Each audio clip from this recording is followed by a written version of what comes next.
My parents kicked me out at 16 with $50. 9 years later, they tried to steal my tech company. So I legally bought their foreclosed house and evicted them. When I was 16, my mother handed me a cheap, white envelope while we stood in the freezing, gray drizzle outside a nearly empty Greyhound bus station on the very edge of the Seattle suburbs. Her mascara was absolutely perfect. Her plum lipstick was flawless. But her eyes looked right through me like I was a complete stranger. Someone she had just bumped into on the street. I remember staring at the flimsy paper in my freezing hands and thinking, what exactly is this? Some kind of twisted birthday card. A final letter of advice? But when I tore it open, all it held was a single, crisp $50 bill, and a folded scrap of yellow notebook paper with 10 words scribbled in her familiar, looping handwriting, "Don't look back. This is for your own good." Then she simply turned around, her expensive heels clicking rhythmically on the wet, oil-stained concrete, and left me standing there with a beat-up duffel bag, $50, and a heart that felt like it had just been violently ripped out of my chest. My name is Elias. I am 25 now. But that specific moment seared into my brain like a third-degree burn. It still bubbles up sometimes when I am lying in bed awake at 3 a.m., or when I am sitting in airport terminals watching normal, loving parents hug their children before a flight. And every single time it does, I feel that exact same sinking, hollow realization. They didn't just want to teach me some harsh lesson about independence. They genuinely wanted to erase me from their lives. I guess to really understand how things escalated to that horrifying point, you would have to know the family I came from. On paper, we looked like the picture-perfect American dream. We lived in a sprawling, two-story house in a quiet, affluent neighborhood. Dad ran his own highly lucrative landscaping and contracting business. Mom worked part-time as an office manager at a high-end dermatology clinic. We even had a goofy Labrador retriever named Buster who loved to chase delivery trucks and knock over the recycling bins. I was the oldest child. Then came my sister Chloe, who was exactly 1 year younger than me, followed by the twins, Leo and Luna, who were 5 years younger than me. If you flip through our glossy family photo albums, you would see nothing but magical Christmas mornings, massive tiered birthday cakes, and summer pool parties with all the neighbors. You would think we were one of those tight-knit families that has their own active group text and wears matching flannel pajamas for the holidays. But if you look just a little bit closer, if you watch the dynamics long enough, you would see something entirely different. You would see the distinct way Chloe always got 2 or 3 expensive gifts when I got one practical item. You would hear my dad say dismissive things like, "You are the oldest, Elias," set an example, while my sister snuck out of the house at 2 a.m., got caught by the police, and was grounded for all of one single evening. You would notice how the twins got away with absolutely everything, including breaking expensive electronics and destroying furniture, while I got screamed at and blamed if the kitchen sink was dripping or if the back patio door was left unlocked. It was subtle at first. A missed middle school science fair here, a completely forgotten birthday dinner there. Little things that were easy enough to brush off as the chaotic schedule of a busy family. But as I got older, it started to feel much more like a deliberate pattern. Like maybe, just maybe, I wasn't actually supposed to feel like I belonged there. I didn't really get into trouble. I wasn't the absolute perfect kid, sure, but I did very well in school, mostly pulling A's and B's.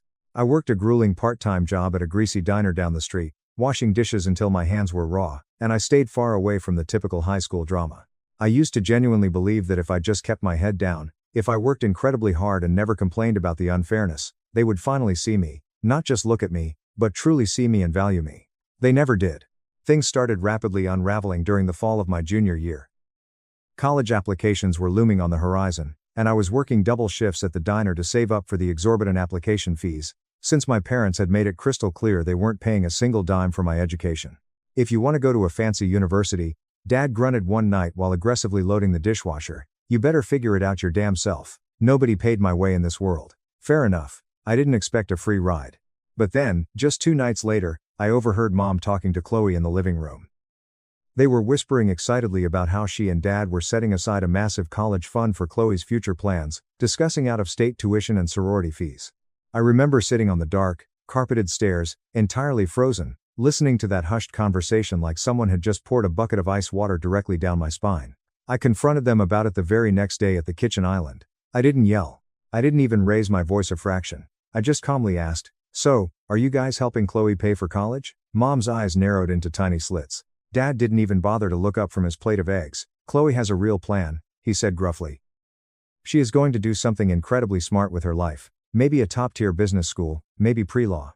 We are helping her get a solid start." I just stared at them, my vision blurring. "I have a plan, too," I said, my voice trembling slightly. "I want to major in computer science. I have already got a few academic scholarships lined up. Mom simply shrugged her shoulders, taking a slow sip of her coffee. That is nice, Elias. But we have already done a whole lot for you. It is high time you learned how to stand on your own 2 feet. Stand on my own. As if I hadn't already been virtually raising myself for the past 5 years.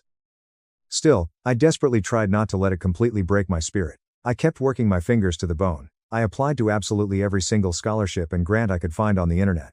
I fixed up a completely busted, ancient laptop I bought from a thrift store so I could write my application essays late at night after my diner shifts. I was bone tired all the time. But there was something deep inside me, some stubborn, burning flame that kept me going. I told myself it would all be worth it when I finally walked across that high school graduation stage, got my diploma, and escaped that toxic house forever. But then came the massive fight. The one that changed the trajectory of my entire life. It started over something ridiculously small. Leo, one of the twins, had borrowed my expensive noise-canceling headphones, the ones I had saved up for months to buy, and completely snapped the band in half. When I firmly told him he needed to pay to replace them, he just laughed in my face and sneered. Why should I? You are just going to leave soon anyway, loser. I absolutely snapped. Not because of the broken headphones, not really, but because it felt like absolutely no one in that massive house had a shred of respect for my existence. I yelled at him. He yelled back. Chloe immediately jumped in to defend him, calling me a psycho. Then Dad came storming into the bedroom, his face beet red, and without even bothering to ask what had happened, he pointed a thick finger at the door and told me to get the hell out of his house if I was going to act like a selfish, ungrateful brat. That night, I slept on the lumpy floor of a coworker's apartment. I naively thought maybe after things cooled down for a day or two, we would all sit down and talk. Maybe finally, we would have a real, honest family conversation about the blatant favoritism. Instead, I got a cold, detached phone call from Mom 2 days later, simply telling me to come home and pack my belongings. No explanation, no apologies. Just, it is time you leave. I showed up expecting a serious family meeting or at least some kind of adult mediation, but when I walked through the front door, my bedroom was already half empty. My clothes were haphazardly stuffed into a cheap duffel bag. The thrift store laptop I had spent weeks fixing was completely gone. Dad smugly claimed it was legally his property because he had paid the electric bill for the house while I was charging it. And that is exactly when they silently drove me to the Greyhound bus station. No tearful goodbye, no final hug, just that cheap envelope. I sat on that freezing, wet metal bench for over an hour, staring at the note, rereading those 10 words until the ink completely blurred with my tears. Don't look back. This is for your own good. I wanted to scream until my lungs gave out. I wanted to violently sob. I wanted to fall to my knees and beg them to change their minds, to just love me like they loved the others. But more than anything else in the world, I wanted to prove them absolutely wrong. So, I boarded that idling bus. I didn't even know where it was going. Not really. I just picked the very first city I could afford a ticket to. I spent that $50 so carefully, rationing it like it was solid gold, buying nothing but cheap peanut butter and stale bread. When I finally arrived in the next major city, I crashed on another acquaintance's stained couch. Then I started completely over from scratch. I found a grueling job working the graveyard shift at a massive warehouse. I moved into a cramped, moldy shared studio apartment with 3 other struggling guys. I took advanced coding and cybersecurity courses online during the day when I wasn't too physically exhausted to keep my burning eyes open. Little by little, line of code by line of code, I built a completely new life. A terrifyingly hard one, a hungry one, but it was entirely mine, and while they completely forgot I existed, I never forgot them. The funny thing is, when you have been violently cast out like that, when your own flesh and blood looks you in the eye and tells you that you are not worth sticking around for, something fundamental shifts inside your brain. You start to see the entire world differently. You stop waiting for someone to catch you when you fall, and if you are lucky, or just incredibly, fiercely angry enough, you start aggressively climbing instead. That is exactly what I did. But that part comes much later, because the real story, the absolutely insane part that still makes my phone light up with desperate voicemails and frantic texts I will never, ever return, started years later when I was 25. The cybersecurity firm I had built from absolute nothing was finally starting to turn major heads in the tech industry. I had my own sleek corner office, my own luxury apartment downtown, my own car. And for the very first time in 9 long years, I wasn't just barely surviving, I was massively thriving, and that is exactly when my mother decided to email me. The subject line read, "Hey stranger, can we talk?" I stared at the glowing email on my dual monitors for what felt like an eternity. It had been exactly 9 years since I saw her face last. Since she drove me to that depressing bus station like she was casually dropping off some unwanted dry cleaning. Since she handed me an envelope with $50 and a cold goodbye that might as well have been a literal death sentence for a teenager. Don't look back.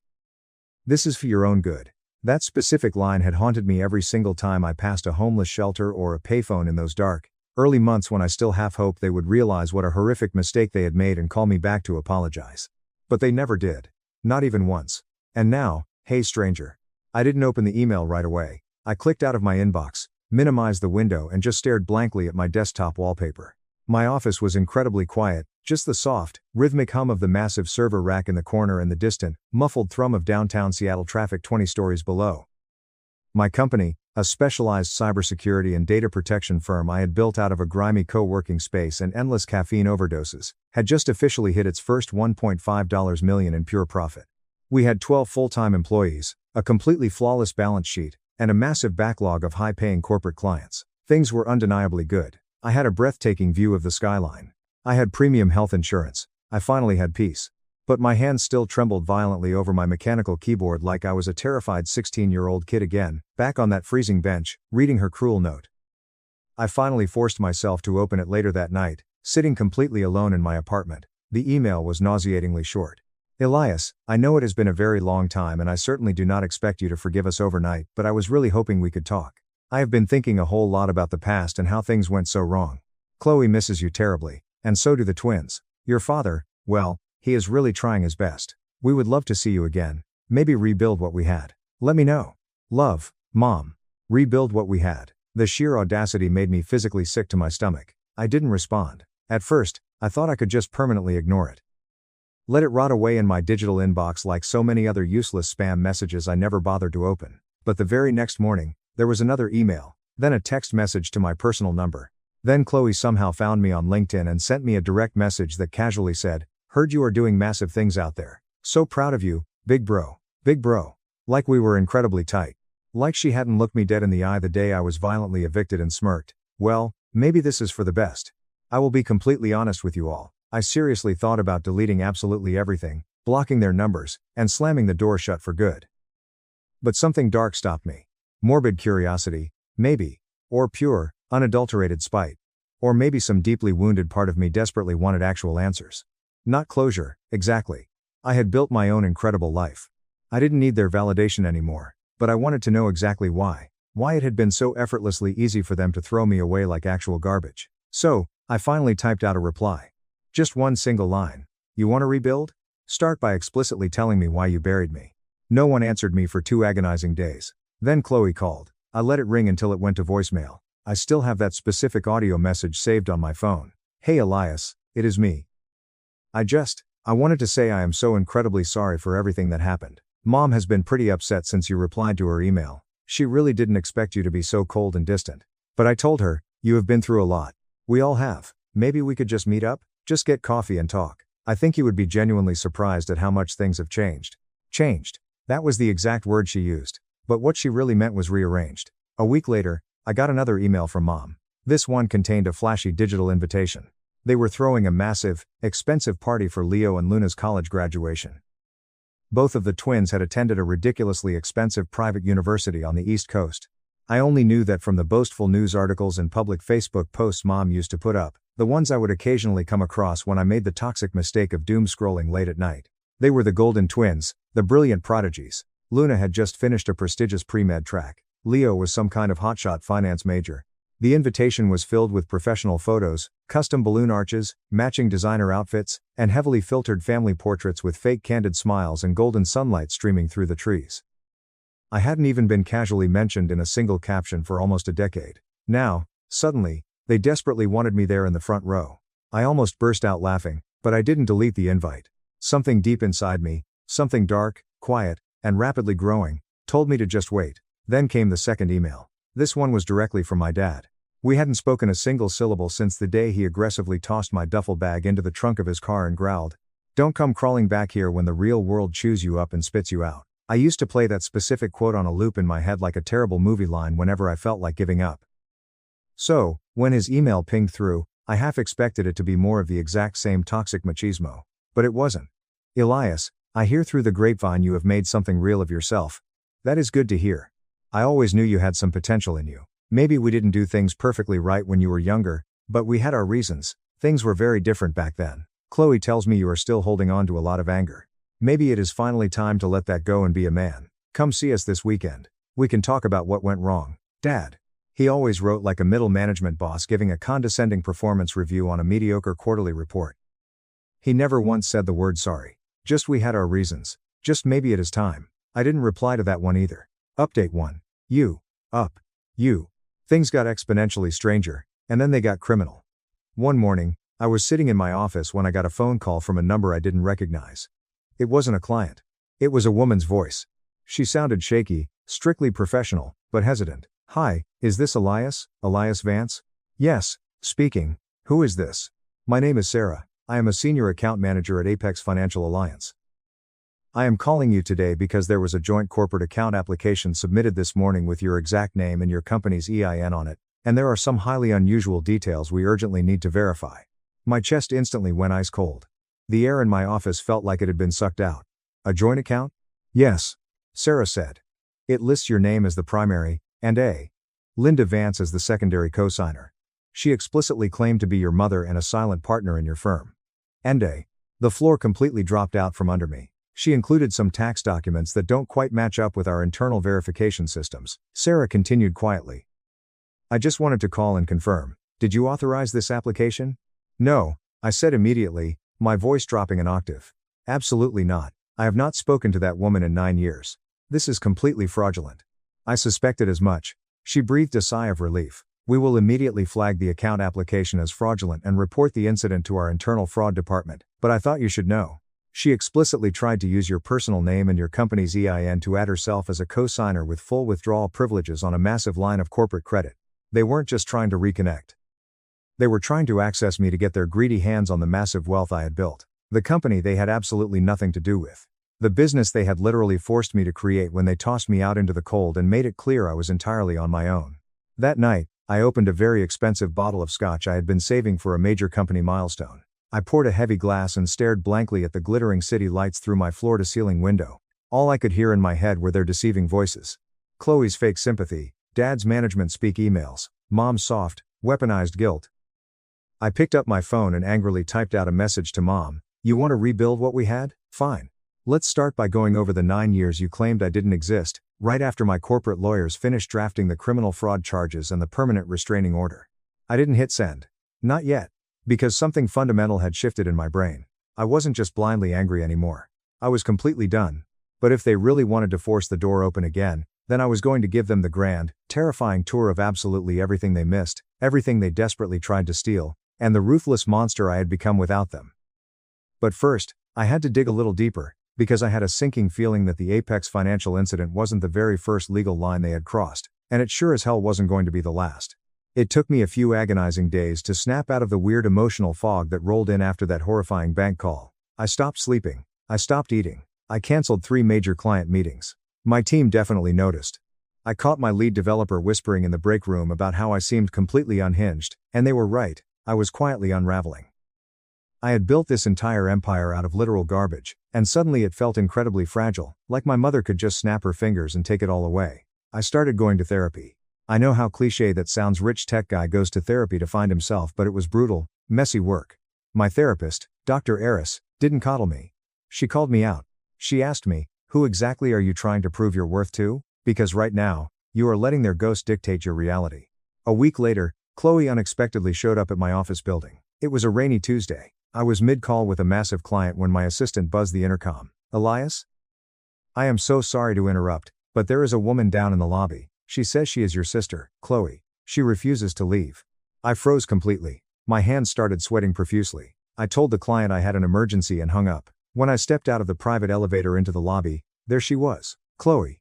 Same golden blonde hair, same magazine cover smile, but she looked significantly older, deeply tired around her eyes. She was wearing a cheap blazer that didn't quite fit, completely different from the designer clothes Mom used to buy her.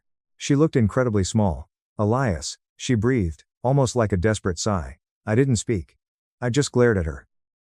I know you probably want to have security throw me out, she continued, her voice trembling, but I swear to God, I didn't know Mom tried to use your company's EIN. I swear that wasn't me. I would never do that to you.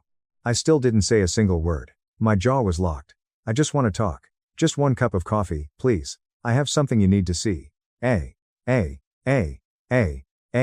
almost told security to drag her out, But then I noticed she was clutching a small, black USB flash drive in her shaking hand. If she came all this way, risking my wrath, maybe I needed to hear her out.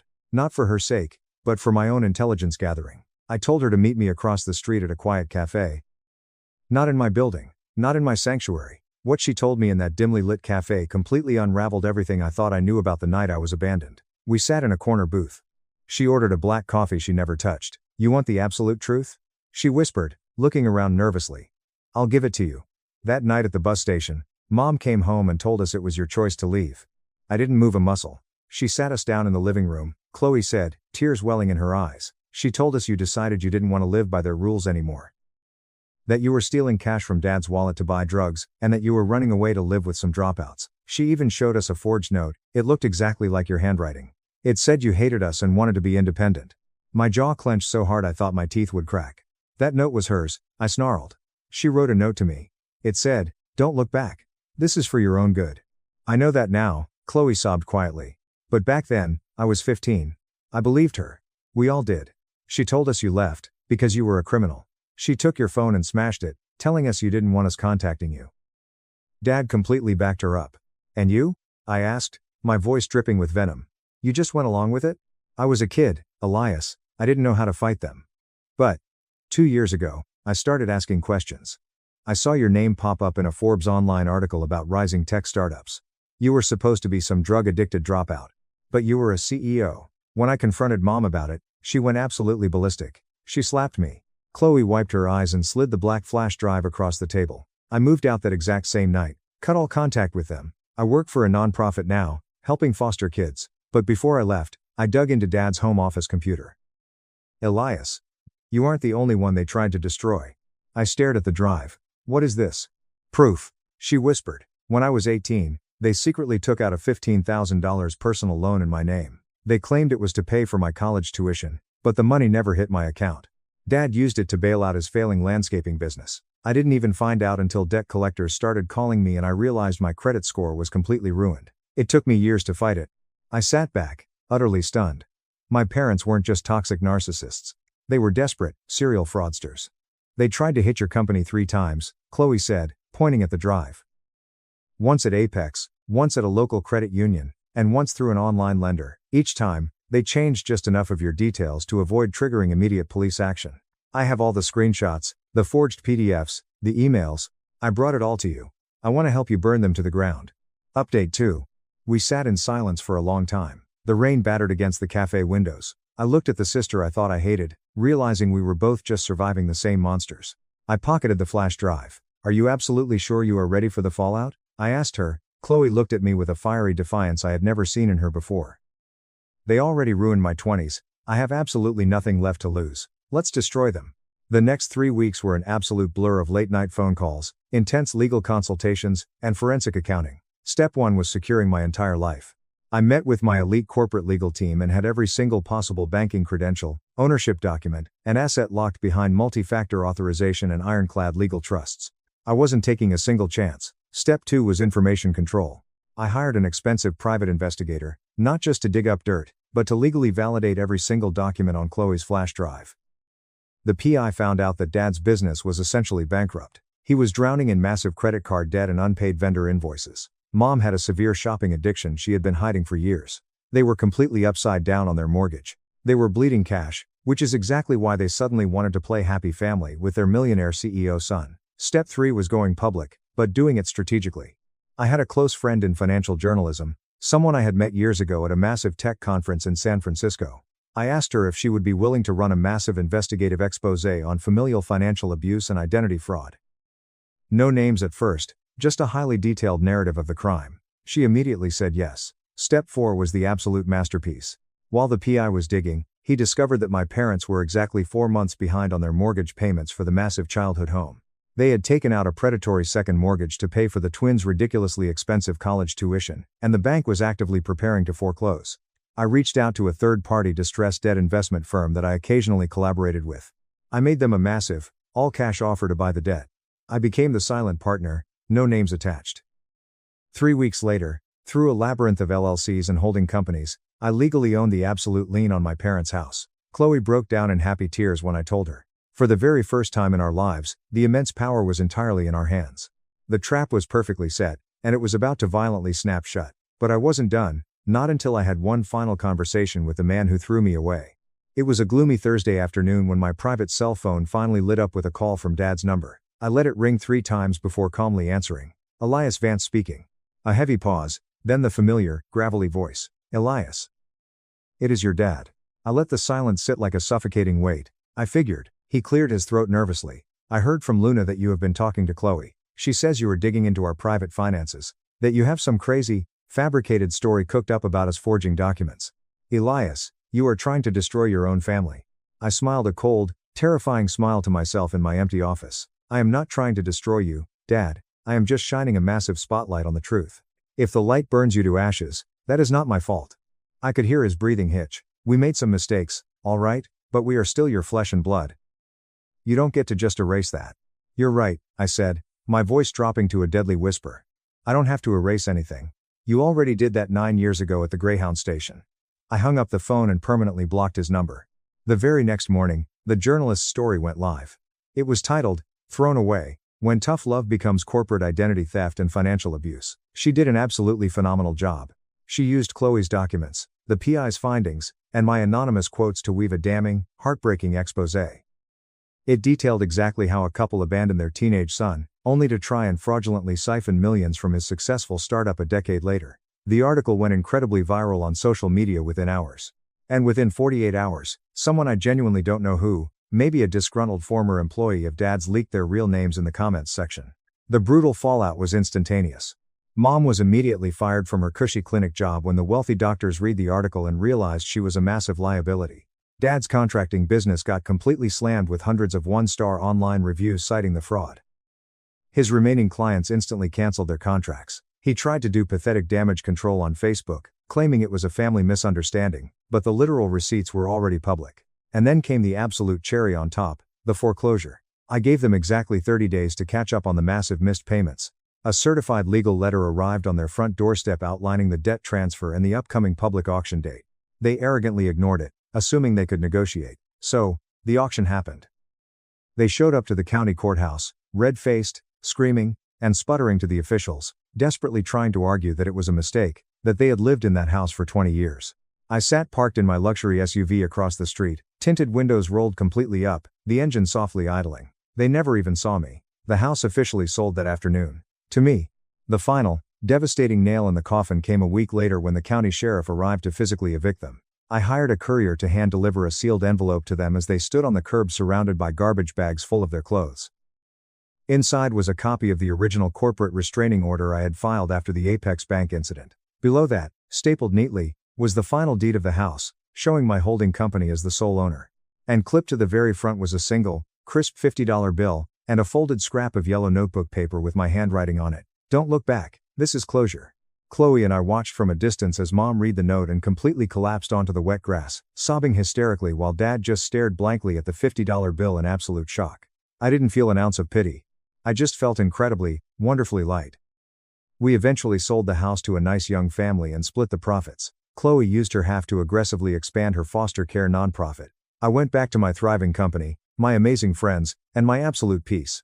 I don't have nightmares about that freezing bus station anymore, because the scared, desperate kid they abandoned there is completely gone. I am the man who came back, took everything they loved, and finally set myself free. Sister-in-law removed me from the family chat 6 times and stole my in-law's anniversary. You aren't real family. Screenshots exposed her and the family turned. Evan, the man I married 4 years ago, had a wonderful family. From the beginning, his parents treated me like their own daughter. Caleb, his younger brother, reminded me of the little brother I never had. His dad would send awful jokes, his mom would share recipes, and we all planned Sunday dinners in our family group chat. Up until 2 years ago, when Caleb married Madeline, everything was ideal. Madeline took over everything right away. Even though Evan's mother had been planning the family Christmas for 25 years, she volunteered to do it first. She created a spreadsheet with the designated dishes and present opening times.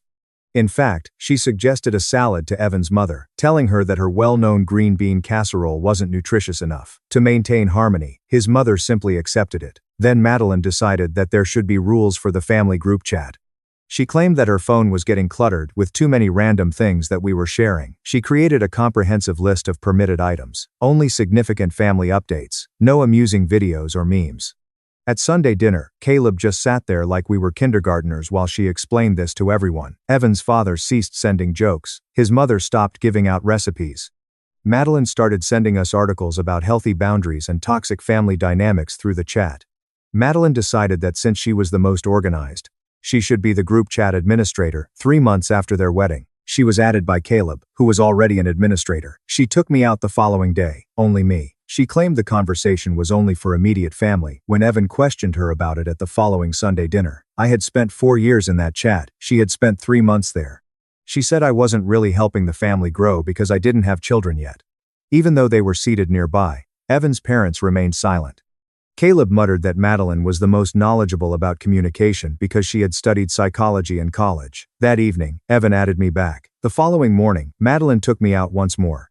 She texted Evan, saying, I'd have real family updates to share when we had kids, so I could rejoin. With just her and Evan's female cousins, she actually created a separate chat room called Future Moms, where they discussed pregnancy and parenting.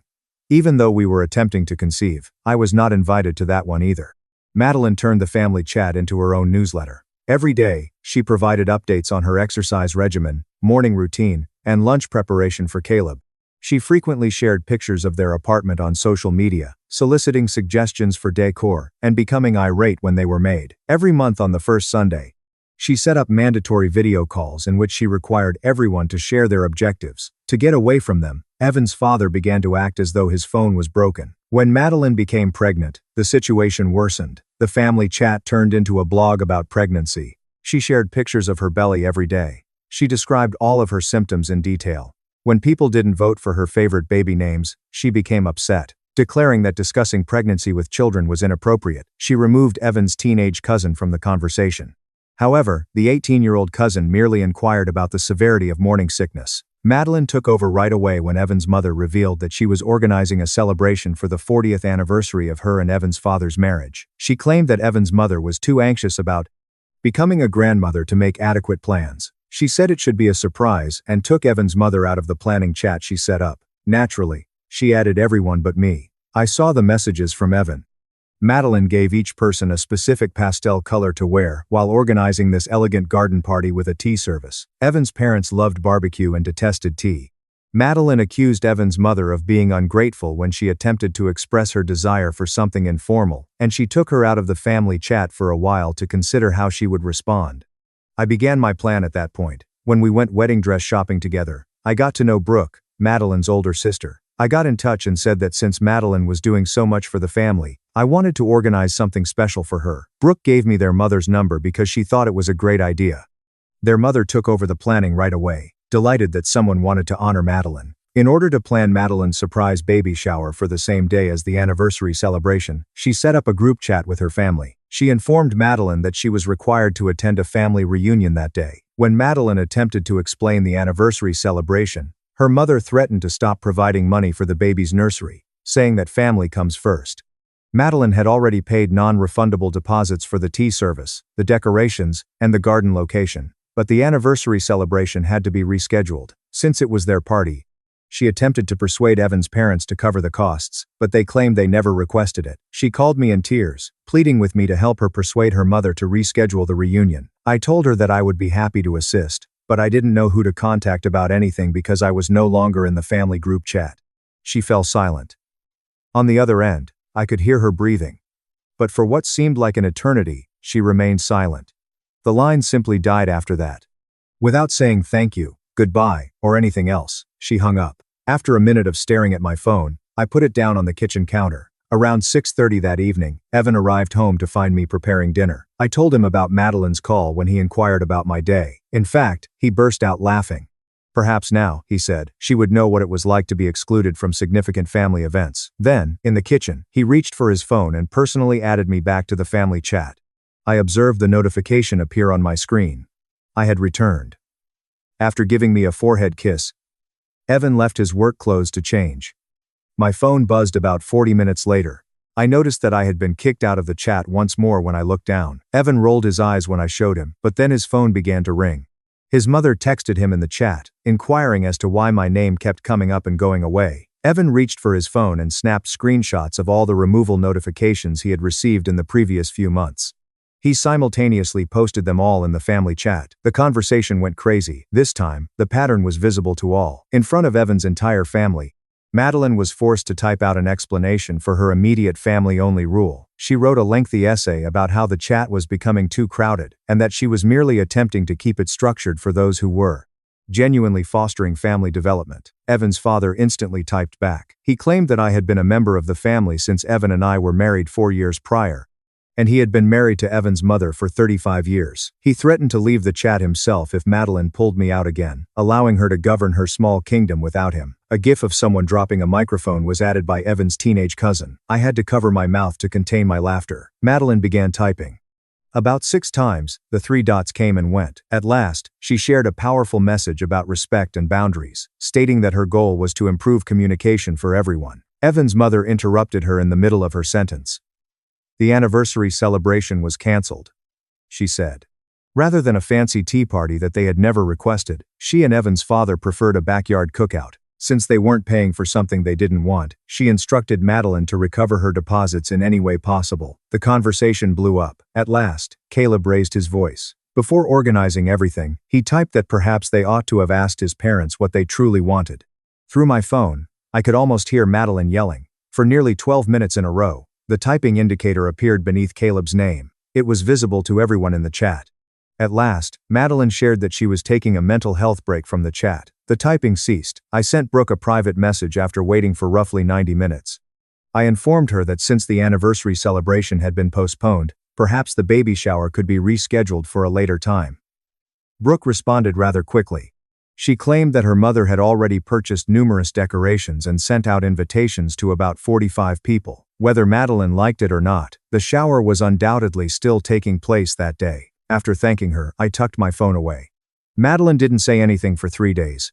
Then, as we were eating breakfast, Evan's phone began to buzz. He showed me the screen after taking a look at it.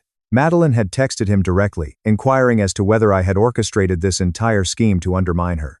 By leaving out his wife and taking over his parents' anniversary without consulting them, Evan typed back that she had sabotaged herself. He put his phone down and hit send. Evan left for work after we finished our breakfast. I received a notification on my phone around lunchtime. Evan's mother started a new group chat called Actually Just Family.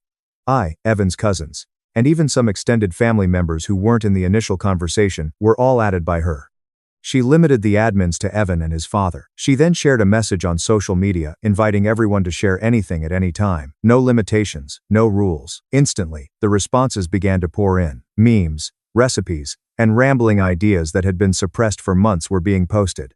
Everyone enjoyed the 3 consecutive awful jokes that Evan's father sent. Madeline's old chat went completely quiet. There were no longer any posts made there. Notifications from the new chat kept flooding my phone. A poll asking what kind of cake to bring to the anniversary celebration of the backyard barbecue was posted by Evan's teenage cousin. Everybody cast a ballot. Chocolate was the clear winner. Around 7:30 on a Tuesday evening, our doorbell rang. I didn't think anyone would show up. I heard it while I was loading the dishwasher and Evan was taking a shower.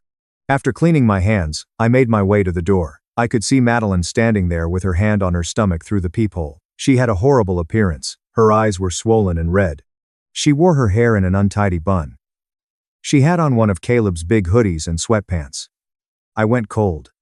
She broke down in tears in the hallway as soon as I opened the door.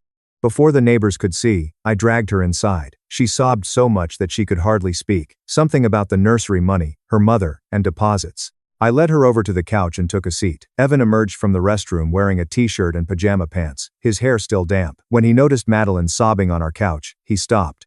After going to the kitchen, I turned on the kettle. I located our lovely mugs and took the chamomile tea out of the cabinet. It took ages for the water to boil. Madeline's sobbing subsided but continued. Evan appeared to wish he was somewhere else as he sat in the armchair across from her. He kept looking at me in the kitchen as if I had a secret.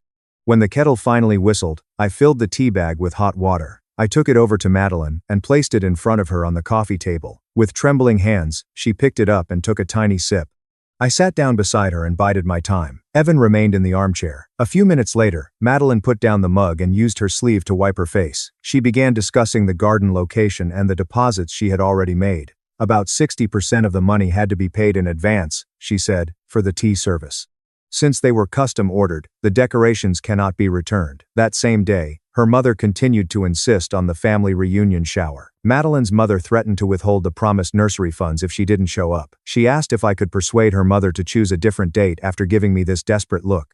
I simply turned to face her again. Evan moved around in his seat. I reminded her that I wouldn't even know who to talk to about family coordination because I was no longer in the family chat. She fell silent. She opened her mouth slightly as if to speak, but nothing came out. For what seemed like a full 12 seconds, she gazed at me. Then, without saying goodbye, she hung up. No, that was the previous phone call. She was seated on my couch here. She continued to look at me with that same expression. Madeline began to cry once more as Evan cleared his throat. She claimed that she overreacted to everything. She acknowledged that she aspired to be the ideal daughter-in-law. She aspired to be Caleb's ideal wife. She wanted to demonstrate that she could manage planning family gatherings while pregnant. She had no idea how to fix any of it, and now everything was falling apart. Leaning forward in the armchair was Evan. Pushing people around isn't how you become flawless at anything, he informed her. Being a bad daughter-in-law means excluding family members because they haven't had children yet. It isn't helpful to take over his parents' anniversary celebration without first asking what they would like. Madeline wiped her eyes once more and nodded. She claimed to have realized that now. She inquired as to whether the mess she had made could be cleaned up. I gave it some thought. The garden location had already been reserved and paid for. The same day was her mother's baby shower. The anniversary celebration was called off. I advised her to give the garden location a call and inquire about their willingness to host a baby shower rather than an anniversary celebration. The date and the likely number of people were the same. Since her mother was organizing a shower, she needed a location anyhow. Madeline gave me a look as if I had just given her $1 million. Her entire face changed. She reached into her purse for her phone and began looking through her contacts. On my couch, she located the venue number and made a call. I listened to her half of the conversation while Evan sat with me. Whoever answered, she explained the situation. She claimed that although the anniversary celebration had been postponed, she still required the space for a baby shower that day. Madeline's shoulders relaxed, indicating that the person on the other end must have agreed. After thanking them 4 times, she hung up. Then she called her mother right away. It was more difficult to listen to that conversation. She began by expressing regret for any misunderstanding regarding the family get-together. She clarified that she had already reserved a lovely garden location for her own baby shower. Perhaps the family reunion could take place on a different weekend. Even though I couldn't hear the words, I could hear the irritated tone of her mother's voice coming over the phone loud enough. Madeline pledged to invite every member of the family to the baby shower. In any case, she said, it would be preferable to a hurried reunion. Later, you'll have more time to organize something truly unique. Her mother's voice became more subdued. Madeline held out. She finally said, "Thank you," with a small smile, and hung up. A few seconds later, my phone buzzed in my pocket. Brooke texted her to let her know that her mother was actually relieved because organizing the entire event so quickly was stressing her out. When I showed Evan the text, he grinned. Madeline put down her phone and turned to face me. Since I was obviously skilled at event coordination, she asked if I could assist her in organizing the baby shower. I informed her that I would be pleased to assist, but only if I was formally reinstated in the family chat and never removed again. Without hesitation, she picked up her phone. She added me back to the family chat after opening it. She then began typing a lengthy message. She apologized to everyone on social media for being domineering. She acknowledged that her exclusion was incorrect. Without finding out what Margaret and Thomas truly wanted, she apologized for taking over the anniversary celebration. Instead, she requested that everyone attend her baby shower at the garden location. The replies began to pour in rather quickly. Of course, they would come, Margaret remarked. Thomas, Clear's throat, shared one of his awful dad jokes about diapers and infants. In a message, Evan's teenage cousin asked if she could also join the chat. Scrolling up, Madeline personally added her back. She apologized directly to the cousin for ejecting her. In fact, the following 3 weeks were rather pleasant. Madeline visited our apartment 3 times to plan the shower. She brought her laptop with all of her spreadsheets, but this time, she actually paid attention to my suggestions. She didn't dispute or insist that her method was superior. Together, we chose the decorations. Together, we created the menu. She even inquired as to whether some of Caleb's co-workers ought to be invited. She put them on the guest list after I said yes. Her direct text message to Margaret, asking her to bring the renowned green bean casserole to the shower, was the biggest surprise. I was wrong to think it wasn't healthy enough, she said. She acknowledged that everyone enjoyed it and that it was truly delicious. Margaret replied with several heart-shaped emojis and promised to make 2. Early in May, on a Sunday morning, came the day of the shower. I checked my phone every few minutes to make sure Madeline hadn't texted with a last-minute issue while Evan drove us to the garden venue. When we arrived, the location appeared flawless. The tables had pale yellow tablecloths that matched the decorations Madeline had chosen, and white chairs were arranged beneath a large oak tree, along with Brooke and 2 of Madeline's aunts. Eleanor arrived 45 minutes early. They carried boxes of ornaments featuring tiny giraffes and elephants. Brooke waved when he noticed me standing close to the gift table. She approached and showed me the banner her mother had purchased by opening one of the boxes. It featured small flowers around the edges and read, "Welcome, baby girl," in silver letters. Eleanor showed her sisters where to place the centerpieces, and I assisted her in hanging it between 2 trees. Everything worked out better than I thought it would. Eleanor brought items with a baby theme, which went well with the garden decorations Madeline requested. The entire establishment appeared to be from a magazine by the time visitors began to arrive at 12:30. Madeline and Caleb arrived at precisely 12:30. For the first time in months, she appeared truly joyful, and she was dressed in a light blue dress that flaunted her belly. She thanked everyone for coming and greeted them as she went around. Margaret brought the green bean casserole and placed it alongside the fruit trays and sandwiches on the food table. As he stood by the drinks, Thomas joked that he should get better at changing diapers before the baby came.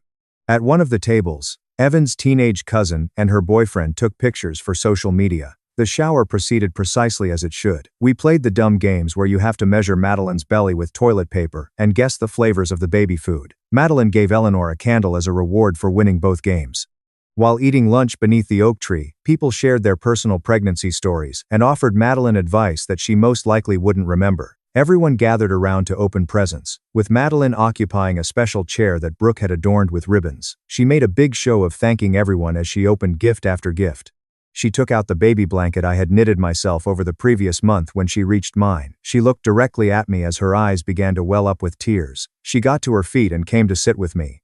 "Thank you for everything I did to help make this day happen," she said, giving me a public embrace. She was appreciative that I offered my assistance, even though she claimed she didn't deserve it, given how she treated me. As some individuals applauded, Eleanor took tissues out of her handbag. Margaret got up after the gifts and attracted everyone's attention by clinking her glass with a spoon. She declared that in order to properly commemorate their anniversary, she and Thomas would be hosting their own party the following month. Everyone was invited, she said, and it would be in their backyard with lawn chairs and a grill. Next to her, Thomas got up and announced that there would be maximum ribs and no tea. They all chuckled and began discussing the food they would bring. About 4:30 the afternoon, the shower was finished. As the guests began to depart, Madeline spent 20 minutes giving each person a farewell hug. Evan and I assisted in folding chairs, while Caleb loaded all of the presents into their car.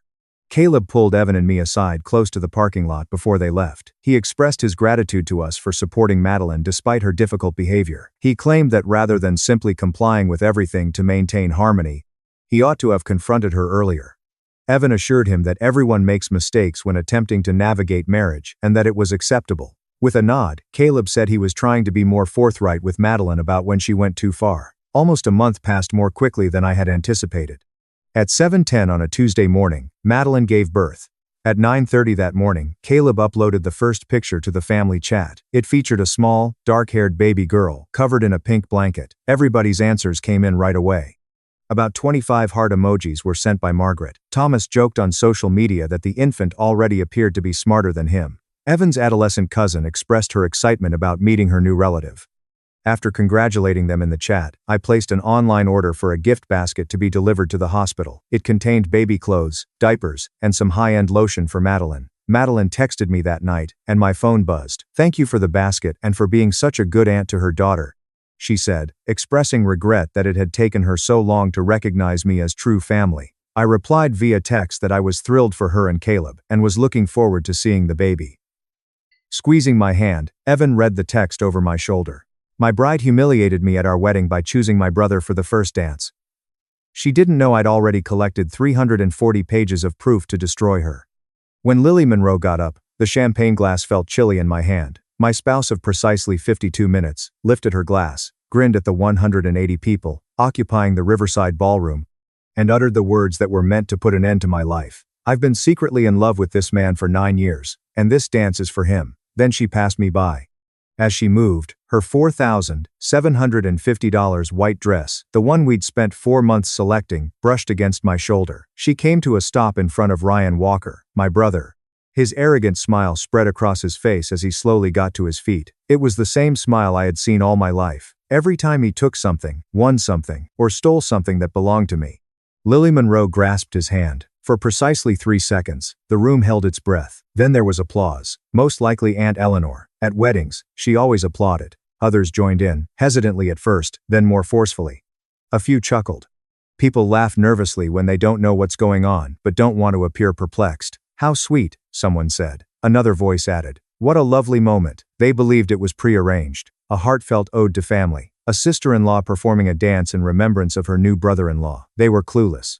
Ryan Walker and Lily Monroe made their way to the dance floor. After we paid him $2,100, the DJ, Tyler Brooks, began playing Unchained Melody, a slow romantic song that is typically played for lovers. Caleb Moore, my best man, leaned over. His voice was hardly audible. "What the devil is going on, dude?" I discovered the texts 4 weeks prior, so I didn't respond. I was not meant to see them. It had been Lily Monroe taking a shower. Her phone was charging, face up, on the kitchen counter. There was a text. I gave it a quick look. Habit. We were engaged for 1 year and had been together for 5. We constantly glanced at each other's phones. It came from D. "I'm eager for tonight.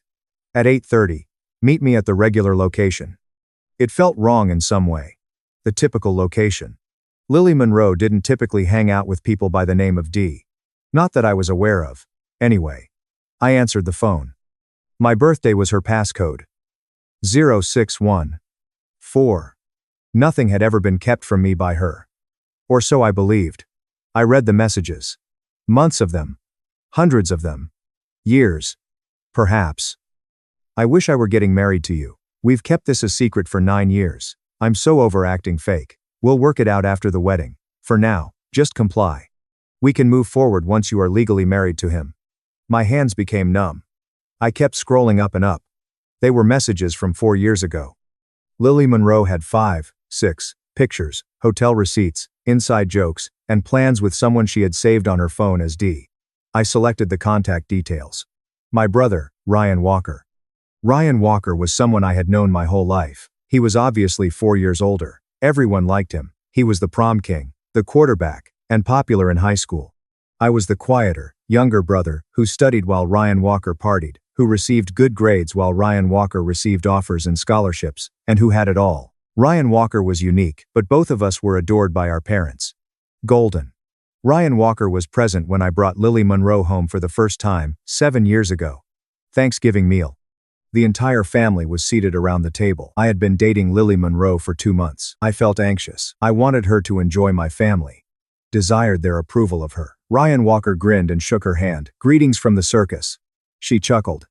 That evening, they spent hours discussing movies, music, and college. Ryan Walker had recently received his state diploma. Lily Monroe was completing her marketing degree. I recall being relieved and joyful. My brother and girlfriend were on good terms. I was unaware that they had previously met. Before I even knew her name, I had no idea that they had been having sex for 5 years. The entire story was told in the text. 7 years prior, Lily Monroe had met Ryan Walker at a party. They had established a connection. And began dating, if that's what you'd call it. The majority of it was physical. Anywhere they could hide, including hotel rooms, his apartment when his roommate wasn't there, and her place. Ryan Walker, however, had no desire for a romantic relationship. He desired freedom, enjoyment, and non-commitment. Lily Monroe waited as a result.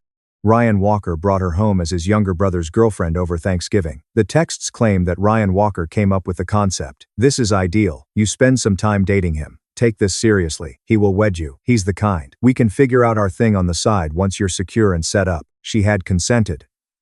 Ryan Walker had informed her that I often visited a coffee shop. Where she had purposefully met me, she had unintentionally spilled her drink close to my table. I had assisted her in cleaning it up. We were conversing. After 3 dates, I fell in love. She was, apparently, too, but not with me. I read those messages for 4 weeks. I would take Lily Monroe's phone and go through years' worth of lies every night after she went to sleep. She had texted Ryan Walker the evening I proposed. He inquired. He was ecstatic about the wedding on the day we reserved the location, so I said, yes, one step closer. It's a little depressing. We were free after we finalized the guest list 3 weeks ago. In a year or two, I'll work out the divorce. He won't anticipate it. I wanted to do something at the wedding 6 days ago. Something that demonstrates to everyone my true identity. I'm considering dancing with you in front of everyone. Give them a look. And to be honest, I don't care anymore. Ryan Walker had retorted. You sure? That's bold. I'm tired of hiding. Let's make a statement. What about your husband? What about him? He'll be too shocked to do anything. I want you to be seen in public. I refrained from confronting her, screaming, crying, or calling off the wedding. Rather, I made a plan.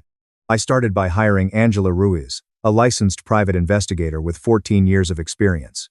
Through a law firm I'd used for employment contracts, I discovered her.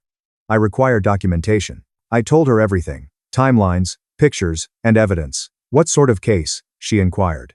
Long-term adultery. My brother and my fiancé. Not even blinking. How much time do I have? 3 weeks. I'll require access to social media, emails, and phones. I know the passcode to her phone. I can obtain screenshots for you. I need you to investigate further. Find things I am unable to. Yes, she did. 6 years' worth of hotel reservations were discovered by Angela Ruiz. Witness statements from a hotel clerk, who identified them as regulars, and credit card statements demonstrating Ryan Walker's payment for accommodations, meals, and travel. She discovered additional texts, emails, and pictures that Ryan Walker had saved on a cloud drive, including pictures of them kissing, in bed, and on vacation. All of the images were time-stamped and dated, some of which were from last month, and some of which were from before Lily Monroe and I even started dating. Everything was collected into a file by Angela Ruiz, 340 pages. Financial records, witness statements, phone logs, and exhibits A through Z. She handed it over and said, "This is airtight. You could file a lawsuit for emotional distress and fraud." I said, "I don't want charges, but your brother might be charged. Not just yet. Exposure is what I want." Exposure? I want everyone to be aware. Everyone who believes they know what's going on at my wedding, including family and friends. She gave me a long look. Will you permit the wedding to take place? I'll give them the impression that they're winning. I will then demonstrate to them exactly what they have done. Daniel Park, a family law attorney, was the person I called for the second time. 26 years of Illinois practice. I must learn how to stay out of marriage. I mentioned either prior to or immediately following the ceremony. Don't file the license, he said plainly. The ceremony does not legally validate the marriage in Illinois. The license is filed. The marriage doesn't exist, and she wouldn't be aware of it if you never filed it. Unless she asks the county clerk. No, most people believe it is automatically filed by the officiant. You are merely two people who had a party if you accept the license but fail to file it. Excellent. May I inquire why? At our wedding, my fiancé intends to make fun of me. I want to ensure that she won't be able to legally make any further claims. He was silent for a while. At last, he said, "Smart. Clever but brutal." The third call was more difficult. I gave Ryan Walker's wife a call. Emily Park was her name. They were married in Las Vegas 3 years prior. A brief ceremony. Family members are not invited. Everyone knew that Ryan Walker was at a conference. Through public records, I was able to locate the marriage certificate. Emily Park was discovered via Facebook. In Henderson, Nevada, she was employed as a dental hygienist. I was unaware that Ryan Walker had a completely different life in Chicago. Hi there. Is Emily Park here? Indeed. Who is this? Evan Walker is my name. I am the brother of Ryan Walker. Quiet. There is a brother of Ryan Walker. My stomach fell. I was never mentioned by him. He claimed that his family had passed away. He was in a car accident while attending college. I shut my eyes. In Neatville, our parents are still alive and well. Next week, we'll be joining them for Sunday dinner. I don't get it. I have something to tell you about your husband, Emily. I told her everything. The scandal. The texts, the wedding, Lily Monroe. She sobbed, became enraged, and then stopped talking. Are you asking me to attend your wedding? Finally, she asked. Indeed. Why? Ryan Walker and Lily Monroe believe that by announcing their relationship in public, they will make a statement. When it occurs, I want you to be there. They will be exposed by you. Good, she replied. Her tone was harsh and icy. Give me the information. I'll be present. I also gave my dad a fourth call. What happened to that business loan you gave Ryan Walker 4 years ago, Dad? The $60,000? How about it? Has he ever reimbursed you? No. The business failed, he said. In the first year, I lost everything. Don't worry about it, I told him. I must know, Dad. Have you ever seen any documents, such as an LLC registration or business license? No, Ryan Walker promised to take care of everything. Why? I believe Ryan Walker misled you. Quiet. What are you saying? Sincerely, I don't believe there was any business. My suspicion is that he stole your money and used it for something else. That's a serious accusation, Evan. I am aware. Proof is what I'm working on. I'll take you to the wedding to see. The wedding? Please tell me why you would trust me. Reluctantly, he consented. To track Ryan Walker's finances, I paid $950 to hire a forensic accountant. As it happens, Ryan Walker's personal account received Dad's $60,000. After that, $21,000 was spent on hotel accommodations, $14,500 on airfare and vacation rentals, $9,500 on jewelry, $8,200 on dining expenses, and $6,000 on other retail purchases. None of it was used for any business, and it was all spent within 20 months. The accountant gave a thorough report that included bank statements, credit card records, and a line-by-line breakdown. Each receipt had a backstory. The bracelet and matching earrings were bought 4 months prior to Lily Monroe and I getting engaged. Lily Monroe never wore them, as far as I knew. The 3 hotels are the same places. Weekend stays are always in downtown Chicago. Ryan Walker's card is always charged. The flights, 1 trip to Cancun, 1 to San Diego, and 2 to Miami. For all of those, Lily Monroe had informed me that she was attending work conferences. I had the evidence. It's all verified, notarized, and unquestionable. The wedding day finally came. Lily Monroe had a stunning appearance. She was always. Her dress was a perfect fit, makeup flawless, hair swept up. She had the appearance of a bride who was truly in love. I nearly believed it myself when she walked down the aisle. Nearly. It was a brief ceremony, typical vows. I had written it myself, something about honesty, trust, and eternity. When I said them, Lily Monroe started crying, actual tears. I questioned whether she was a great actress or if she felt bad about it. In front of the officiant, we signed the marriage license. The hand of Lily Monroe was trembling. Are you anxious? I inquired. Joyful? She uttered those words. So joyful. I carefully folded the license and tucked it into the pocket of my jacket. Tomorrow, I would deliver it to my attorney, voided, unfiled. I would never marry Lily Monroe. At 6:30 p.m., the reception began. Everything we had planned for months, including an open bar, a string quartet, and 180 guests. Like a politician, Lily Monroe worked the room, grinning, giving hugs, and posing for pictures. Ryan Walker watched her while sipping whiskey at the family table. Beside him, my mom was chatting about something. Ryan Walker did not pay attention. His gaze trailed Lily Monroe everywhere. Dinner was served at 7:45 p.m. They started the toasts at 8:35 p.m. First to go was Caleb Moore. A humorous speech about our college encounter. How I had helped him learn calculus. How Lily Monroe accepted even though she was completely out of my league. Everyone chuckled. The bride's speech was then scheduled. Lily Monroe got up, picked up her glass of champagne, and surveyed the space. She said, "I want to thank everyone for coming." She spoke with confidence and clarity. She smiled as she looked at me, saying, "This day means everything to me. You've been amazing, kind, patient, and encouraging, Evan." I returned the smile and held up my glass. However, I must say something. I've been hiding it for far too long. There was silence in the room.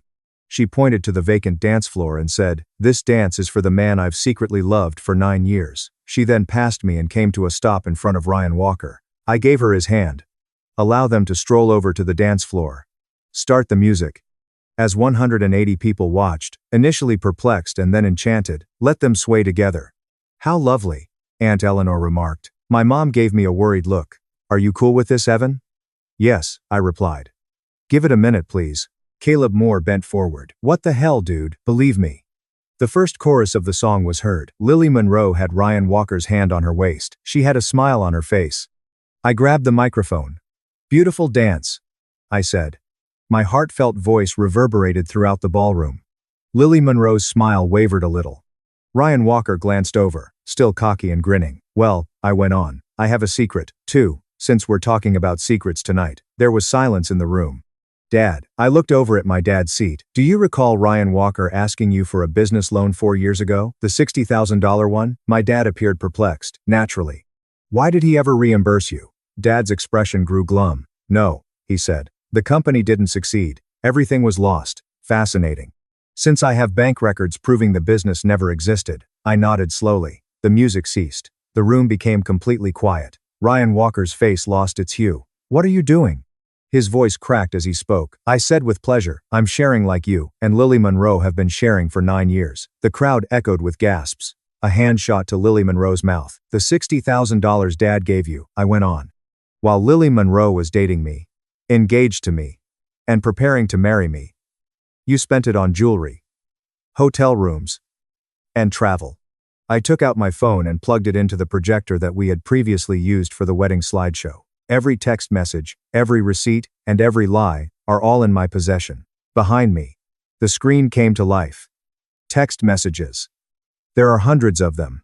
I'm eager to spend time with you in person. He won't have any suspicions. We'll decide whether or not to tell him after the wedding. Perhaps we should just continue. With her hand over her heart, my mother rose to her feet. Is this accurate, Ryan? Ryan Walker was speechless.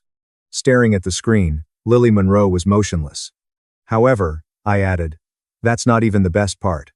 Do you want to tell everyone, Lily Monroe? Or should I? Please, she muttered. Stop, please, quit. However, the good part is just around the corner. The slideshow was advanced by me. On the screen was a marriage license. In Las Vegas, Ryan Walker and Emily Park tied the knot. 3 years prior, Ryan Walker tied the knot. I told a woman named Emily 3 years ago. They remain wed. This implies that he would never abandon her for you, Lily Monroe. Ryan Walker was the target of Lily Monroe's spin. Are you married? Ryan Walker stumbled. I was going to let you know when. Lily Monroe let out a cry. When would you have told me? Let me clarify this. My voice broke through the commotion as I spoke. Ryan Walker and Lily Monroe have been having an affair for 9 years. For 3 years, Ryan Walker has been deceiving his wife, Emily. Lily Monroe believed that tonight at our wedding was the ideal occasion to reveal their covert romance, and Ryan Walker stole $60,000 from our father. The room blew up. Ryan Walker was being yelled at by my mother. With a red face and protruding veins in his neck, my father got to his feet. Lily Monroe was sobbing uncontrollably and heaving when someone entered the room from the rear. I had reserved a seat for Emily and made sure she could see well. She moved like a shark through the throng. Lily Monroe anticipated her. Who is that? That's Ryan Walker's wife, I said. Emily came to a halt before Ryan Walker. His eyes were wide with fear as he looked up at her. She gave him a slap. The ballroom reverberated with the sound. We're done, she said icily. Tomorrow, my attorney will get in touch with you. She faced me. I appreciate the invitation. After that, she left. There was mayhem in the room. With his head in his hands, Ryan Walker fell into a chair. Lily Monroe took hold of my arm. You were aware. You've been aware of this for the past 4 weeks, I attested. Why didn't you speak up? Since I wanted everyone to see your true self. You too, Evan. My mom came running over. I'm really sorry. I didn't know. Mom, I understand. Ryan Walker was in front of my dad. I'll start charging you if you don't figure out how to pay me back by Monday. I don't care, Dad. I don't have. Sell your vehicle. Obtain a loan. I don't care if you rob a bank. You are repaying me, every single cent. I looked over at Lily Monroe. The marriage license, by the way, I never submitted it. Her face turned pale. What? This is an illegal wedding. You're not my spouse. For a man who was taking advantage of you, you are nothing more than a woman who humiliated herself in front of 180 people. You are unable to. I've already done so. At my shoulder, Caleb Moore materialized. That was the most brutal thing I've ever seen, dude. Regards. Now what? Right now? I surveyed the ruined wedding in the ballroom. Ryan Walker was destroyed, and Lily Monroe was crying. At my parents consoling one another. I'm going now. At 10:05 p.m., I left. I had my car waiting. I had rented a driver the week prior. A safety measure. After this, I knew I wouldn't want to drive. I was followed out by Caleb Moore. Where are you heading? Airport. I purchased a ticket to Iceland, departing at 12:30 a.m. Iceland. We were to go on a honeymoon. I was traveling with Lily Monroe. I gave the resort a call and made it a single occupancy instead. Her ticket was reimbursed. Are you going alone? Yes, man, that's cold. Perhaps. I'm not going to stay here though. He gave me a hug. You made the correct decision. Did I? Absolutely. They were worthy. Perhaps they did. I climbed into the vehicle. I turned to face the Riverside Ballroom as we drove away. People were posting, recording, talking, filing, and using their phones. This would be ubiquitous by tomorrow. Both of them were destroyed at the wedding when the bride confessed her love for the groom's brother. I spent 12 days in Iceland, hiking, taking pictures, and reflecting. There were so many messages on my phone, most of them I ignored. Lily Monroe made 53 calls. After the first day, I blocked her. Ryan Walker made 8 calls. I also blocked him. My mom gave me a call once. I replied. Are you all right, Evan? Mom. I'm all right. I'm really sorry. We didn't know. I am aware. Ryan Walker is leaving. Your dad won't even give him a glance. Excellent. Lily Monroe has been sobbing over the phone, claiming she made a mistake. Yes, she did. For 9 years, numerous errors. Will you ever be able to forgive them? I considered it. No, I replied. I don't. Even though Lily Monroe and I were never legally married. I returned 3 weeks later. Changed my hair. Sent her the invoice. Put her belongings in storage. And filed for an annulment. According to Daniel Park, it was merely a formality. For the sake of complete certainty, the story went viral. It had been recorded at the wedding and uploaded to the internet by someone. It received 21 million views in just 48 hours. At the wedding, the groom reveals the bride's extramarital affair. The remarks were harsh. She was deserving of everything. The brother is a piece of garbage. What a legend this man is. Ryan Walker was laid off. The video was viewed by his boss. Determined that Ryan Walker's moral character did not match the company's ideals. He was divorced by Emily, took half of everything. My dad filed a lawsuit against him, fraud in civil court. Obtained a judgment for $60,000, plus legal fees and interest. Ryan Walker moved into a studio apartment on the south side after having to sell his car and condo. Friendships were lost by Lily Monroe. Hatred erupted on her social media. She erased everything.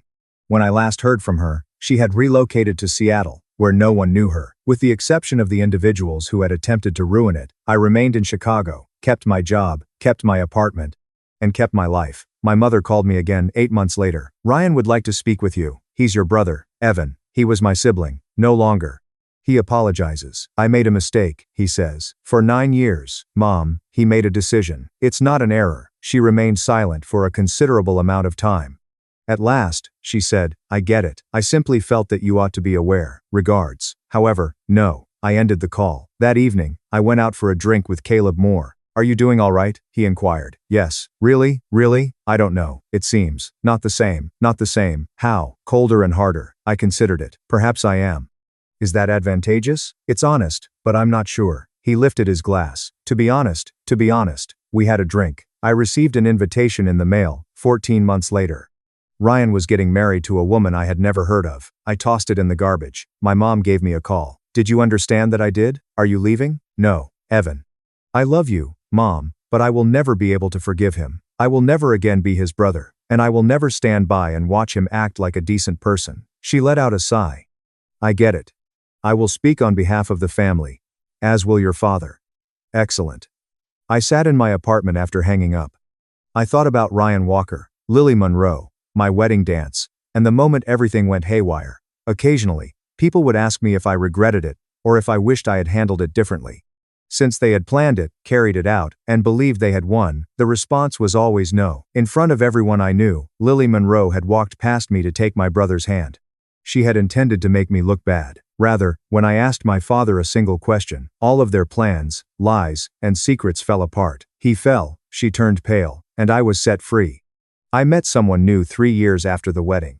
Hannah Collins was her name. She was a graphic designer who was honest, kind, and humorous. After 4 months of dating, she inquired, "Do you have any siblings?" I said I had a brother. No longer. What took place? I told her everything. She remained silent for a considerable amount of time. At last, she said, "That's brutal." Yes. Do you feel bad about it?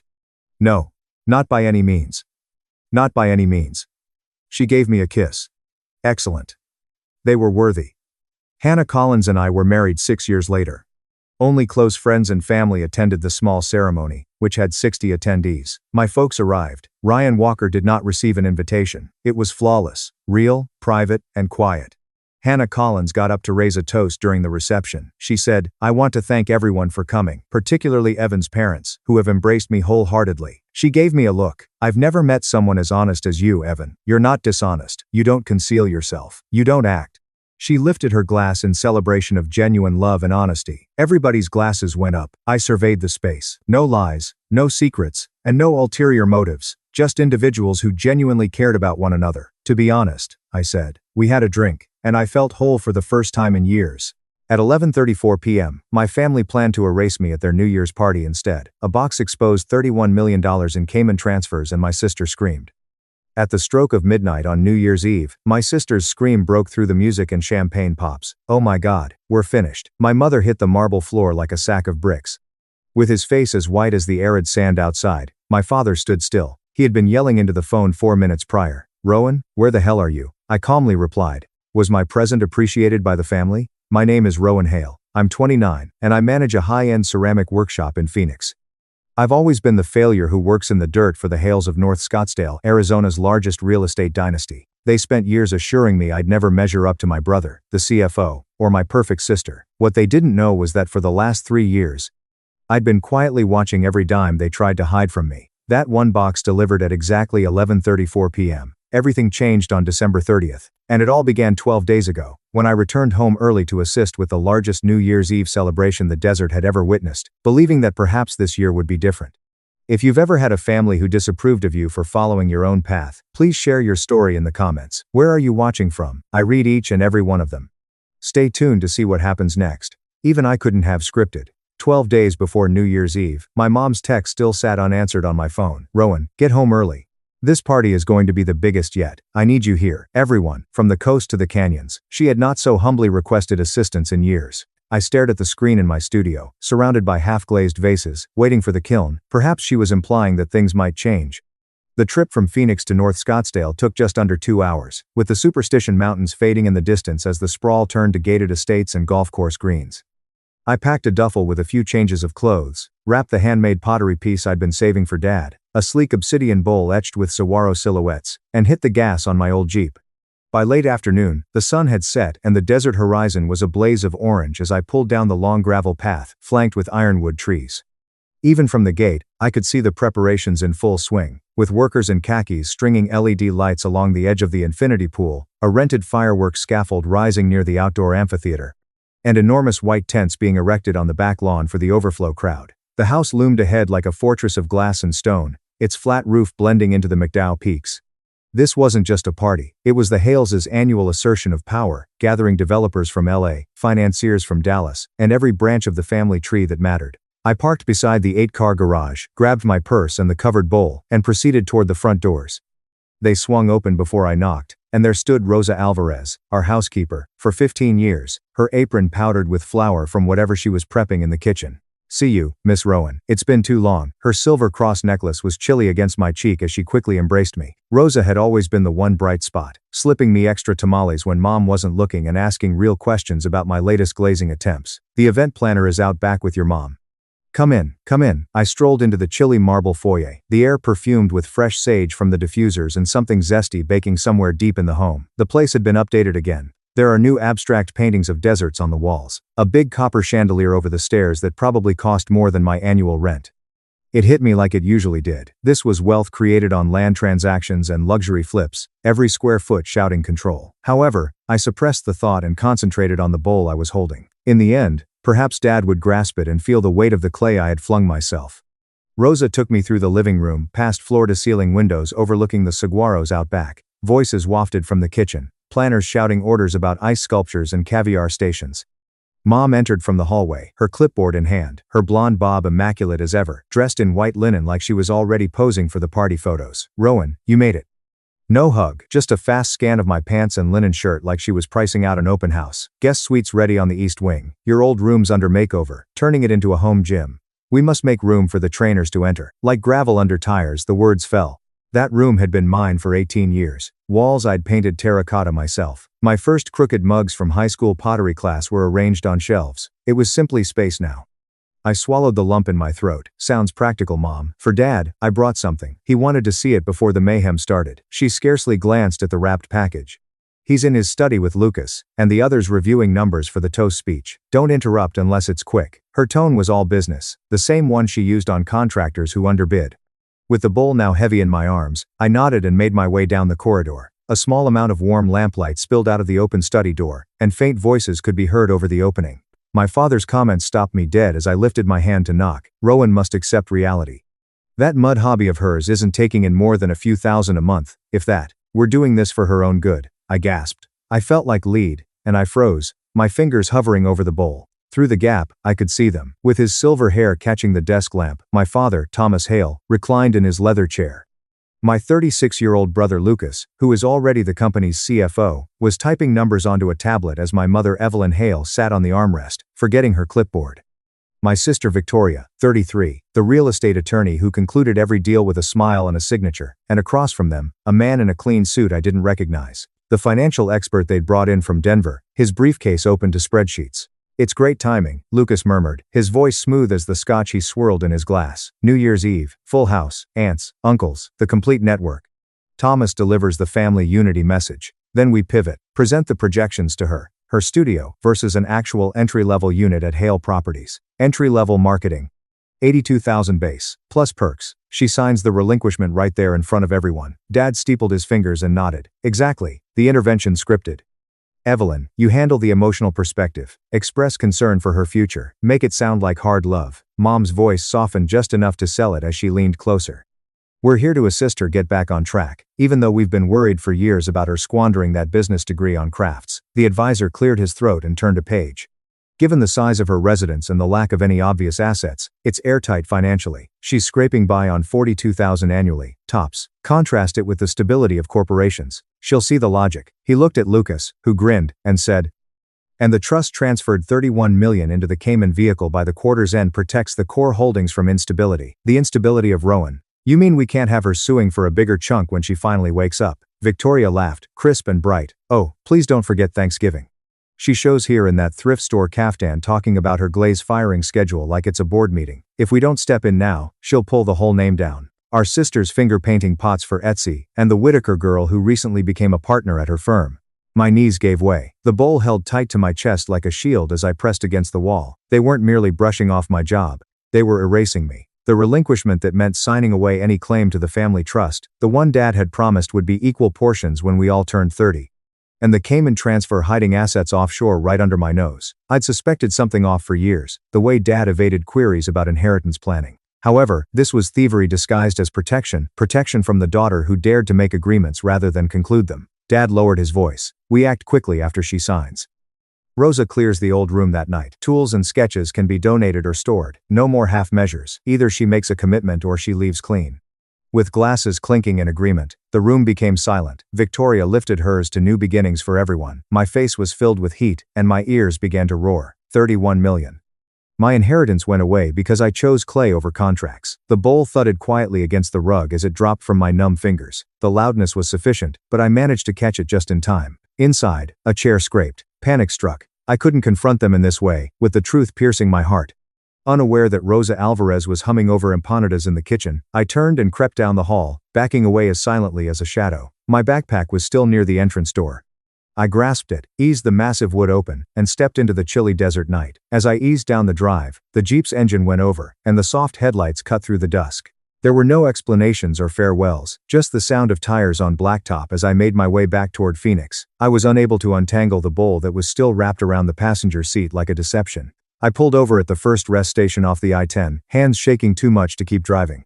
The engine clicked as it cooled under a sky full of stars. I killed the headlights and finally allowed the tears come. On the third ring, Claire Morgan answered. "It's 2:17 inches the morning, Rowan. You're where?" I was hardly able to talk. "They are publicly severing all ties with me. New Year's Eve."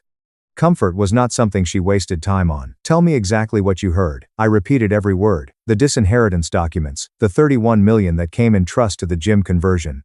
She remained silent. "The forensic files are still available to you. I had engaged a Tempe accounting company 3 years prior, just after Dad misplaced a packet of trust documents I needed for my taxes.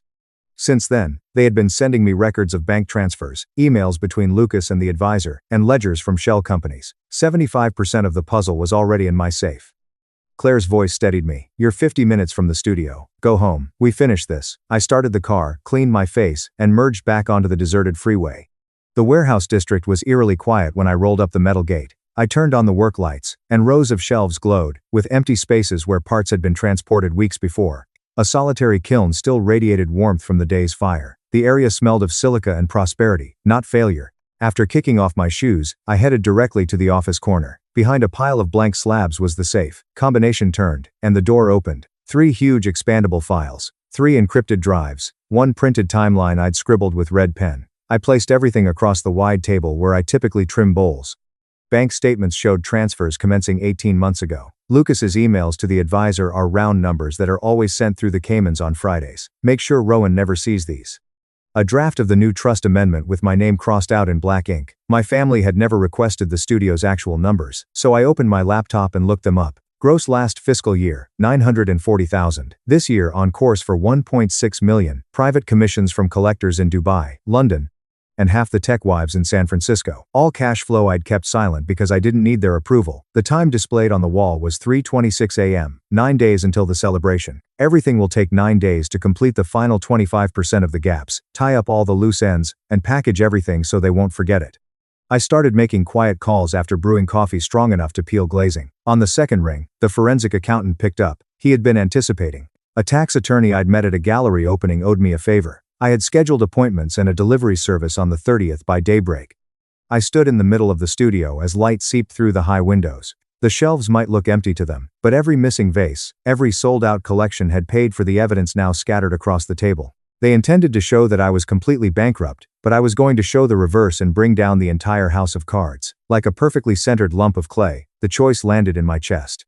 Stop wishing that they would change. No more second-guessing my worth. The line had been painted in the sand by them. I was going to bury them in it.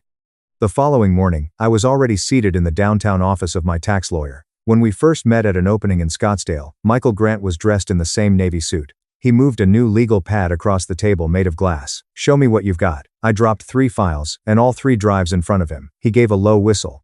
This is a federal case wrapped in a bow, and you weren't kidding. We spent 4 hours cross-referencing every transfer. He pointed out the signed amendment page that locked me out, 2 wire confirmations, and the last missing parts. Before lunch, his paralegal retrieved them from public files. The binder was notarized in triplicate, tabbed, highlighted, and 240 pages thick by 217. The bundle included 3 encrypted USBs. Michael leaned back, 1 master, 2 backups. Are you certain you want to deliver this at precisely 11:34 on the 30th? I said right before the countdown. He didn't argue. My next destination was the South Phoenix custom wood shop where I had made gallery crates. Last spring, the owner owed me $12,500 for an installation. I drew the box using butcher paper, black walnut, blind dovetails, and brass hinges. The lid has the Hail crest laser etched on it. Interior lined with charcoal suede, recessed compartment for the binder, velvet tray for the drives. He promised discreet white glove delivery on the 30th and completion in 7 days. After making a cash payment, I departed.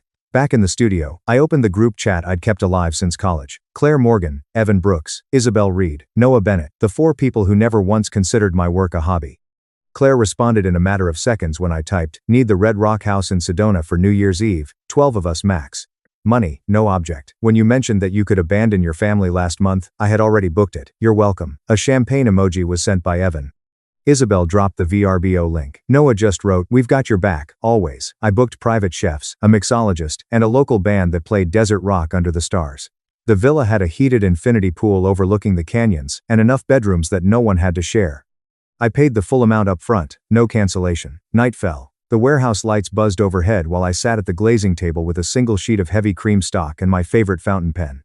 I wrote slowly, every letter considered. Thomas, Evelyn, Lucas, Victoria, you spent years telling me I would never be enough. Tonight, you'll understand what enough actually costs.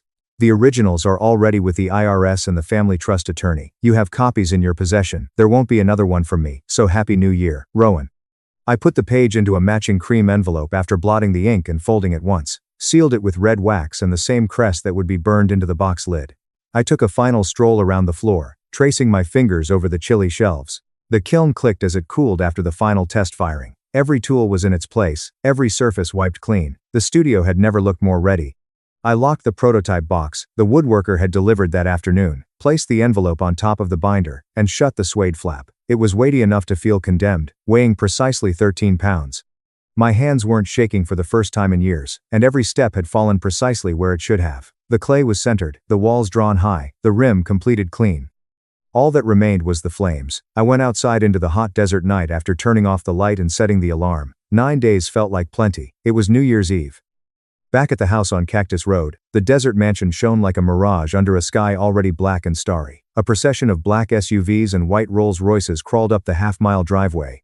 Headlights sweeping across saguaros wrapped in tiny white lights. Doors slammed in perfect time, as valets in white coats ran between automobiles. The temperature inside was set at 72 degrees, but the intensity felt volcanic as a scarlet carpet rolled from the vehicle court to the double-height bronze doors, lined on both sides by towering torches that hissed and flashed in the cool December air. With a special remix that caused the crystal chandeliers to shake, the DJ, who had been flown in from Los Angeles, stood on an elevated stage of smoked mirror with flashing white headphones. Like altars, 3 bars glowed. One poured only 1,998 Dom Perignon from Jeroboam's. Another served aged Japanese whiskey in hand-cut glasses. The third created cocktails that smoked with dry ice and flashed neon under black light. On the acrylic floor that covered the infinity pool, women dressed in midnight sequins and liquid gold whirled around. With a gold silk column gown that caught every strobe and diamonds at her throat that scattered light like paparazzi flashes, Evelyn walked through the crowd like royalty, sending ripples of colored light beneath their heels with every step. She stroked too many arms, laughed too loudly, and said the same thing to each new person. Biggest party we've ever thrown. Everyone who cares is here tonight. Thomas Hale stood beneath the big iron chandelier in the cigar lounge. As he guaranteed first-look discounts on the Dubai Marina and the Vegas high-rise, Cuban smoke curled around his head.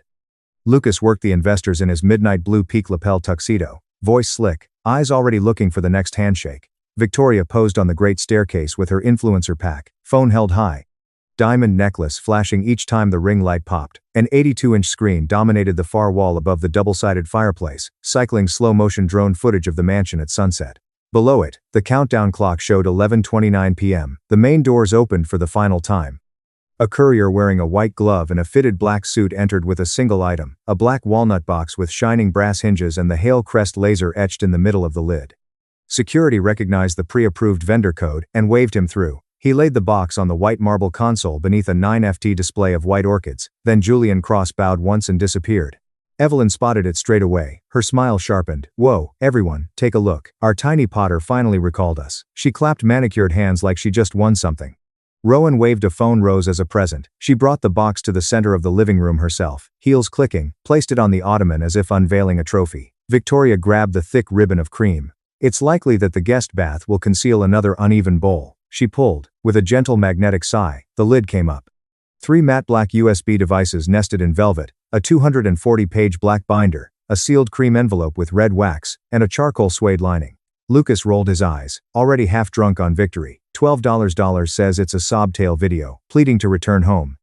The drone footage disappeared as he took one drive and pushed it into the media hub underneath the screen. The room lights dimmed automatically for the surprise presentation. Page 1 filled the wall in sharp 4K, wire confirmation. $31,000 Grand Cayman account, $409,887. Page 2 email thread captioned finalize removal of RH before 1,230.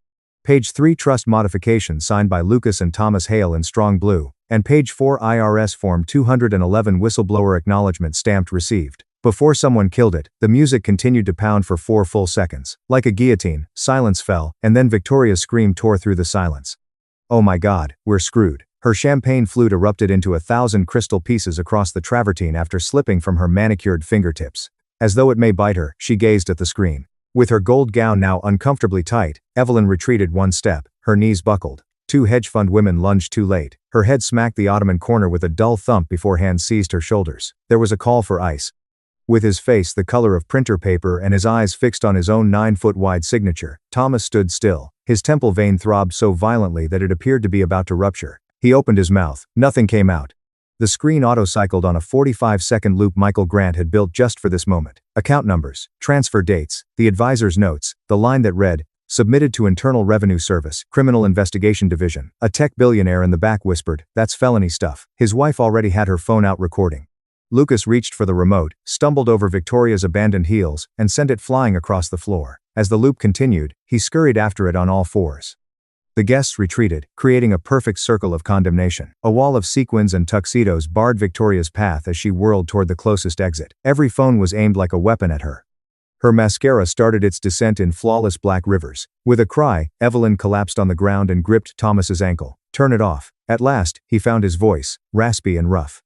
For the love of God, turn it off. A staff member removed the disc, but the movie had been auto-uploaded to 45 private stories and 1 highly public Dropbox link. At 11 hours, 59 minutes and 40 seconds, the countdown clock struck. Nobody approached the terrace to watch the $55,000 fireworks display. 80 of Arizona's most powerful individuals stood still. watching the Hale Empire fall apart in real time as the 45-foot glass walls were rocked by the desert wind, and I raised my glass to the moon and waited for the phones to ring 2 hours north, under a different sky. My phone started bursting at 11:58 p.m., exactly 4 minutes before the world flipped upside down for them. I was standing barefoot on the warm sandstone terrace of the Sedona home. Cathedrals of red sandstone that gleam blood orange in the moonlight. The infinity pool shimmered turquoise, reflecting 1,000 fairy lights strung through the mesquite trees. Victoria's name flashed first, the contact photo still of her from 7 years ago laughing in a bikini on a yacht. While the mixologist was free-pouring 2010 crystal into vintage coupe glasses that caught the light like prisms, our private chef had just finished the last course, which included caviar spoons and chocolate spheres dusted with gold leaves. I left it ringing till it went to voicemail. 45 seconds later, Lucas's followed. The same fate. Evelyn's call came next. A Botox-smooth smile at a charity ball froze her face.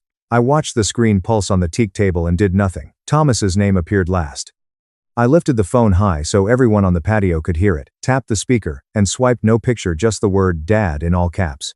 Behind me, the 12 members of our chosen family, Claire Morgan, Evan Brooks, Isabel Reed, Noah Bennett, and the others formed a loose semicircle. Champagne flutes paused halfway to their lips. "Rowan, you psychotic, ungrateful little," he said, something I had never heard him say before. The roar that came through the speaker almost blew it out. With the exception of the band's soft beat as they warmed up for the countdown, the terrace fell silent. In fact, there was a harsh bark that reverberated off the canyon walls as someone behind me chuckled. Then came Evelyn's high-pitched, cracking voice. Baby, please pick up. Come home, please. We can conclude that it was a hoax. We can solve everything. You remain our daughter," Victoria shouted over her, raw and feral. "You jealous, talentless, you just wrecked all we fought for." With his voice trembling from barely contained panic, Lucas attempted the measured approach. "Cease and desists are already being drafted by all of the nation's leading firms. You'll be in federal prison by spring." Thomas again, colder now, the businessman trying to bargain. "Give your number a name. 12 million, 25. Whatever it takes to get rid of this." I waited until there was no more oxygen left in the chaos on the other end. The wind off the canyon carried the scent of juniper and freedom. I brought the phone to my lips and said, "Listen to me, because this is the last time any of you will ever hear my voice." I spoke slowly, clearly, and Arctic. The Hale family perished as soon as that box opened. Dead and buried, not injured, not sleeping. Every email, every forged page, and every transfer were all kept by me. The IRS has the originals. Your partners have the copies. There is no negotiation table. There is no fix. There is no longer a sister or daughter. No more safety net. You are strangers now, and strangers don't get second chances. Evelyn sobbed about grandchildren she would never get to meet incoherently. "I'll burn in hell," Victoria yelled. As if I had anything left to conceal, Lucas threatened to reveal the finances of my studio. Thomas made one last attempt, his voice breaking. "This is something you will always regret." I gave the moon a smile. "No, you will." I ended the call. The screen turned dark. I turned the phone off entirely, used my thumbnail to pry out the SIM card, and then threw it into the pool. With a small plink, it disappeared, engulfed by turquoise light. Claire gave me a brand new flute, her eyes gleaming. The band leader counted us in from inside the glass doors. 10, 9, 8. We shouted the numbers together, voices bouncing off cathedral rock. At 3, our private pyrotechnic team ignited the first shell. At 1, the canyon walls turned molten red, then gold, then white, and the sky exploded with gold waterfalls, violet chrysanthemums, and crimson hearts that bloomed and dripped like slow fire. I couldn't hear Noah's joyful shout over the thunder as he threw both arms around my shoulders. With her sequins flashing like fish scales, Isabel leaped into the pool while fully clothed. I lifted my glass to the explosions above and drank until the bubbles burned my throat. Evan's drone captured everything in 4K for us alone. The champagne tasted like victory, like oxygen, like the first day of the rest of my life. Much later, when the fires in the outdoor pits had burned low, and the others had drifted inside to crash on sectionals and guest beds, I stayed on the terrace alone. The canyons were silent again, ancient and unmoved. I leaned against the warm stone railing and spoke into the dark, soft enough that only the desert could hear. "Hales, Happy New Year. Enjoy the consequences." 5 months later, the first certified letter from the IRS landed on the marble console in the foyer of the Cactus Roadhouse. The return address read, Dep Department of the Treasury, Large Business and International Division. Thomas Hale signed for it with a hand that wouldn't stop trembling. Inside, a notice of deficiency for unreported offshore income totaling $31 million. Penalty 80% fraud assessment plus compounded interest. Grand total due $24,880,000 and change. Payment deadline 90 days. 4 weeks after that, the Dubai Sovereign Fund canceled the joint venture letter of intent for the new marina resort, a single-line email. In light of recent regulatory concerns, we are withdrawing. The Vegas group followed 72 hours later, citing reputational risk. 2 projects, $460 million in future revenue, gone overnight. Lucas lasted exactly 11 more days as CFO. The board convened an emergency session and voted him out unanimously. Security escorted him from the building with a banker's box and his Harvard diploma. His LinkedIn stayed frozen on open to new opportunities for weeks. Victoria's husband filed for divorce the same month. His attorney attached the Cayman Trust documents to the petition, claiming half the hidden assets were marital property.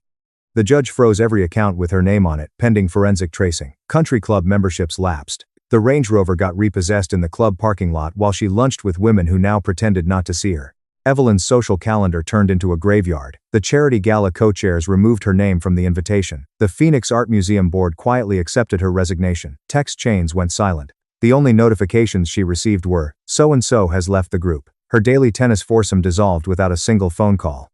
Grandmother Margaret Hale summoned the 3 of them to her ranch in Paradise Valley. At 93, she still sat ramrod straight in her leather wingback. She slid revised estate documents across the coffee table. Thomas, Evelyn, Lucas, and Victoria were now listed under a single line, intentionally omitted.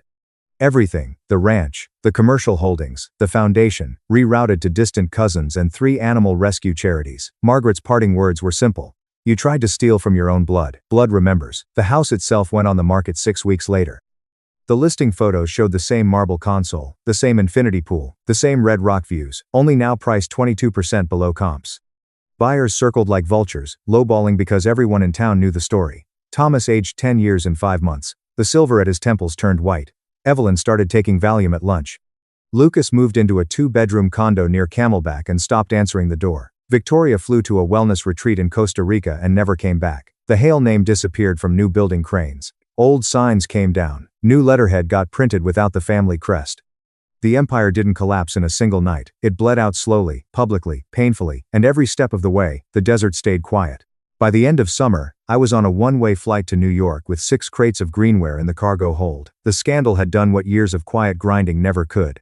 It put my name in places I never paid to reach. A small show I'd done in a Phoenix warehouse the previous winter, 14 pieces, invite only, suddenly resurfaced on every art blog from London to Seoul. Headlines that once said Hale Aries exposes family fraud now carried second lines, and she's one of the most exciting ceramicists working today. 4 weeks after the story broke, an email arrived from Elena Marrow, director of Gallery Ver in Soho, subject line, "We would be honored." She had flown to Phoenix the next day, walked through my studio in 5 in heels without flinching at the clay dust, and offered an exclusive 4-year contract on the spot. Rent on a 3,600 feet raw loft on West 26th was covered. 2 gas kilns, a slab roller, and a ventilation system money couldn't normally buy were already installed when I landed.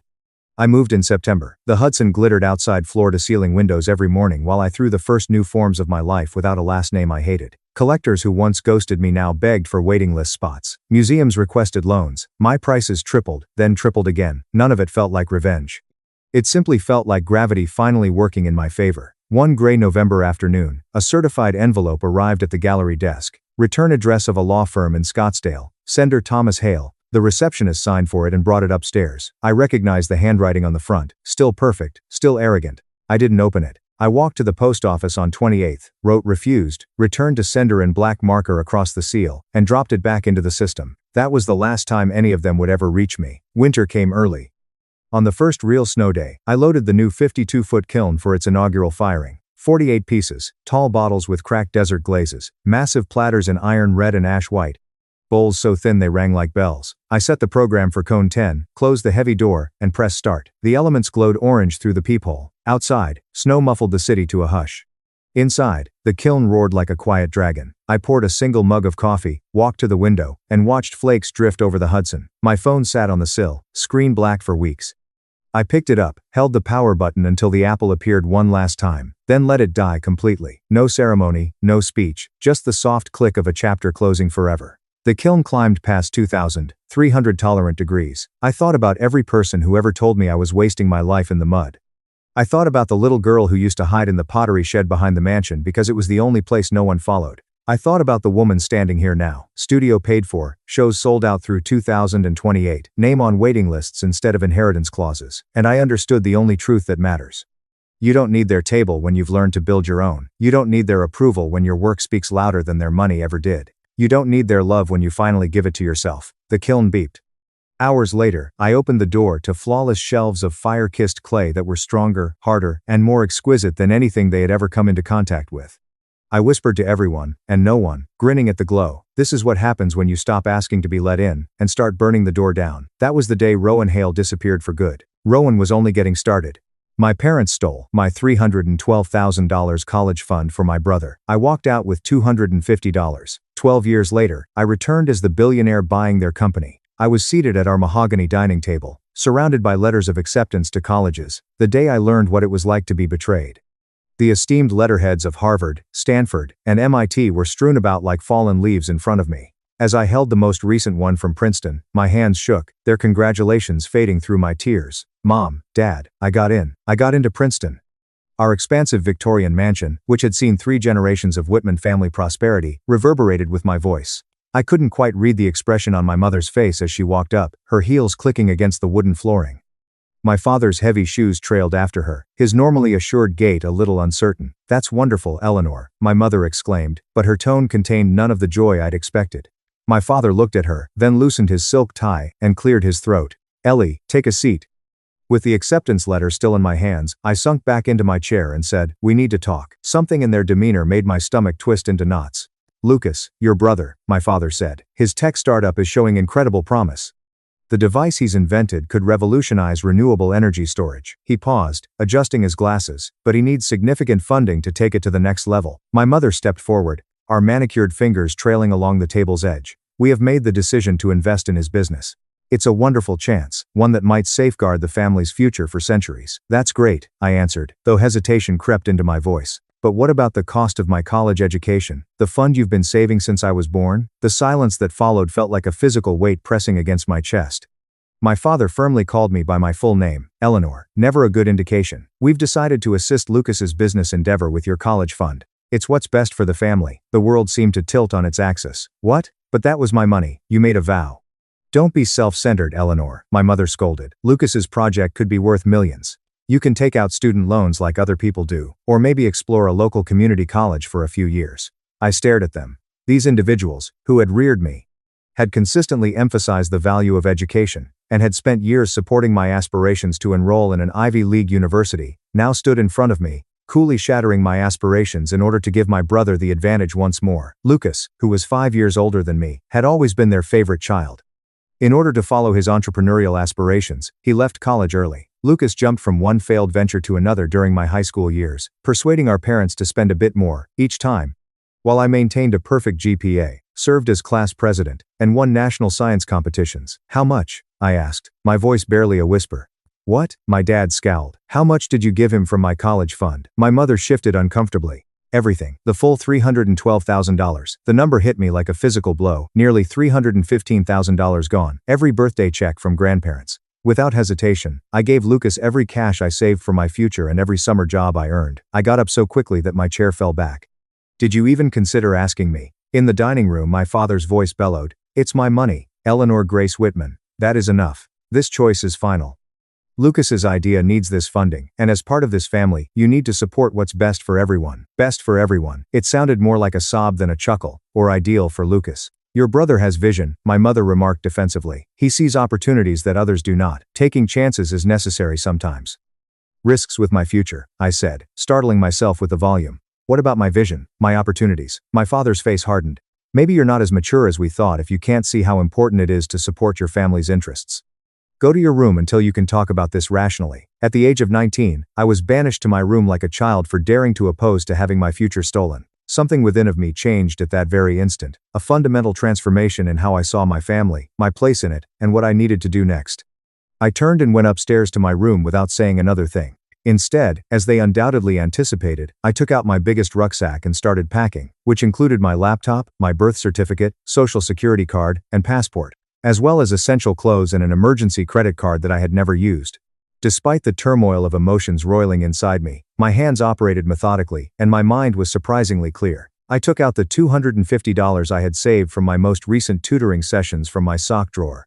I hadn't contributed this money to my college fund since I intended to use it for Princeton stuff after I was admitted. It would now have a different function. As I packed, memories surged through my mind. Lucas's first unsuccessful venture, a social media platform for pets that burnt through $62,000 of our parents' money. His second try, a cryptocurrency that lasted 4 months before failing. Each failure met with encouragement, support, and more funding. The doorbell rang, interrupting my thoughts as I was being advised to be realistic about my dreams. Through my window, I noticed Lucas's Tesla rolling into the driveway. Of course, he was here, probably here to collect his next handout. From below, I could hear their voices floating upward. The ideal family moment, replete with their ideal kid and his ideal justifications for requiring more money, was captured in Lucas's endearing giggle, my mother's loving tone, and my father's pleased rumble. I opened my laptop one last time and composed 2 letters. The first to Princeton. Dear Admissions Committee, with extreme regret, I must decline your offer of admission. Due to unanticipated financial circumstances, I will be unable to attend Princeton University this autumn. Thank you for the chance. Regards, Eleanor Whitman. My parents received the second email. You've made your decision, Mom and Dad, and now I'm making mine. Don't search for me. Don't try to contact me. I'll find my own way without the family money or the family name. Eleanor. After pressing the send button, I took my phone's battery out. From below, I could hear Lucas starting into another impassioned spiel about his groundbreaking technology. In his world of aspirations and schemes, $312,000 was probably just another number, just another stepping stone to his imagined success. But for me, it was the last pull. Slinging my backpack over my shoulder, I took one final look at my room, at the debate team trophies, the science fair gold, the honor roll diplomas, all proof of a life spent trying to earn the approval of parents who would always chose Lucas first. I had not climbed down the trellis outside my window since I was 15. My feet landed lightly, and I left the Whitman family estate without turning around. In my pocket was $250. In my brain was a lifetime of straight A's and academic successes, and I had a burning desire to show that they had made the worst mistake of their lives. I had no idea that 12 years later, I would be sitting across from them in a corporate boardroom, watching them try to sell their failing business to possible investors, not knowing that the daughter they had so casually fired was their only hope for salvation. But that element of the story would come later. I had to start from nothing and develop into someone they wouldn't have expected their pragmatic daughter to be. With each stride away from my childhood home, my resolve reinforced. They wanted to bet everything on Lucas. All right, I would bet everything on myself, and I wouldn't need their $312,000 to do it.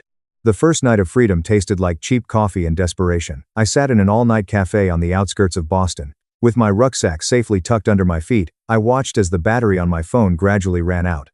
I noticed that my mother had missed 19 calls, my father had missed 6, and Lucas had sent me 2 SMS before it turned entirely dark. Ellie, don't be so emotional. Come home.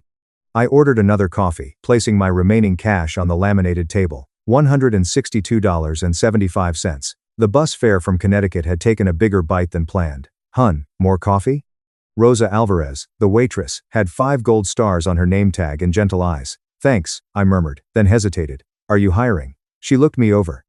Pristine college interview clothes, pricey laptop, the obvious marks of an affluent child playing runaway. But something in my expression must have struck her, for she didn't quickly discard me. Kitchen help, she murmured finally. Minimum wage plus tip split from $5.30 to $1.30. I nodded, feeling relieved. Start tomorrow if you want. I'll be here. There's a motel down the street, she continued, writing on her order pad. Tell Frank Donnelly that Rosa sent you. He'll give you the weekly rate. I opened my laptop and started planning that night in a motel room that smelled of cleaning supplies and old cigarettes. My backpack still contained the admission letter from Princeton, a reminder of the future I had just lost. But while I gazed at it, a thought started to take shape. During my high school years, I tutored wealthy children in difficult science and math. Because I produced results, their parents paid me top dollar for my services. Perfect SAT scores, higher GPA, early college admissions. I'd always seen it as a means to earn additional money for college. I now regarded it as the starting point for something more. I opened a new document and started typing. Elite academic consulting, specialist tutoring and college admissions help developed by a Princeton-accepted scholar. I worked through the night, constructing a modest website utilizing my coding skills from AP Computer Science. I spent $65 of my valuable savings to an all-night print shop to generate business cards with a professional appearance before daybreak. The next 7 months slipped into a hard pattern. Starting at 5:30 a.m., I worked at the cafe until 1:30 p.m., learning everything I could about the business. It came out that Rosa had owned the establishment for 20 years. She taught me about inventory management, staff scheduling, and most significantly, how to read people. From 2:30 p.m., I developed my tutoring business until 8:30 p.m. Word quickly traveled across the affluent Boston suburbs that I was assisting Rosa's daughter with calculus during my break. My first customer came from a regular at the diner. There was a young tutor who had been accepted to Princeton but decided to postpone, She was able to clearly explain difficult ideas and promised outcomes. I never mentioned my real last name. Eleanor Whitman became Ellie Moore, and my clients never questioned it. They cared about outcomes, not pedigree. I continued to assist Rosa with her books on the weekends, but by month 4 I was earning enough money from tutoring to leave the diner. She turned into a mentor and friend who taught me business lessons that no Ivy League institution could match.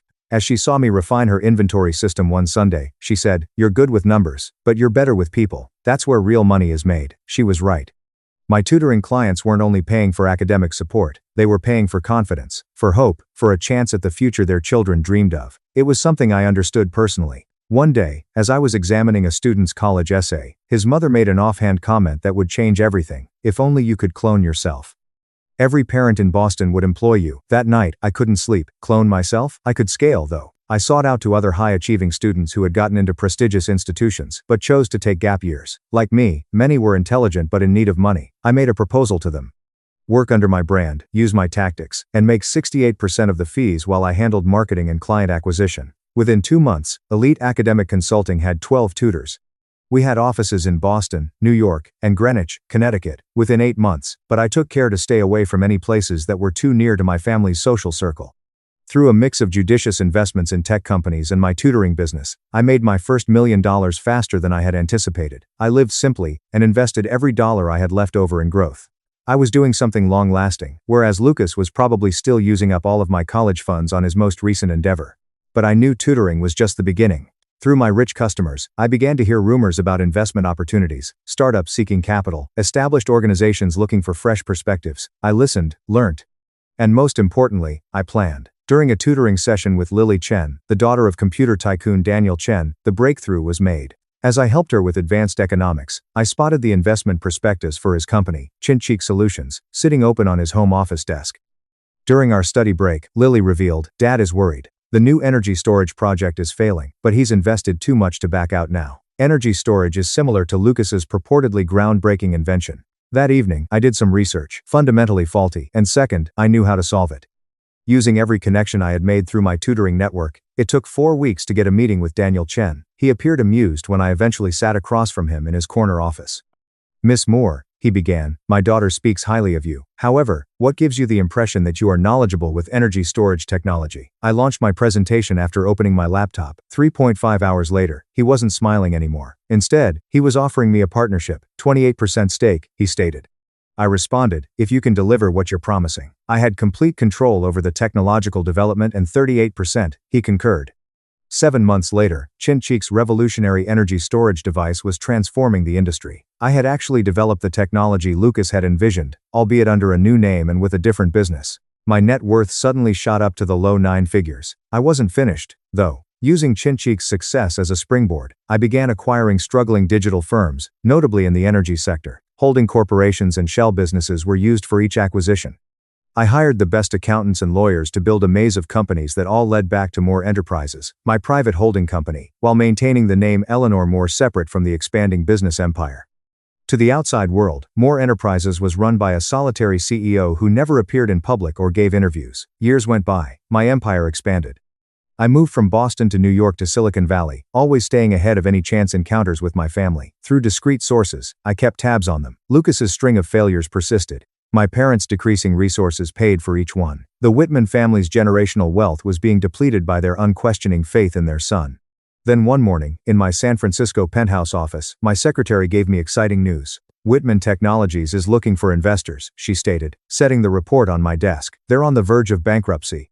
With a smile on my face, I picked up the report and said, "Your father is meeting with potential buyers next week." 12 years later, it had all come full circle. I added, "Set up a meeting, but use the letterhead from Moore Enterprises." It was time to show my family what their pragmatic daughter had turned into. Let's see whether they recognize the daughter they discarded. 12 years had passed with no alteration to the Whitman Technologies building. The same security guard who never looked up from his crossword problem, the same ostentatious granite exterior, and the same gilded inscription above the entrance. However, I was no longer the teenage girl they had discarded with so ease when I walked through the rotating doors in my Armani suit. Miss Moore, a young assistant, hurried forward. "The board is waiting in the big conference room. Could I please have your coat?" I forced a grin as I gave her my coat. My mother had always insisted that true power clothed in designer brands. I wore enough clothes today to finance one of Lucas's unsuccessful businesses. Coffee? Green tea? Inquired the helper. Recalling how my mother used to make fun of my preference for tea over coffee, I answered. No sugar, proper brewing time. I had time to gather my thoughts on the elevator ride to the top floor. 12 years of preparation had led to this point through my network of shell companies and discrete investments. I had methodically taken on Whitman Technologies' debt, established myself as their sole hope, and now controlled their destiny. A scene that nearly made me chuckle was shown when the conference room doors opened. My father, Thomas Whitman, sat at the head of the table, but that position would soon be mine. My mother, Margaret, perched next him, her beautiful posture betraying her concern, and Lucas, my loving brother, who had burnt through my education money and much of the family riches, slouched in his chair, typing away at his phone. Miss Moore, my father said, extended his hand. I appreciate you coming. We've heard great things about Moore Enterprises. I shook his hand firmly, noting the slight tremor in his grip. Thomas Whitman, the Great, was anxious. Excellent. Please. I motioned for him to take a seat. Let's talk about why we're here. I listened to their presentation on Whitman Technologies' current state for the next hour. To stay viable, the corporation need a $55 million capital infusion. We believe with proper investment, my father continued, his voice carrying that same persuasive tone he'd used when telling me to be realistic about my dreams. Whitman Technologies could return to its former glory. Their stock had fallen 65% in the last quarter, and Lucas's latest venture, another attempt at revolutionary energy storage technology, had depleted their remaining reserves. I opened my laptop, which displayed a series of graphs on the conference room screen. I replied, closely observing their expressions, your company's decline began approximately 12 years ago, coinciding with a series of interesting investment decisions. Lucas shifted uneasily. My mother's neatly manicured fingers thumped against the table. My father defended himself by saying, we took some calculated risks. Computed. I raised an eyebrow. Like investing $312,000 in an unproven energy storage technology, the room fell silent. The precise sum of my pilfered education fund hung in the air like a charge. How did you? Lucas began, but stopped himself. I stood, went to the window that overlooked the city. What do you think was your greatest business error, Mr. Whitman? My dad cleared his throat. Maybe growing too fast in some markets. No, I stopped him off, turning to face them. Your worst mistake was sitting in this room 12 years ago, assuming she would just accept your choice and slip into the background. The color went from my mother's face. Lucas's phone clattered to the table. A look of dawning recognition froze my father's face. Eleanor. I grinned, relishing the occasion. Hi, Dad. It's been a long time, Mom. Lucas. This is impossible, Lucas sputtered. Are you Eleanor Moore? Actually, it's Eleanor Whitman Moore now, legally changed. I sat back down, savoring their surprised expressions. But you'd know that if you'd bothered to seek for me these past 12 years. My mother found her voice first. Darling, we tried to find you. No, I cut her off. After a few weeks of hesitant phone calls, you concluded I was being overly dramatic and promised to return home when I ran out of money. I stared at Lucas. By the way, how did that energy storage technology turn out? The one you needed my college fund for? He turned red. Unexpected issues arose. Ironically, Chin-Cheek Solutions, a Moore Enterprises company, seemed to have effectively resolved those issues, so I interrupted once more and pulled up another presentation. I exhibited the drawings of the energy storage system I'd helped build, the one that had made me my first billion. My father's business instincts finally kicked in. You own Chin-Cheek among other things. I began naming companies on the screen. Chin-Cheek Solutions, Moore Global Ventures, Elite Academic Consulting, and around 42% of Whitman Technologies' outstanding debt as of last month. The room descended into anarchy. Lucas leaped to his feet and knocked his chair over. I saw my mom put her hands to her face. With his empire disintegrating in front of him, my father simply stared. Why? He finally asked. Why don't you just identify yourself? I leaned forward, meeting his gaze. Because you needed to see me as you truly are, not as parents facing their daughter, but as failing business people facing someone more successful than they ever imagined I could be. What do you want? Lucas made a demand. Retaliation? I laughed. Get even, sir. I would have purchased this business 8 months ago and dismissed you all right away if I wanted retribution, dear. I stood, smoothing my outfit. No, I want to repair what you damaged. What does that imply? It means I'm offering to save Whitman Technologies, full debt restructuring, capital injection, and technological partnership with Chin-Cheek Solutions, my mother whispered. I waited, letting that sink in. But there are conditions. My father put on his business mask again. What conditions? First, Lucas is out. No more positions. No more funding for his endeavors. Stop wasting business resources. Lucas tried to object, but my father hushed him with a look. Second, you and Mom retire, Dad. The company needs fresh leadership, not nostalgic attachment to failed strategies. And third, my mother questioned, her voice barely a whisper. Third, I grinned. You all confess that sending me away was the best thing you ever did for me, because I developed everything without your money, without the Whitman name, and without your family ties. The room became silent. My father stared at the empire I constructed, displayed on the screen behind me. Tears welled up in my mother's eyes. I was unable to determine if it was out of pride or sorrow. Finally facing the fact that his younger sister had accomplished all he had not, Lucas sagged in his chair. "Do we have a deal?" I asked, knowing the answer before they spoke. My dad gave a slow nod. "Yes, Miss Moore." "All right." I packed my belongings and was ready to go. "The documents will be prepared by tomorrow." "Oh, and Mom." I hesitated at the door. "The community college in the area you recommended. They are among the largest beneficiaries of my philanthropic foundation."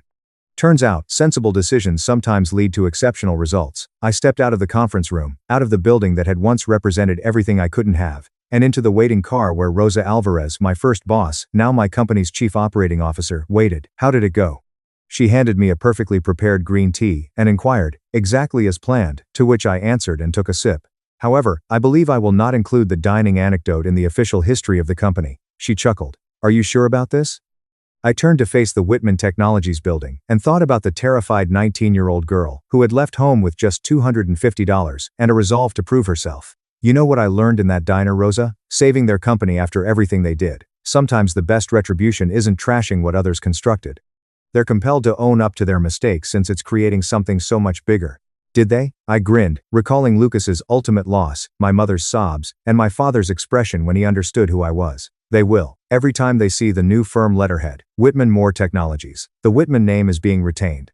I opened my laptop to check the markets and answered, "Of course. After all, I did commit to support the family company. I just did it my way." As we drove through the city, past the offices and skyscrapers that had seemed so far away, I remembered that Princeton acceptance letter that was still in my office. I had framed it with my first $1 million contract, my first business license, and a plain name tag that read Ellie, employee of a certain all-night diner. Sometimes the finest future is the one you create for yourself, rather than the one that is predetermined for you. A single cash, a single desire, a single triumph, and occasionally, just once, $250 and a resolute belief in oneself are more valuable than all the family wealth in the world. I stepped into my brother's engagement party. The bride scoffed. "The stinky country girl is here." Minutes later, the screens lit up and the FBI stormed in. I heard her say it as soon as I entered the ballroom. Vanessa Langford, my brother's ideal fiancée, leans near her bridesmaids, holding a glass of champagne in her manicured hand.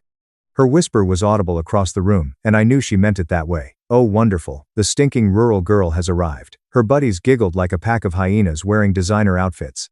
Vanessa didn't even glance at me as she said it. I was very insignificant to her, just some disgrace from a little town that ruined the look of her ideal engagement celebration.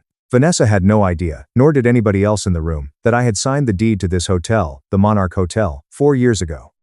Every chandelier above her head, every piece of cutlery she was eating with, and every square inch of Italian marble beneath her pricey heels was mine. And by the end of tonight, that whisper would cost her everything she ever desired. "My name is Claire Holloway. I am 33 years old and grew up in Millbrook, Pennsylvania, a town so small that the only traffic congestion we ever experienced was when old Mr. Caldwell's cows escaped and blocked Main Street for 2 hours.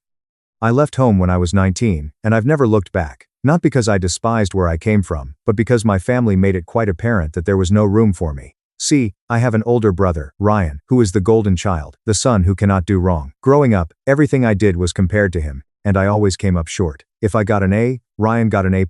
If I'd made the softball team, Ryan would have been the captain. My mother, Margaret, had a unique way of looking at me that made me feel like a rough draft, whereas Ryan was the final masterpiece. So I left. I packed one bag, boarded the bus to the city, and started over with only $350 and a fierce refusal to fail. Everyone back home assumed I was struggling.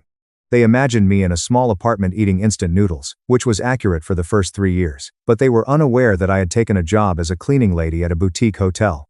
And that job transformed my life. I've learned everything. I was watching. I studied. I worked my way up from cleaning rooms to front desk, assistant manager, then manager.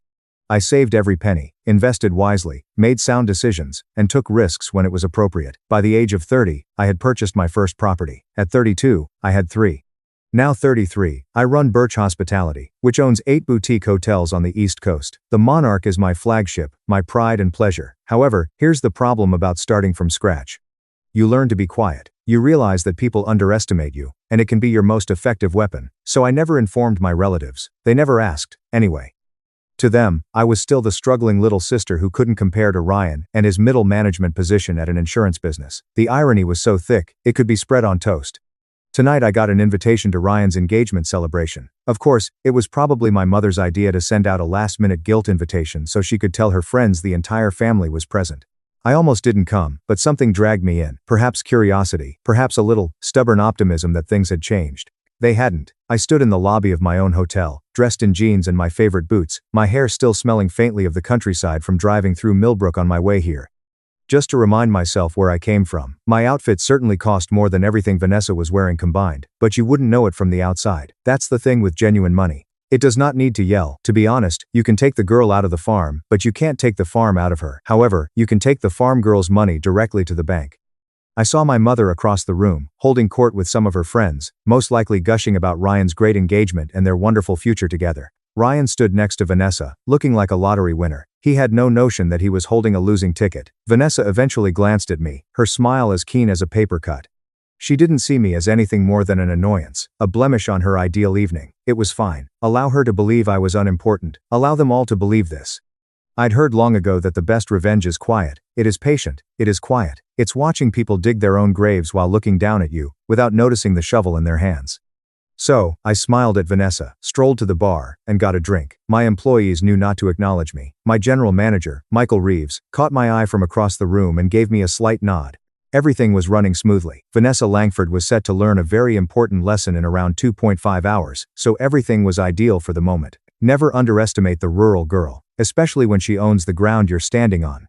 Before we go any further, if you're enjoying this story, please subscribe and let me know where you're watching from and what time it is. I see every single comment, and it means everything to me. Thank you very much for your support. Now, return to the story. Vanessa's engagement party was everything you'd expect from her, extravagant, over the top, and geared to impress those who were already impressed with themselves. There were swan-shaped ice sculptures, an extravagant champagne fountain, and enough flowers to make a botanical garden jealous. My hotel staff had done an excellent job, which made me proud. Despite my desire to roll my eyes at every design decision Vanessa had made, I took my drink and found a quiet area to observe. That was when my mother discovered me. Margaret Holloway approached as if she had detected a bad odor and was looking for its source. She eyed me up and down, her gaze settling on my footwear with apparent displeasure. She stated it was good that I could make it, but her tone suggested otherwise. She then asked why I couldn't have dressed more appropriately, saying that Vanessa's family was highly refined. She emphasized the word refined, as if it were a language word I should learn. I told her I arrived straight from work and didn't have time to change, which was correct. I just didn't disclose that employment entailed running a multi-8-figure hotel firm. My mother sighed as she always did at me, as if I were a constant disappointment she had come to accept. She advised me to attempt to make a good impression on the witters before disappearing back into the crowd to complete her social commitments. So there it was. After only 25 seconds of talking, I felt like I was 12 years old again, failing to satisfy some unseen standard I had never been warned about. I noticed Vanessa across the floor, air kissing her way through a crowd of guests. The woman kissed more cheeks tonight than any politician at a county fair. Every motion was premeditated. Every grin was evaluated for maximum impact. Her parents, Charles and Evelyn Langford, stood close like proud peacocks, watching their prized peahen work the room. Charles was a huge guy with a fiery complexion and the confidence that comes with actual achievement or superb acting. Evelyn was slim, shiny, and dripping with jewelry that reflected the light as she moved. They appeared rich. They appeared prosperous, yet something about them seemed odd, like a lovely painting hung slightly crooked. I couldn't pinpoint it yet, but I would. Ryan finally noticed me and came over. My 4-year-old older brother still looks at me as if I were the irritating little sister that followed him around when we were kids. He stated he was delighted I could come, but his tone indicated that he had not noticed whether I was present or not. He asked if I had met Vanessa yet and said she was fantastic. I informed him I had seen her. I kept my opinions to myself. Ryan nodded, already looking beyond me to see who else he should welcome. Certain things never change. He then said something that caused my stomach to tighten. He remarked that Vanessa's mother had given her grandma's necklace as an engagement gift. He said, "Wasn't that generous of her? Vanessa really adored it." I felt the air leaving my lungs. Grandma's jewelry, the antique pendant that our grandma promised me before she died. She had taken my hand and told me it was for me because I was her dreamer, warrior, and the person who would create something of herself. My mother was in the room when Grandma said it, so she told Vanessa anyhow. I looked across the room and saw it. There it was, dangling around Vanessa's neck as if it belonged. My grandmother's necklace, my inheritance, and my memory sparkled under the chandelier lights as Vanessa laughed at something someone said. The DJ turned up the music so loud that my fillings vibrated. If I wanted my teeth rattled, I would have just gone to the dentist. At the very least, I would get a free toothbrush from the experience. I excused myself from Ryan and went to the restroom, needing a moment to breathe. That's when I passed Charles Langford in the corridor, his phone glued to his ear and his face tight with stress. He didn't notice me. He was overly concentrated in his conversation. I heard him remark they needed this wedding to happen, and that the Holloways had enough money to meet their expenses. He paused to listen to whoever was on the other end. Then he stated they only needed to get through the ceremony, and then everything would work out. He hung up and headed back toward the party, his salesman's smile sliding back into place like a mask. I stood stopped in that corridor, my grandmother's necklace forgotten for the time being, replaced with something far more vital. The Holloways had money. What about the money? My parents owned a nice house, but I knew there was a second mortgage on it since I had been covertly paying it off for the previous 5 years. Ryan did a decent job, nothing exceptional. There was no family fortune, so why did Charles Langford believe there was? And, more significantly, what was their situation that required coverage?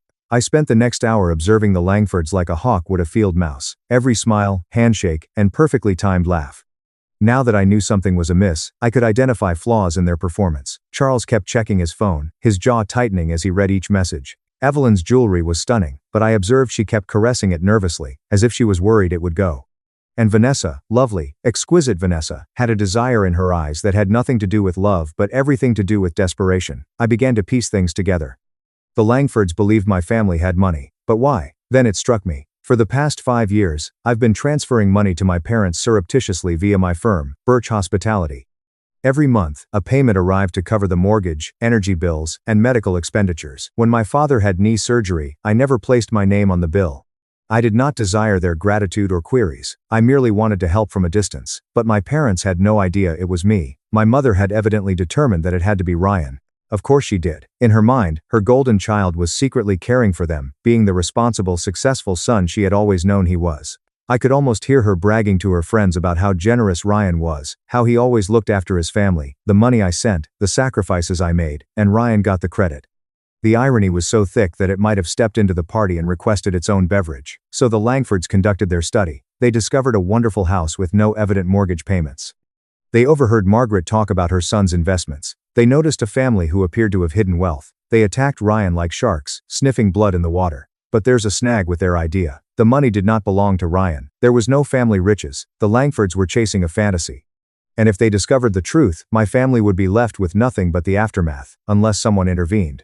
I found Michael Reeves near the service entrance, clipboard in hand, supervising the catering personnel. When I approached, he looked up, his professional mask dissolving into genuine kindness as he recognized me. He calmly asked if everything was okay, calling me Miss Holloway, before I shot him a look. He rectified himself and simply called me Claire. I told him I needed a favor. I needed some background information on the Langford family.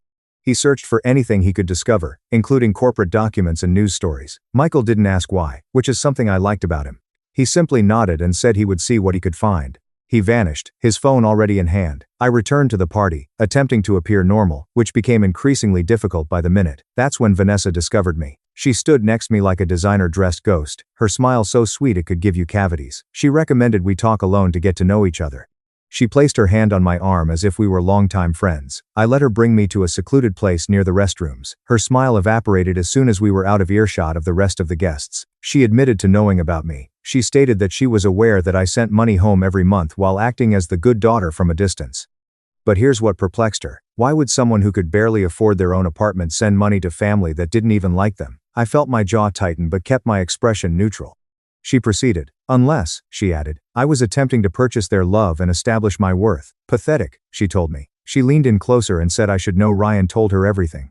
I was always envious of him, and I couldn't bear not being the favorite. How the family only tolerated me out of sympathy. She smiled again, but this time it was piercing and vicious. She said she was going to marry Ryan and become a member of this family, and she honestly believed it would be best for everyone if I kept away. She said no one would miss me. She called me dead weight, patted my arm as if comforting a kid, and went away. I remained there for a moment, digesting what had just occurred. Vanessa assumed I was broke. She assumed the money came from Ryan. She had no idea who I really was. It was like seeing someone talk about how fantastic their rental car is to the owner of the entire dealership. To be honest, if arrogance burnt calories, Vanessa Langford would be invisible. Michael appeared at my elbow, interrupting my thoughts. He gave me a folder and said I needed to see it. His face was pallid, and his typical serenity had been rattled. He explained, the Langfords weren't just in debt, they were being investigated for fraud. I opened the folder in the hallway and scanned the contents inside. Financial records, judicial documents, and press articles. The more I read, the colder I felt. The Langfords were not who they claimed to be. Their real estate empire was a house of cards built on falsehoods and other people's money. They were 8 months away from bankruptcy and a federal probe. This wedding was not about love, it was an escape plot. I carried the folder to my car in the parking garage, because I needed some privacy to comprehend what I was reading. The above lights flickered as if they were as surprised as I was. The documents revealed a bleak picture. Charles and Evelyn Langford had been running what amounted to a Ponzi scheme for years. They raised funds from investors for real estate projects that either did not exist or were highly inflated. Early investors were compensated with funds from subsequent investors, a classic scam. The house of cards was finally crumbling, and investors were demanding questions. Auditors were circling. Federal investigators had begun a case. The Langfords needed a quick exit strategy. Enter my brother Ryan. I could see their rationale, however warped it was. Locate a family that appeared to have money, marry into it, use the relationship to bolster their dwindling reputation, or at the absolute least, have a place to hide if everything falls apart. They presumably intended to empty my family's assets before fleeing to start the fraud somewhere else. They didn't comprehend that my family had nothing. The home was mortgaged. Ryan's pay was average. The only money entering the Holloway household came from me, and I could stop it with a single phone call. The Langfords were about to realize they had targeted the wrong family. And when they did, they abandoned Ryan as quickly as a sinking ship, breaking my brother's heart and humiliating my parents. A part of me wanted to let it happen.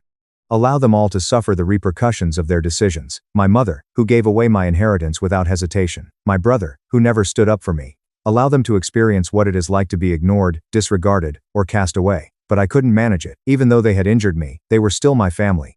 Ryan was still the boy who taught me to ride a bike, even if he had forgotten it somewhere along the way. My mother was still the woman who stayed up all night when I had chickenpox, even if she eventually thought I wasn't worth remembering. Families are complicated. You can love someone while also being irritated with them. You may wish to defend someone, even if they may not deserve it. So, I made my selection. I was going to expose the Langfords, save my family from a calamity they had no idea was coming, and do it my way. I called my lawyer first. Julia Hartman answered on the second ring, despite it being 8 p.m., which is why I paid her what I did. I gave her a brief overview of the scenario, and asked how quickly she could verify the information in the folder. She replied she'd have confirmation within an hour. Next, I called Lauren Whitaker, a forensic accountant I had previously collaborated with on a complex deal 3 years ago. Lauren was a financial records expert, the type of person who could look at a spreadsheet and tell you what someone had for breakfast. I provided her photographs of the essential documents and urged her to look deeper. If you've enjoyed my tale so far, please take a moment to like and comment. It greatly encourages me to continue writing these stories for you, and I sincerely thank each and every one of you. Thank you from the heart. Now let's get back to Claire. Lauren phoned back in 45 minutes. Her voice was tight with the excitement of someone who has discovered something significant. She informed me I was correct. They were running a Ponzi scheme, which is textbook stuff. But here's the interesting bit. She stated she looked up the Langford name in other places and found something from Arizona 4 years ago. Same design, same scheme, but different names. She claimed the bride's real name was not Vanessa. She asked if I was ready for this, and I said yes. Lauren told me that the bride's real name was Allison Price. She claimed the parents were not even her true parents. They were involved in a long-running fraud. They had been doing this for at least 12 years. Different identities, different goals, same game. I sat in my car, the folder in my lap, and couldn't help but giggle. These folks have more identities than a Hollywood actress and her ex-husbands. Allison and Vanessa are probably going to be Stephanie next year. My phone vibrated with a text message from Ryan. I gazed at it for a long time before opening it. He asked if we could talk. He muttered something about Vanessa that felt terrible. I checked the time, 7 minutes to 9, when Charles Langford was supposed to give his big welcome to the family toast. Too little, too late, big brother. You should have believed that feeling an hour ago. You should have trusted me years ago. But it's better late than never. At least he was beginning to see through the mask. I got out of the car and walked back to the motel. The Arizona night air was warm. And somewhere within, a con artist dressed in white was about to suffer the worst night of her life. It's time to crash an engagement party. I returned to the Monarch Hotel with a different enthusiasm than when I left. I used to be the invisible sister, the country girl that everyone looked down on. But now, I'm a lady with a goal. Michael Reeves approached me near the service entrance. His expression reflected a mix of anxiety and fascination. He claimed he had been watching the Langfords all evening and that something was clearly up with them. He added that Charles had made 5 phone calls in the last hour, each of which made him more anxious than the last. I told Michael that I needed the AV system ready. I announced that during Charles's toast at 9, we would give the guests a presentation they would never forget. Michael did not even blink. He inquired as to the type of presentation we were discussing. I gave him a USB drive. It contained scanned copies of the most damaging documents from the folder, as well as everything Lauren had sent me: Arizona court records, financial statements demonstrating the fraud, photos of Vanessa from 4 years ago under her real name, Allison Price, and a 12-year paper trail of lies. I informed him that when Charles started his toast, I wanted everything on the screens. Every document, photo, each piece of evidence. Michael drove with a small smirk. He stated he had always thought working with me would be intriguing, but this was something else totally.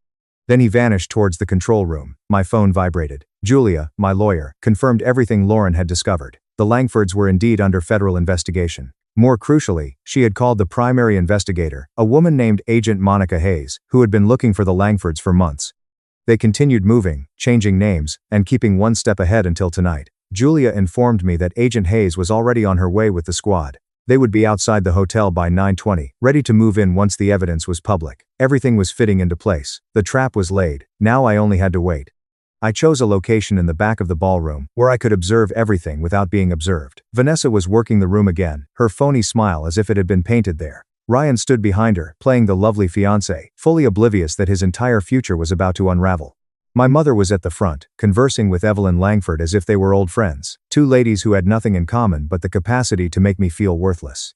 Eventually, one of them would discover she had been duped. The other person would realize she had pushed away the wrong daughter. I checked my watch. 8:50. My phone vibrated again. This time, Ryan sent me a text. He asked where I was and had a strong desire to speak with me. He mentioned that something about the Langfords was worrying him. Charles kept disappearing. Vanessa evaded all questions regarding her past. He admitted that he might be paranoid. I stared at the letter for a long time. Part of me wanted to answer, advise him to heed his intuition, warn him of what was coming. But what would this accomplish? He had 36 years to trust, include, and treat me as if I were family. He decided not to. Besides, if I warned him now, he may warn Vanessa, which I couldn't risk. I typed a simple response. I assured him we'd talk after the toast and he could simply wait. At 8:55, Charles Langford was straightening his tie near the little stage where the DJ had set up. He appeared confident again, his salesman mask firmly in place. He had no idea what was going to happen. I remembered what Vanessa had said to me earlier. I was dead weight, nobody would miss me, and I should just stay away. The funny thing about people who underestimate you is that they never see you coming. They're so focused on looking down that they miss the moment you stand up. At 8:58, Charles entered the stage and took the microphone. The DJ turned down the music. Guests turned to face him, champagne glasses in hand, ready to toast the happy couple. I made eye contact with Michael from across the room. He gave me a barely discernible nod. The screens behind the stage came to life, now displaying a slideshow of Ryan and Vanessa's photographs. A happy couple at a restaurant. A happy couple at the beach. Happy couple is living their happy lie. Not for much longer. Charles cleared his throat and started speaking. He said, "Good evening, everyone, and thank them all for coming to celebrate this wonderful union." He stated that, when his daughter first brought Ryan home, he knew right away that this young man was special. I nearly laughed. His daughter, who was not his daughter. He most likely had to remind himself of his daughter's real name every morning. Charles went on to talk about family, legacy, and how honored the Langfords were to be joining the Holloway family.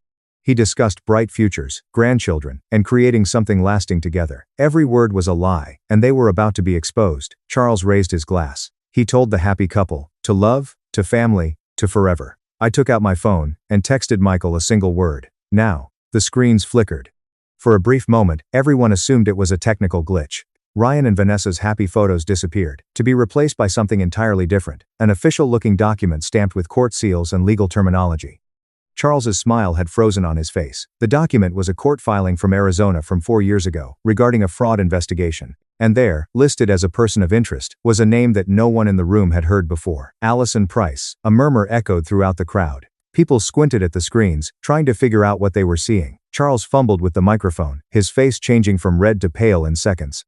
He said, "There must be some mistake," and described it as a technical error. He turned to the AV booth and yelled for someone to fix it, but the screens kept changing. Another document appeared. Financial records show that investor funds are being funneled into shell companies. Then came another news story about a Phoenix real estate scheme that had cost dozens of families their life savings.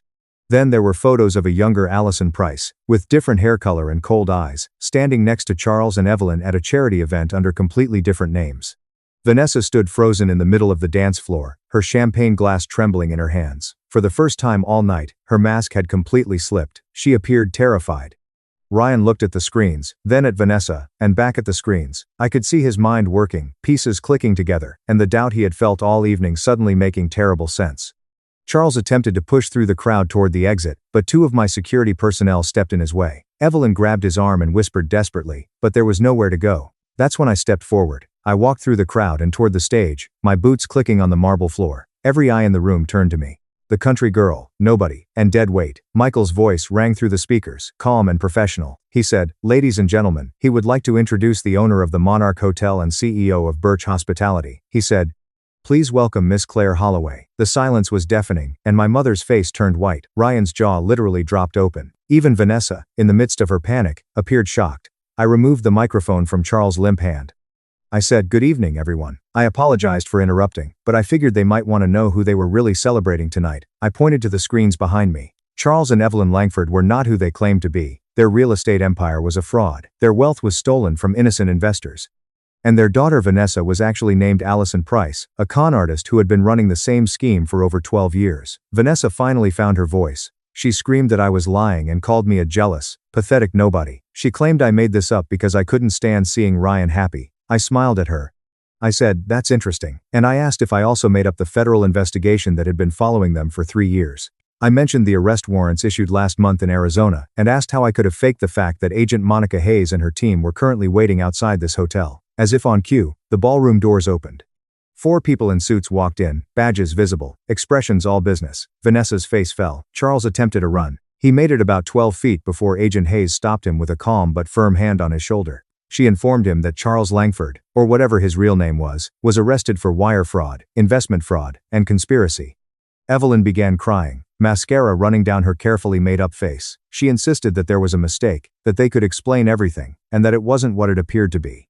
Vanessa, Allison, or whatever her name was, turned to Ryan one last time. Her voice was desperate and pleading. She questioned whether he was really going to let his sister do this to them. She said they loved each other and he had to believe her. Ryan stared at her for a long time. I could see the war unfolding behind his eyes, the woman he thought he loved and the evidence he couldn't deny. Then he did something unexpected. He stepped back from her. He said he had no idea who she was. His voice was quiet, broken, but certain. He said he had no idea who any of them were. Vanessa's expression changed from desperation to rage in an instant. She lunged at me, screaming that I had ruined everything, that I was supposed to be nobody, and that I was just a stinky country girl. Security apprehended her before she reached me. I leaned in close enough so that only she could hear. I said this stinky country girl owned the room she was standing in, paid the salary of everyone who was about to escort her out, and would sleep very well tonight knowing who she was. They led her away, still screaming, her designer dress wrinkled, her perfect hair destroyed, her entire carefully constructed life falling apart with each step. I returned my gaze to the stunned crowd, the majority of whom were still processing what had just occurred. I replied, "Well, the catering was already paid for, and it seemed like a shame to waste good food." I informed them that the bar would remain open for anyone who wanted to stay.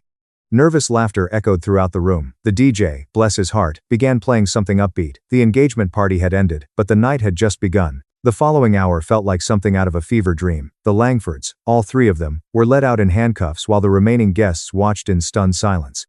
Vanessa, or Allison, or whoever she would be in her next life, was still screaming threats as they ushered her into the back of an unmarked vehicle. Something about lawyers, lawsuits, vengeance, and hollow words from an empty person. She went from future Mrs. Holloway to future prison inmate in less than 18 minutes.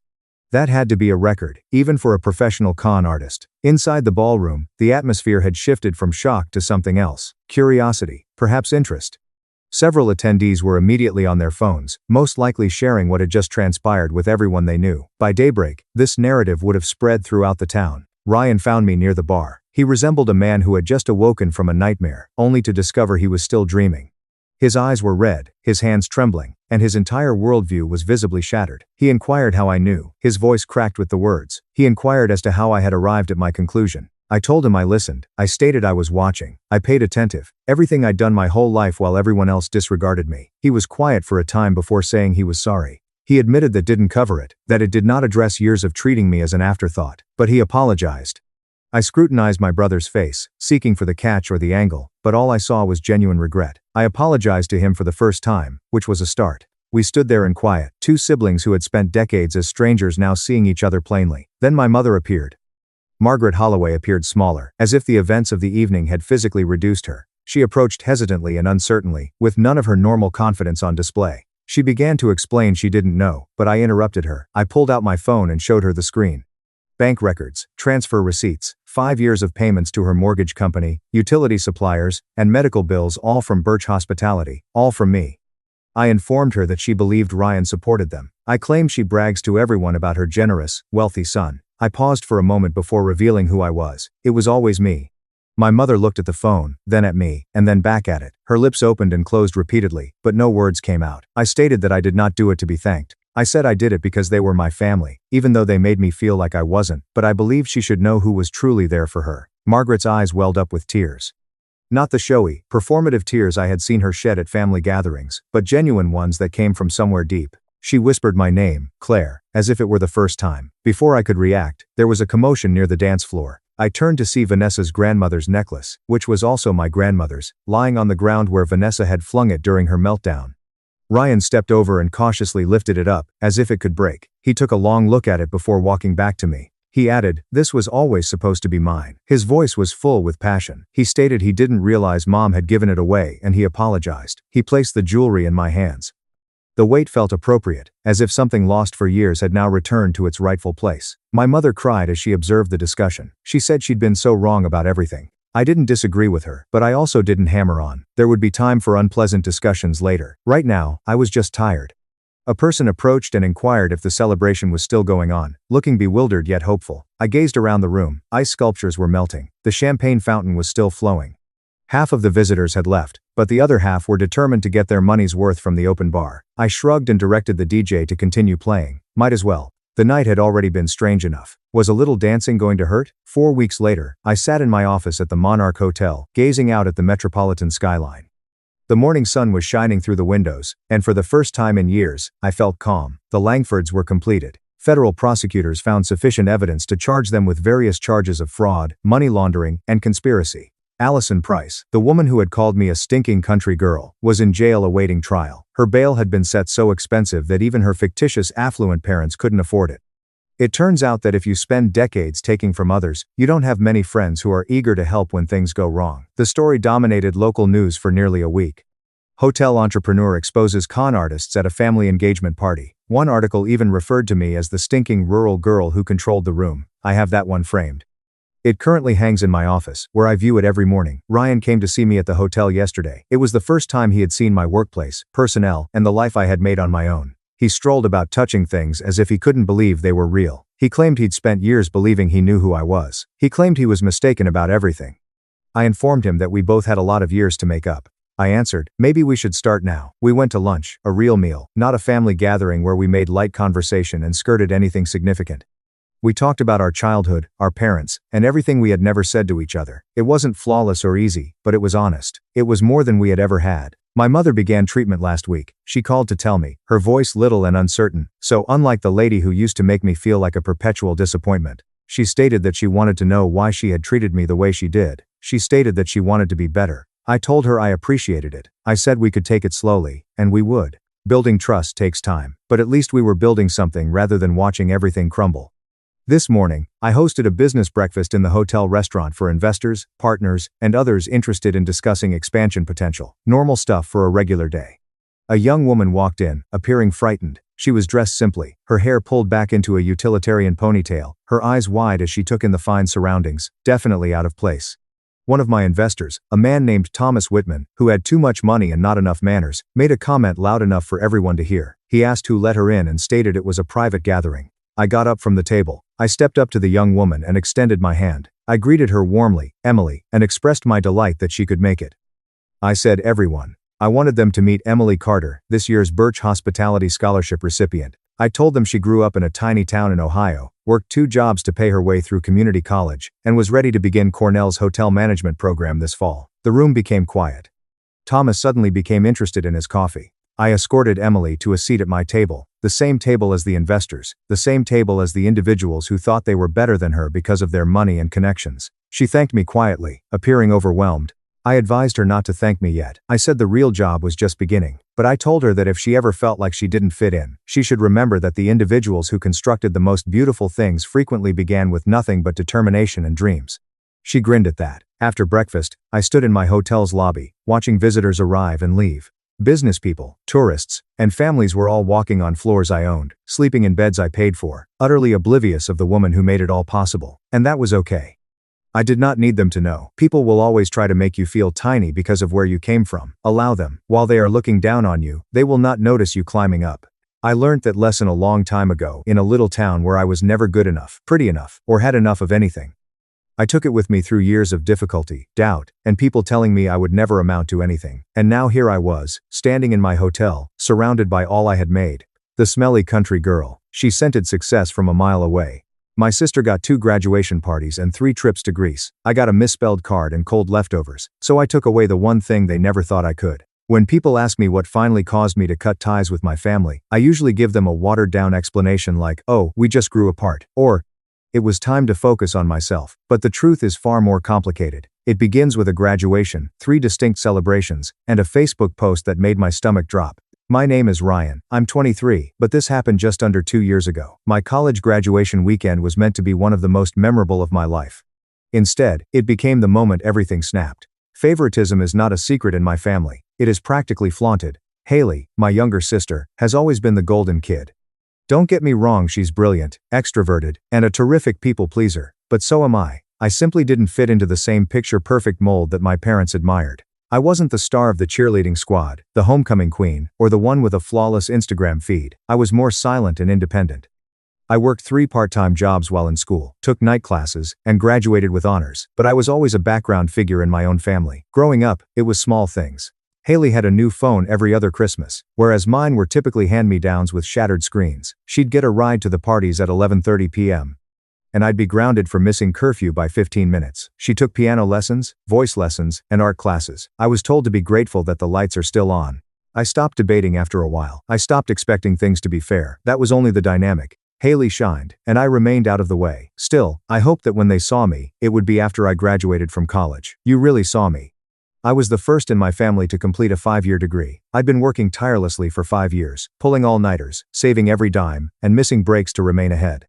Despite knowing better, I allowed myself to hope. I informed them of the date of my ceremony months in advance. I sent reminders. I even offered to assist them book a hotel if they required one. My grandmother, bless her, contacted me twice a month leading up to it. "We're so proud of you, Ryan," she'd say. "This is your moment." Haley had completed high school 3 years prior, and my parents had thrown what amounted to a tiny wedding celebration. They leased up a nice banquet venue downtown, hired a DJ, and ordered special cupcakes with her face emblazoned on them. There were speeches, flowers, balloons, and everything.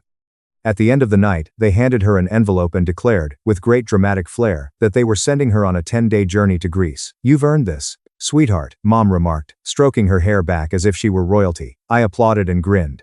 But the entire trip home, I remember sitting in the back seat, staring out the window, wondering if they'd do half as much for me. My graduation happened on a Friday. I hadn't expected Greece or even cupcakes. I just wanted them to show up and care. I donned the same suit I had worn to my internship interviews, pressed and immaculate.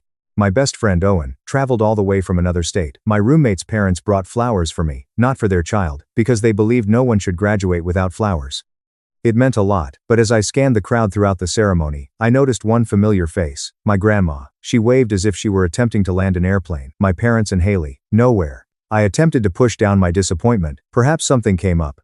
Perhaps they were late, but there was no call, text, or excuse. Following the ceremony, I discovered Grandma at the fountain outside the venue, holding a little gift bag and a Tupperware container. "It's your favorite," she added, raising the top to reveal her signature chicken spaghetti. I smiled and hugged her, trying not to cry. "They said they were busy," she murmured quietly, avoiding my gaze. "Your father mentioned work, but I'm not sure that's the whole story." We sat on a seat, and she gave me a card. It was one of those generic graduation cards, with glittering letters inside written in hasty handwriting. "Congratulations, Ryan, Mom and Dad." My name was spelled incorrectly. Ryan, after 23 years. Haley does not even have a signature. I chuckled, not out of amusement, but out of incredulity. I held Grandma tightly after seeing her eyes were already wet. "Thanks for coming, Grandma," I added. "It means more than you know." When I returned to my apartment, I took a photo of the card and the leftovers and posted it to my private account with the simple comment, "Graduation feast." I then hugged my grandmother goodnight and told her I needed to sleep. She hesitated before leaving. "Are you sure you're fine, baby?" she asked. I nodded. "Yeah, I'm used to it." I wasn't. I stayed awake most of the night, repeating everything in my thoughts. My parents remained silent. My grandmother's reaction as she handed me that Tupperware, the card, God, the card. I knew I wasn't the favorite, but I didn't expect them to make it so plain. It felt like a blow in the belly from apathy. Still, I did not say anything. I did not send a text. Did not start a fight. I assumed they'd forget what had happened. But the next morning, around 8:30 a.m., my phone buzzed. It was my aunt, my father's sister. We were not very close, but she had always been kind to me. At family reunions, this is the type of person who slips me a $25 bill just because. Her name popped up on my screen, followed by a voicemail and a text. "Sweetheart, you might want to look at what your father just wrote on Facebook." I stared at the message. My tummy did an unusual flip. Even though I had a horrible feeling, I launched the app. That was when everything changed. My thumb lingered on the Facebook app symbol for a second too long. Something inside me knew it wouldn't be good. It's funny how your stomach may know something before your intellect does. How a single message from a relative who rarely communicates can have your heart racing like it's being chased. When I tapped it open, my screen briefly froze on the loading wheel. My pulse hammered on my neck, as if it were counting down. And then there it was, my father's post. 3 sharp images with a scathing caption. Photograph 1. Haley stood in front of what appeared to be the same hall they had hired for her high school graduation 3 years before. Her hair was curled, her makeup was beautiful, and she stood next to a banner that read, "Congratulations, Haley, future nurse." Despite the fact that she had just finished her second year of college and hadn't yet begun clinicals, she wasn't graduating. She was simply finishing her sophomore year. Photograph 2. My parents surrounded her on both sides, smiling with delight. Haley held up what appeared to be a ticket envelope in one hand and a sparkling Greek flag with the other. Yep, they were sending her back to Greece. Caption: "We couldn't be prouder of our girl, Haley. You have worked extremely hard and deserve every bit of this celebration. Surprise visit to Greece. Round 3. I love you, darling. You make this family proud every day." No mention of me. There was no clue that their kid had graduated from college the day before. I scrolled down the comments. Aunt Carol, hadn't Ryan just graduated the day before? I thought I noticed something about Lauren's story. Dad held a tiny ceremony, but Haley's accomplishments are once in a lifetime. She is doing meaningful work that makes a difference in people's lives. Another cousin replied, "So, when is Ryan's big trip?" My mother said, "He prefers to keep things low-key." I stared at my screen for so long that it faded. My ears were ringing. I hadn't realized I'd stopped breathing until I took in air and felt it burn my throat. I wasn't angry yet, not precisely. My chest felt numb, as if it had been scooped out and replaced with static. I did not even cry. Not at first. I simply sat there, reading the comments and rereading the caption until the words blurred into nothing. Owen stepped in at midday, still in pajamas and carrying 3 coffees. He took one glance at me and said, "What happened?" I turned my phone around and gave it to him. He read in silence before sitting alongside me and muttering, "Wow, just wow. I didn't even get a cake," I explained. "They misspelled my name on the card." Owen carefully laid the coffee down, as if it would shatter otherwise. "Are you okay, man?" I wanted to say yes. I wanted to lie, make a joke, and go on with my life as usual, but something inside of me broke. The type of crack that doesn't just separate. "You sense it, Echo?" "No," I replied. "Not really." He remained quiet. We sat for a while, watching a silent replay of Shark Tank on mute in the background. Eventually, I opened Instagram and looked at Haley's story. It was a video of her at the party, giggling and spraying champagne behind her. My mother was crying, clutching her hand and saying, "You've always been our brightest light." Our refers to both of them. I did not exist, not yesterday, not now.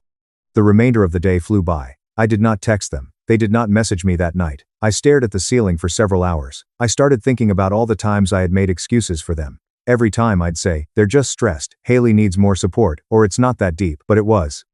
I had attempted to overlook the little cuts for years. I hadn't realized how badly I was bleeding until now. Grandma called the following morning. Her voice was gentle. "Be careful, baby. I saw the post." "Yes," I said. "I agree." A pause. "Then you realize, it's not you, right? This is not about you being insufficient. It is about their inability to see what is right in front of them." I swallowed hard. "I understand, but it still hurts." She did not try to mend it. Just listened. I didn't hear from my folks for a whole week. There is no follow-up. "No, we are sorry we couldn't make it." Nothing. Then on Wednesday, Haley shared another photo, this time from Greece, poolside, with a glass of wine. Caption: "Celebrating genuine hard work and support. Number: family comes first." That one broke me. The passive aggressiveness was not even subtle. I could feel it, sharp and haughty. It was not enough to ignore me. They had to twist the knife, too. I showed Owen the post. "She's tormenting me," he nodded. "It is as if they dare you to respond." I did not. Not publicly, but within. Things changed. Something long delayed. I spent the weekend reliving our childhood. The patterns were all present. Like the time Haley inadvertently smashed my laptop in high school and my parents blamed me for leaving it on the kitchen table. Or, when I got accepted to my first choice university and mom asked if I'd consider deferring because Haley was having a difficult senior year and we didn't want to divert focus away from her. I had been vanishing for years. And I let them. The next week, I finally received a text from my mother. Mom, hello honey, we're sorry we missed your ceremony. We were quite busy with Haley's finals and preparations for her celebration. I hope that went well. Dad stated Grandma was present, so you weren't alone. I stared at it. No apology or recognition of the Facebook post. Just vague, deflective rubbish. Owen peered over my shoulder and murmured, "Don't respond." I won't. But I didn't. Within 10 days, Grandma had invited me to dinner. She had prepared lemon chicken and mashed potatoes. We sat at her modest kitchen table, with sunlight streaming through the lace curtains. I know things feel heavy right now, she added as she passed the rolls. But you don't have to carry it alone. I nodded, unsure of what to say. Remember what I told you when you were little? That as you grow older, people would reveal themselves to you via their acts rather than their words? I remember, she said, setting down her fork. Well, sweetheart, they've shown you, and you get to decide what to do with that. Haley called the next morning. I let it go to voicemail. As I dressed, her message came through the phone speaker. Hey, Mom and Dad stated, you've been kind of distant, just checking in. Also, I need a favor. My buddy Claire is trying to get into your university and would like to speak with someone who has completed the program.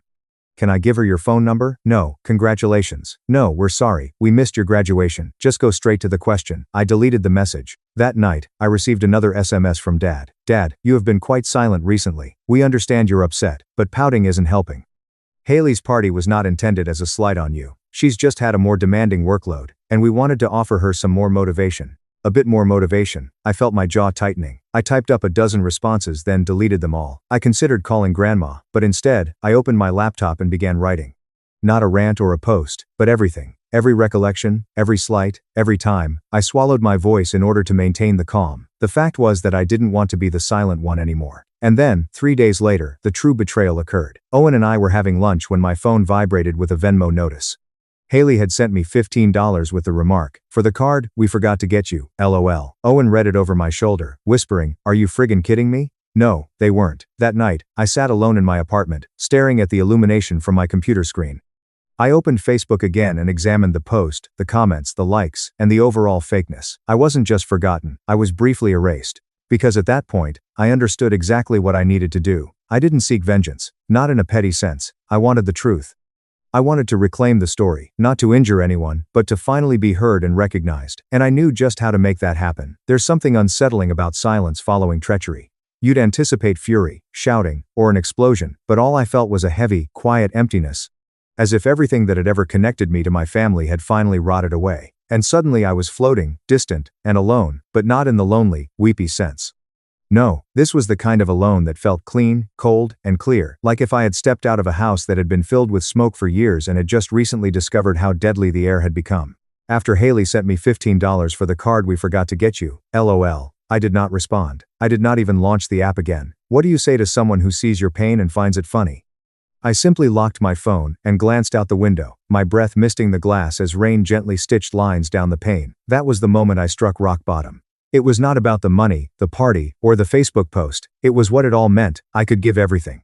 Years of struggle, pride, exhaustion, and pushing myself forward would never be sufficient for them. They did not simply forget me. They wanted me to remain forgotten. They found it more comfortable that way. Haley could shine brighter if I remained in the shadows. But here's the thing with rock bottom. There is nowhere left to sink. And that night, sitting in the dark light of my tiny studio apartment, with the hum of the fridge and the patter of rain for company, I decided I'd had enough of waiting to be seen. I began with a list, not a to-do list or a goal list, but a truth list. I recorded every instance in which I felt erased, neglected, or reduced by them. On my birthday, they left on vacation and told me I was overdramatic. The time I made the dean's list and they said, well, college is easier these days. The journey to see Haley's performance 4 states away because they couldn't find time to visit me 15 minutes from home. Graduation, card, and Venmo. Page after page flowed out of me, and after it was finished, I felt lighter, not healed, but clearer, like I had a map that pointed exactly away from them. That summer, I did not go home. Owen's parents offered me a guest room for 10 days while I sorted things out. I accepted, grateful and rather embarrassed, but they were nothing but welcoming. His mother inquired what I wanted for supper. His father provided me career advice. I nearly burst into tears at supper when they congratulated me on my graduation. This is what it feels like to be supported. There is no performance or guilt, only present. While I was there, I updated my resume. I spent late nights researching employment in cities I had never considered. San Diego, Chicago, and Boston. For the first time, I allowed myself to imagine a life independent of my family's gravitational pull. One in which I didn't have to constantly circle around Haley's accomplishments or shrink myself so she could grow. It was not easy. I had days when I doubted everything.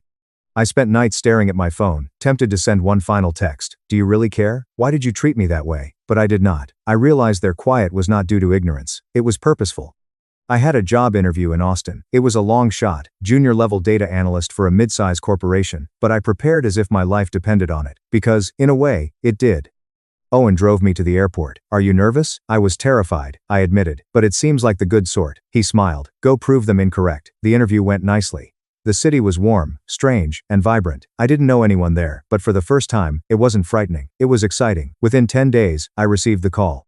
The recruiter says you got the job. I glanced at the image for a moment before whispering. Really? Really? We're thrilled to have you, Ryan. I moved 4 weeks later. Tiny apartment, terrible furnishings, no air conditioning for the first 3 days, but it was mine. Every box I emptied felt like removing another layer of old skin. I didn't inform my parents that I had moved. They never asked.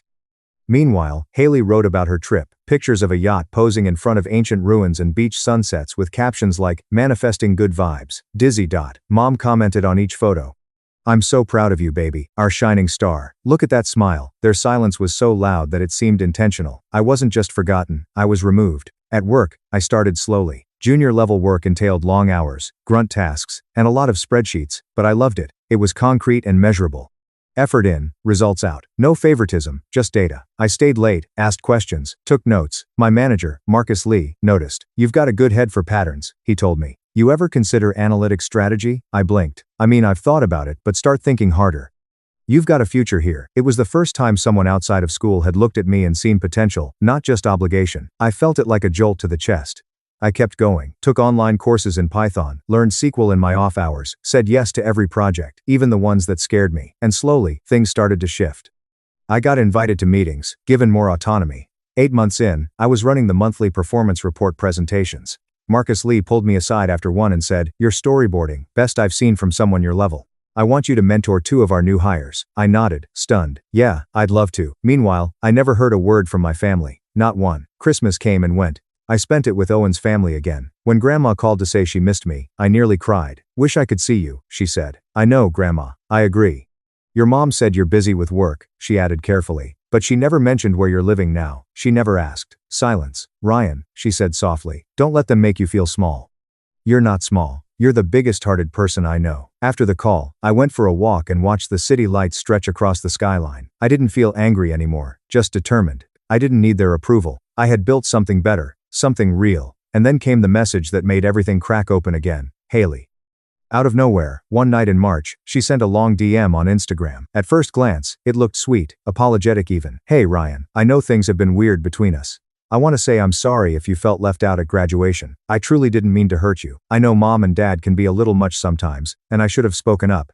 I was caught up in everything and didn't realize how it must have looked. I hope you're doing okay. I actually wanted to ask if you'd be open to chatting. Claire is applying to UT Austin for grad school, and I think she could really benefit from your insight since you're there. I read it 3 times.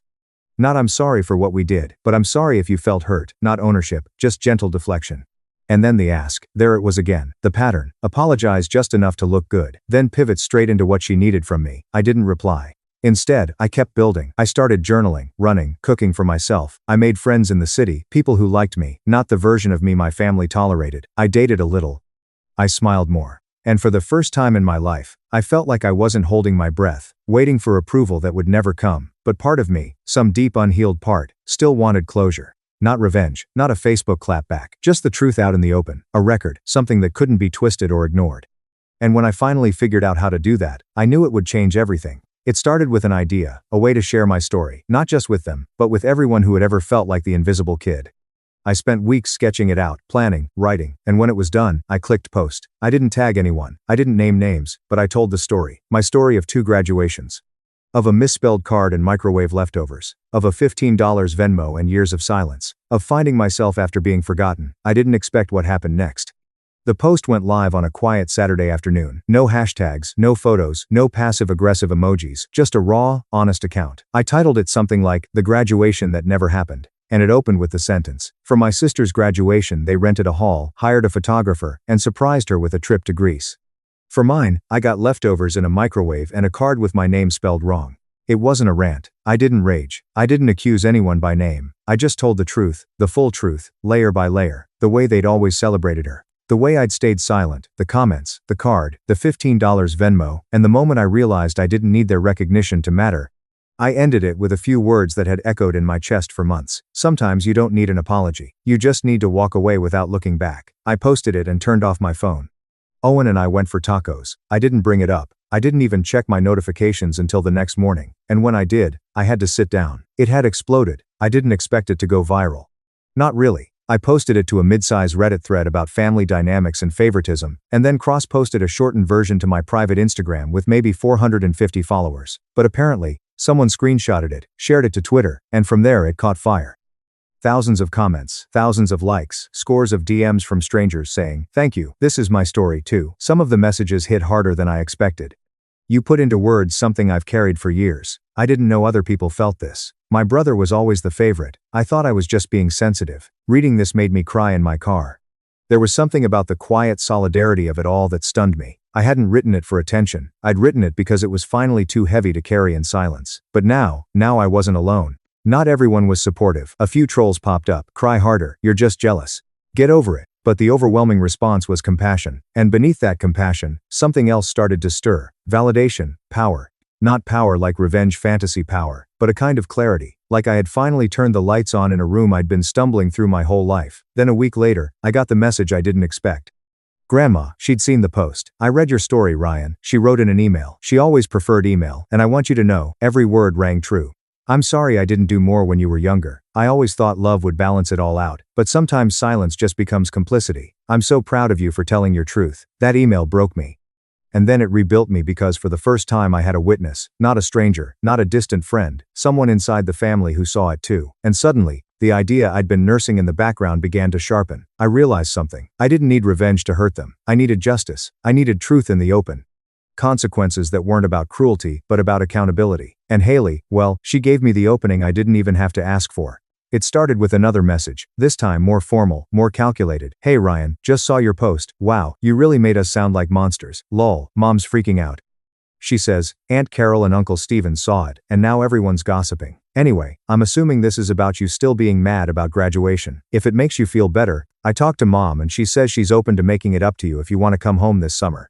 Maybe we can throw a party or something. No hard feelings. Also, let me know if Claire can still reach out. She's super nervous about UT." I read it 3 times. What she was really saying was, clean this up, walk it back, be a good brother again, help me, help my friend, make Mom stop looking bad at church. And that's when I decided, no more playing along. I didn't respond, not yet. Instead, I started gathering, not in a dramatic movie hacker way, no revenge board with red string on the wall. But I started quietly documenting screenshots, old messages, photos, memories. I asked Grandma to send me photos from my graduation day. The ones she'd taken outside the venue where I'm standing in my cap and gown with a Tupperware container balanced on my knees. Then I did something I hadn't done since I was a teenager. I reopened my old blog. Back in high school, I used to write about study tips, book reviews, random thoughts. Nothing major, but I still had the login, still had the domain name. It was clean, untouched. I wrote a new post, this time with names. Not for drama, for truth. I told the story again, but now fully with receipts, with context. I uploaded photos, the party hall for Haley, the banquet cake, the grease envelope, the misspelled card from my graduation, and the Venmo message that felt like a punchline to a cruel joke. I wrote it carefully, calmly. No rage, no bitterness, just truth. I titled it Being the Invisible Son, a graduation story. It wasn't viral like the Reddit post, but it wasn't meant to be. It was meant to exist, to be a record, a place where if anyone ever asked, "Why don't you talk to your family?" I could point and say, "Here, this is why." Then I sent the link to Aunt Carol. That's all I did. Not because I wanted it to spread, but because I knew it would. Aunt Carol had always been the unspoken backbone of the extended family grapevine. A single text from her could unravel years of silence. Within 10 days, I got 4 separate texts from cousins I hadn't spoken to in years. "Ryan, I always wondered why you were treated so differently. Dude, that blog hit me hard. My mom's been talking about it nonstop. I'm sorry, I wish I'd seen it back then." Then came the fallout. My mom emailed me, her first direct contact in nearly a year. "Ryan, I read your blog. I can't believe you would air family business like that to the public. That was a private matter. I'm ashamed of the way you're handling this. We were going to make it up to you. We just needed time. But now you've humiliated your sister and your father. I hope it was worth it, Mom." No apology, no acknowledgement, just shame and blame. But something about that message made me laugh, because for once it wasn't me who felt ashamed. It was them. And I realized this wasn't revenge. This was freedom. Still, I wasn't done. Owen and I went for drinks that Friday, and I told him the whole plan. He raised his glass. So, what now? You going to drop a nuke? I shake my head. No, just a mirror. Because Haley's friend, Claire, the one who wanted to get into UT, she had reached out, not directly, but through a mutual friend. Turns out she'd applied and was waiting on an interview, and guess who the admissions team had invited to a student panel as an alumni rep? Yours truly. The irony wasn't lost on me. The same family that couldn't bother to show up to my graduation now wanted to use my achievements to boost someone else. So, I made a note not to sabotage Claire. She wasn't the villain here, but I'd make sure the right story was told. The full story. If she asked me how to stand out on her application, I tell her, be honest, be authentic, don't take shortcuts. And don't let other people fight your battles for you. I started writing again, articles, posts, submissions to bigger blogs about family estrangement and finding identity outside of your roots. I wasn't naming names anymore. I didn't need to. The lesson had outgrown the story. And behind the scenes, I was planning something else, something quieter, more personal. It had to do with Grandma. She'd been my only constant, the only one who showed up, who cooked for me, who called just to say I love you. And I knew she didn't have much, lived off a fixed income. Her roof needed repairs. Her garden had overgrown because of her arthritis. So, I started saving, cut expenses, picked up freelance data analysis projects on the side, said no to every party and every unnecessary splurge. I tracked every dollar because I had a new goal. I wanted to pay off her mortgage, not to flex, not to post about it, just because she was the only one who had ever truly seen me. And I wanted to give her something back that didn't come with strings or conditions or guilt. That was my real revenge. Not a party, not a confrontation, just becoming someone they couldn't control, couldn't belittle, couldn't erase. And when the day finally came, when I made the last transfer and surprised her with the paperwork, I knew what my next move would be, because the last step in my setup was finally letting my parents know the cost of their silence. I waited 3 days after I paid off Grandma's mortgage, not out of hesitation, but because I wanted to be calm, strategic, clear-eyed. Revenge, when done right, doesn't need fireworks. It just needs timing. Grandma cried when I told her, not the delicate dabbing her eyes kind of cry, the real kind, the full body, trembling lip. I thought I'd be buried with that debt kind. I didn't say anything. I just held her hand while she sat in her sunroom, surrounded by the roses she hadn't been able to tend in years. I never wanted you to feel alone, she whispered. I'm sorry they made you feel like you didn't matter. You're the reason I know I do, I said. That night, as she slept peacefully for the first time in what felt like forever, I sat in her old living room, the one with the creaky fan and the weird floral couch, and opened my laptop. It was time. I drafted one email, just one. Subject line, a graduation gift of my own. I addressed it to my mom and dad, CC'd Haley. I read it 4 times before I hit send. Hi, Mom, Dad, and Haley. I figured it was time to return the favor. You gave Haley 2 graduation parties, 3 trips to Greece, and a full banquet celebration. You gave me a card with my name spelled wrong and leftovers in the microwave. So I gave myself a present this year. I purchased something. Her name is still on the mailbox, but she no longer owes any money. The house is now hers, fully paid for. You're the only person who attended my graduation. She won't have to worry about her mortgage again. I thought you'd be interested in learning what a quiet son does when no one is looking. There's no need to respond. I am not interested in apologies. I just wanted you to know that the invisible son you ignored made himself known. Ryan. I did not expect a response. I received 4. Haley responded first. Of course. Less than 15 minutes later. Ryan, I don't know what to say. That is such a nice thing to do for Grandma. I apologize if I made you feel less than. That wasn't my intention. I wish we could speak in person sometime. I feel like we've lost our way. I stared at it. It was not bad. It was not good. It was safe, polished, non-committal, and loaded with ifs and feel-likes. Still no ownership. Still, you were wronged, and we failed you. I did not respond. Dad's email arrived that night. Ryan, I will admit that this one stinks. I am not going to lie and say I didn't read your blog. I did. So did the majority of the family. Your Aunt Carol has been spreading it around like it's gospel. I wish you had contacted us before posting everything online, but I cannot deny what you wrote. I failed you. We did. Your sister demanded praise, so it was easy to give. You were quiet. You made it easy for us to ignore you, and that is no excuse. That is a flaw in me. I can't walk it back. I do not expect forgiveness. I just hope you find peace, and that one day you'll let us try to rebuild something. Dad, this surprised me. Not because everything was perfect. It wasn't, but it was the first time my father had ever told me, I failed you. Then came the final email. My mother. Ryan, I read your message and have been thinking about it for hours, days. Honestly, I knew you were hurt by how we handled your graduation, but I had no idea how deep that pain went. Your sister has always needed more from us, emotionally, socially, and financially. You were independent. You have never asked for anything. I thought we were giving you what you wanted, space and autonomy. I realize now that I was wrong. I'm not sure how to fix this, but I'd like to, if you'll let me. Love you, Mom. I shut my laptop, not angry or elated, just finished. Everything remained the same after their messages, not really. They did not undo the years, they didn't erase the quiet birthdays, the missed milestones, or the way I watched them glow for Haley from just outside the frame. But they noticed me now, and that was enough. That weekend, I returned to Grandma's house with several bags of mulch, new gardening gloves, and hedge trimmers. We spent the entire Friday in her front yard. I'm on my knees, pulling weeds. She's wearing a sun hat and humming old songs. The neighbors waved as they passed. A woman a few houses down leaned over the fence. Glad to see someone finally helping her, she told me. That family of hers is always too busy. It made me laugh. Not anymore. As the sun dipped low and the sky turned sherbet orange, Grandma poured lemonade into her favorite pitcher. We sat on the porch, sipping silently. I still can't believe you did all this, she said, paying off the house and returning. I didn't do it to impress them, I explained. I did it because you were the only person who treated me like I mattered. She reached for my hand. You were always important, baby. Sometimes people simply don't know how to express it. Sometimes they do not want to. I nodded while watching a robin peck at the grass near the sidewalk. That night, as I drove back to Austin, my phone vibrated with another message, this time from a cousin I barely knew, one of the younger ones. Hello, I saw your post. I, too, have always felt invisible. Reading yours encouraged me to finally say something to my parents. Just wanted to say thank you. I smiled. Not because I wished to be a savior. Not because I sought validation, but because I had realized something. The most effective revenge is quiet. It is not petty. It is not necessary to return pain with pain. It's living well, fully, in such a way that those who dismissed you miss you more than they ever did. And now, they can feel it. My mom said, "Don't come to Thanksgiving, my daughter's husband says you'd ruin the vibe." 18 hours later, he stood in my office, saw who I was, and screamed. When my phone buzzed, it lit up with a message from my mother that nearly caused me to drop the pen I was using to sign a vendor contract. I was in the middle of signing the contract when everything happened.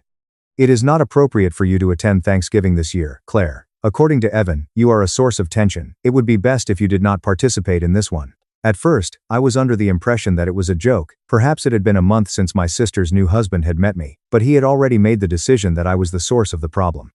If only he had known. However, rather than retaliating, I positioned my phone so that it was facing down, stared at my assistant, and said in a calm manner, "Let's reschedule this meeting to tomorrow. This is because there is one thing about me that I do not scream or argue when people try to force me out of a meeting. I am moved.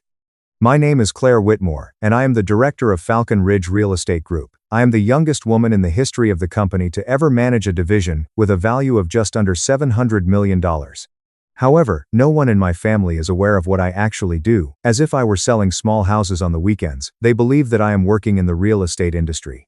Since I was a teenager, I have stopped attempting to explain my life. The message that my mother sent was not new. To put it simply, it was the loudest version up to this point.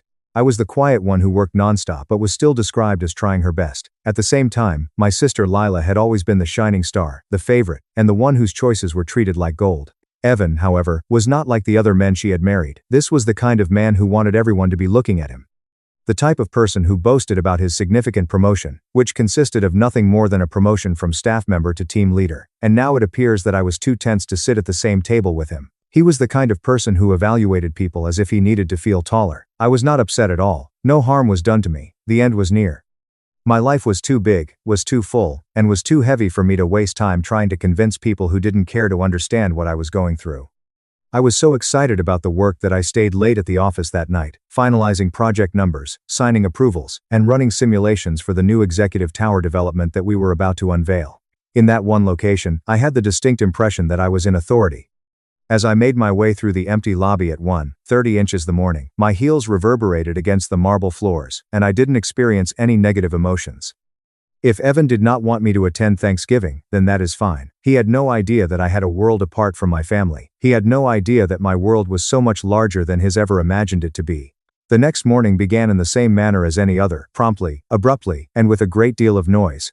The phones were ringing, the emails were coming in with waves, and the architects were asking for final confirmations. I was presented with a fresh stack of files by Rachel, who is my assistant.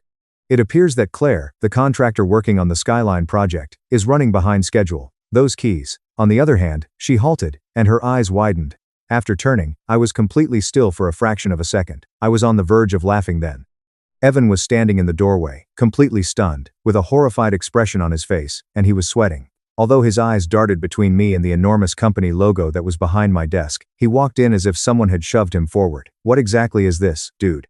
I was completely calm as I leaned back in my leather chair, while he appeared to have stepped into a nightmare. He stuttered. I said. It's hard to believe that he showed up with the intention of alarming or intimidating me. Instead, he discovered the establishment where I actually worked, just who I was in reality. Good morning, Evan, I said, in a completely casual manner. Do you work at this location? He yelled, his voice breaking slightly. What are you then? An eyebrow was raised by me as I said, you are the boss. I am in charge of 4 different functions. All right then, considering that, I suppose that makes me the boss. Where are you coming from? It appeared as though he was about to pass out.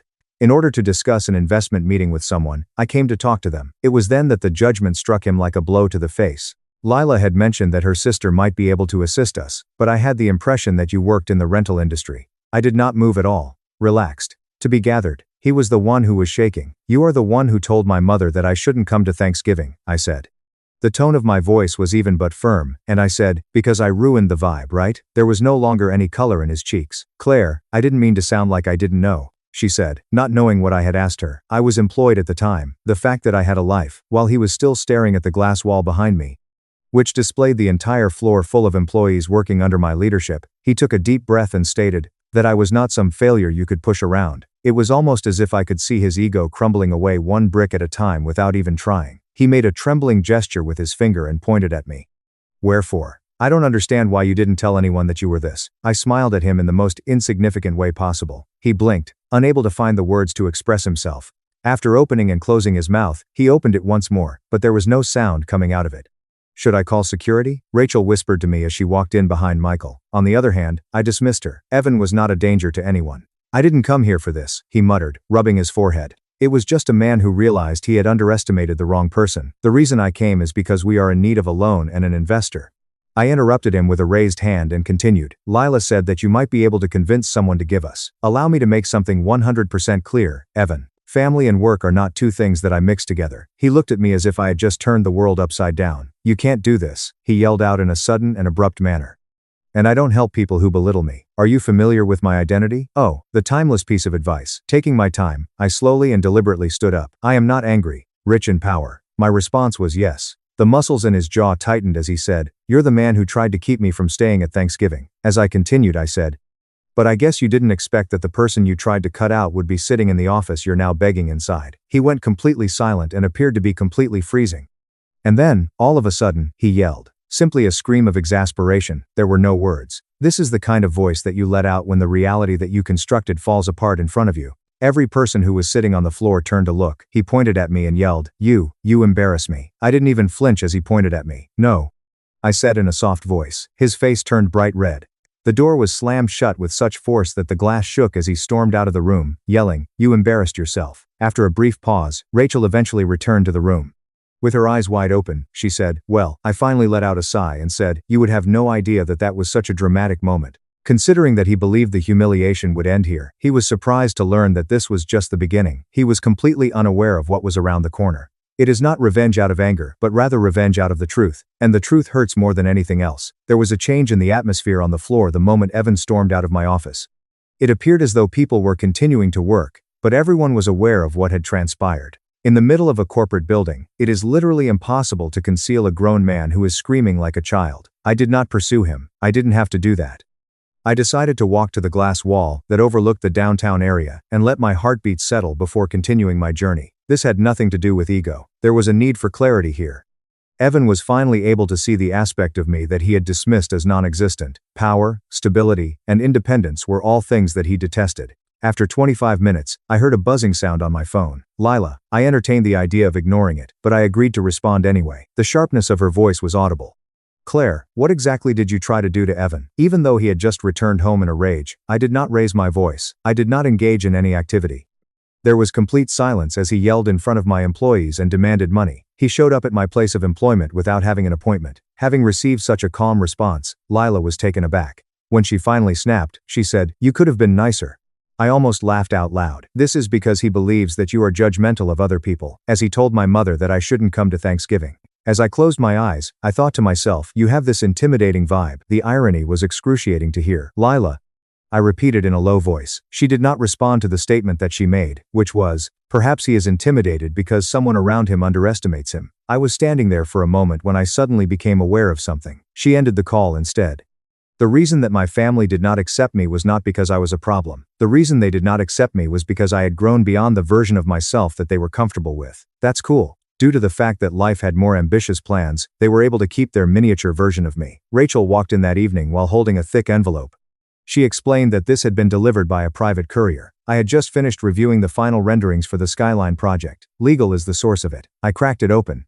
There was a file with a heading included inside. Background information on Evan Cole available. Requested, not by you in any way. It caused my eyebrows to close. Who made the request for this? I inquired into it. It was Rachel who hesitated. My eyes blinked as the crier addressed me as, your mother. Specifically, my mother, the same person who had previously informed me that I was not welcome at Thanksgiving. My heart tightened, not because I was hurt, but because I was becoming increasingly suspicious. I only skimmed the file before coming to a complete halt. A number of debts, including personal loans, old credit card defaults, and a failed technology startup that Evan conveniently avoided mentioning, were among Evan's financial obligations. Even more concerning was the fact that he had recently submitted an application for a private investment loan using Lila's name. He didn't want me to be there for Thanksgiving because he didn't want me to be near my own family in case they discovered that he was using them. Due to the fact that I sat down slowly, he showed up at my office. Not only that, but that wasn't even the worst part. My mother had written a note in shaky handwriting, and it was located at the bottom of the report. I was at a loss for who else to inquire about. If he causes Lila financial harm, please take precautions to protect her. Suddenly, it dawned on me that my mother was not attempting to distance herself from me because she desired to do so. She was actually protecting Evan, or more specifically, she was protecting my sister from the actions that she feared he would take if I confronted him. A strange mixture of melancholy and something more astringent rushed through me at the same time. Even after that, they did not trust me. It is not sufficient to get in touch with me directly. It was not enough for them to ask for assistance in an open manner, but they trusted me enough to conduct research on Evan behind his back.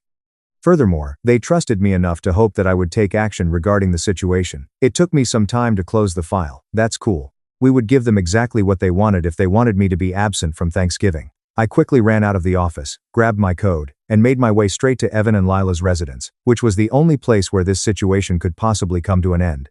He had no idea what was waiting for him when he opened that front door, so he decided not to fight, not to yell, and to finish this. He believed that screaming in my office was the scariest moment of his entire life. As I found a parking spot outside of Lila and Evan's residence, the sun was beginning to set.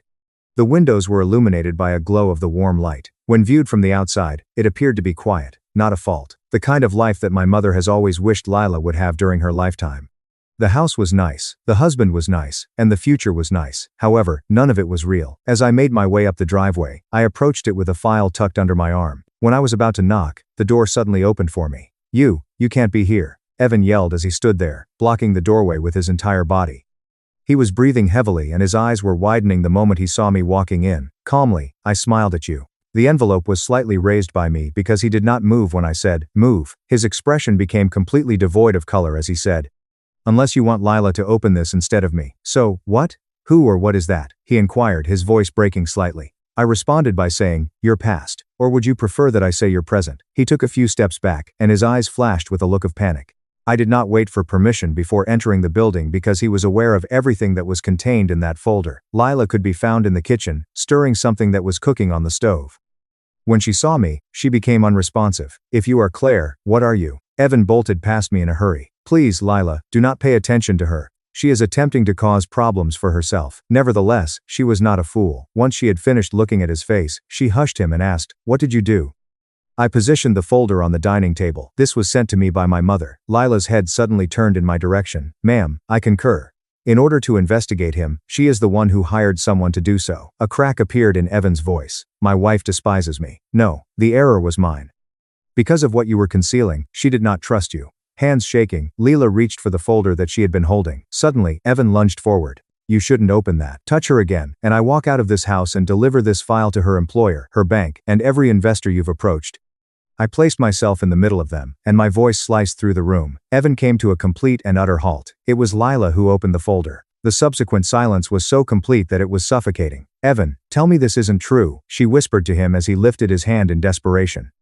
Page after page, loans, defaults, failed ventures, new debts, and his application for a private investment loan under her name. "Lila, pay attention, you dote. It was just that I needed assistance for us, for our future." She responded with a trembling voice. "No, because of your mess. At that moment, he turned his gaze toward me, his eyes blazing with rage. You knew this would happen. My life is going to be ruined by you. I did not blink at all. When you attempted to drag my family into your debt, you ruined your own life. He clenched his fists, which caused his chest to rise as if he wanted to scream once more. On the other hand, Lila stepped in front of me, and I could feel something fierce awakening within her. The message that she gave him was to leave my home. He went frozen. That is? Yes, you did hear me. Take off. It was the first time that he appeared to be looking genuinely terrified. But where will I go from here? According to her, that is not a problem for me. One final attempt was made by him. Your mother will be furious with you for this. Lila hushed. No, I'm sorry. At long last, she will comprehend the reason why Claire did not attend the Thanksgiving celebration. The door was slammed shut behind him as he stormed out of the room. With tears on the verge of falling, Lila turned her attention to me. Why didn't you just come clean and tell us who you really are? In all honesty, what do you do? I then let out a sigh. She broke down and leant into me at that moment, saying, because you never asked. She was not crying because she was my sister who had everything all the time. Rather, she was crying because she was finally seeing the truth. Should we stay for dinner? She hushed in a whisper. My head nodded. But tomorrow was going to be the real moment of revenge. Yeah, I'm here, was the response. Additionally, it would not be loud. It would be an experience for all time. There was a sharp chill in the air on Thanksgiving morning, which is typically a source of comfort. However, this year, it brought with it something different. Clarity, strength, and the feeling that everything was finally beginning to fall into place became apparent. My mother had sent me a folder, and I grabbed it and got dressed in a simple navy suit. I also tied my hair back, not to reveal Evan's identity. I have completed that portion. Initially, I was going to bring it for a different reason. When I pulled into my mother's driveway, the aroma of food drifted from the open windows. This was a truth that my family needed to hear from me, not from whispers or any assumptions that were made. Laughter could be heard coming from within. I stepped onto the porch, and the door flew open before I could even knock on it. It was the same old familiar sound, but this time it was different. The eyes of my mother were wide, and she was holding her breath in her chest as she stood there. I heard you didn't expect me, I said in a calm manner to Claire. She whispered as if she wasn't sure that I was real. Suddenly, her voice broke. There was nothing I could do, she said. I finished for her by saying, Evan, he said that you two didn't get along. Lila appeared to be happy, and you believed him. As the feeling of guilt washed over her face, she slowly closed her eyes. Sorry about that. I didn't want the day to turn into an argument, she said, expressing her desire to avoid the situation. Although today was not about fighting, there was conflict, not truth, not protection, just conflict. In a soft voice, I said, I know. It appeared as though she was perplexed, but she moved aside and allowed me to enter. That's why I'm here. Voices could be heard throughout the house, which was warm. When they finally caught sight of me, however, everyone fell silent. Lila emerged from the kitchen while wiping her hands on a towel. She appeared to be more robust and clear-headed today. My aunt murmured. I thought she wasn't coming. Not only did she come straight to me, but she also gave me a tight hug, which surprised everyone, including my mother. Lila whispered. She told me everything from beginning to end. Between the two of us, Mom's eyes darted. After saying, everything, I handed the folder to her. I told him, you hired someone to look into Evan, and he agreed. It was opened slowly by Mom, who said, you were worried. So here, this is everything you asked for, but you don't have to worry anymore. The first page she read caused her hand to shake uncontrollably. Regarding Lila's name, what was he intending to do? She mumbled, her voice shaking with horror. When Claire confronted him, he admitted that he had done it. Sign her into debt to fix his past mistakes, Lila said on my behalf. People in the room let out gasps. As her feelings began to surface, Mom brought her hand to her chest and pressed it there. Oh my goodness, Miss Claire. If I had listened to you, I would have done so. I shook my head and said, I should have trusted you with my trust. The advice is to have faith in yourself. You were aware that something was not right. You simply did not want to make the incorrect decision, she said as she moved closer, tears beginning to form in her eyes. This was the moment I'd been waiting for, and I chose to make the decision to exclude you instead. Instead of seeking vengeance or gratification, just be honest. I whispered, I'm not angry, and I meant it, but please don't take me out of the conversation in order to protect someone else. She pulled me into a tight hug, the kind that she hadn't given me in years, and added, especially someone who doesn't protect you. She stated in a firm tone. You are going to be staying for dinner. Lila, who was in the living room, called out with a laugh, I plan to. I smiled and said, no more excuses. Warm laughter could be heard throughout the room as the speaker announced, Mom is about to burn the turkey again. It is the kind that is genuine. It is at last real. Not for the first time in a very long time, I did not have the sensation of being an outsider, and as we gathered around the table, our plates full and our voices loud, I came to a realization.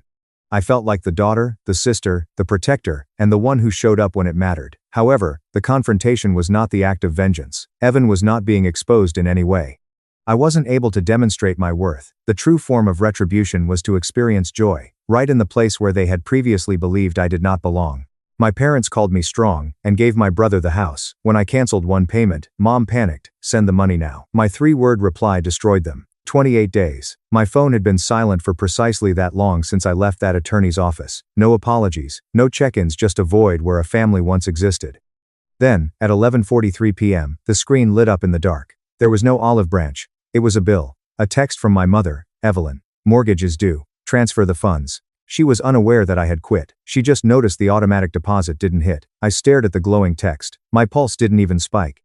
I treated the message like an incorrect prescription. Dangerous if filled, harmless if rejected. I typed my reply with the cold precision of a pharmacist, refusing a narcotic refill. Forward the bill to the owner. That isn't me. Drop a comment and let me know where you're listening from and what time it is for you right now. I'd love to know who's part of our community. To understand why 3 words destroyed my family, you have to understand the economics of the Carter household. It wasn't built on love or loyalty. It was built on a very specific, unspoken currency, my capability. I have been a silent equity partner in my parents' retirement dream for the past 5 years. They reside in an expansive 5-bedroom home in the Denver suburbs, the kind with a wraparound porch and a breathtaking view of the Rockies worth millions of dollars. Although it is their forever home, they did not own the view. I was the owner of the monthly premium, but the bank owned it. Richard, my dad, made a string of extremely bad investments 5 years ago. He bet his pension on a friend's tech startup that evaporated overnight. They were facing foreclosure. I was 30, a senior pharmacist just starting to see real money after years of student loans. I didn't hesitate. I stepped in, $1,650 per month. In order to maintain their roof over their heads, that was the cost. After I configured the automatic transfer, they returned to their view. I lived 35 minutes away in a basement apartment. My view was a retaining wall and the tires of the cars parked on the street above. I drove a 12-year-old sedan. I always brought my own lunch. I lived like a college student so my parents could live like retirees. I assured myself it was only temporary. Duty, I told myself. Then there was Lucas.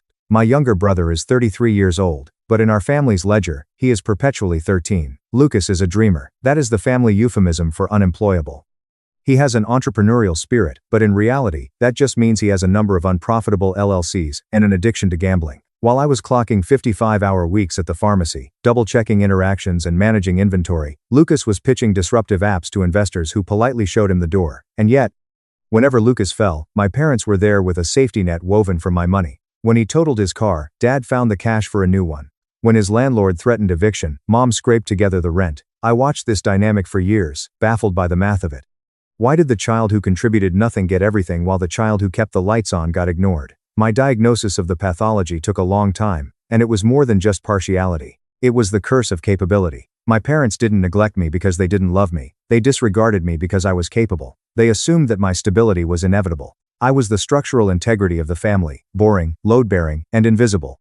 Because I could handle the burden, they decided I should, transforming my strength into a liability. My success wasn't an asset to be celebrated, it was a resource to be extracted. Lucas, on the other hand, was fragile. His incompetence was his currency. It helped him get noticed. It bought him forgiveness. It bought him a house he didn't pay for. Lucas was the bad asset they would not write off, and I had become the bank. They rewarded him for his failure and punished me for my success.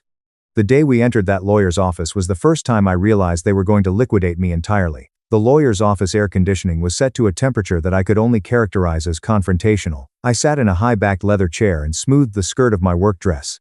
It smelled like old dust and lemon polish, the kind of sterile setting where life-changing news is delivered with a smile. I had just finished a shift that lasted 11 hours. My feet throbbed. Richard and Evelyn sat opposite me. They were holding hands.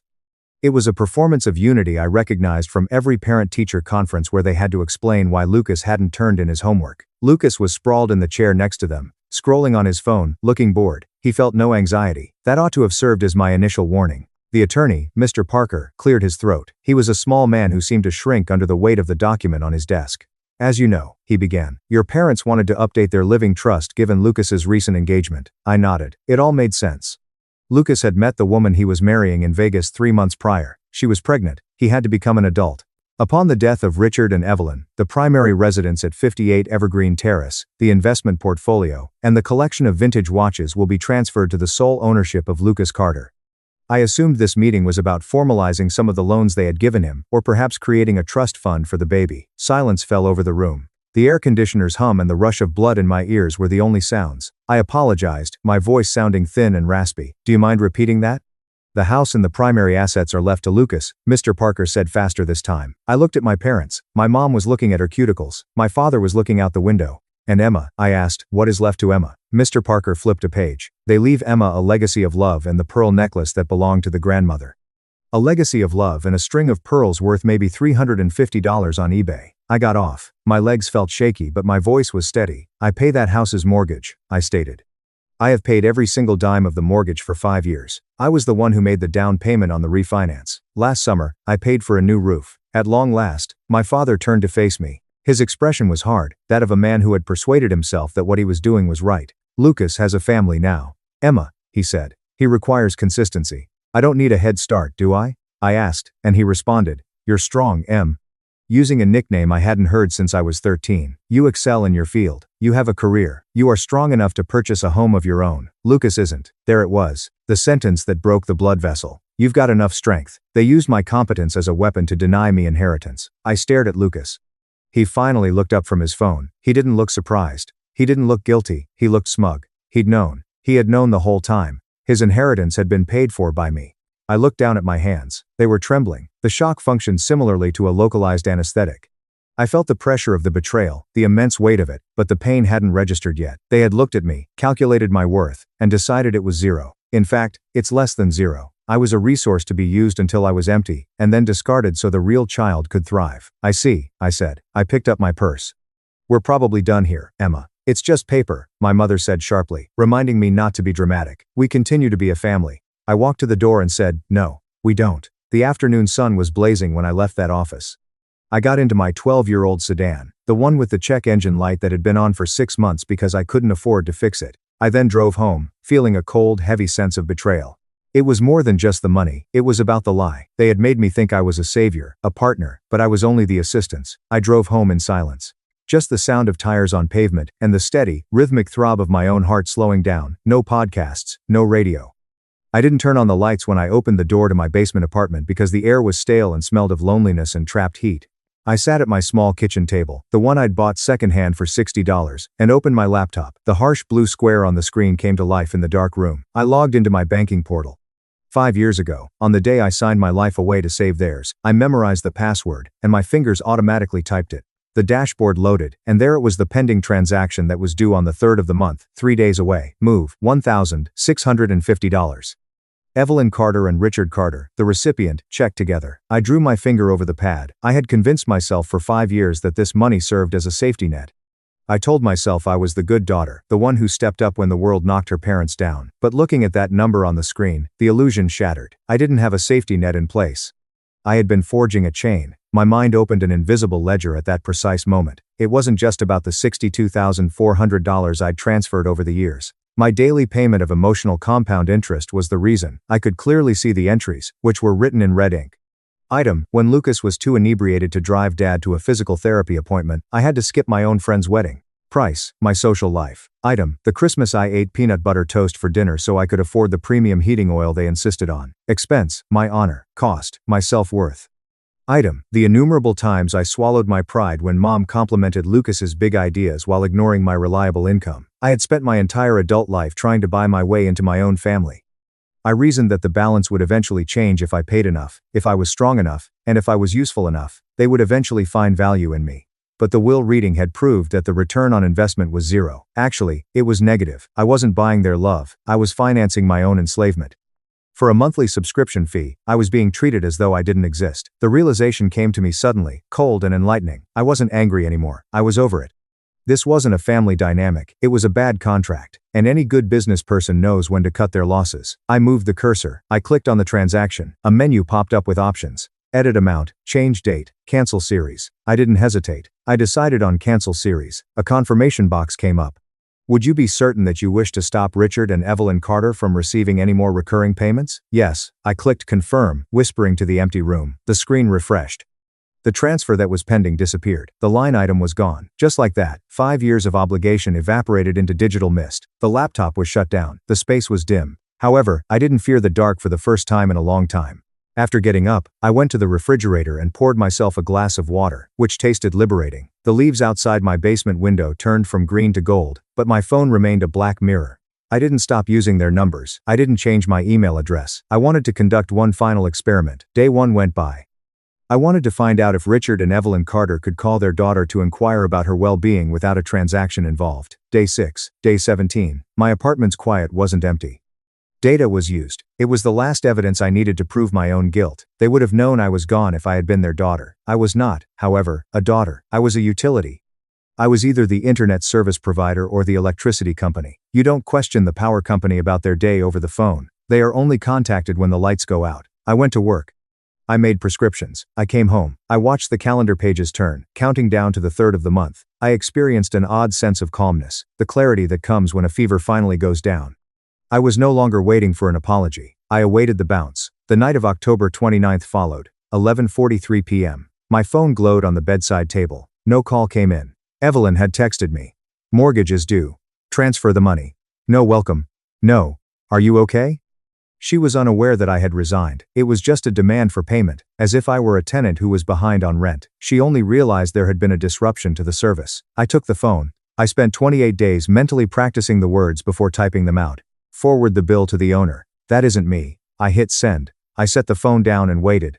My phone began to buzz against the wood of the nightstand, and the explosion started in precisely 16 seconds. A vibrating drill. Harsh. Evelyn was calling. I let it go to voicemail. She called again immediately, then a text from Lucas. What the, Mom is freaking out. I never responded. I observed the lock screen's notifications piling up like past due alerts. Voicemail, Evelyn, Emma, pick up. The bank sent a notification. Paying after the 7th will result in a late fee. What are you playing at? As you are aware, Lucas does not yet have access to the money. Lucas sends a text. You can't just cut us off. I will live in that house. You're jealous and are attempting to ruin me. Text from Evelyn. Your father is stressing out. His blood pressure is up. Do you want to put him back in the hospital? Send the money tonight. I read the messages with the detachment of a forensic accountant reviewing a bankrupt ledger. There was no concern for me. There was no curiosity about why I had stopped paying. There was only panic that the ATM had malfunctioned. They weren't hurt that I had withdrawn my love. They were terrified that I had withdrawn my capital. The most telling was the text from Lucas. I will live in that house. No home was visible to him. He saw an asset. A nest egg he hadn't earned caught his eye. And he was furious that the interest payments had stopped. I didn't feel guilty. For the first time in my life, their panic didn't trigger my fixer instinct. It triggered my resolve. They were showing me exactly who they were. They were insolvent emotionally and financially, and they were furious that I was no longer willing to cover the deficit. I avoided responding to the threats. I didn't block them either. I simply turned my phone face down and walked into my home office. If my family wanted to make this a business transaction, I would treat it like one. In any hostile takeover, due diligence is the first rule. My parents were bad with money, and I knew it. That was the narrative I had been sold for 5 years. The desperation, however, seemed out of proportion when observing the panic in their texts. Unless the margins were significantly smaller than they claimed, a late fee rather than a meltdown is triggered by a missed payment. I launched my laptop and went to the county clerk's webpage. Public records don't lie. They don't gaslight you. They just state facts. I entered 58 Evergreen Terrace into the search bar. Instantly, the history appeared.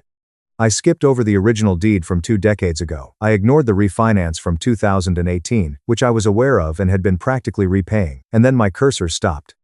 There was a document from 18 months ago at the top of the list. Deed of trust is an instrument type. Grantor, Richard and Evelyn Carter. Amount, $425,000. I gazed at the number, which was illogical. The house had a good day value of $495,000. If they had taken out a $425 loan, they would have removed nearly all of the property's equity. They had done a cash-out refinance. I calculated the result mentally. 18 months ago, that was right around the time Lucas's tech startup had quietly dissolved, and he had suddenly stopped asking me for small loans to cover his investors. The realization hit me with the force of a physical blow. I wasn't simply disinherited by them. They had cannibalized the inheritance before they even gave it away. They had drained the house of its value to pay off Lucas's debts, likely gambling losses or business liabilities, and then they had left him the empty shell. Even though I wasn't contributing to their retirement, I was the fool who paid the premium for a worthless asset. I was not trying to leave a legacy. My monthly income of $1,650 had not been increasing my equity for the past year. I wasn't even informed that it was paying interest on a bailout. My money had been used to cover up the proof of their partiality. Lucas had fought so hard for the inheritance he had smirked about in the lawyer's office, but it was worthless. They needed me to continue paying the mortgage, not because they were poor, but because the house was underwater and they couldn't afford the monthly cost of their own enabling. It was a debt trap. He was homeless. A liability was his. I felt a cold, sharp laugh bubble up in my throat. There was no hysteria. Someone who finally sees the big picture laughed. They believed they had manipulated me. They thought they had successfully extracted my resources while giving the prize to the golden child. However, I had just pulled the pin by cutting me off, and they had given the golden child a grenade. I chose to print. I added the deed of trust to the pile of documents on my desk, along with the bank statements, transfer receipts, and will, as the printer whirred to life and spat out the document. I wasn't just a daughter anymore. I was the prosecutor, and I had just found the smoking gun. At 6:40 a.m., my door began to be pounded. The knock on Saturday wasn't courteous. It was the frantic, entitled pounding of people who believe they are owed an explanation. I finished my coffee and didn't rush. My slippers came on. The peephole was checked. Lucas and Evelyn stood in the corridor. My mother was wringing her hands, her face pale and pinched. Lucas paced the narrow landing, like an animal in a cage, looking enraged. He was wearing the vintage Omega watch, Dad's watch. I felt sick to my stomach when I saw the one I hadn't even asked for on his wrist, not with jealousy, but with disgust. It was a costume worn by a man who was playing a role that was beyond his means. I didn't open the door fully. In order to leave a 3-inch gap, I unlocked the deadbolt while maintaining the security chain engaged. I had established an emotional boundary, and it was matched physically. Emma, Evelyn gasped when she saw my face. Thank heaven. Let us enter. We need to speak. The bank sent a notice. The loan will be accelerated. They are threatening. I know, I said. I sounded composed, almost bored. That happens when you miss a payment. Open the door, Lucas snapped, pushing his face into the gap. You're putting your parents on the streets, so quit playing games. No, I said, I'm not. Evelyn, playing her favorite card, sobbed. We're family. Family members support one another. The will has wounded your feelings, but you can't just leave us. I told Mom, this isn't about the will, it's about the math. I grabbed the folder I'd made on the foyer table and slipped 2 pieces of paper through the door's opening. Evelyn snatched them up. First, there was a spreadsheet. That is a breakdown of every dollar I have sent you in the last 5 years, I said. $78,000. That sum exceeds the down payment for a home in this particular zip code. I have bought my way out of any obligation to this family. She stared at the numbers, her mouth opening and closing wordlessly. And the second page is for you, I said, staring at Lucas. Lucas turned to the paper. The deed of trust, the county clerk's printout, and the proof of the $425,000 refinance were all involved. I know about the cash out, I said. I know the house is underwater. I know you stripped the equity to pay off Lucas's gambling debts. Lucas's face became devoid of color. He looked at Evelyn, then back at me, his eyes wide with genuine fear. He saw that the game was over. I was no longer the sister with no idea. It was me who was aware of the burial locations. You didn't give him a house, Mom, I said, my voice like a knife slicing through the quiet. He owed you money. You gave him a hollow shell with a monthly payment he can't afford, and I am done paying the interest on his mistakes. Emma, please, Evelyn whispered, the fight draining out of her. There was nothing else for us to do. He was in trouble. He's always in trouble, I said. Also, you're always helping him. However, you no longer use my life as a means of doing so. With a trembling voice, Lucas said, if you don't pay, foreclosure will occur. I'll be completely lost. Then sell the watch, I said, nodding at his wrist. A few months' worth of rent should be covered. I didn't wait for a response. I closed the door. I slid the deadbolt home. It was a loud, final click. I listened while I stood there for a while. I heard Evelyn sobbing. I caught Lucas cursing. Finally, their footsteps retreated down the hall, and I heard them. I entered my living room once more. The dust motes were dancing in the morning light that was pouring through the high windows. It was calm and silent. I had it. The foreclosure happened 4 months later. It was not something I watched. When I drove past the house, I didn't notice the moving truck backed into the driveway or the foreclosure sign on the lawn. My parents moved into a tiny 2-bedroom apartment close to the airport, and my cousin told me that Lucas was upset and blamed me, the bank, and the economy for ruining his life. They complain about the thin walls and the noise, but they cover their own rent. Lucas took up residence with his fiancée's parents. From what I hear, that arrangement is already fraying at the edges. Without the safety net of my money and my parents' house, he is finally being forced to confront the reality of his own choices. As for me, I bought a house. Not a forever home with a view of the Rockies, but a sturdy brick bungalow with a garden I can manage myself, and a mortgage I can afford without losing sleep. It features a small porch where I enjoy my morning coffee, and if I look up carefully, I can see the foothills from my kitchen window. It's not a $1 million view, but it's mine. A week after I closed on the house, a letter arrived from my mother, on stationery I recognized from my early years. It was handwritten. I sat at my new kitchen table, surrounded by boxes, and opened it. We've had a lot of time to reflect in this new apartment, Emma. It's small, and we've had to sell a lot of things. It made me realize how much we took for granted. I am aware that we wounded you. I am aware of our mistakes with Lucas. I'm missing you. I miss our daughter. I'm hoping you'll be able to forgive us someday. Love, Mom. I read it twice. It was sort of an apology. It conveyed regret and acknowledged errors. A year ago, this letter would have brought me to my knees. I would have rushed over there, eager to fix things, eager to be the good daughter again. However, as I sat in my peaceful, bright kitchen, I came to a profound realization. I didn't need the apology anymore. They couldn't provide me with the validation I had been looking for 35 years. I had to provide it to myself. The letter was folded and placed in a drawer. I didn't call. I did not reply. Maybe someday I would. Maybe someday we could have a relationship, distant, careful, on my terms, but not right now. I needed to unpack some boxes today. I had a garden to plant. I had a life to live that was entirely, beautifully my own. I had resigned from the job of being their savior, and in doing so, I had finally applied for the position of being myself. Have you ever had to resign from your own family to save yourself? Tell me your story in the comments. My brother mocked my fake army job at Thanksgiving, demanded I admit I was useless. Then his friend saw my coin, pale, and asked what unit I'm with. My fork froze halfway to my mouth when I heard Ryan say it. Yeah, my sister plays pretend soldier. She does some desk job at Fort Me, types emails, probably files paperwork, not like real military work. He said it loud enough for the whole table to hear. Loud enough that his buddy from his Army Ranger days, sitting right across from me, looked up like, wait, what? I set my fork down slow, watched cranberry sauce slide off the sweet potato, and felt my face heat up, not embarrassment, rage, the kind I'd spent 9 years learning to swallow in situations exactly like this. Mom made this little protest noise, Dad shifted in his chair, and my younger sister, Emily, shot me the look that said, please don't do this right now. But Ryan wasn't done. He nodded at his friend, the guy he'd introduced as Mark Caldwell, former 75th Ranger Regiment.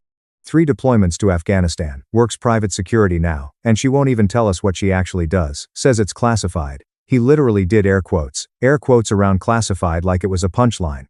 Like the security clearance that took me 20 months to get, polygraphs, interviews, digging into my entire life, was something I made up to sound important. For context, I'd been in the US Army for 9 years when that Thanksgiving dinner happened. The last 5 years? Work I genuinely couldn't talk about outside specific secure facilities.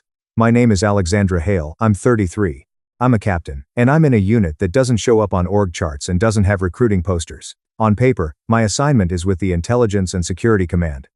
In reality, I work cryptologic operations and signals intelligence, things I literally cannot describe without breaking federal law and blowing my top secret sensitive compartmented information clearance. The paperwork I signed when I joined this unit was blunt about it. Unauthorized disclosure can mean prosecution, prison, and penalties that would wreck my career and possibly my life. So when family asked what I did, I gave the safe answer. Intelligence analysis at Fort Me, technically true. Also missing about 90% of what I actually do. Most of them accepted it. My parents understood some military work is sensitive. Emily, 28, a teacher, trusted me when I said I couldn't talk about something. But Ryan, my 36-year-old brother, who did 7 years as an Army infantry officer before bouncing to finance, somewhere along the way, he decided my silence meant I didn't do anything important. It started small, little comments at family gatherings. His deployments were real combat, and I probably never left an office building. He'd crack jokes about intelligence being for people who couldn't hack it in real, military roles. He'd call my job a 9 to 5. He'd compare it to leading patrols in Iraq like I'd basically been playing dress-up while he was out there, risking his life. I tried explaining the obvious. Different roles, different missions. Intelligence is critical. What I do matters, even if I can't describe it. But every time I said anything, it sounded defensive, because I couldn't give specifics. I couldn't point to missions, achievements, anything concrete. Everything I'd worked on for the past 5 years was classified at a level where I couldn't even confirm certain programs existed. So Ryan's version slowly became the family story. He was the real soldier. I was the little sister who joined the military and ended up in some bureaucratic support role where I got to pretend I was important. And over time, watching him soak up praise for his service while treating mine like clerical work, I got quietly furious in a way that had nowhere to go. Mark Caldwell was watching me now with polite interest, like he was trying to figure out what to say without stepping on a landmine. He was maybe 37. Fit in that way, soldiers stay fit even after they're out. Face like he'd spent too much time in rough places. Ryan had told everyone Mark left the Rangers 4 years ago and now did private military contracting, security for corporate clients in hostile regions, which probably meant he made 3 times what I made, and had stories that made Ryan's deployments sound tame. What do you do at me? Mark asked, and he wasn't condescending. He sounded genuinely curious. I appreciated that. I really did. So I gave him the standard answer, the one I'd rehearsed 100 times. I work intelligence analysis, signals intelligence, monitoring and interpreting electronic communications, mostly computer work, nothing exciting. That lie by omission didn't even taste bitter anymore, it just tasted familiar. Mark nodded like it made sense. And before the conversation could go anywhere, Ryan jumped right back in. See? Computer work. She stares at screens all day. Meanwhile, I was outside the wire in Ramadi, actually engaging the enemy, actually putting my life on the line. His voice had that edge it gets after a few drinks, sharper, louder, meaner. He'd already downed 4 beers before dinner, and was working on his 5th. She gets to call herself a soldier, gets the same thank you for your services treatment, but she's never been in a firefight, never pulled security on a convoy, never done anything that actually required courage. Mom protested again, stronger this time. Dad set his glass down hard enough that silverware rattled. Ryan, that's enough. Your sister serves her country just like you did, Dad said. Different roles, same commitment. Ryan waved him off. I'm not saying she doesn't contribute. I'm saying there's a difference between real military service and whatever she does in her air-conditioned office building. She wouldn't last a day doing what I did, what Mark does. Real soldiers put their lives at risk, he said. She manages computer files. And the worst part? I couldn't even shut him down properly. Not without saying things I wasn't allowed to say. Not without crossing lines that could end my career. I couldn't tell him about the deployment I'd done to a classified location, about the 18-hour days inside a secure facility, processing intelligence that directly supported strike operations. I couldn't talk about the commendation I'd received for work that identified a high-value target's communication patterns. I couldn't describe the week I'd spent inside a tactical operations center during a time-sensitive mission, feeding real-time intelligence to forces actively in contact with the enemy. All of it was classified. The awards were classified. Even acknowledging that certain operations had ever happened was classified. So I sat there, silent and boiling, while my own brother painted me as a fraud who'd never done anything meaningful. Across the table, Mark Caldwell was watching the whole thing with growing discomfort. You could tell he was starting to realize this wasn't just casual sibling banter. There was more going on here. Trying to ease the tension, he jumped in. Intelligence work is critical. We relied on it constantly downrange. Signals, intel, imagery analysis. That stuff saved lives. We needed that information. It was a genuine attempt to help. Ryan just laughed. Sure, and I'm sure Alexandra contributes somehow. Files reports other people write. Probably runs the coffee machine for the folks doing the real analysis. He turned to me with that smug grin he gets when he knows he's being an ass and enjoys it anyway. Come on, Alexandra, just admit it. You sit in an office building, nowhere near danger, doing computer work any civilian with a clearance could do. You're not special forces. You're not combat arms. You're not even real intelligence. You're administrative support wearing a uniform. Something in me snapped cold. The rage wasn't loud. It was sharp and focused, the kind that narrows your vision and makes your hands curl without you realizing it. I'd spent 9 years proving myself in an environment where being a woman meant every mistake counted double and every success still wasn't enough. I'd done the same basic training as everyone else, the same officer candidate school, the same intelligence pipeline. I'd clawed my way into a unit most soldiers never even got a shot at, with a failure rate over 55%, where skepticism came standard and doubt followed me everywhere. And I'd made it. I'd earned my place. I'd done work that mattered, work that saved lives, work that protected people in ways Ryan would never know, but I couldn't say any of it. I couldn't prove it. I couldn't defend myself without breaking the secrecy oaths that defined my entire career. So I stood up quietly and excused myself to the bathroom. I needed a minute, just one, to breathe, to remember everything I'd been trained about emotional control and keeping it together under pressure. The mirror showed a woman in jeans and a sweater, civilian clothes, no rank, no uniform, nothing that reflected who I actually was when I put it on.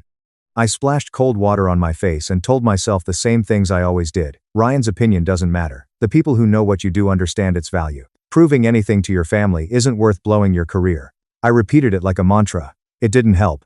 When I came back about 7 minutes later, the conversation had moved on to football. Everyone was pretending none of it had happened. Mom served pie. Dad refilled drinks. Emily asked me about her students like nothing was wrong. I played along, because that's what you do at family gatherings. You act normal, even when you're furious enough to flip the table.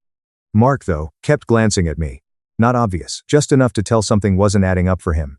Around 8:30 p.m., after we'd cleared the dishes and moved into the living room, he asked if he could see my challenge coin collection. I'd mentioned earlier that I collected them. Most service members do. I went upstairs and brought down the display case. Mark leaned in, examining the coins one by one. Unit coins, deployment coins, coins from commanders and senior enlisted leaders. He picked up a few, read the inscriptions, made quiet comments about different missions and units. Then he reached the back corner. The coin I should have taken out. It was matte black, no unit name, no obvious markings, just a string of numbers and a small symbol that meant nothing to most people. But to the right person, it meant everything. Mark picked it up and froze.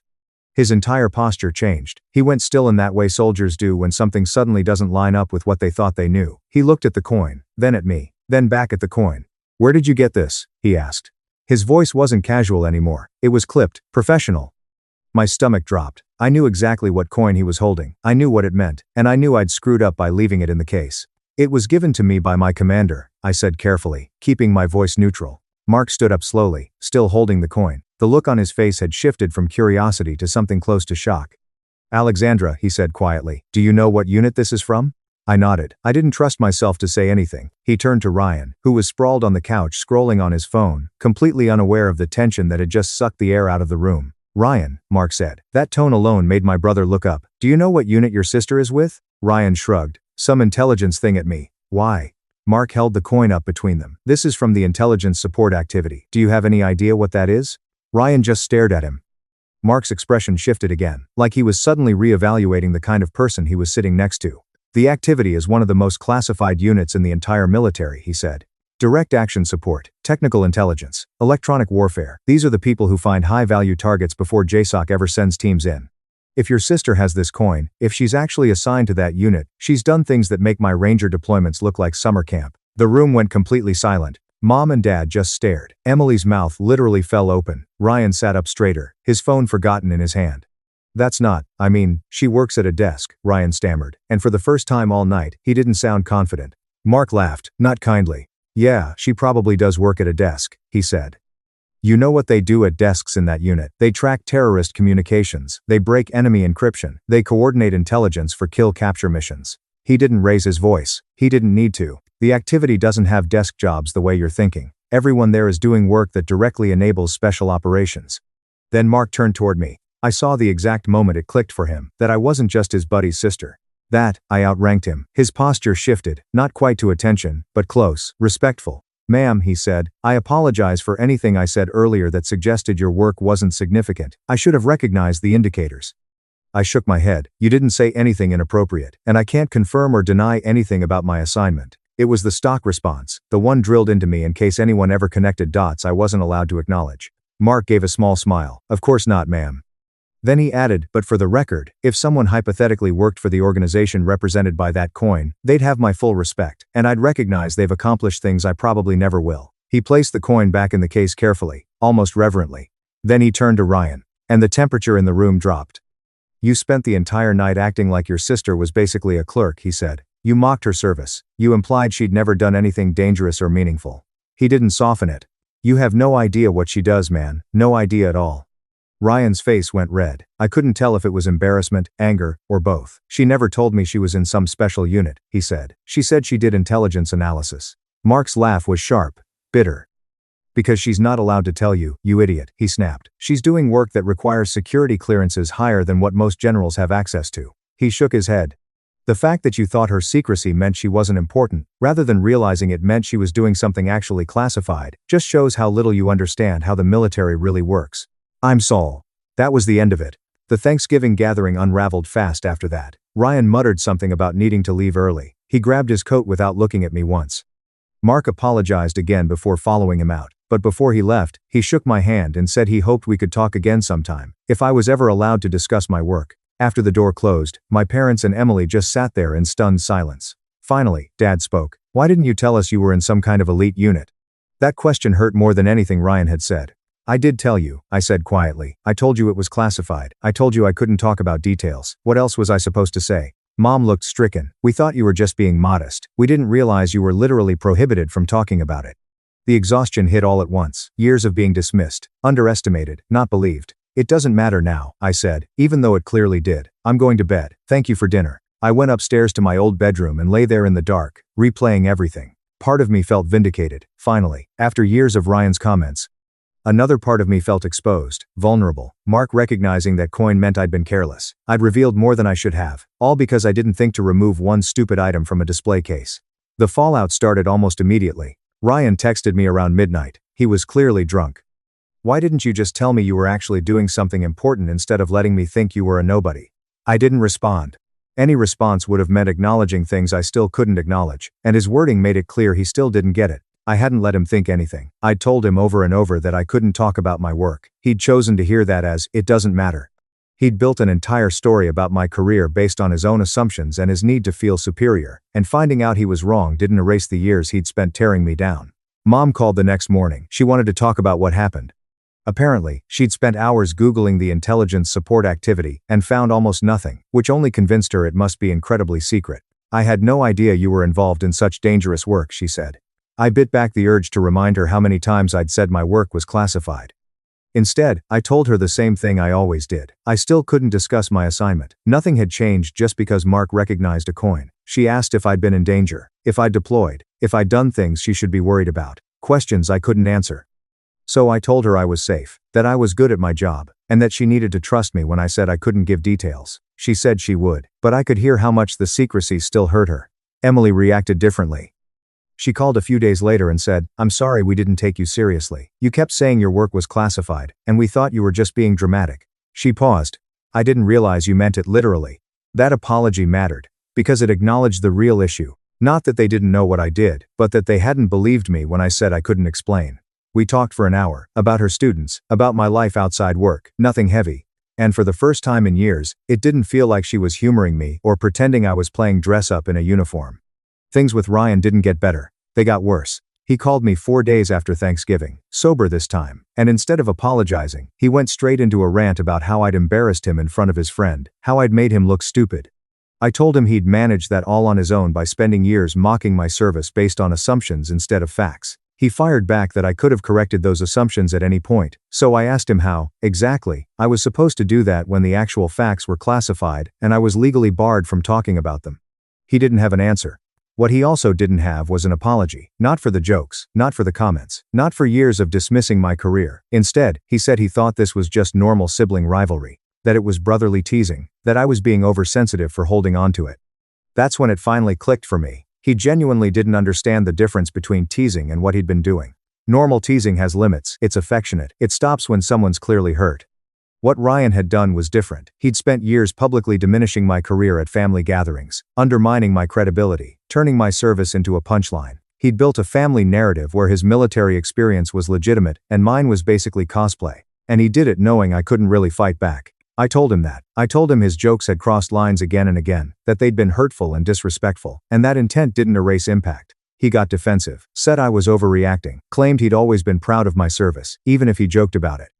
So, I asked him to name one time in the past 5 years when he'd shown pride or respect for my career without immediately qualifying it, without suggesting it wasn't real service. He couldn't. That was how the call ended, him saying I was being unreasonable, me telling him he was being willfully oblivious. We didn't speak for 4 months after that. Christmas came and went without a word between us. Mom tried to step in, said we were both being stubborn and should make peace for the sake of the family. I told her I was open to a relationship with Ryan, but only if he actually understood why his behavior had been hurtful and apologized for it. She said I was asking too much. That family should forgive each other's flaws. I told her there's a difference between flaws and a pattern of disrespect, and that forgiving Ryan without him acknowledging what he'd done would just guarantee he'd keep doing it. What happened didn't stay contained inside our family. Mark apparently talked to people at his company. Word spread in certain military and contractor circles that Ryan had been publicly humiliating his own sister, someone working for a classified unit. And people in that world don't take that lightly, especially people who understand how much intelligence and support roles matter to mission success. Ryan started feeling it. Contacts who'd been friendly went cold. Invitations to industry events stopped coming. His reputation took a hit in the exact circles he cared about. He blamed me. In February, he sent me an angry email accusing me of deliberately embarrassing him to sabotage his professional relationships. I told him the truth. I hadn't told anyone outside the family what happened. If his reputation was taking damage, it was because Mark and others were judging his behavior. And maybe he should ask himself why military and veteran communities reacted so strongly to how he treated his sister's service. He never replied. Things didn't improve for him after that. A private security contract he'd been counting on went to someone else. He heard through back channels that concerns had been raised about his attitude toward intelligence and support personnel. In his line of work, understanding how different military elements fit together matters, and Ryan had made it clear, over and over, that he didn't. He lost at least 2 major opportunities because people decided he didn't have the maturity or judgment they wanted on their teams. Meanwhile, my own career kept moving. Thanksgiving had no official fallout. Mark hadn't disclosed anything improper, and I hadn't confirmed anything beyond the fact that I owned a coin. My command never heard about the family mess. My clearance stayed intact. I deployed again in March, spent 4 months at a classified location doing work I still can't describe, came back to Fort Mee in June and went right back to my normal duties. The work was still hard, still meaningful, and the respect I got from people who actually understood what we did meant more than anything my family could say. Still, Ryan lingered in my head. Part of me wanted him to really understand, to genuinely apologize. Another part of me knew he might never get there. Then, in July, 7 months after Thanksgiving, he called. He asked if we could meet in person, just to talk. I didn't love the idea, but I agreed. We met at a coffee shop halfway between his place in Maryland and my apartment near Fort Mee. When he walked in, he looked tired, older than 36. There was something worn down about him I hadn't seen before. We ordered coffee and sat there in silence for a minute. Then he spoke. "I've been doing a lot of thinking since Thanksgiving," he said. His voice was quieter, less sure of itself. "I talked to Mark, and some other people. I read everything I could find about the intelligence support activity and similar units. I talked to a therapist about family dynamics and my need to feel superior." He paused. "And I've realized I've been an ass to you for years. That wasn't what I'd expected. I think, on some level, I always knew your work mattered," he went on, staring into his coffee instead of at me. "But admitting that would have meant accepting that your service was as valid as mine, maybe even more significant." He exhaled slowly. "I built so much of my identity around being the combat veteran, the son who actually deployed, the one who faced danger." He finally looked up. "Having a little sister who might be doing more important things than me threatened that. So I minimized your work, made jokes, convinced myself, and everyone else that you were basically clerical support." He swallowed. "It made me feel better about myself, and I didn't care, or I didn't let myself care, about how much it hurt you." I took a sip of my coffee and waited. I wasn't sure if he was done or if there was more coming. After a moment, he spoke again. "The thing is," Ryan said, finally looking at me, "I actually do know what it feels like to not be taken seriously for your service. When I left the Army and went into finance, other veterans treated me like I'd sold out, like I wasn't a real veteran anymore just because I had a civilian job."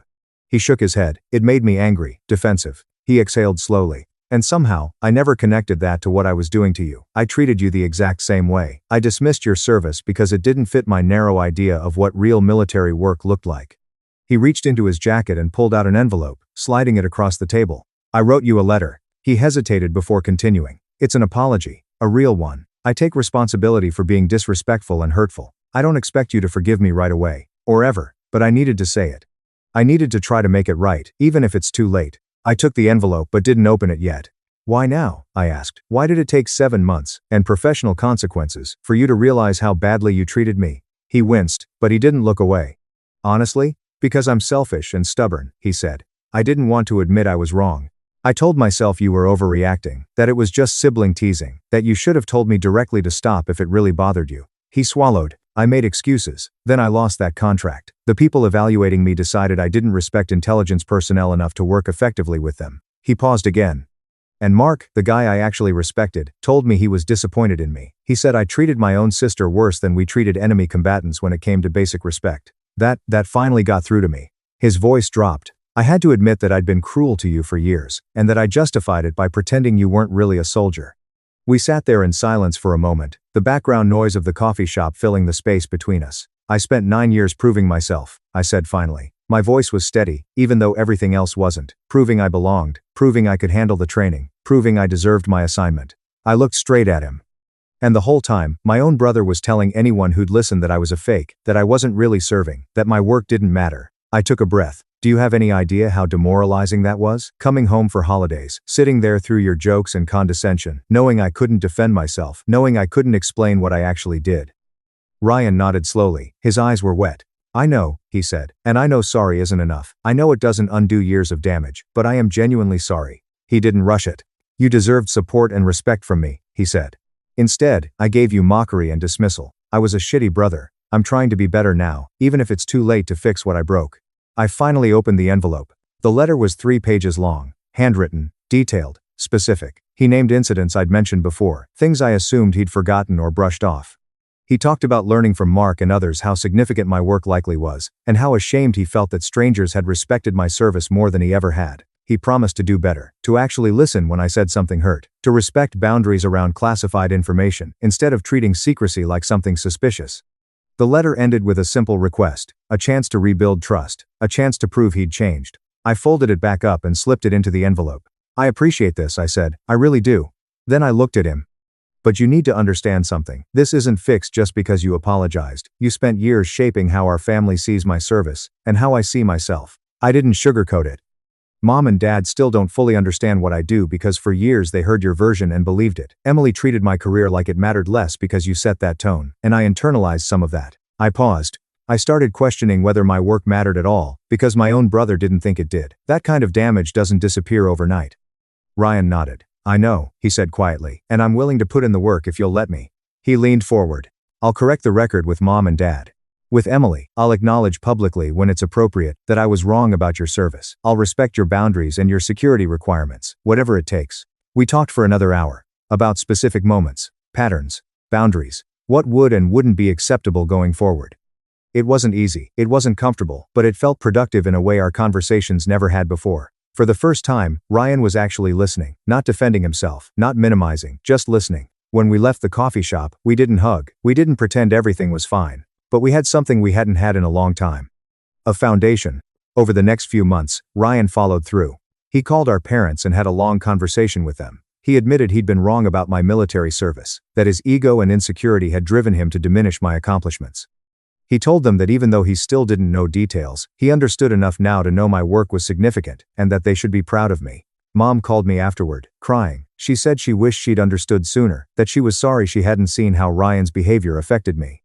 Dad sent an email, awkward, stiff, but sincere. He said he'd always been proud of my service, but hadn't realized how much I needed to hear that, especially when Ryan was being dismissive. Emily did her own thing. On Veterans Day, she posted about my service. She mentioned that her sister did important classified work she couldn't talk about, but deserved recognition anyway. It felt like her way of making things right. The next Thanksgiving was different. Ryan showed up alone that year. Apparently, he'd learned his lesson about bringing friends to family gatherings who might end up seeing too much. When the conversation drifted toward military stuff, as it always does, Ryan made a point of redirecting it any time someone implied his infantry experience was somehow more legitimate or important than my intelligence work. At one point, Dad asked if I could share anything about what I'd been doing. I gave my usual answer. It's classified. Before anyone could react, Ryan jumped in, which means it's important enough that the government doesn't allow her to talk about it. She's doing work that matters, even if we don't get the details. It was a small thing, a sentence, but it mattered. Hearing that from the same person who'd spent years arguing the opposite felt like progress. We weren't back to whatever normal used to be, and maybe we never would be, but we were building something new, a relationship based on actual respect, not childhood hierarchy or ego-fueled competition. My career kept moving forward, not because of family approval, but because of mission requirements and performance. 3 years after that Thanksgiving, I made major. I completed another deployment. Eventually, I transferred to a training facility, where I started helping develop the next generation of intelligence professionals. The work stayed classified, the details stayed locked down, but the people who needed to know understood its value. Ryan and I settled into something functional. Clear boundaries, mutual respect. He stopped asking about my work beyond general questions about how I was doing and whether I liked what I was working on. I made an effort on my side, too. I acknowledged his career in finance. I recognized that my earlier dismissiveness of his post-military path probably fed into some of his defensiveness. We weren't close, not in the way some siblings are, but we moved past active hostility into something that at least felt real. That Thanksgiving became a reference point in our family, the moment when assumptions got challenged and things had to be rebuilt. Mom still apologizes sometimes, quietly, like she's replaying things she wishes she'd handled differently. Dad makes a point of thanking me for my service at every gathering. It's a little awkward, always sincere. Emily treats my career with the same seriousness she always gave Ryan's. She asks thoughtful questions. She doesn't push when I can't answer. And Ryan, credit where it's due, has turned into one of my biggest defenders. If anyone suggests intelligence work isn't real military service, he shuts it down immediately. The irony isn't lost on either of us. I'm 38 now, still serving, still doing work I can't explain to the people closest to me. The secrecy can still be frustrating, not being able to share achievements, not being able to talk through challenges, but I've learned something important.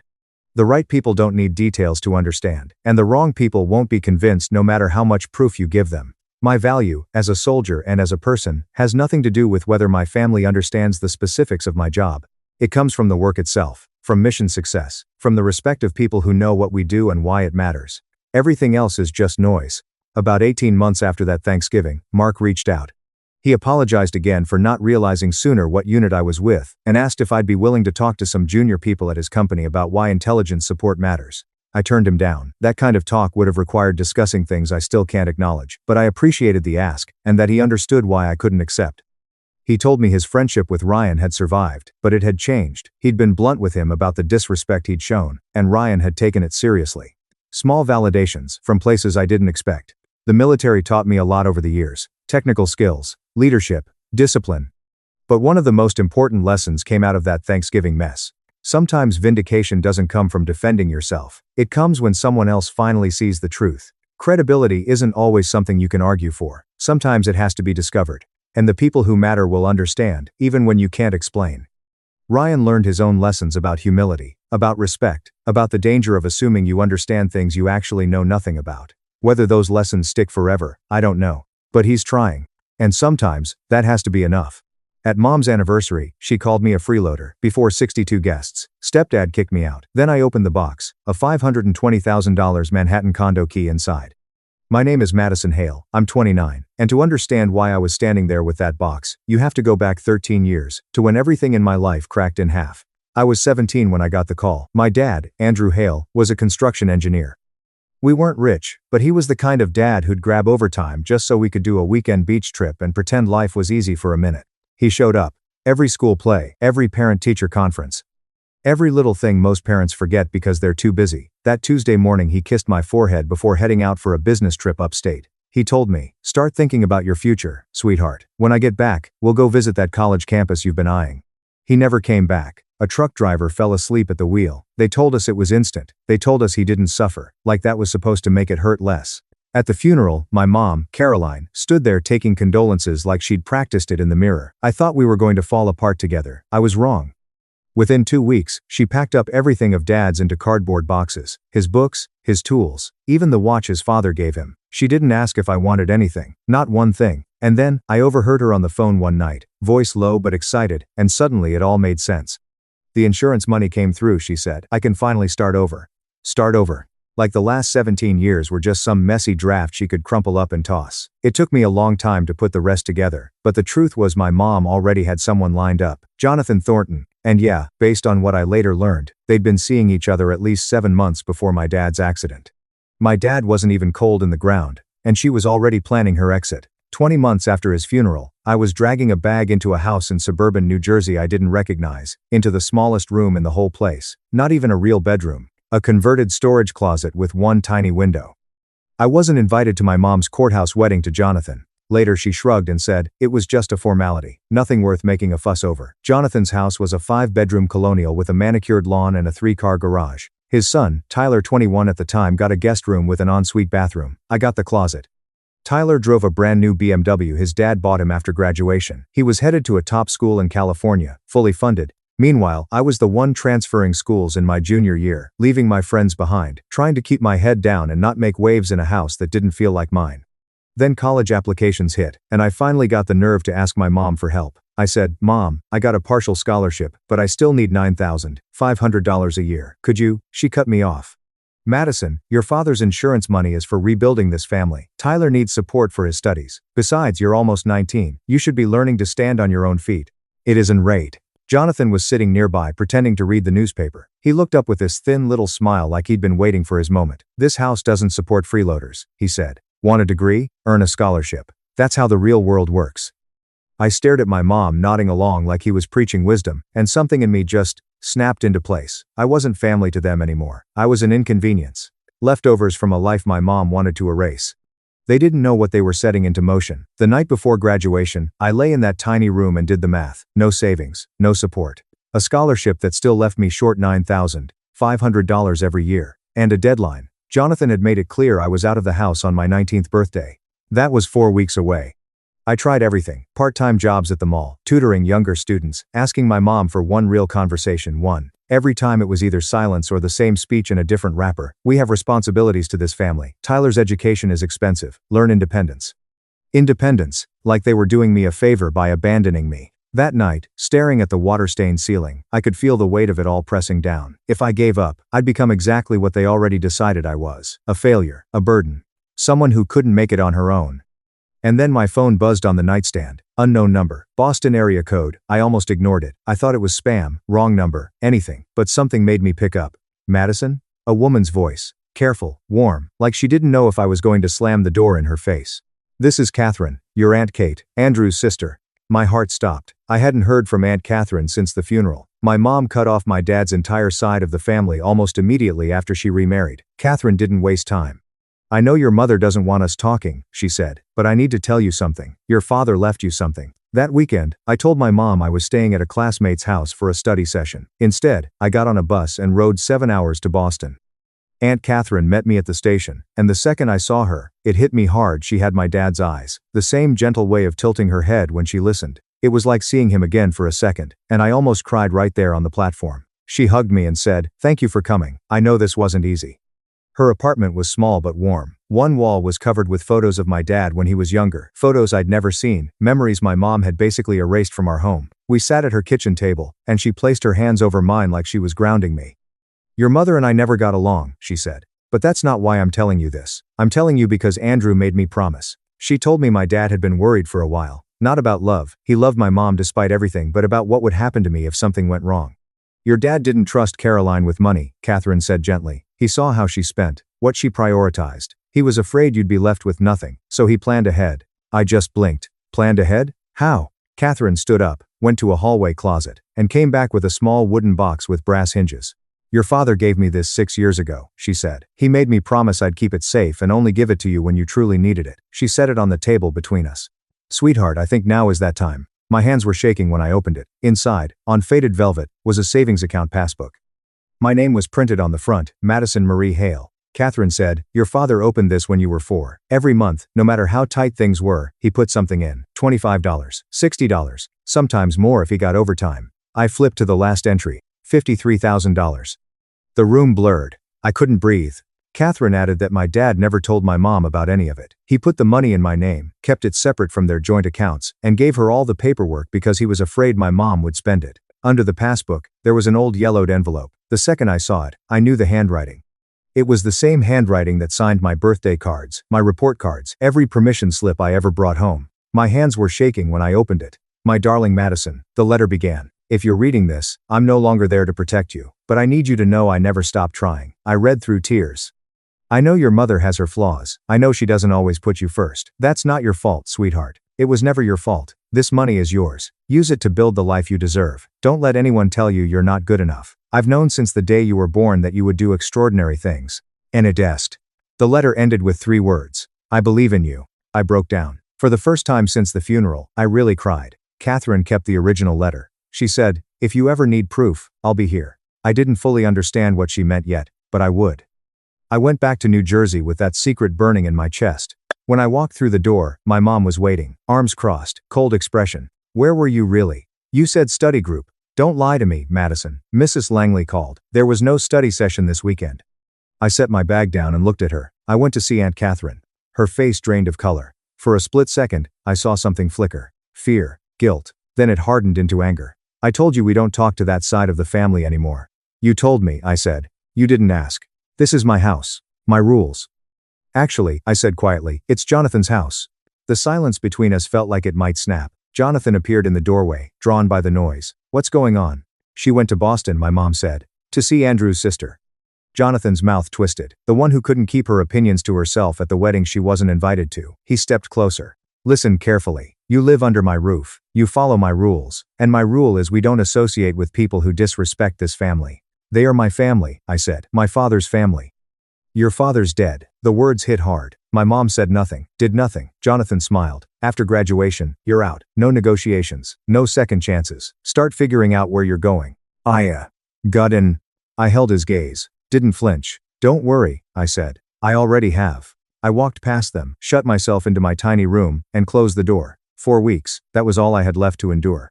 Graduation day came with perfect June weather and an empty seat where my family should have been. I walked across the stage alone, took my diploma alone, smiled for the photographer when he asked if anyone wanted pictures with me, then shook my head and kept walking. My mom and Jonathan had other priorities. Tyler needed a new car for his first year in California, something sporty, something impressive. They spent the morning at the dealership. I spent the morning packing. 3 suitcases. That was everything I owned. 19 years of my life fit into 3 rolling bags with room to spare.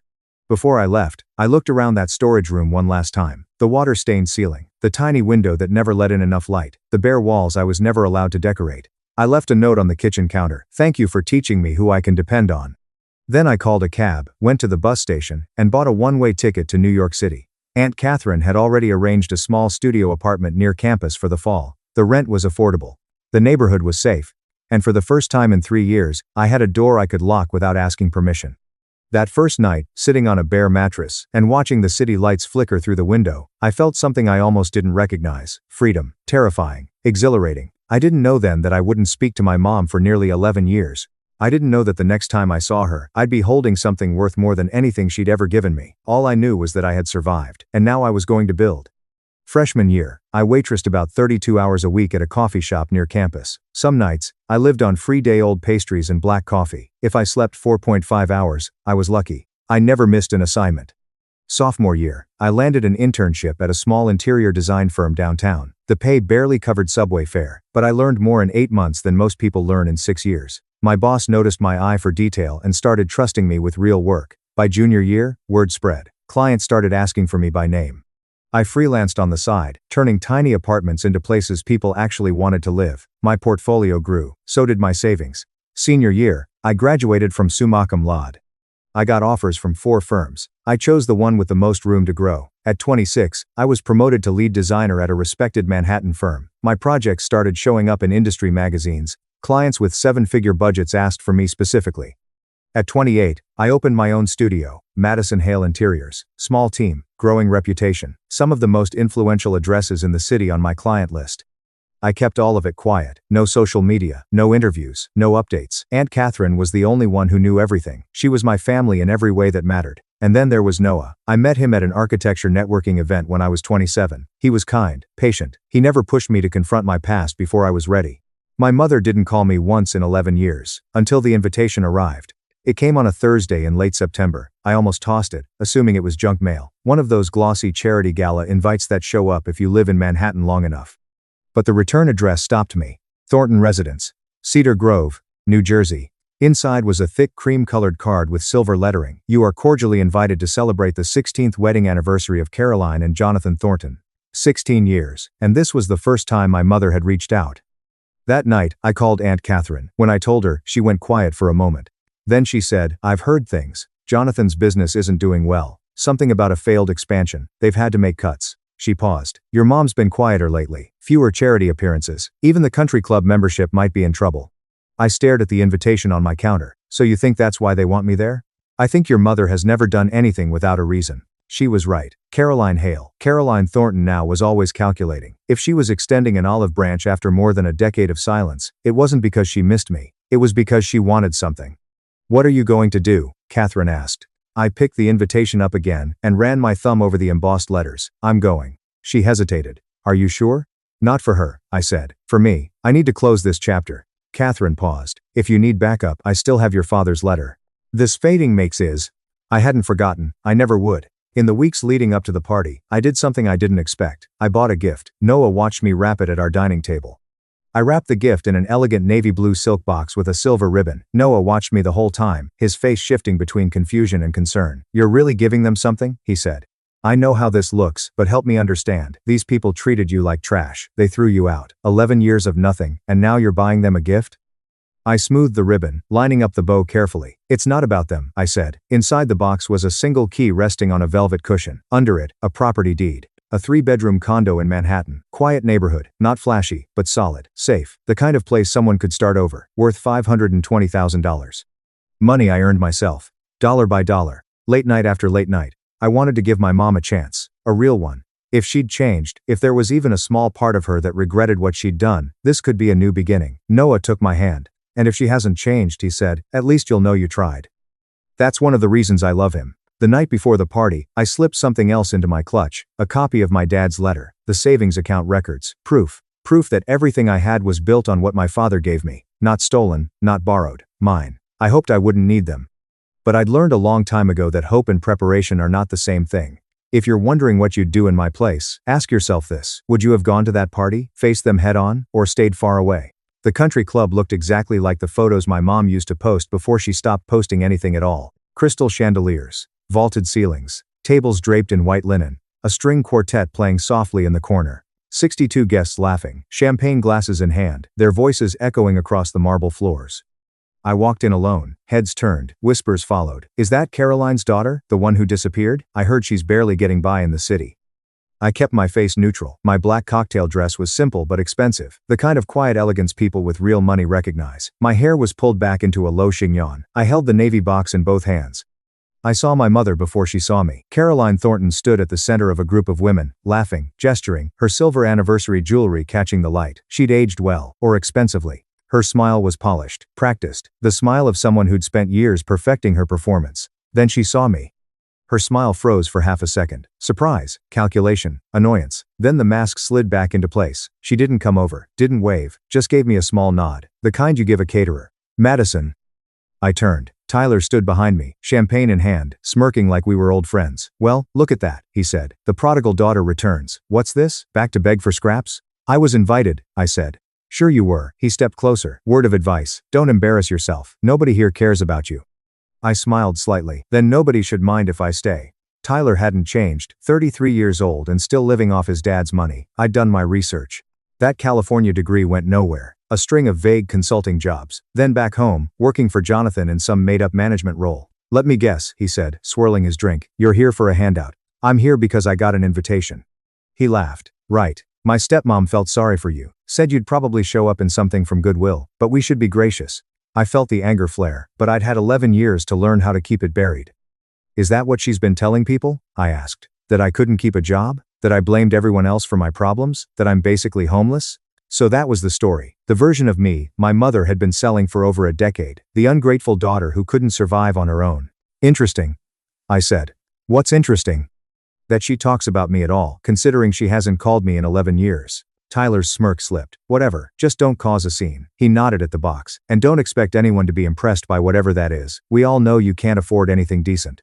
I thought about telling him right then, about watching his face change, but not yet. Excuse me, I said, I should congratulate the happy couple.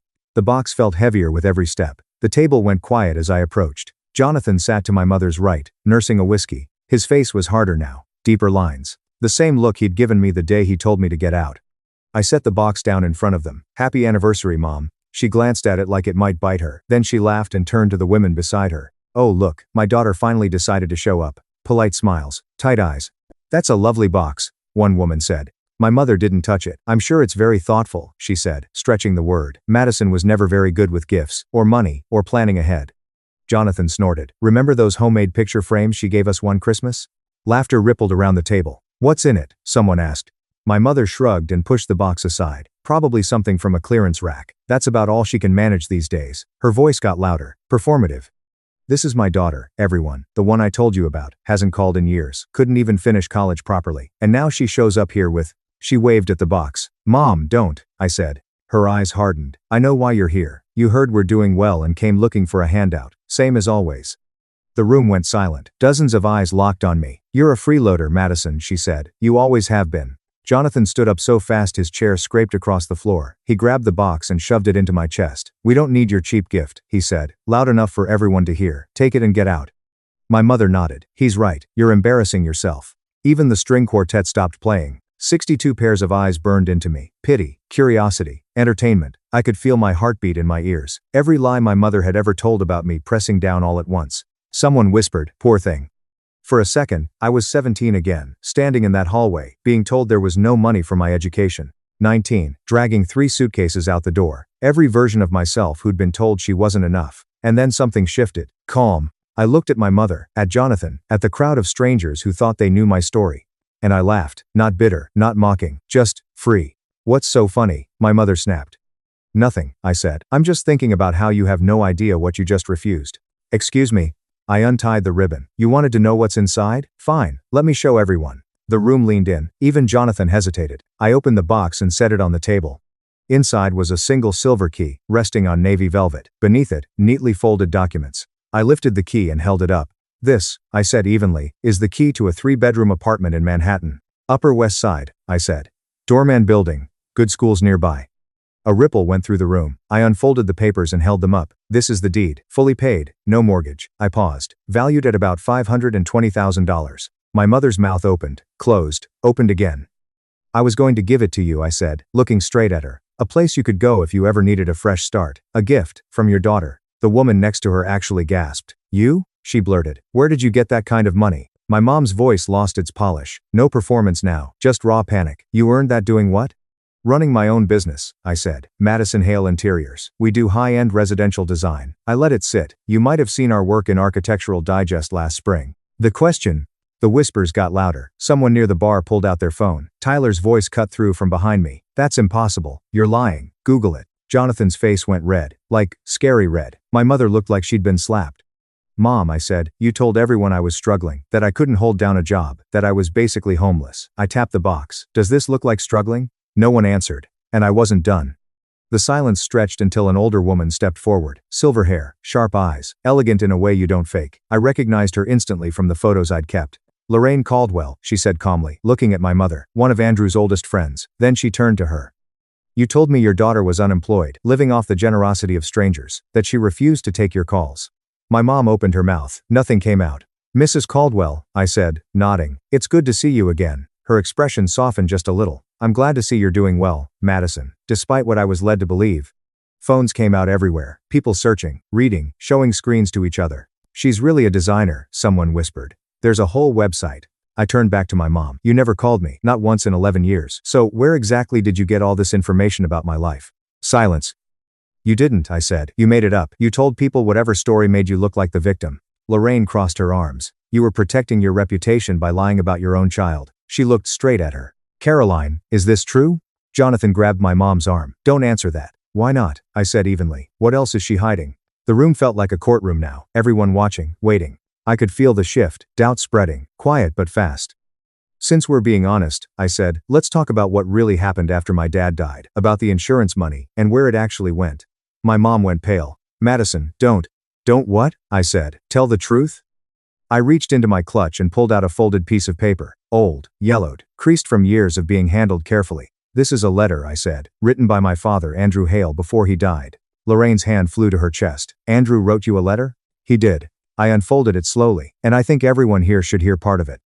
My mom lunged for it. Give me that. Jonathan held her back. His face had gone gray. I started reading. My darling Madison, if you're reading this, it means I'm no longer there to protect you. My voice shook, but I kept going. I know your mother has her flaws. I know she doesn't always put you first. That's not your fault, sweetheart. It was never your fault. Someone near the front wiped their eyes. I've put aside money for you, separate from anything your mother can access. Use it to build the life you deserve. Don't let anyone tell you you're not good enough. I lowered the letter. My father knew, I said quietly. He knew that if something happened to him, you wouldn't take care of me, so he made other arrangements. Lorraine whispered. Andrew wrote that. Kim. She turned to my mother. You told me he left nothing for Madison, that the insurance barely covered the funeral. My mother said nothing. The insurance payout was over $230,000, I said. I never saw a single dollar. It went to this house, Tyler's education, a new car, a country club membership. The murmuring turned into a low roar. Jonathan pulled my mom close, whispering urgently. She looked like someone watching her entire world collapse in real time. For the first time in 13 years, she had no script. She recovered faster than I expected. Tears welled up, perfectly timed, the same ones she'd used 1,000 times before. Madison, sweetheart, she said, voice cracking. I'm so sorry. I didn't know. I didn't realize how much I hurt you. She reached for the box. Let me fix this. We can start over. I'm your mother. I pulled it back. No. The word just hung there. What do you mean, no? Her tears dried instantly, replaced by something sharp. I brought this gift for someone who deserved it, I said. Someone who might actually want a real relationship. I closed the box. You're not that person. You can't do this to me, she snapped. Not in front of everyone. You did it first, I said. 5 minutes ago you called me a freeloader in front of this entire room. You've been telling them I was worthless for 11 years. That was different. How? I tucked the box under my arm. You humiliated me publicly. You lied about me publicly. And now you want what I have. That's not how family works.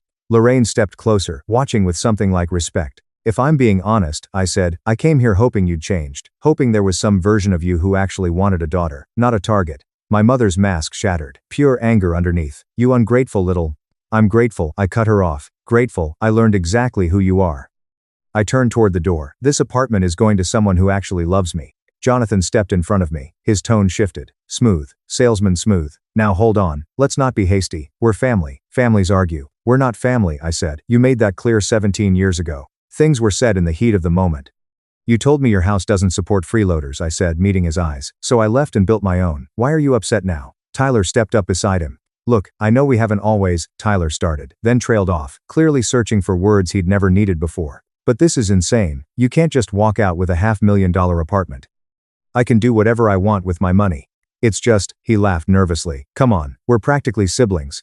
We're strangers who lived in the same house for 2 years, I said. And in that house you got everything. I got a closet. Jonathan stepped in again. What if we talked about this like adults? Maybe there's some kind of arrangement. I'm not interested in arrangements. I stepped past both of them. My mother had stood up by then. Her makeup was streaked where the tears had run. Maybe they were real this time. Maybe it was just another performance. Madison, she said, her voice breaking. Madison, please. I made mistakes. I know that. Just give me a chance. I stopped at the door and turned back one last time. You had chances, Mom. 17 years of chances. And every single time, you chose yourself. I looked around the room, at the frozen faces, the whispers, the phones still clutched in manicured hands. When you're ready for a real relationship, I said, one based on respect and not what you can get from me, you have my number. Then I walked out into the cool October night. The door closed behind me, final and clean, like punctuation.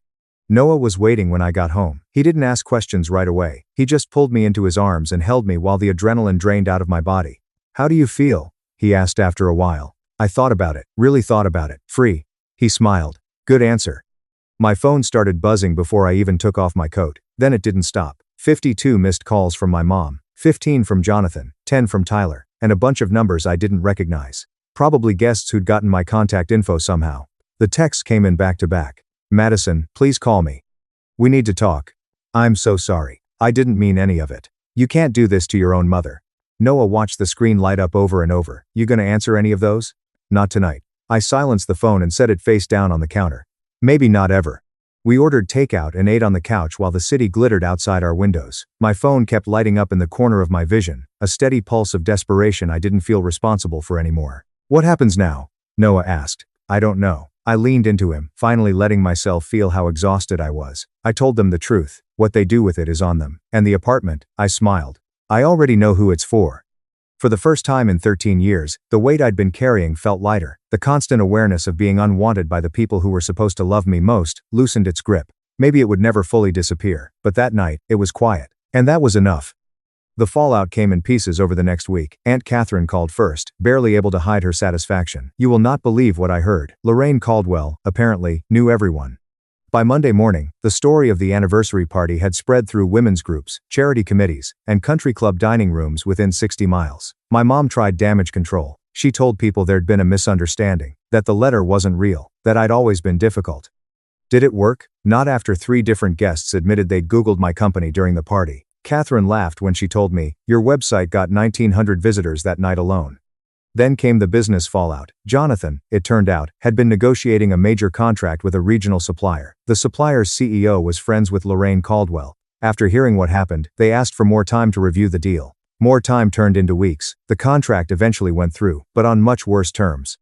Tyler's mom, Jonathan's first wife, heard about everything through her own social circle. She called Tyler to tell him exactly what she thought of how he'd treated his stepsister. Then she cut his monthly support in half. None of it made me happy. I didn't stalk my mom's social media or tally up karma points, but there was something grounding about knowing the truth was finally out. For years, my mom controlled the story. Now it corrected itself. Catherine asked if I regretted anything. No, I said. I just wish I'd done it sooner. She laughed softly. Your father would be proud. I hope so. 2 weeks later, I answered my mom's call once. Just once. For closure. Madison, she said, her voice hoarse, stripped of all the polish. Thank you for picking up. I almost didn't. I know. A pause. I understand. I waited. I've been thinking about everything you said, she continued, about the choices I made. I know I wasn't the mother you needed. This was the part where I was supposed to forgive her, smooth it over, start fresh. I didn't. What exactly do you regret, Mom? Silence. Because it sounds like you regret getting caught, I said, not what you actually did. That's not. She stopped, started again. When your father died, I was terrified. I grew up with nothing. My mom was abandoned with 3 kids and no money. I swore that would never be me. So, you made it me instead. I didn't see it that way. I know, I said. That's the problem. She started crying, real crying this time. Messy. I just wanted to be safe, she whispered. I was so scared of ending up with nothing. I understand fear, I said, but being scared doesn't give you the right to hurt the people who depend on you. Licking. What can I do? She asked. How do I fix this? I don't know if you can. I took a breath. But if we're going to have any kind of relationship, it has to be real, equal, no manipulation, no stories about me to your friends, and no calling to ask for money or favors. A long pause. I understand. I hope so, Mom. Then I hung up. It wasn't forgiveness, it was a boundary. 6 months later, I gave away the apartment, not to my mother, to Aunt Catherine. She stood in the empty living room, crying, holding the key like it might disappear. Madison, I can't. You can, I said, hugging her. You saved me. She kept my dad's promise when no one else did. She'd spent 32 years in that tiny Boston apartment, paying off nursing school loans and working double shifts at the hospital. She deserved light, space, neighbors who brought cookies at Christmas. The Architectural Digest feature brought in 4 new high-profile clients. My team grew from 5 to 9. Noah and I got engaged on a quiet Tuesday night. No crowd, no speeches. Just us, and his grandmother's ring. I built my own family. Not the one I was born into, but the one I chose. Catherine, Chloe Ramirez, my college roommate who let me sleep on her floor when things were rough. My first boss, who believed in me before I believed in myself.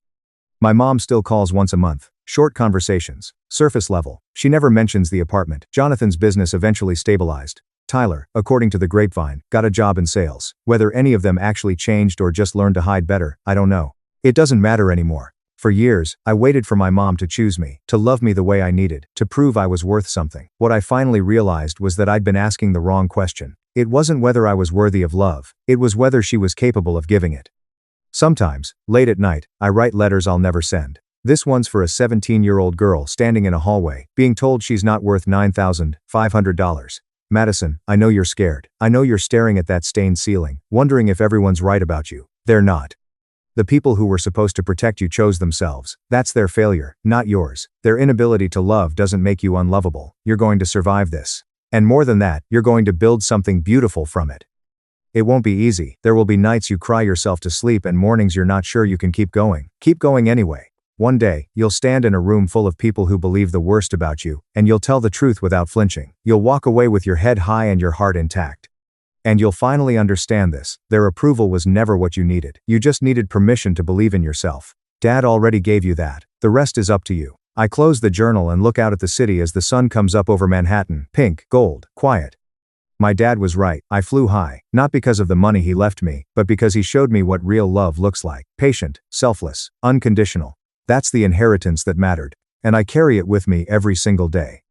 That's my story. If you're in a relationship where you're constantly made to feel small, dismissed, or unworthy, know this: you're allowed to set boundaries, you're allowed to walk away, and you don't need anyone's permission to love yourself. If this resonated with you, leave a comment. I read all of them. Subscribe if you want more stories like this. Thanks for staying until the end. I'll see you next time. My dad pushed my 8-year-old daughter at Christmas, snarling, "That seat is for my real grandchild." She fell. 25 adults stayed silent. Then I said 4 words. The sound of my daughter's knee hitting the floor wasn't the worst part. The worst part was the silence. Not the polite silence when someone says, "Let's say grace," and everyone pretends they weren't already chewing. This was heavier. It felt final, like a verdict. I'm Grace Harper. I'm a single mom. That means I'm very good at pretending I'm fine and carrying way too much in one trip. For years I thought I could handle my family if I stayed small enough, smiled enough, apologized for existing. Christmas Eve at my parents' house is my yearly reminder that being small still takes up too much space when the wrong person decides you don't belong. The dining room looked like a holiday catalog got into a fistfight with a nutcracker. Garland everywhere, candles that smelled like winter pine, which is just tree sap and lies with better marketing. My sister, Madeline Pierce, insisted on matching sweaters. Hers looked adorable, mine looked like a punishment. My daughter, Lily Harper, kept pulling the sleeves over her hands. She's 8, and the sweater was clearly made for the kind of child Madeline calls a petite angel. Translation: not my kid.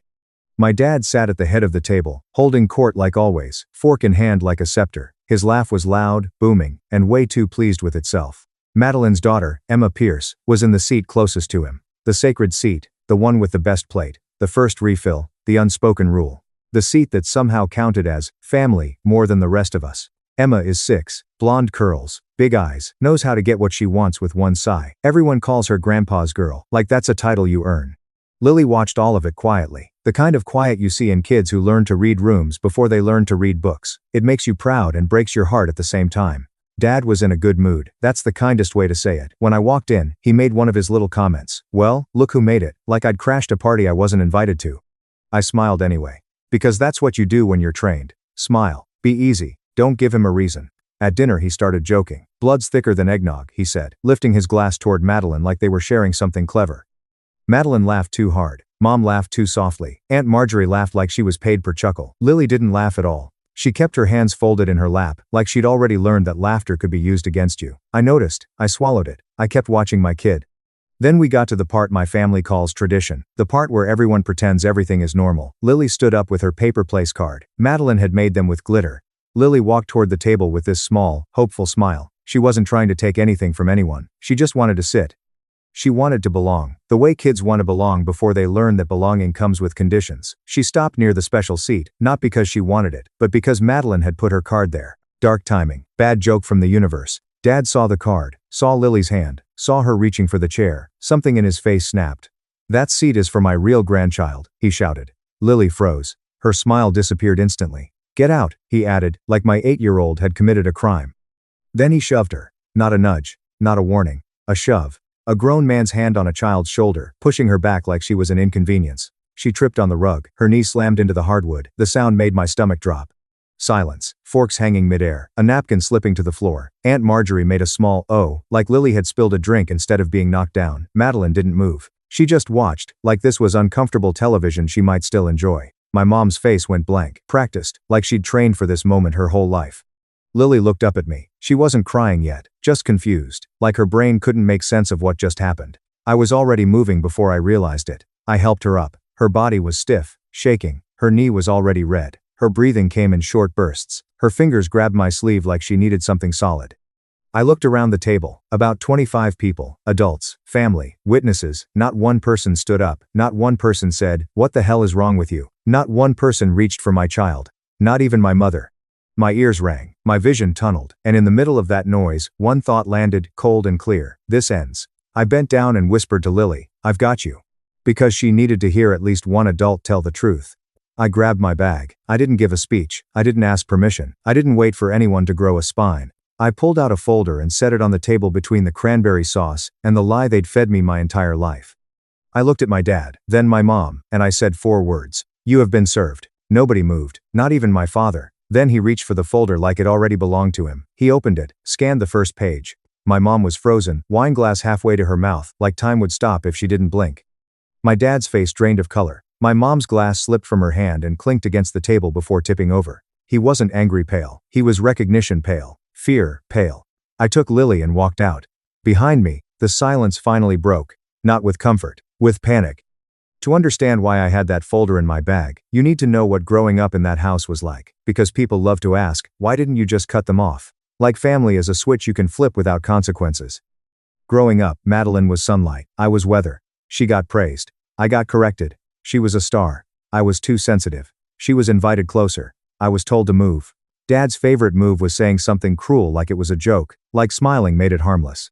"Where'd you get that hair?" he'd say when I was a teenager. Must have been the mailman. Everyone laughed, the nervous kind of laugh people do when they're terrified of being next. Mom would give me that look, "Don't start. Don't make this worse. Don't ruin dinner." Madeline became proof. Proof the marriage was fine. Proof my dad wasn't wrong. Proof he was the kind of man who could produce a real daughter. And I became the question mark. Proof that he was the kind of man who could have a real daughter. I became the question mark. My father never took a test. That would have meant admitting he could be wrong. It was easier to punish me for the suspicion and call it righteousness. And my mother let him. That's the part people don't understand unless they've lived it. A father can be cruel because that's who he is. A mother has to choose, over and over, to watch it happen. My grandfather, my dad's father, was the only person on that side who ever made me feel like I belonged. He wasn't warm. He was old school. The type who thought feelings were for people who didn't have real work to do. But sometimes he'd pat my shoulder and say, "You're smart. Don't let anyone dull that." On my birthday, he'd slip a card into my hand with a crisp 100 inside and loudly tell Madeline Pierce to stop spending money like it was a hobby. When he died, the house didn't fill with grief. It shifted. Ownership shifted. Dad took control of everything. Papers, accounts, decisions. I was told, very casually, that there was nothing set aside for me. That was the phrase Mom used, like she was talking about leftovers. "There wasn't anything set aside," she said, staring at the kitchen counter, voice flat, like she was reading lines off a script. I believed her, or I tried to, because the alternative was admitting my parents could look at me and decide I wasn't worth the truth. Then, 10 days before Christmas, I babysat Emma Pierce, the golden grandchild, the one who gets the seat, the first cookie, the special plate. Madeline Pierce texted me, "Can you watch Emma for 90 minutes? I've got a work call." Sure, Madeline works from home the same way I do yoga while reaching for the remote. I said yes because Emma is 6, and likes me in the way kids like adults who don't make them audition for affection, and because I'm still infected with that old family disease, the idea that if I'm useful enough, I'll be treated better. Madeline left. The house went quiet. Emma played with dolls. I cleaned up wrapping paper because apparently my role in that family is helper, not person. Madeline's laptop sat closed on the coffee table, asleep, innocent, not my business. Emma, however, saw it like a shiny forbidden toy. She flipped it open like she'd done it 100 times. The screen lit up, a password box appeared. She typed it in with tiny fingers and a serious face, like it was her name, like it was a game. I froze. Kids don't know passwords unless someone lets them. I walked over and said softly, "Hey, sweet pea, that's not a toy." I reached to close it. That's when the laptop fully woke up. A PDF popped onto the screen like the computer had been holding its breath. My grandfather's name was right at the top, bold. I stopped breathing. I sat down, not because I was snooping, because my body knew something before my brain did. This matters. I skimmed fast, the way you read when you're scared of what you'll find, but more scared of what you already know. Official headings, trust, beneficiaries. My throat tightened, then I saw it. My full legal name, not a nickname, not Grace maybe, not other child, my name, printed clean and undeniable. I scrolled carefully, like if I moved too fast the truth might vanish. A page titled Distribution Summary was half visible. One line jumped out because the date hit me in the gut. The same month, I asked for help with a deposit on a safer apartment after a break-in. The month Dad laughed and said, "You should have made better choices." The month Mom shrugged and said, "We can't." That same month, Madeline announced she was feeling so blessed and bought a new SUV. I stared at the line until the numbers blurred. Then I did the only smart thing I've ever learned to do in that family. I took 2 photos, clear ones, trust name, my name, the part that mattered. I closed the laptop. Emma asked if she could watch cartoons. I smiled at her like my life hadn't just tipped sideways. "Sure, honey, pick one." That night, when Madeline came home and chirped, "Everything okay?" I said yes, because I needed time. And because confronting people like my parents without a plan is like walking into a hurricane with an umbrella. 3 days later, I sat across from Jordan Price in a small law office that smelled like coffee and competence. I slid my phone across the desk. Jordan looked at the photo for about 5 seconds, not shock, not confusion, recognition, the kind of look that says, "I've seen this before." "If your name is on it," she said calmly, "trustees don't get to decide you don't count." Explosive. I swallowed. "Even if they think." "Ink beats opinions," she cut in. I didn't call my parents. I didn't ask Madeline. I didn't try to clear the air. I let Jordan do what she does. A few days later, she handed me a folder. I didn't open it in the parking lot like a movie scene. I sat in my car and stared at it like it was a bomb. Not explosive, life-altering. That folder lived in my bag for days. I took it out, put it back, took it out, put it back. I told myself after the holidays, not at Christmas, not in front of everyone, don't be dramatic, don't ruin things. I told myself I could survive one more dinner. I told myself I could keep the peace. Then my father put his hands on my child, and waiting stopped being an option. Lily Harper was quiet in the car, not her usual quiet, where she's planning how to convince me dessert is a food group. This was the scary kind of quiet, the kind where you can hear your kid's brain trying to make sense of something that never should have happened. Her knee was swelling. She sniffed hard, like crying would make her a problem. I hated them for teaching her that. I kept my voice gentle. "Hey, look at me, you didn't do anything wrong." She stared out the window. He doesn't like me." My throat tightened. "That's about him, baby. Not you." Her voice got smaller. "Is it because I'm not real?" There it was. The poison. Passed down like an heirloom. I pulled the car over because my hands were shaking. "No," I said, and I made the words solid. "You're real. You belong with me. Always." She nodded like she wanted to believe me. Like belief was something she had to earn. I drove the rest of the way home with my jaw clenched so hard my teeth hurt. And since I know some of you are already asking what was in that folder, here it is, the payoff. That folder wasn't a threat, it was legal service, a court petition demanding a full accounting of my grandfather's trust, every dollar in, every dollar out, every signature, every transfer. It asked the court to freeze further distributions until the truth was on paper where no one could pretend anymore. It asked to remove my parents as trustees because what I found wasn't confusion, it was diversion. It included exhibits, my name on the trust, distribution lines that matched the sudden miracles in Madeline's life, the trust administrator's information, enough that no one could claim it was fake. And the cover page, that's why my father went pale. He recognized it immediately. He knew exactly what he'd been doing. He knew I wasn't guessing anymore. I was done. My phone started ringing before I even pulled into my driveway. Madeline first, then Mom, then Dad. Over and over. Madeline left a voicemail that was half rage, half panic. "What did you do? Are you insane? You're ruining everything." Mom's voicemail was a broken whisper. "Grace, please, please don't do this. Think about," as if I hadn't been thinking about my kid's knee slamming into hardwood. Dad's voicemail was flat. No yelling, no drama. Just this: "You're not taking anything from this family." I didn't call back. I sat Lily on the couch in her leggings and an old hoodie. I pressed an ice pack to her knee. I made cocoa with extra marshmallows, because sometimes parenting is just knowing when to add sugar to pain. We watched a Christmas movie. Lily stayed glued to my side like the world might shove her again if she moved. My phone wouldn't stop buzzing. The family group chat was exploding. Aunt Marjorie, how could you do this on Christmas? A cousin I barely talked to. I saw what happened. Are you okay?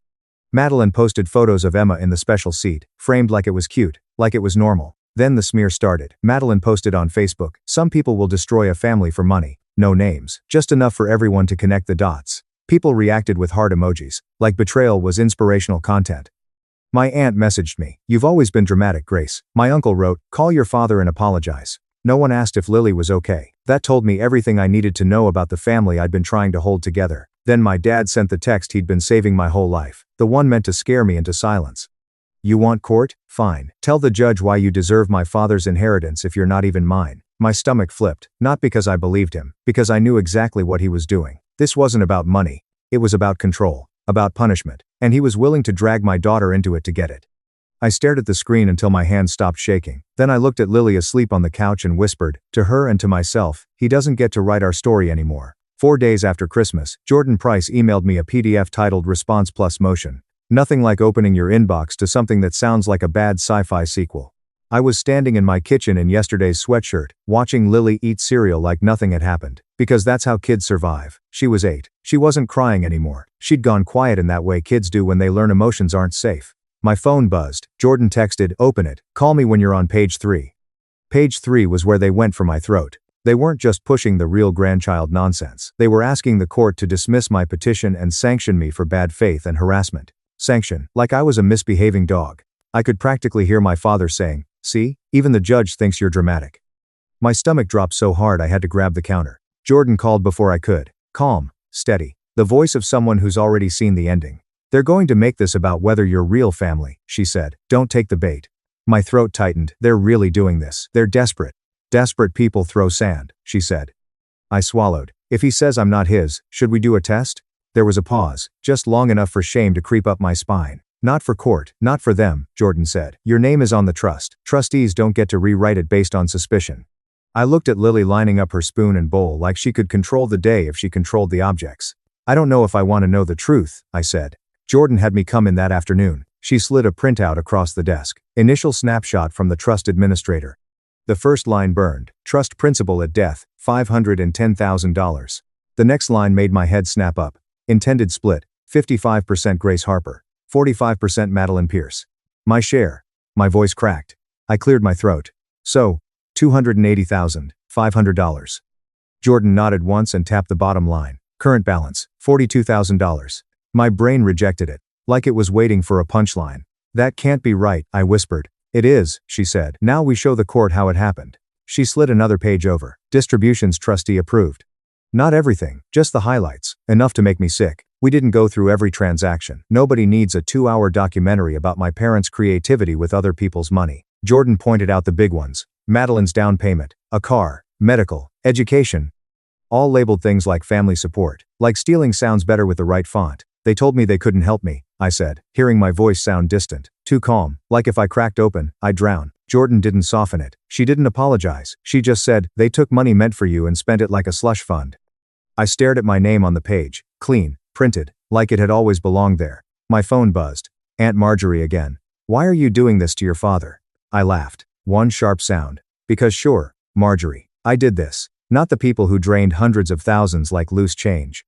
That week, while I was brushing Lily's hair, she asked, do I have to say sorry? It hit me hard. Sorry for what? She avoided her reflection. I set the brush down. No, I said, steady. You don't apologize for someone else hurting you. Everyone. Her shoulders dropped like she'd been carrying that question for miles. That night, I made the decision I should have made years ago. No visits, no calls, no surprise drop-bys. Boundaries so solid you could trip over them. They took my money. They don't get my daughter, too. The first hearing moved fast. Emergency preservation. Freeze. This wasn't a cute outfit court day. This was, I own an iron court. Cynthia Vaughn, my parents' attorney, walked in like she owned the building. Perfect hair, bright smile, no warmth. She argued real grandchildren, intent, family understanding. Jordan asked for 2 things. Preserve the records, freeze the money. The judge granted both and ordered the full file, every statement, every transfer, every approval. My dad's jaw locked. Madeline glanced at him. My mother stared at the table. On the way out, my father finally looked at me like he was deciding if I was his daughter or his enemy. Bold time to start thinking about that, Dad. Lily was quiet when we got home. Not, I'm fine, quiet. The other kind. The kind of quiet where a kid is trying to figure out what the world just taught her. While I was making dinner, she asked softly, "Are we in trouble?" I swallowed the rage like a stone. "No, baby, we're safe."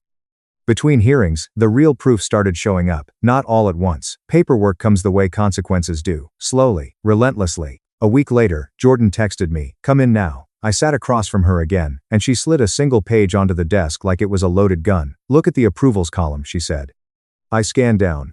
Signatures, initials, authorizations, and then I saw it, my mother's signature. Not once, multiple times. My stomach dropped. I didn't even hear what Jordan said next. I just stared at the ink, the curve of my mother's handwriting, how casually she'd signed off, like this was routine, like grocery shopping. I always thought it was just my father. She knew, she'd known the whole time. I didn't cry, I felt eerily calm.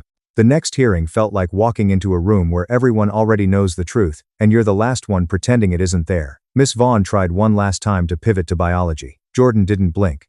She kept it simple. My name is on the trust. Trustees have obligations. Signatures prove intent. Family rumors aren't a legal defense. The judge didn't give a speech. He gave a ruling. I won. My share was $280,500. The court ordered my parents to repay it, plus interest, plus my legal fees, plus penalties. $412,000 total. My father looked stunned. Madeline went rigid. My mother didn't move at all. I didn't feel triumphant. I felt lighter. Not happy, just lighter. Winning doesn't feel like fireworks. It feels like your body finally lets go of something it's been clenching for years, and then you realize you don't quite know how to stand without it.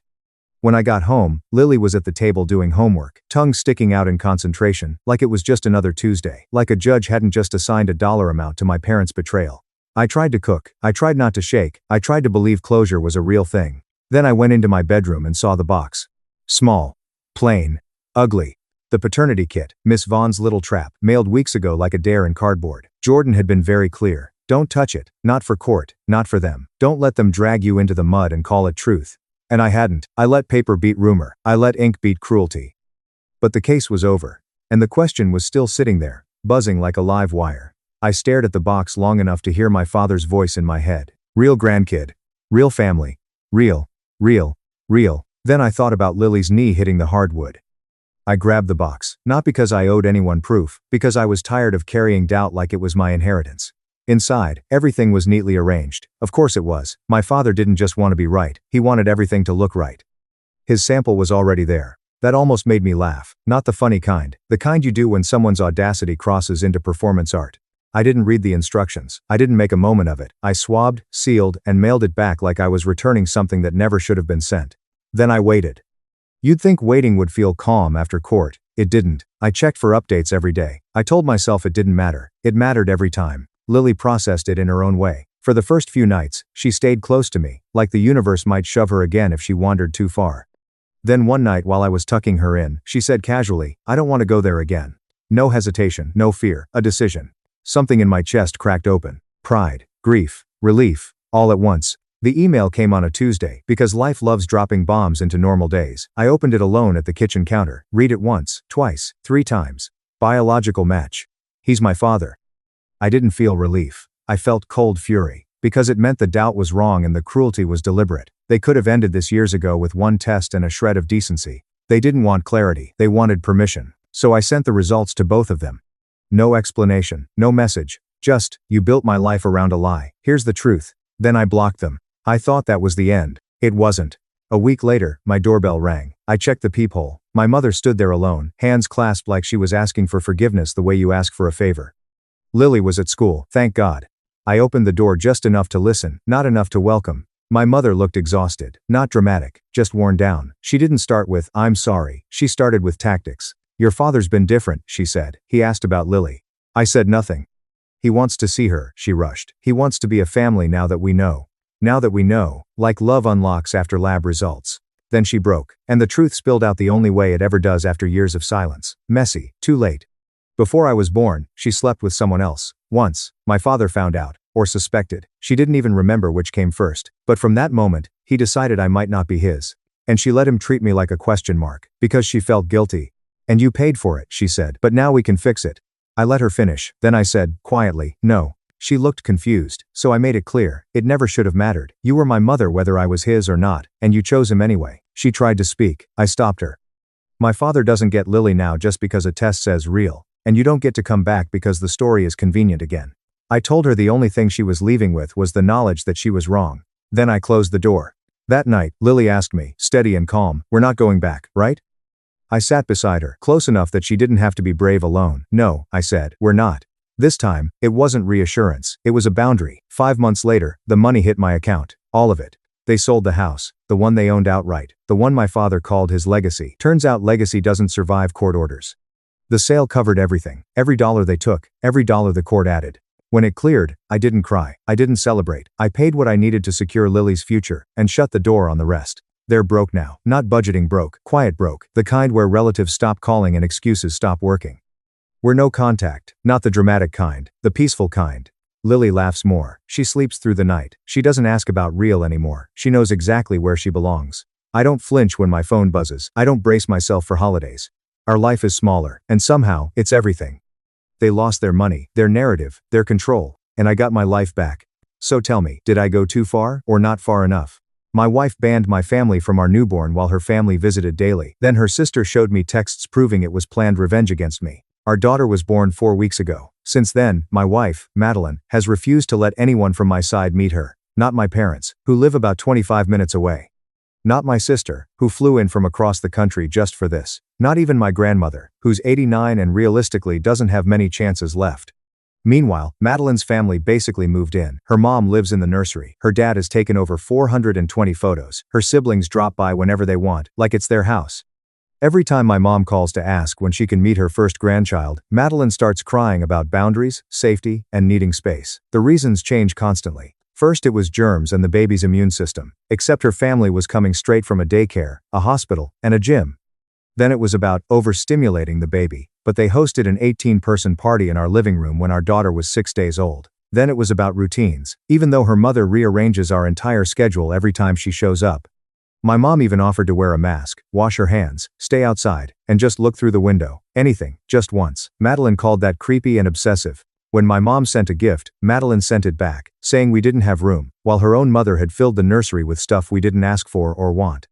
I tried to talk to Madeline about fairness. She told me life isn't fair and that I needed to respect her as a mother. She said she went through labor, so she made the rules about who saw the baby. When I reminded her I was the father, she said I didn't understand the mother-child bond and accused me of being controlling.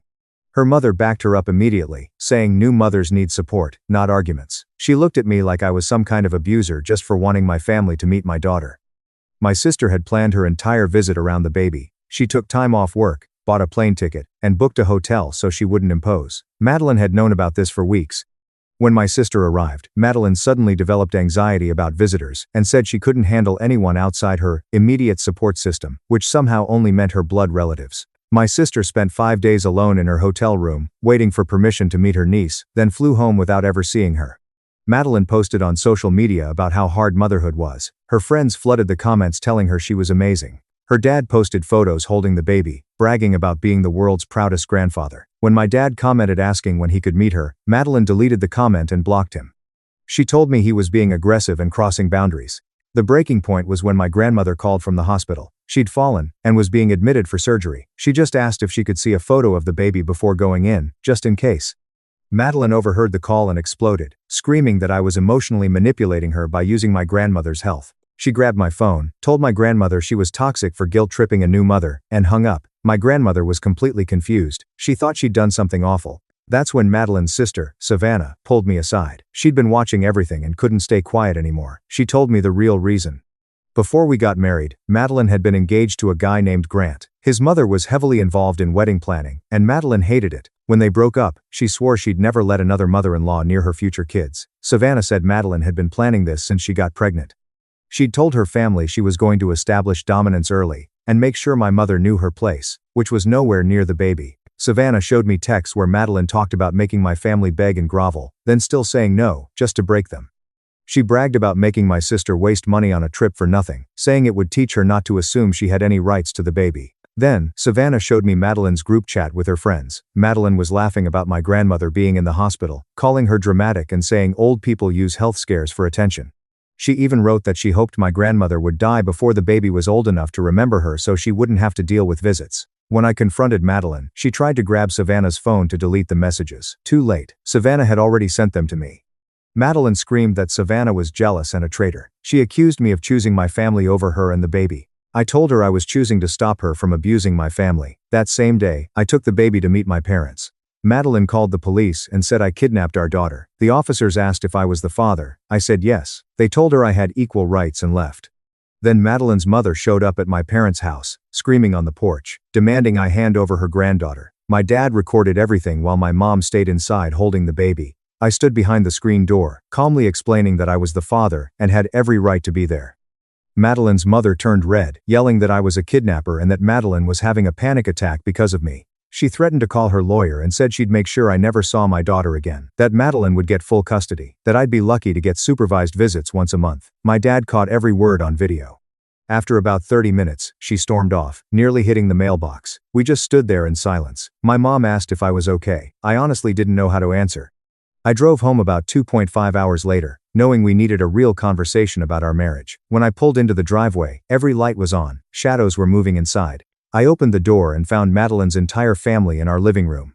Her dad stood up and started yelling before I could even shut the door. He called me a kidnapper, said I traumatized his daughter, demanded to know what kind of man takes a baby away from her mother without permission. Madeline's mom jumped in, saying I was dangerous and trying to steal the baby. Her brother called me controlling. Her sister said I was abusive. They all talked at once, just noise and anger. Madeline sat in the middle of the couch holding our daughter, crying, staring at me like I was a stranger who'd broken into her house. I tried to speak and her father stepped closer and pointed his finger at my chest, cutting me off. Her mother pulled out her phone and started recording me, saying she wanted proof of my aggressive behavior. I didn't move. I didn't yell. I just stood there with my hands at my sides while they all piled on and Madeline cried on the couch like the victim. That's when it clicked. She'd already told them her version. I was the villain. She was the terrified new mom protecting her baby from her unstable husband. Nothing I said mattered because she got to them first. I asked if we could talk privately. Madeline shook her head and said anything I had to say could be said in front of her family. Her mother immediately agreed, said Madeline needed their protection. I looked at my wife holding our daughter and realized I didn't recognize her anymore. Her family didn't leave until after 11:30 p.m., and on their way out, every single one of them made a point to tell me they were watching me and would protect Madeline and the baby at all costs. After the last car pulled away, Madeline and I sat in silence. The baby slept in the bassinet between us. She looked at me and said, "You have a choice." I could apologize to her entire family, admit I was wrong for taking the baby without her permission, and promise my family would never see our daughter without her approval. Or I could refuse, and she'd make sure I regretted it for the rest of my life. I told her I wasn't sorry for letting my parents meet their granddaughter. She picked up the bassinet, walked into the bedroom, locked the door, and left me standing alone. I spent the night on the couch, staring at the ceiling, listening to the baby cry through the walls while Madeline refused to let me help. By the next morning, the attack started. Before 6:30 a.m., my phone was buzzing nonstop, texts from her mother, her siblings, her father, all saying I needed to apologize and fix what I'd broken. Madeline's mother posted on social media about protecting babies from dangerous people, vague enough that anyone reading it would imagine the worst. Her friends flooded the comments with support, asking if she was okay, offering help. Her father shared articles about parental rights and custody battles, all with pointed captions about controlling fathers. By noon, my own relatives were calling, asking what the hell was going on. I tried to explain, but it sounded insane even to me. My wife won't let my family meet the baby, but hers is here every day. She called the cops when I took our daughter to my parents' house. Now her entire family is attacking me online. It sounded like I was the problem. Madeline refused to talk to me directly. Everything went through her mother, who called every few hours with new ultimatums. By the end of day 2, I had over 100 messages across texts, emails, and social media, all painting me as an unstable father who kidnapped his own child. That's when Savannah showed up at my work during lunch. She kept looking over her shoulder in the parking lot like she was afraid someone was watching her. She had her laptop tucked under her arm and asked if we could talk somewhere private. We sat in my car, and she opened a private group chat. My stomach dropped. Madeline had been planning this since the 5th month of her pregnancy. The messages went back weeks. She was asking other women how to legally exclude in-laws, how to gain full control over baby access, how to document behavior to build a case. She was researching parental rights laws in our state, celebrating every time she successfully kept my family away from doctor appointments and hospital visits. One woman told her to document everything I did wrong, even tiny things, to create a pattern. Another suggested she talk to a lawyer before the baby was born. Madeline replied that she already had and knew exactly what to do. Savannah scrolled through message after message, laying out Madeline's entire strategy. I took a personal day from work and drove to meet Jordan Whitaker, a family law attorney my sister had found. His office was downtown, the kind of place that felt way above my pay grade. But I didn't have a choice anymore. Jordan spread everything out on his desk: Savannah's screenshots, the texts, the police report from Madeline's false kidnapping claim, the video my dad took of Madeline's mother threatening me. He told me plainly that I had equal parental rights, that Madeline couldn't legally stop me from taking our daughter places, and that her behavior could seriously backfire in a custody case. He asked if I wanted to save the marriage or file for separation and custody. I told him I didn't know. I just needed to protect my rights and my family's ability to see their granddaughter. He said he'd draft a letter outlining my rights and Madeline's obligations, and if she kept interfering, we'd move forward legally. Madeline found out I'd seen a lawyer within hours. I still don't know how. When I got home that night, the locks on our bedroom and the nursery had been changed. There was a note taped to the door saying I could sleep in the guest room until I came to my senses. I tried the handle, locked. I called Madeline, straight to voicemail. When I called her mother, she answered immediately and told me she'd moved in to support Madeline. She said Madeline and the baby were sleeping in the nursery and I wasn't welcome in either room, until I apologized and agreed to Madeline's terms. I asked where I was supposed to sleep. She said the guest room was fine and that time alone might help me reflect.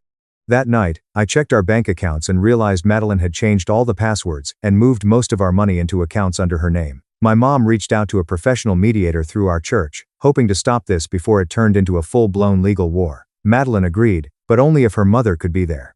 The mediation happened at a neutral office near the courthouse. We sat at a conference table, me and my parents on one side, Madeline and her mother on the other. The mediator tried to keep things civil. It took less than 15 minutes for everything to fall apart. Madeline's mother dominated the conversation, interrupted constantly, spoke for Madeline, shot down every suggestion before Madeline could even respond. The mediator had to repeatedly ask her to let Madeline speak. Madeline just cried and said I'd betrayed her trust. My parents offered compromises, supervised visits, short meetings, whatever made Madeline comfortable.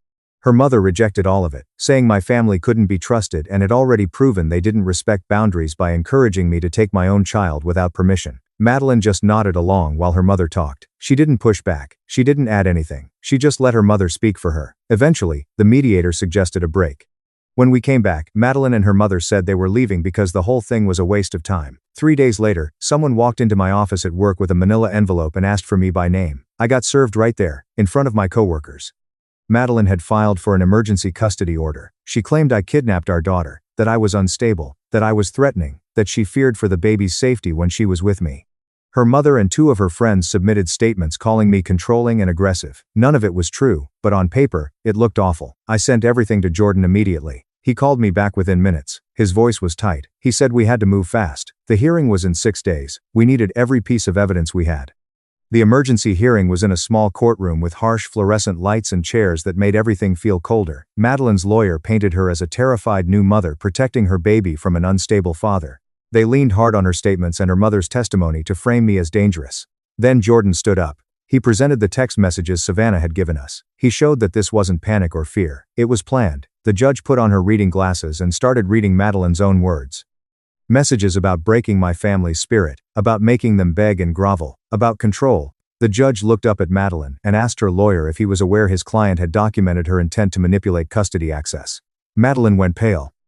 The judge kept reading. She read the message where Madeline laughed about my grandmother being in the hospital, calling her dramatic, saying old people use health scares for attention. Then she read the message where Madeline said she hoped my grandmother would die before the baby was old enough to remember her, so she wouldn't have to deal with visits. The room went completely silent. Madeline's lawyer tried to interrupt, saying the messages were private and not meant for court. The judge raised her hand and kept going. She scrolled through more messages, plans, strategies, dominance, control. When she finished, she took off her glasses and stared straight at Madeline. Even Madeline's mother stopped talking. The judge denied the emergency custody request on the spot. She said there was no evidence I posed any danger to my daughter. Then she ordered temporary custody. 4 days with me, 4 days with Madeline, until a full hearing. Madeline started crying immediately, loud, shaking sobs. But the judge wasn't finished. She ordered us into family counseling once a week with a court-assigned therapist. And she warned Madeline directly that deliberately excluding my family could be considered parental alienation if it continued. That's when Madeline's mother stood up and started arguing with the judge. She said new mothers needed protection, not punishment. She asked if the court understood how vulnerable Madeline was after giving birth. The judge told her to sit down or be removed from the courtroom. Madeline's lawyer pulled her mother back into her seat while Madeline cried. I glanced over and saw Jordan writing everything down. The judge scheduled the full custody hearing 8 weeks out. She told us the 4-day schedule was mandatory, no flexibility, no exceptions. Only the court could change it. We left through separate exits. I sat in my car in the parking garage for 30 minutes, just staring at the steering wheel, trying to process what had just happened. 3 days later, I drove downtown for our first required counseling session with Dr. Claire Kensington. The waiting room was uncomfortable. Old magazines, hard chairs. Madeline was already there, sitting next to her mother, holding her hand. Dr. Kensington called us back to her office. 2 couches, a chair, a notepad. Madeline's mother tried to follow us in. Dr. Kensington stopped her at the door and said this session was for parents only. She asked us why we were there. Madeline immediately broke down crying. She talked about labor, about exhaustion, about how overwhelmed she felt, about how no one understood new mothers. She talked for about 20 minutes, birth trauma, sleepless nights, fear. Dr. Kensington listened and took notes. Then she asked Madeline about the text messages. Everything changed. Madeline stopped crying. She said the messages were taken out of context, that she was just venting, that all new mothers say things they don't mean when they're stressed. Dr. Kensington asked what context made hoping someone's grandmother would die acceptable. Madeline's face turned red. She accused Dr. Kensington of being biased against mothers, said therapists were supposed to be supportive, said her words were being twisted. Dr. Kensington stayed calm. She said she was reading Madeline's words exactly as written. Madeline crossed her arms and refused to say another word for the rest of the session. Dr. Kensington noted it. 3 days later, my phone rang at work. It was Savannah. She was talking fast. Her voice was shaking. She said she needed to tell me what had just happened. That morning, her mother had shown up at her apartment with $1,800 in cash spread across the kitchen table. She begged Savannah to tell the court she made up the messages, or that I manipulated her, or that she misunderstood what Madeline meant. Savannah started recording as soon as she realized what was happening. On the recording, her mother offers the money. Then she threatens to cut Savannah off financially, says the whole family will turn against her, says she'll be blamed for ruining Madeline's life, says she'll never be welcome at family events again. Savannah told her no. She said she wouldn't lie. Her mother walked out and left the cash behind. Savannah sent me the recording while we were still on the phone. I could hear her crying as she said she was done protecting Madeline from the consequences of her actions. She said losing her relationship with their mother was worth it if it meant doing the right thing. Her voice broke when she said it. The first day of my 4-day custody block felt unreal. Like Christmas morning when I was a kid, I picked up my daughter from Madeline's mother's house. Madeline handed her over without even looking at me. No words, no eye contact. I drove straight to my grandmother's place. She was still recovering from surgery. My whole family was already there, waiting. The moment I walked in with the baby, my grandmother broke down, full-on sobbing. She held her great-granddaughter for the first time, touching her tiny fingers, staring at her face like she was trying to memorize every detail. My mom took pictures of 4 generations together. My grandmother in her recliner with the baby, my mom standing behind her, me beside them. My sister finally got to hold her niece. She just sat on the couch, staring at her quietly for a long time. My dad sat in his chair with the baby asleep on his chest. I watched his face soften in a way I hadn't seen in weeks. No one tried to do too much. No one overwhelmed her. We just existed together. We spent the afternoon in my grandmother's living room, gently passing the baby around. My mom made lunch. We ate while the baby slept. For a few hours, everything felt normal, peaceful. Before I left, my grandmother told me she'd been praying for that moment. She said she wasn't sure she'd live to see it. I had to turn away so she wouldn't see me cry. Those 4 days went by way too fast. Saturday evening came, time to bring the baby back. I got to the house right at 6:30. Madeline's car wasn't there. I called her, straight to voicemail. I texted, no response. I sat in my car with the baby strapped in behind me, checking my phone over and over. 7:30 passed. Then 8:45. Finally, at 9, I got a text from her mother saying Madeline wasn't ready to take the baby back and that I needed to be flexible. I screenshot everything, missed calls, texts, the time on my phone. Then, I called Jordan. He picked up right away and told me to call the non-emergency police line and report a custody violation so it was officially documented. I made the call while sitting in my driveway. They said they'd send officers. About 30 minutes later, 2 officers showed up. I was already back outside the house, holding the baby. They knocked. Madeline's mother answered and immediately launched into how mothers have more rights, how the schedule was too rigid, how Madeline needed more time. One of the officers cut her off mid-sentence. She said the custody order wasn't a suggestion, it was a court mandate. Madeline needed to comply. Her mother argued that the court didn't understand new mothers. The officer warned her that continuing to violate the order could lead to contempt charges. That's when Madeline finally came to the door. Her eyes were red. The officer asked why she was refusing to take custody at the agreed time. Madeline reached for the baby. I handed her over. She immediately started crying, loud and dramatic. The officers documented everything.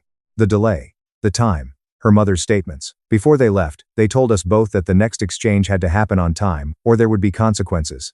3 days later, we were back in counseling. Dr. Claire Kensington said she'd reviewed her notes and had recommendations. She looked directly at Madeline and said she was recommending individual therapy to address control issues tied to past relationship trauma. Madeline's face went white. She tried to interrupt. Dr. Kensington kept going. She said she'd noticed a pattern of Madeline using the baby as a weapon against my family.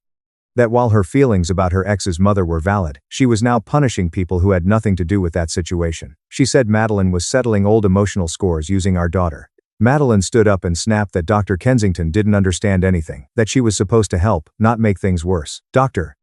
Kensington stayed calm and said she was trying to help Madeline recognize these patterns before they permanently damaged her relationship with her child. Madeline grabbed her purse and walked out halfway through the session. Dr. Kensington wrote something down and said she'd include it in her court report. Over the next couple of weeks, things started to shift. Savannah fully sided with me. She moved out of her parents' house and into an apartment with a roommate. Then Chase started texting me privately. He said Madeline had gone too far. He told me he'd tried to talk to her about compromise, and she screamed at him, accused him of betraying her, said everyone was against her, said she was the victim. He said their dad was exhausted and just wanted this to end. He wanted a reasonable custody arrangement so everyone could move on. Madeline's mom was slowly becoming isolated. Even some of Madeline's friends stopped commenting on her posts. The ones who did, suggested therapy or mediation. Chase sent me screenshots from the family group chat where their dad said Madeline needed to accept reality and stop fighting a battle she'd already lost. Madeline responded by leaving the group chat entirely. Then I got a text from Madeline. She asked if we could meet alone. No lawyers, no family, neutral place. We agreed on a parking lot near the house. I got there first and waited. When she pulled in beside me, she looked exhausted, drained. It was raining, so we sat in her car. For a few minutes, neither of us spoke. Then she started talking, quiet, shaky. She said she'd been scared since she got pregnant, scared she'd lose control the way she had with Grant's mother. She said seeing my family excited had triggered all those old feelings of being overwhelmed and powerless. She admitted that Grant's mother had taken over everything, the wedding planning, their day-to-day lives, all of it. She said it felt suffocating. When that relationship ended, she promised herself she'd never let that happen again. Looking back, she finally realized she'd swung way too far in the opposite direction. I told her I understood why she was scared. I understood how past trauma messes with your head, but our daughter deserved both families. I said I couldn't stay married to someone who used our child as a weapon against people I loved. I couldn't watch her punish my family for things Grant's mother had done. We both cried, sitting there in her car, rain pounding against the windshield. She said she didn't know if she could change enough to save the marriage. I told her I didn't know either. 8 weeks after the emergency hearing, we were back in court for the full custody hearing. This time, both sides came prepared. Evidence, witness statements, professional reports. Madeline's lawyer went first, leaning hard on bonding, breastfeeding, and maternal instinct. Then Jordan presented our case. He played the new recording of Madeline's mother, trying to bribe Savannah. He submitted the police report from the custody violation. He went through Dr. Claire Kensington's notes about Madeline walking out of therapy. Dr. Kensington's written recommendation called for equal custody with structured exchanges. It acknowledged Madeline's progress in recognizing her control issues, but also clearly stated she was still resisting letting my family have unsupervised access. The judge took her time. She asked detailed questions. She went through timelines. She didn't rush anything. Then she made her decision. Permanent custody. Alternating 10-day periods. Both families allowed to visit during their respective weeks. No permission required from the other parent. Madeline cried again, but she didn't argue. Her lawyer said they would comply. I started individual therapy every Monday evening. Madeline went on Wednesday afternoons with a different court-approved therapist. Dr. Claire Kensington continued working with both of us separately, checking in on how we were handling custody and whether we were actually addressing the issues that landed us in court. About 5 weeks into the new schedule, Dr. Kensington called me and asked if I could meet her for coffee. Off the record, we sat in a quiet corner near her office. She told me Madeline was finally doing real work, not deflecting, not blaming everyone else, actually dealing with her trauma from Grant. She said Madeline was starting to see how she'd recreated the exact control dynamic she hated, except this time she was the one holding all the power. Dr. Kensington couldn't share details, but she wanted me to know Madeline was making genuine progress, that she might actually be capable of being a healthy co-parent someday. I thanked her, even though it didn't change the reality that our marriage was probably over. 3 days later, Madeline called me during her custody week around 8:45 p.m. I almost ignored it. We usually only texted about pickup times and baby supplies. Something told me to answer. Her voice sounded different, quieter, less defensive than I'd heard in months. She apologized. Not the half-apology kind, a real one, no excuses, no blaming. She said her therapist was helping her see how she'd used our daughter to hurt my family because she was terrified of losing control again. She talked about Grant's mother taking over everything, from flowers to menus to guest lists, without ever asking what Madeline wanted. She said it felt like drowning, like she was just a prop in someone else's life. When that engagement ended, she swore she'd never feel that powerless again. Then she got pregnant, she saw my mother's excitement, and all those old feelings came rushing back. Instead of talking to me, she built a plan to make sure my family had zero power. She admitted she went too far, that she became the controlling person she hated. She apologized for what she did to my grandmother, my sister, and my parents. It didn't save our marriage. We both knew that, but it was the first time she actually owned what she'd done. 2 weeks later, both families met in Dr. Claire Kensington's office to set boundaries and visitation rules now that custody was final. Madeline's mother showed up tense and unhappy. My parents looked cautious but hopeful. Dr. Kensington explained that the rules had to work for everyone. Compromise was non-negotiable. Madeline's mother immediately said she should be allowed to visit whenever she wanted during Madeline's weeks because she was the maternal grandmother and had a special bond.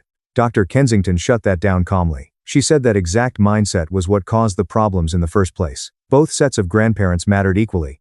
We spent 2 hours building a schedule. Both families could visit during their respective weeks. Everyone had to call first, and everyone had to respect a no. Madeline's mother struggled the most. She kept saying she'd been there from day one and shouldn't be treated the same as my parents. This time, Madeline backed the boundaries.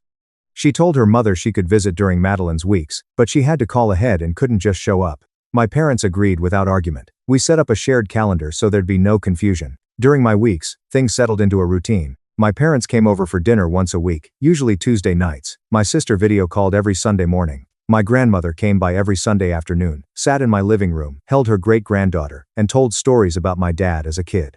The baby thrived. She started recognizing faces. She smiled when my mom picked her up, reached for my dad's glasses, relaxed at the sound of my grandmother's voice. One night, while we were cleaning up after dinner, my mom told me she was glad we fought for this, even if it cost me my marriage, because my daughter would grow up knowing she was loved by everyone. 7 months after the day I first took the baby to meet my parents, I was living in my own apartment about 12 minutes from our old house. Madeline and I weren't married anymore, but we were better co-parents than we ever were partners. We exchanged the baby every Saturday evening at 6:30, in the parking lot of a park halfway between us. The handoffs were quick, sometimes emotional, mostly just updates about schedules and supplies. Both families had access during their weeks, no permission required. The court settled that for good. Madeline even apologized directly to my grandmother, called her one afternoon and said she was sorry for what she said in the hospital. My grandmother cried and forgave her instantly. Our daughter will grow up in 2 homes instead of 1, half her time with me and my family, half with Madeline and hers. It's not the life I pictured when we got married, but she'll know she's loved. And sometimes, when adults make mistakes you can't undo, that's the best ending you get. I'm sad the marriage didn't survive, sad my daughter will grow up switching houses, but I'm proud I stood up for my family, proud I didn't back down when Madeline tried to use our baby as a weapon. My mom called me embarrassing for working at a factory. On Mother's Day she texted, "Dinner for successful kids only tagged everyone but me," and I vanished. Today's story happened in Riverton, Ohio. I'm Jamie Callahan. I'm 27, and according to my family, I'm the embarrassment. I work night shifts at a frozen food factory on the edge of town. This is basically me writing to my future self, so I don't forget how this all started. I will never forget the moment my mom decided my life wasn't worth bragging about. You ever give up what you want for your family, only to become the one they're ashamed of? While my siblings chased degrees and shiny careers, I stayed in Riverton. I clocked in every night so the mortgage didn't collapse after my dad died. The job wasn't glamorous, but it was real work. I came home smelling like freezer burn and spices, shoulders wrecked from lifting boxes, but the bills got paid. To my mom, though, the steel-toe boots and hairnet only meant one thing: failure. I still hear her voice from a family barbecue 3 years ago, when relatives asked what I was doing with my life. She laughed. Actually laughed. "Jamie's just taking some time to figure herself out," she said. "She's helping out at a local place for now." She couldn't even say the word factory. When I tried to explain I was working extra hours to keep us afloat, she pulled me aside and hissed, "Why can't you be more like your siblings? This job is embarrassing."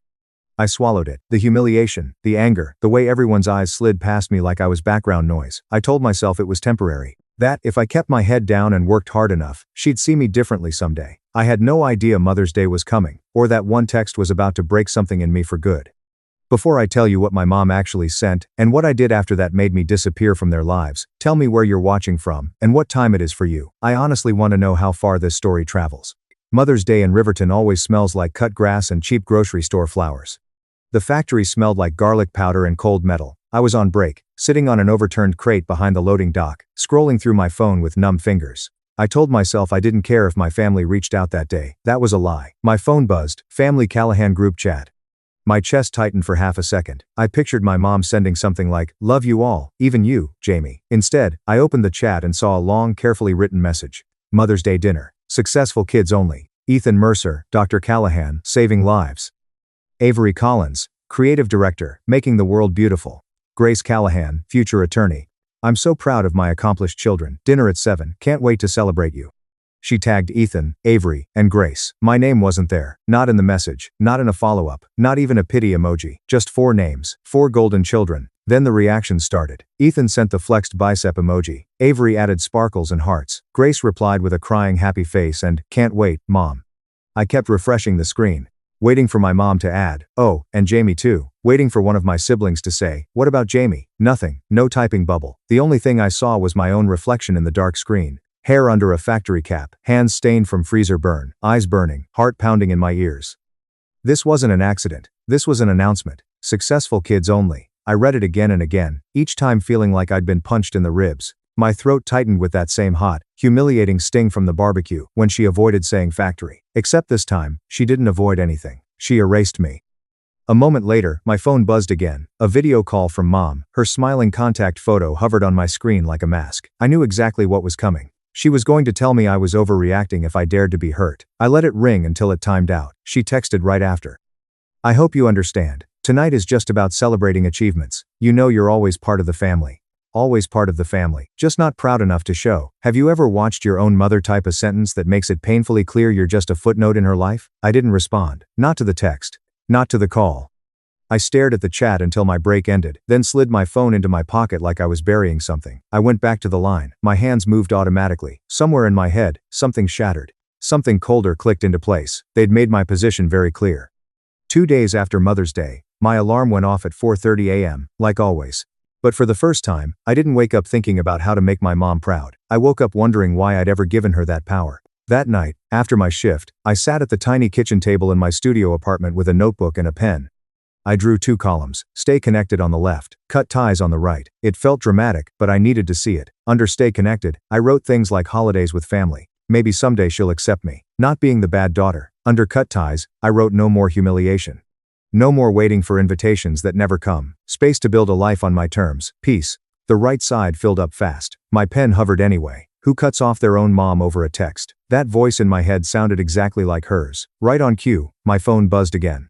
Photos from the Mother's Day dinner flooded the chat. My mom smiling between Ethan in his white coat and Avery in a sleek blazer. Grace in a floral dress holding flowers. Captions like, "Mom deserves the best and so proud of this family." Under one photo, my mom commented, "My 4 shining stars." No mention of the 5th. Ethan messaged me privately. "Hey, heard you were busy yesterday. Mom was a little hurt. She didn't mean it that way. Don't make everything so dramatic." Avery followed up with, "Maybe next year. Just show up more with your career stuff and she'll include you. You know how she is." No one said the message itself was wrong. Apparently, I was the problem. I stared at the texts, then at my pros and cons list, and something in me hardened. They weren't asking if I was okay. They were asking me to swallow it again so the family image stayed intact. I went back to the group chat, scrolled up to Mother's Day dinner, successful kids only, took a screenshot, and saved it in a locked folder. Not to obsess. Just proof. A receipt. Then, with shaking fingers, I muted the group chat for 18 months. I opened my mom's contact and hit block. The phone asked if I was sure. For once, I was. I blocked Ethan and Avery too. I hesitated on Grace. She'd grown up thinking this dynamic was normal. I left her unblocked. That night, my coworker and friend Harper Brooks came over with takeout. She saw my red eyes, the notebook on the table, my locked phone. "What happened?" she asked. I slid the notebook to her. She read both columns, then looked at me. "You already know your answer, Jamie. You wrote it." My voice barely worked. "Would you cut off your own family if they never saw your worth? If they literally erased you like a typo?" She didn't hesitate. "I'd cut off anyone who made me feel small on purpose. Blood or not." Something settled. I picked up the pen and wrote at the bottom of the right column, in all caps, "I choose me." The next morning, my eyes were swollen, but my chest felt lighter. Family wasn't automatic anymore. It was a choice, and for the first time, I'd made one. Life got quieter after that. Not empty, just quiet. No constant reminders of celebrations I wasn't invited to. No passive-aggressive jokes. In that silence, I could finally hear my own thoughts. I threw myself into work, not to prove anything to my mom, but to myself. When my manager, Lauren Turner, mentioned the company would help cover tuition for technical courses, I didn't brush it off. I signed up for night classes at Riverton Technical College, industrial safety, process improvement, basic engineering. If I was going to be just a factory worker, I was going to know every inch of that line. Harper joined me for one class, and we became those annoying people in the front row, always asking questions, sharing notes, grabbing vending machine coffee and laughing about how exhausted we were. Somewhere in that routine, something new grew, not pride from a diploma, pride from choosing my own path. One Tuesday night, I was rushing into the building with a stack of worksheets in my arms when I heard a familiar voice behind me. Jamie. It was quiet, hesitant. I froze. I turned around and saw Grace standing near the bulletin board, clutching her backpack. Her hair was in a messy bun, college hoodie half-zipped like she'd just run there. For a second, it felt like getting punched and hugged at the same time. Grace, I managed. She nodded, eyes wide. I didn't know you were taking classes here. I swallowed. I didn't know you were either. Silence stretched between us until she blurted it out. Mom doesn't know I signed up for this program. She thinks I'm just doing law school stuff. I just wanted to see what else was out there. There it was. A crack in the perfect image. We sat on a bench in the hallway, knees almost touching. I saw the Mother's Day message, she said quietly. I wanted to say something, but Ethan told me not to stir things up. I'm sorry, Jamie. That apology hit harder than my mom's text. It wasn't your job to fix it, I said, even though part of me wished she had tried. Grace twisted the strap of her bag. Mom's been weird since then. She acts like everything's fine, but she keeps bringing you up, not in a good way. She's mad you didn't follow the path she planned. And now that you're gone, she keeps saying you're overreacting. She's embarrassed. She'd never admit that, though. So she's embarrassed that I'm embarrassed, I said, snorting. That tracks. Grace gave a sad smile. She cares, in her own messed up way. She just can't handle that you chose something she doesn't respect. And now people at church keep asking why you're never around. She hates not having an answer that makes her look good. There it was, consequences.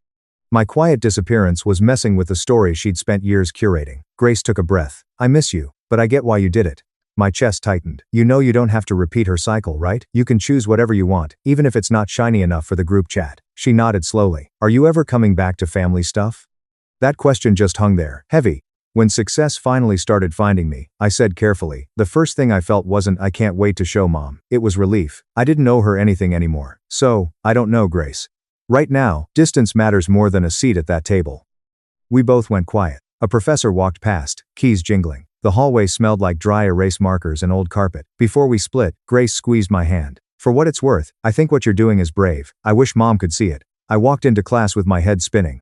My mom's choice had set off a chain reaction she couldn't control. That successful kid's only dinner cost her more than one child. It was already chipping away at the others. I kept wondering, once you start succeeding on your own terms, do you go back to the people who called your path worthless, or do you keep walking? My promotion came on a random Thursday. Lauren pulled me into her office, shut the door, and said, Jamie, you're running circles around half the floor. I want you as line supervisor on the new frozen meals project. More pay. More responsibility. You in? I just stared at her. A year earlier, my first thought would have been, Mom's finally going to brag about me. This time, it was simple. I did this. I said yes.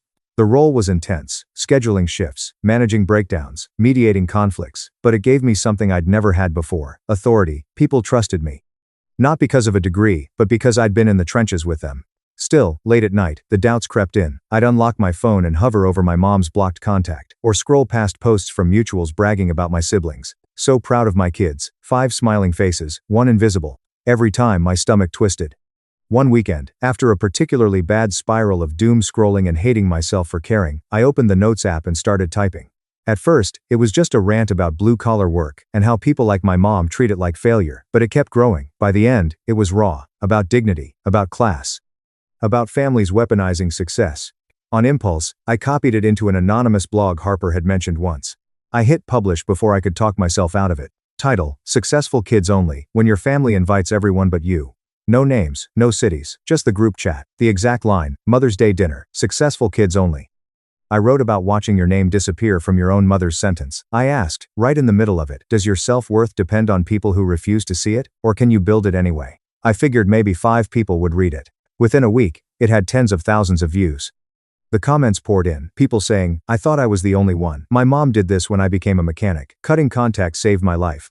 That validation hit in a way my mom's silence never could. Harper messaged me. "This is you, isn't it? I'm proud of you for telling the truth." Then it got weird. One of my mom's church friends shared the post with the caption, "This broke my heart. Parents, don't do this to your kids." Then another mutual shared it. And another. The story started circulating in the exact circles my mom lived in. She had no idea she was the villain. Or maybe she did. About a week later, an unknown number called me. I let it go to voicemail. When I listened, it was my mom. Her voice was tight, strained. "Jamie, it's Mom. I keep hearing about this story online. People keep sending it to me, saying it sounds familiar. I hope you're not involved in anything that makes our family look bad. We need to talk. Call me back." Not, "Are you okay?" Not, "Did I hurt you?" Just optics. I didn't call her back. I saved the voicemail. Another receipt. As the blog kept spreading, Lauren pulled me aside at work. "Random question," she said. "I read this post about someone whose mom excluded them from a Mother's Day dinner. Sounded a lot like you." My face burned. "Maybe."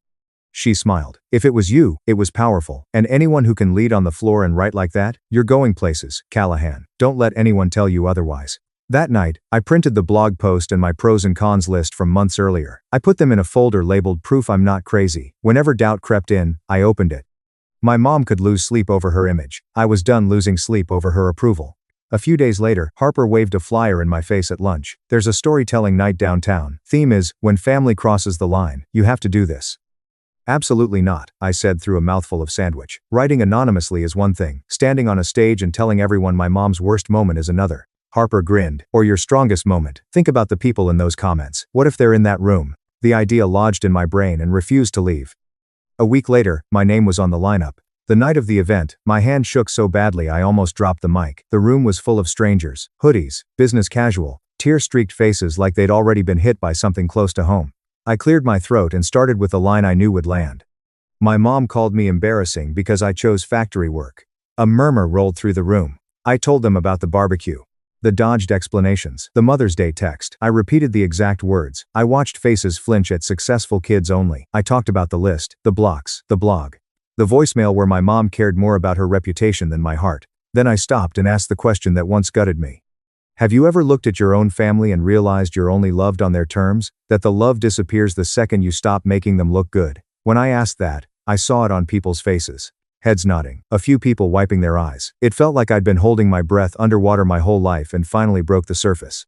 I ended with this. I used to believe family was a debt, that because they gave me life, I owed them my silence. I don't believe that anymore. I can love where I come from and still walk away from the parts that are killing me. When I stepped off the stage, people hugged me, thanked me, started telling me their own stories. One woman leaned in and whispered that she'd screenshotted her mom's text the day she was uninvited from Christmas. She said hearing it out loud helped her stop feeling guilty. That stuck with me. On the bus ride home, I scrolled my phone, and my heart skipped. The blog post had been shared by a much bigger page, one with over 500,000 followers. The caption read, "The successful kids only mom is why so many of us are in therapy." The comments were chaotic, but most people were on the side of kids like me. Scrolling through, I saw a name I didn't expect, Grace Callahan. She wrote that sometimes the successful kids are just the ones who learned how to perform, and the rest are just trying to survive. I stared at it for a long time, proud, protective, a little sad. Later that week, Grace texted me directly. She asked if the talk was mine. I told her yes. After a long pause, she replied that mom had seen it, that she wasn't handling it well, that people at church were talking, that mom said I was airing family business. Honestly, maybe it needed to be aired. Knowing my story cracked her perfect image should have felt like revenge. It didn't. It felt like balance. Actions meeting consequences. That night, lying in bed, I felt exhausted, but underneath it was something softer. I realized I'd built a small, messy, real community. People from work, from class, from that room. People who actually saw me. No titles, no degrees, just me. Maybe family doesn't have to mean shared DNA. Maybe it means shared survival. Think about the people who've made you feel more at home than your own house ever did. Nearly 4 years passed like that, quietly. No big blow-ups, no dramatic scenes, just days stacking on top of each other. I went to work, did my job well. Came home to an apartment that slowly filled with signs of a life I chose instead of one assigned to me.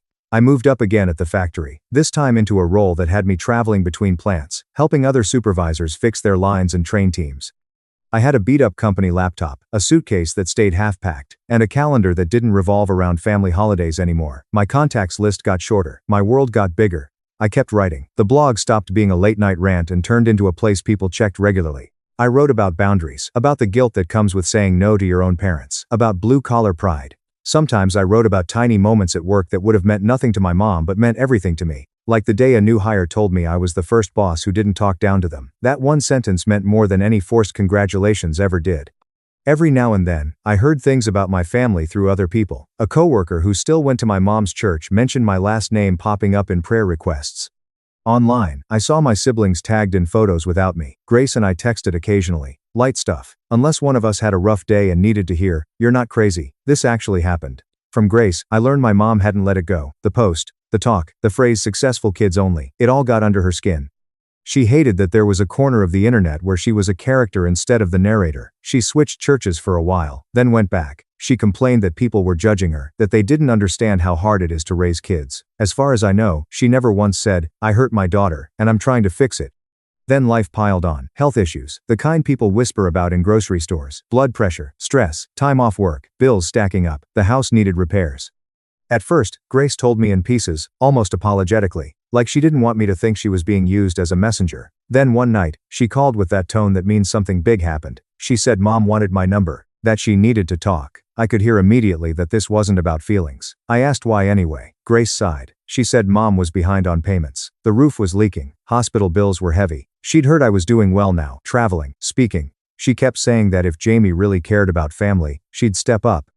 There it was. Not, "I miss you." Not, "I'm sorry." Just, "If you cared, you'd fix this." For a second, the old version of me flared up. The one who stayed behind, picked up extra shifts, felt responsible for everyone. I pictured my mom alone in the living room, the house dim, the walls more cracked than I remembered. I imagined her telling friends I'd abandoned her. Guilt is like that. It doesn't care how many times you've been hurt. It only cares that you were trained to respond to the word family. I took a slow breath and asked Grace what she thought I should do. She was quiet for a long time. Then she said I'd already done more than anyone knew, that I kept the lights on after Dad died, that I stayed when everyone else left, that I paid for things I couldn't afford, and that Mom never counted any of that when she sent that Mother's Day text. She said she didn't think I owed her a rescue, that Mom would call me cruel, but that it wasn't cruelty, it was consequences. Hearing my baby sister say that felt like a door clicking shut in my head, not slamming, just closing. I told Grace she could pass along a message, not my number. I told her to say I hoped Mom took care of her health, that I hoped she found support, but that I wasn't stepping back into that role. She chose who counted when things were good. I wasn't going to pretend that never happened just because things were hard now. Grace warned me that Mom would say I took everything from her. I shook my head. She still had 3 kids who showed up, friends, church. I didn't take everything. I just stopped letting her take everything from me. Just over a month later, a small package showed up at my apartment. No return address, but the handwriting was unmistakable. Years of permission slips and fridge notes burned into my memory. Inside was a little jewelry box from when I was a kid, and a letter. The letter was exactly what you'd expect from someone who never learned how to say "I'm sorry" without twisting it. She never wrote those words. Instead, she wrote that she wasn't a perfect mother, that I misunderstood her intentions, that she only wanted the best for me. She wrote that I hurt her by making private family issues public, that people looked at her differently now, that she couldn't even sit in church, without wondering who was whispering. And near the end, she wrote that after everything she'd done for me, the least I could do was help her now. That line sat there like a dare. There was a time I would have called her, tried to explain, offered money I didn't have. This time I didn't. I grabbed the same notebook with my stay connected and cut ties list, the one with my blog printed out, the one with my quiet victories. On a clean page, I wrote, "Here is what is real." I listed facts, not feelings. I didn't post her name. I didn't show her face. I protected her identity more than she ever protected my dignity. I didn't cause her health problems. I didn't make people whisper. Her choices did. I read it out loud until it felt heavier than the guilt. Then I folded the letter and put it back in the box. I didn't throw it away. I just didn't let it decide my next move. I didn't call. I didn't send money. I sent one short message through Grace, word for word. I hoped she took care of her health, that she found support, that I couldn't step back into that role. I wished her peace. That was it.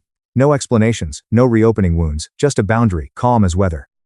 A few days later, Grace told me Mom cried, then called me ungrateful, then told friends I'd abandoned her, but she also stopped asking for my number. Somewhere in there, she understood I meant it this time. I won't pretend it felt amazing. It wasn't some victory lap. It felt heavy, sad, and strangely calm all at the same time. There's a specific kind of grief that comes with choosing your own peace over a relationship you've spent your entire life trying to fix. People love to wrap these stories up neatly and say, "And then I never thought about it again and everything was perfect." That's not how it works. I still have nights where I miss the idea of a mom more than I miss the actual person.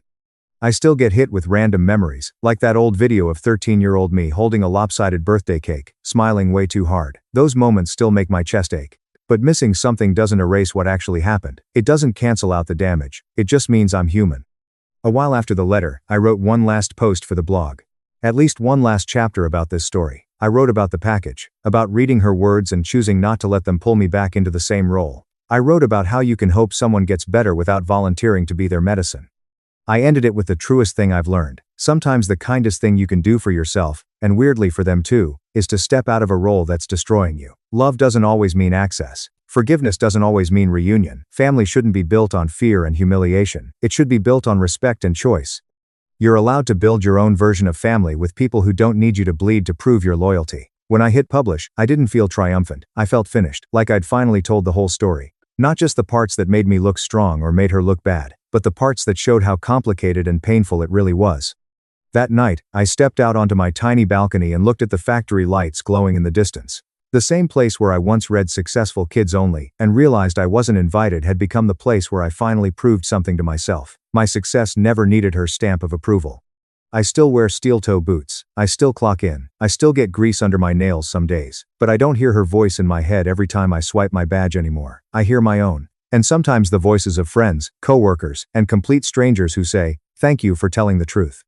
So, if you're standing where I am now, with a parent asking you to step back into a role that once crushed you, ask yourself this: do you give them what they're asking for and call it forgiveness? Or do you choose your own freedom and trust that putting yourself first doesn't make you selfish? My brother pushed me out of my wheelchair at our family reunion. "Stop faking," he said. 48 relatives laughed and filmed. Then a man stepped forward. "That's my patient." The concrete caught my hands first, then my shoulder, then my head. Not hard enough to knock me out, but enough to tilt the world sideways and leave it there. The backyard spun like I was drunk, even though I hadn't touched the beer cooler. 48 people stared. Some laughed. A few pulled out their phones. My brother, Logan, stood over me, chest heaving, face red with righteous fury, 3 Bud Lights clenched in his hands. "Stop faking for attention," he shouted, loud enough for everyone to hear. "Aiden." I lay there on my Aunt Patricia's sun-baked concrete patio. My wheelchair had tipped over 3 feet away, one wheel still spinning slowly in the July heat. My right leg was twisted wrong, sending sharp bolts of pain straight up my spine. I'd spent the last 28 months learning how to breathe through pain like this, the kind that makes the edges of your vision go white. The reunion kept going around me like I was a tipped-over lawn chair. Someone cranked up the country music. A kid ran past chasing a wiffle ball. The smell of burgers mixed with cut grass and the metallic taste of blood in my mouth where I'd bitten my tongue. "Get up, Aiden," Logan said. I could hear the satisfaction in his voice. "Everyone's watching. Time to drop the act." I tried to push myself up. My arms shook. The concrete scraped my palms raw. Tiny bits of gravel were embedded in my left hand, blood pooling around them like little red stones. "Look at him," Logan announced, turning to the crowd like a prosecutor addressing a jury. This was his closing argument. "He's been milking this wheelchair thing for 3 years," he said. "Ever since that accident nobody actually saw." "I was there," my mom said weakly from somewhere in the crowd. Her voice sounded tired, worn down, like someone who'd survived 3 years of gatherings just like this. "You found him at the bottom of the stairs," Logan snapped. "That's not the same as seeing it. For all we know, he threw himself down on purpose."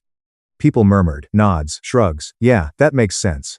My cousin Carter, 24, still living with his parents and working at Best Buy, stepped forward. "Dude, I saw him walking at the Jewel Osco on Roosevelt Road last month," he said. "Cereal aisle." More murmuring, more nodding. "Of course, I knew it. I always suspected." "It was physical therapy," I said from the ground, my voice smaller than I wanted it to be. "I told them about Russia's outpatient program." "Sure it was," Logan cut in. He kicked my wheelchair. The aluminum frame rang like a bell. "Meanwhile," he said, "you've been collecting disability checks and living rent-free in Mom's basement for 3 years, playing video games, ordering DoorDash on her credit card, living the dream while the rest of us work." "Because I can't work," I said. "Because you won't work." He leaned in close enough that I could smell beer and barbecue sauce. "There's a difference, little brother." My uncle Douglas, Dad's younger brother, the one who sold insurance, drove a Lexus, and lectured everyone about personal responsibility every holiday, pulled out his Samsung Galaxy and held it up. "I'm recording this," he said. "For proof. We've enabled this behavior long enough. Someone needs to stand up for the truth." I looked around for help. Anyone. My mom stood by the picnic table, wringing her hands. My Aunt Patricia, who'd organized the reunion and insisted I come after 4 canceled attempts, stood with her arms crossed, lips tight with judgment. My grandmother sat under the oak tree, fanning herself with a paper plate, watching me like I was a bad TV show. Nobody moved. "The doctors said," I started. Maybe, Logan interrupted, feeding off the crowd. Maybe you'll walk again. Maybe it's permanent. Maybe. You've been dining out on maybe for 28 months while mom bankrupts herself trying to fix you. He looks pretty comfortable in that chair, my grandmother added loudly, like he's been practicing. Because I'm in it 14 hours a day, I said. Logan grabbed my wallet from my jacket pocket and held it up. See this? He opened it. Disability card, $912 a month, and mom pays for everything else. Rent, food, medical supplies, special equipment. I have medical bills, I said, my throat tightening. You have excuses. He threw the wallet at me. It hit my chest and fell open. My driver's license stared back at me. The photo from before, when I could stand for the DMV camera. The gravy train ends today, Logan said. Right here, right now. The crowd started clapping. Actually clapping. Like he'd just delivered some inspirational sports movie speech about grit and determination. Logan, that's enough, Mom said, stepping forward, her voice shaky. Like she was asking, not telling. No, Mom, he said gently, he's bleeding you dry. Physical therapy 3 times a week, special equipment, the modified van, the second mortgage on the house you've lived in for 30 years, 64 years old, and you'll be paying it off until you're 80. Mom didn't deny it. I didn't ask her to, I said. You didn't stop her either, Logan shot back. He pointed at me like a weapon. You just kept taking, playing the victim while everyone else sacrificed. He crouched down, right in my face. Stand up, he said quietly. Right now. Or I call the police. Disability fraud, insurance fraud, whatever sticks. You'll go to jail, Aiden. And honestly, that might be better for everyone. I can't, I said. The pain in my leg was getting worse, the kind of pain that means something tore, shifted, broke, something that would cost thousands and weeks of therapy to fix. Stand up, someone chanted. Then more voices joined in. Stand up, stand up, stand up. 48 voices, maybe more. Neighbors had wandered over, kids were filming. My Aunt Patricia clapped along, leading the chant like a cheerleader. I stayed on the ground because I had no other option, because my right leg hadn't had full sensation in 28 months, because the rods in my spine made certain movements impossible. Because everything Logan was saying came from not knowing, not asking, not caring enough to understand. My leg throbbed with every heartbeat. Logan grabbed my shirt and yanked me halfway up. I'm done watching you manipulate everyone, he said. You're a liar, a con artist, and that's my patient. You are assaulting him. Everything stopped. Logan's grip loosened, but he didn't let go. A man stepped out of the crowd, early 60s, Asian, khakis, navy polo, wire-rimmed glasses, holding a can of Diet Coke like he'd been standing there the whole time. Which, I realized, he had. His face was calm, almost bored. Logan let go of me. I hit the concrete again. Who the hell are you? Logan demanded. Dr. Andrew Kim. He took a sip of his Diet Coke. Aiden's orthopedic surgeon, among other things. The yard went dead silent. You could hear meat sizzling on the grill, a dog barking a few houses over, country music still drifting from someone's Bluetooth speaker. I'm also his physical therapist, his pain management specialist, and I work with his neurologist, Dr. Maya Desai, at Northwestern Memorial, he continued. I've been treating Aiden since roughly 52 hours after his accident, 28 months ago. My Aunt Patricia laughed. It came out sharp, nervous. So, doctor, she said, you must be very proud. He seems to walk just fine when nobody's looking. Dr. Kim smiled. It didn't reach his eyes. Actually, he said, pulling out his phone, there's something everyone should see. He held it up. An X-ray filled the screen. This is Aiden's lumbar spine, L3 and L4. He zoomed in. See these metal rods? There are 6 and 16 screws. This is from his spinal fusion surgery. I performed it 14 months ago at Rush. The surgery took 8 hours. Recovery took 7 months. No one spoke. Logan didn't move. The reason Aiden can stand during physical therapy, Dr. Kim continued, is because we train his body to handle very short distances with a walker. He swiped to another image. He can manage about 52 meters before the nerve damage causes pain severe enough to require immediate rest, roughly 6 minutes. Another swipe. After that, the nerves misfire. Neuropathic pain. Imagine nails driven into your leg while being shocked with a cattle prod. He changed the image again. This is his sciatic nerve, right side. See the dark area? That's permanent damage from the fall. That's why his proprioception is compromised. He can't reliably sense where his leg is in space. He can't bear weight for long. The nerve misfires, he said calmly. Sometimes his leg just gives out, no warning. I saw Carter quietly back away toward the house. The orthotic brace he wears costs $4,600, Dr. Kim added. It isn't fully covered by insurance. It provides stability. It does not cure him. There is no cure. This is his life now. His tone never changed. Every day hurts. Every step is uncertain. Every moment in that wheelchair is a reminder of what he's lost. He looked straight at Logan. But sure, he said evenly. He's faking. Dr. Kim lifted his phone higher. This is a video I recorded about 9 minutes ago, starting when I arrived at this family gathering. He hit play. Logan's voice blasted out of the speaker. Quit feigning for attention. The sound of my body hitting concrete, the laughter, the chanting. Dr. Kim let it play for 45 seconds. Then he stopped it. I recorded everything, he said. The assault, the verbal abuse, the crowd participation, the public humiliation of a disabled man by his own family. He turned to my uncle. You're not the only one collecting evidence today. Uncle Douglas's phone was still raised. His hand was shaking. Logan stumbled backward into the picnic table. We just thought, someone started. You thought wrong, Dr. Kim said, his voice turning cold. You didn't think at all. You didn't ask questions. You didn't request medical records. You didn't consult his doctors. You didn't try to understand what your brother has endured for over 3 years. Because it was easier to believe he was lying than to accept that sometimes terrible things happen to good people. He knelt beside me with practiced ease. Can you move, Aiden? I nodded. Barely. Pain level, 1 to 10. 9, I said. Maybe 10. He examined my leg carefully. Knee, ankle. His expression darkened. Possible ligament damage. We'll need imaging. He looked up. Someone get his wheelchair, now. My mom moved first. She righted the chair and wheeled it over, crying without making a sound. Dr. Kim lifted me back into it with calm, precise movements. No one spoke. Some people were crying. Most stared at the ground. My grandmother had stopped fanning herself. Dr. Kim stood and faced the entire group. I'm here today because Aiden asked me to be, he said. He knew this was coming. He's seen the looks, heard the whispers. This has been building for months. Facebook posts, Christmas comments, Easter jokes. Logan opened his mouth. Nothing came out. He asked me to attend, Dr. Kim continued, because he knew his family didn't believe him. He scanned the circle, and he was right. So he asked his doctor, his surgeon, the man who opened his back and installed metal in his spine to keep him from paralysis, to watch, to document. He pulled out a business card and handed it to Logan. That's my attorney, Jennifer Hart, partner at Kirkland & Ellis, disability rights litigation. I'll be filing a police report tomorrow for assault of a disabled person, along with a civil suit for battery, assault, and intentional infliction of emotional distress. Logan stared at the card. My testimony, Dr. Kim added, will be compelling. I have full documentation, surgeries, therapy notes, x-rays, MRIs, nerve studies, 3 years of medical proof that Aiden is disabled. He turned to Uncle Douglas. I also have your video. Thank you for that. It shows conspiracy, intimidation, group harassment. That footage is now evidence. Uncle Douglas looked gray. Dr. Kim raised his voice slightly. Everyone who chanted is on camera. Everyone who laughed. Everyone who filmed. Everyone who stood by while a disabled man was assaulted by his own brother. He paused. I wonder how that plays in court, or on the news. A disabled veteran assaulted by his family at a reunion because they thought he was lying. That's a story local stations love. He's not a veteran, Logan blurted. Army National Guard, 2015 to 2020, Dr. Kim said. Honorable discharge. Medical records are in the VA system, which makes this potentially federal. He smiled thinly. Did you know assaulting a disabled veteran carries enhanced penalties? I didn't either. My lawyer explained it last week. Silence. The burgers burned on the grill.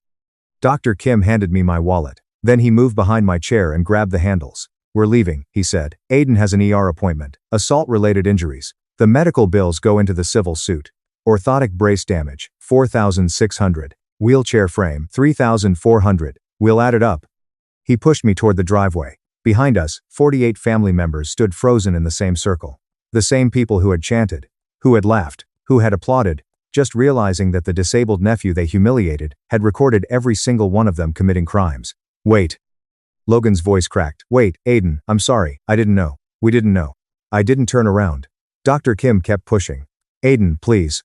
We reached the van, a modified Honda Odyssey with a wheelchair ramp, the one my mom bought by taking out a second mortgage. Dr. Kim helped me into the passenger seat like this was routine, folded the wheelchair, and slid it into the back. He got in and started the engine. Logan ran up and slammed his hand against my window. Please, Aiden, I'm sorry. I looked at him through the glass. My brother, the guy I shared a bedroom with for 14 years, the one who taught me how to ride a bike, my best man before my divorce. The same person who just shoved me out of my wheelchair in front of our entire family because he decided I was faking. I rolled the window down a few inches. You want to know the worst part? I said quietly. He nodded fast, desperate. I called you 4 times after my surgery, left voicemails, sent texts, invited you to doctor appointments so you could hear the prognosis yourself. You never answered. You decided I was lying without ever asking for proof.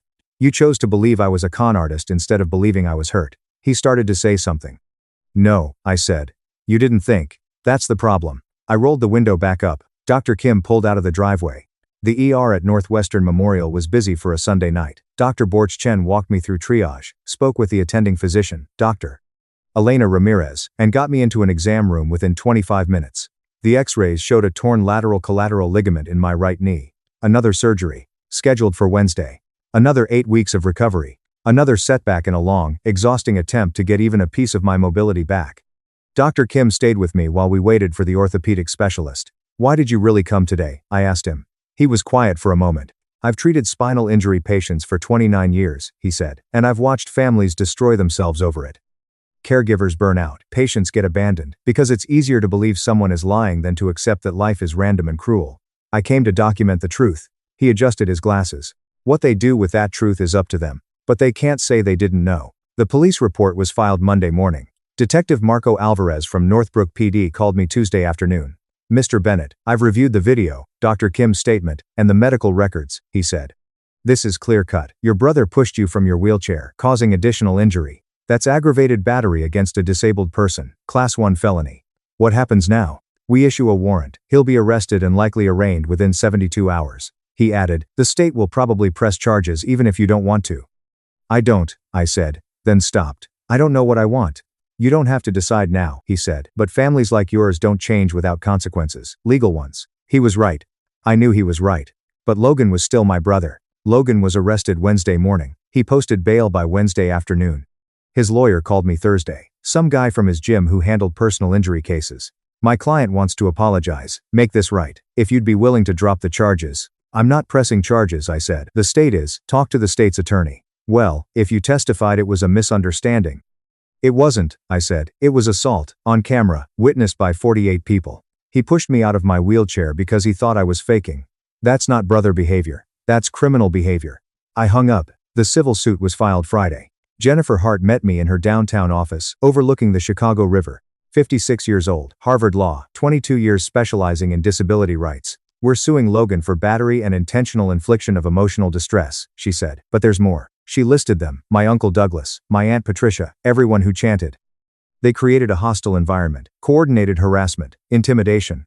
"That's actionable. You want me to sue my whole family?" I asked. "I want you to send a message." She leaned forward. "Aiden, I've handled hundreds of cases like this. Disabled people abused by their own families because it's easier to believe they're faking. They stay quiet because they're dependent, scared. But you have something most don't. Documentation. A surgeon willing to testify. Video. You can change the narrative." "I just wanted them to believe me," I said. "They do now," she said, "and we're going to make sure they don't forget it." The story hit local news that weekend. Disabled veteran assaulted by brother at family reunion. Doctor recorded everything. By Wednesday, it was viral. Not all of it. Faces blurred except mine and Logan's, but enough. By Thursday, it had 3.8 million views. By Friday, national outlets picked it up. By Saturday, Good Morning America wanted an interview. I said no. I didn't want fame, I wanted belief.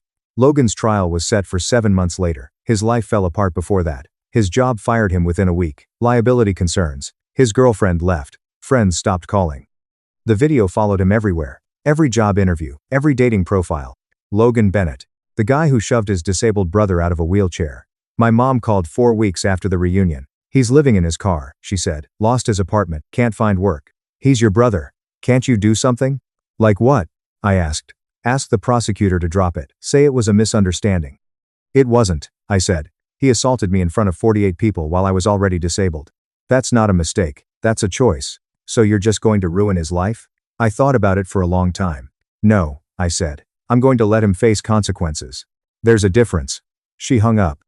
The settlement came 5 months later. Logan pled guilty. 3 years probation. Community service. Anger management. Suspended sentence. The civil case settled for $133,000. Medical bills, pain and suffering, future therapy. He'd be paying it off for years. Jennifer called me the day it finalized. "You won," she said. "It doesn't feel like it," I said. "It never does," she replied, "but you sent a message. That disabled people matter. That assault has consequences. That you don't get to decide someone's suffering is inconvenient. He's broke, homeless, his life is ruined. He ruined his own life," she said. "You just documented it." I ran into Logan 8 months later by accident. I was at physical therapy. Same outpatient clinic at Rush. The same place where my cousin Carter supposedly saw me walking just fine at the Jewel Osco. Logan was sitting in the lobby. Different shirt. Thinner. Older, somehow. He saw me, started to stand, then stopped and sat back down. I rolled over. "What are you doing here?" "Court-ordered community service," he said. "I volunteer in the rehab wing, help patients with mobility exercises." I didn't know what to say. "That's good," I finally said. He nodded, then spoke quietly. "I meet a lot of people like you. Spinal injuries, nerve damage, chronic pain, people who look fine on the outside but fight just to get through the day." Then he looked at me. "I'm sorry, Aiden, I really am. I didn't understand. I didn't even try to understand. I decided you were lying because it was easier than accepting you were actually hurt." "I know," I said. "Do you?" His voice cracked. "Do you think you'll ever forgive me?" I thought about it. 28 months of pain. The reunion. 48 people chanting at me to stand up. Logan's face when Dr. Kim showed the x-rays. The settlement money paying for my van and medical bills. My brother living in his car because of what he did. "I don't know," I said. "Ask me again in 14 months. He nodded. "That's fair." 14 months later, he did ask again. We were at a different physical therapy clinic, Evanston. I'd transferred for specialized nerve stimulation. Logan had moved there too. He had an apartment now, a job as a paid aide. Slowly rebuilding his life. "Do you forgive me?" he asked.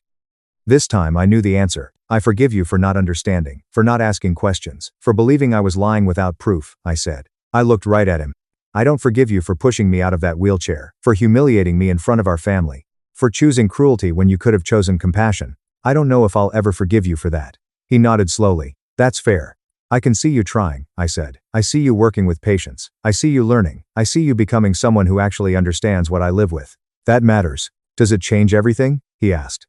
"It changes everything," I said. "You're not the same person who pushed me. I'm not the same person who got pushed." "Better?" he asked. "Different," I said. I wheeled toward the exit. Maybe different was enough. 3 years after the reunion, I got invited to speak at a disability rights conference in Springfield. Dr. Kim recommended me. They wanted my story. Families who don't believe. Documentation. Fighting back. I almost said no. Then I thought about everyone sitting in a wheelchair right now, dealing with families who think they're faking. The same disbelief, the same cruelty, the same isolation. So I said yes. The speech lasted 22 minutes. I told them everything. The fall, the surgery, months of therapy, the reunion, Logan pushing me, Dr. Kim stepping in, the aftermath. When I finished, the room went silent. Then someone clapped. Then everyone stood, those who could. The applause filled the hall like thunder. Afterward, a woman in her 30s came up to me. She was in a wheelchair too. "Multiple sclerosis," she said. "My family thinks I'm faking. They say MS isn't real, that I'm just depressed, that I need to try harder." "Do you have documentation?" I asked. 3 neurologists, brain scans, everything. "Then show them," I said. "Make them look, and understand that their ignorance is not your burden." She started crying. "What if they still don't believe me?" "Then document it," I said. "And protect yourself. You matter. Your pain matters. Your disability matters. And anyone who can't accept that doesn't deserve access to you." She hugged me for a long time. "Thank you," she said, "for proving it's possible." 4 years after the reunion, my mom called. "The family wants to get together again," she said carefully. "Thanksgiving, just immediate family, Logan will be there. They're hoping you'll come." "Will anyone apologize?" I asked. Silence. "That's what I thought," I said. "They feel terrible," she said. "That's not the same as apologizing," I said. "Not the same as owning what they did, not the same as changing. Can't you just—" "No," I said. "I can't just get over it. I can't pretend it didn't happen because it's uncomfortable for everyone else." They destroyed me in front of 48 people. They called me a liar, a con artist, a burden. They chanted, they filmed it, they laughed. And now they want Thanksgiving like nothing happened. So you're saying no? I'm saying they need to apologize. Specifically, "I'm sorry I chanted. I'm sorry I laughed. I'm sorry I filmed you. I'm sorry I didn't help. Every person who participated owes me that." "That's a lot," she said. "It's the bare minimum," I said. "I was their family too. They were supposed to protect me. Instead, they attacked me. If they can't own that," I said, "then they haven't changed." End quote. I'm not sitting at a table with people who think my disability is negotiable. She was quiet for a long time. "I'll tell them," she said. 3 people apologized. Out of 48. My Aunt Denise wrote me a 5-page letter. Handwritten. Specific. Honest. Owning exactly what she failed to do. My cousin Emily sent a card. She was 17 back then. She hadn't joined in. She donated to the disability rights group I now volunteer with. And Logan.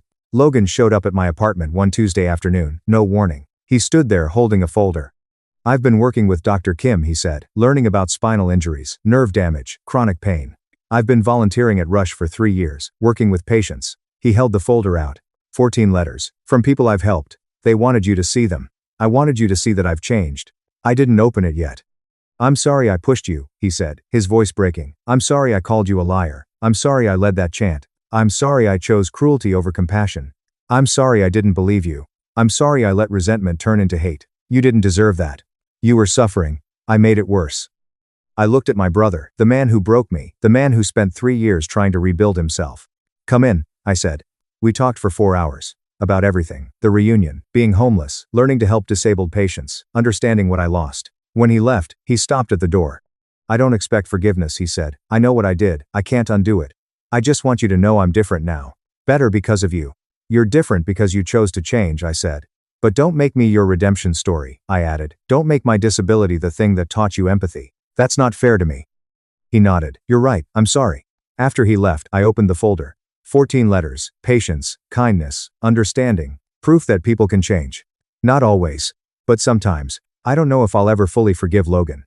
But I see him clearly now. Not as the villain in my story. Just a man who made a terrible choice and lived with the consequences. Maybe that was enough.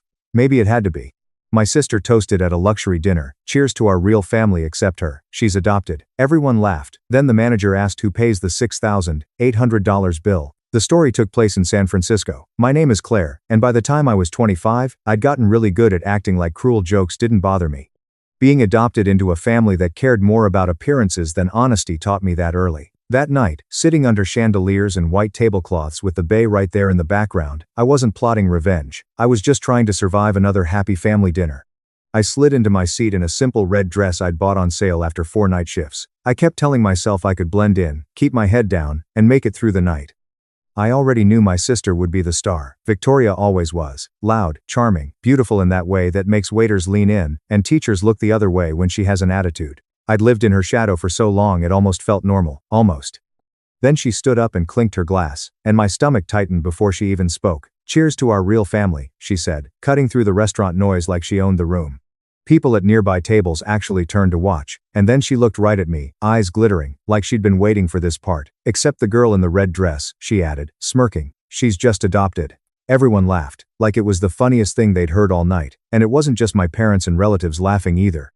Victoria had invited friends, co-workers, anyone who would clap for her little performance. My fork froze halfway to my mouth for a second. My face went hot, but I forced myself to keep chewing like nothing happened. I'd heard versions of that joke my entire life, but this time it hit different. It felt like something inside me finally snapped. I just stared at my plate while the laughter bounced off the walls. Have you ever been in a room where people are laughing at you, and you're sitting there wondering if you're the only sane person? I told myself to breathe, stay quiet, and push through like I always did. And then the manager walked up with a leather folder, wearing that polite professional smile that didn't quite hide how curious he was about our table. He said, I hope you all had a good evening. I just need to confirm who will be settling the $6,800 bill tonight. $6,800. The number hit the table like a hammer. Everyone went quiet. Victoria's smile started to fade as her eyes flicked from me to her, then to our parents, then back. I don't even know what broke in my head in that moment. Maybe it was the years of being the punchline. Maybe it was my mother shifting like she was waiting for me to smooth things over again. Instead, I sat up straight. I looked at the manager, and I gave this small, deliberate smile. She will, I said, and I pointed my thumb at Victoria. Let her and her real family deal with it. After all, I'm just adopted, right? This is just the beginning. The whole table froze. Somewhere behind us, a server dropped a spoon. Victoria's face drained as the check $6,800 landed right in her lap, like gravity finally remembered she existed. She wanted a joke. I just handed her one she couldn't control. Before I tell you what happened after that bill hit the table, and how this dinner pushed our family right to the edge, tell me what time it is for you right now, and where you're watching from. I'm genuinely curious how far this story is going to travel. For a few long seconds, the entire restaurant felt like it was holding its breath. The manager's question was still hanging there while Victoria stared at the bill like it might explode. Then she snapped, forcing this sharp laugh. You're kidding, right? Sit down, Claire. Don't be weird. I didn't, I said, keeping my voice calm. You just toasted the real family and made it clear I'm not part of it. So why would the fake one pay for a real family celebration? My mother jumped in fast with this tight smile, trying to patch it up before it turned into a scene. There's no problem, she told the manager. We're just joking, we'll handle the bill. But the manager didn't smile back. With respect, ma'am, he said evenly, jokes about someone not being real family, especially when they're adopted, aren't exactly harmless. I just want to make sure everyone here is treated fairly. That stung more than Victoria's toast, because it made something painfully obvious. A stranger saw the problem faster than my family ever had. Victoria bristled immediately. We're fine. It's just how we joke, she insisted. And then she looked at me like I was supposed to back her up. Right, Nat? That nickname felt like a chain. All I could think about was being 9, holding my school photo while she joked about putting it in a "Before We Had Our Real Kids" album, and everyone laughing, and my parents telling me not to be so sensitive. Tonight was the same thing, just with a bigger audience and a bigger bill. "If this is your idea of joking," I said, "then we clearly don't even have the same definition of family." My father finally spoke, his eyes hard. "Claire, you're making a scene," he muttered. "We can discuss this later." That line used to work on me. It was always my cue to shrink, apologize, and swallow everything. But this time I just shook my head. "I'm done being the scene you all laugh at," I said. "Have you ever had that moment where you realize keeping the peace has really just meant keeping yourself small?" Victoria scoffed louder, trying to pull the room back onto her side. She turned to her friends like she was performing again. "She's always like this, so dramatic about being adopted. Nat, we gave you a great life. You should be grateful instead of attacking me over a joke." I met her eyes and didn't look away. "Gratitude doesn't mean letting you use my adoption as a prop," I said. "And it doesn't mean paying the bill for a family I'm constantly reminded I don't belong to." The manager stepped closer and set the check directly in front of Victoria. "I'll give you a few minutes," he said. "If you'd like, we can split the bill by seat, but we won't let anyone be singled out and then stuck with the cost." And then he walked away, leaving the silence and the money sitting there like a weight. My mother leaned in toward Victoria and whispered urgently, "Just pay it, we'll reimburse you later." That one word reimburse made it so clear what was happening. They'd fix it quietly. Protect the golden child. Keep everything looking perfect from the outside. "No," I cut in. "You laughed at me in public. You can deal with the fallout in public too. If you want to fix something, start by realizing I'm not a joke." My father glared at me, but for once, he didn't tell me to apologize. Victoria's friends shifted in their seats, suddenly uncomfortable. One of them even muttered, "Char, that toast was kind of harsh," and I watched the realization flicker across my sister's face. For the first time, people weren't automatically on her side. And that first crack in her perfect image didn't come from me yelling or crying. It came from her own words finally catching up to her. The rest of dinner felt like standing on a fault line. Dessert showed up and nobody touched it. Coffee cooled in cups no one lifted. The only thing moving freely was the tension, passing from person to person like it had nowhere else to go. Victoria kept opening and closing the bill folder, like the numbers might change if she did it enough times. Then she hissed at me through clenched teeth, "You made me look horrible. My friends think I'm some kind of monster now." "You did that yourself when you raised that glass," I said. My father tried to hold onto his calm voice, but even he couldn't pretend anymore.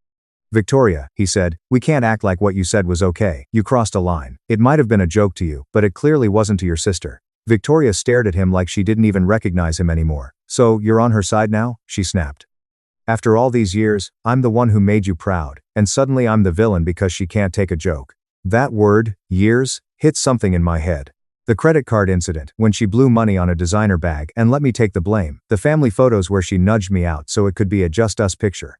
The way people laughed when she told her friends that mom and dad had rescued her. "This isn't new," I said quietly. "The restaurant just made it harder to hide." My mom tried again, her voice shaking. "We never meant to make you feel less, Claire. We thought you knew we love you." "Love doesn't sound like people laughing when I'm reminded I don't share your DNA," I said. "Love doesn't leave me hanging out to dry so your image stays clean." I turned back to my sister. "Do you remember junior year, mom's credit card?" Her eyes went wide. "Shut up," she muttered. "That has nothing to do with this." "It does," I said, "because mom believed you when you implied I was the one who used it. She told me, we didn't raise you like this, while you stood there and watched. You knew who bought that bag. You just knew who they'd blame." My mom went pale. She looked between us and whispered, "Victoria, is that true?" For once, my sister didn't have an answer ready. The silence was loud. Have you ever watched someone realize that the version of themselves they believe in doesn't match the evidence sitting right in front of them?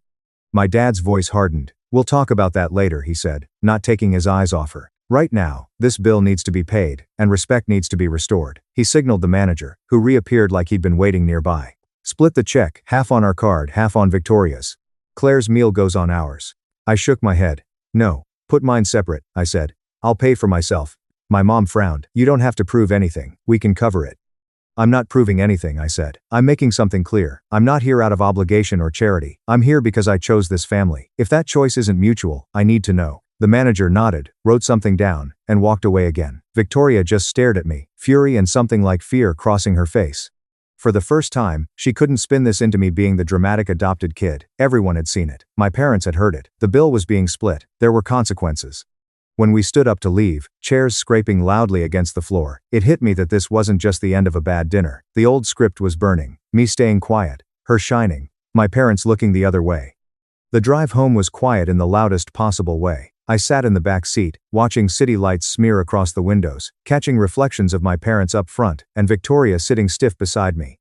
No one said anything at first. It felt like one wrong word would set off another explosion. Then Victoria snapped. "I can't believe you let her do that to me," she yelled, leaning forward between the seats. "Dad, Mom, she ruined me in front of everyone. My friends are never going to forget this." My dad didn't look away from the road. "You ruined yourself the moment you made that toast," he said. "We shouldn't have laughed. That's on us, but you lit the match." "It was a joke," she shot back. "Everyone knows that." She turned it into some huge trauma scene. She always does. "I turned it into honesty," I said. "You're just not used to hearing it out loud." My mom twisted around to face me. "Claire, you could have talked to us at home," she said. She sounded more upset about the public scene than everything that led up to it. "Calling your sister out like that in front of everyone, it embarrassed all of us." There it was. Embarrassment mattered more than the damage. "I've been talking," I said quietly. "You just called it being sensitive every time." Tonight was the first time anyone outside this family confirmed I wasn't crazy. Have you ever realized the only way to be heard in your own family is to let strangers see the truth with you? We crossed the bridge, the city lights reflecting off the water, and my dad finally spoke again. "When we adopted you," he said slowly, "we promised to treat you like our own. I thought loving you was enough. I didn't realize how easily we let things slide because they weren't aimed at us." He paused. "That's on me." His words made my chest ache. I wanted to believe him, but apologies without change felt like band-aids on something deeper. Victoria scoffed. "So now I'm the bad guy and she's the saint," she muttered. "You've always babied her." I couldn't help it. I laughed softly. "Babied me?" I said. "You've spent years reminding everyone I should be grateful just to be here." No one replied. When we pulled into the driveway, Victoria threw her door open and stormed inside. My parents followed more slowly, weighed down by everything no one had said.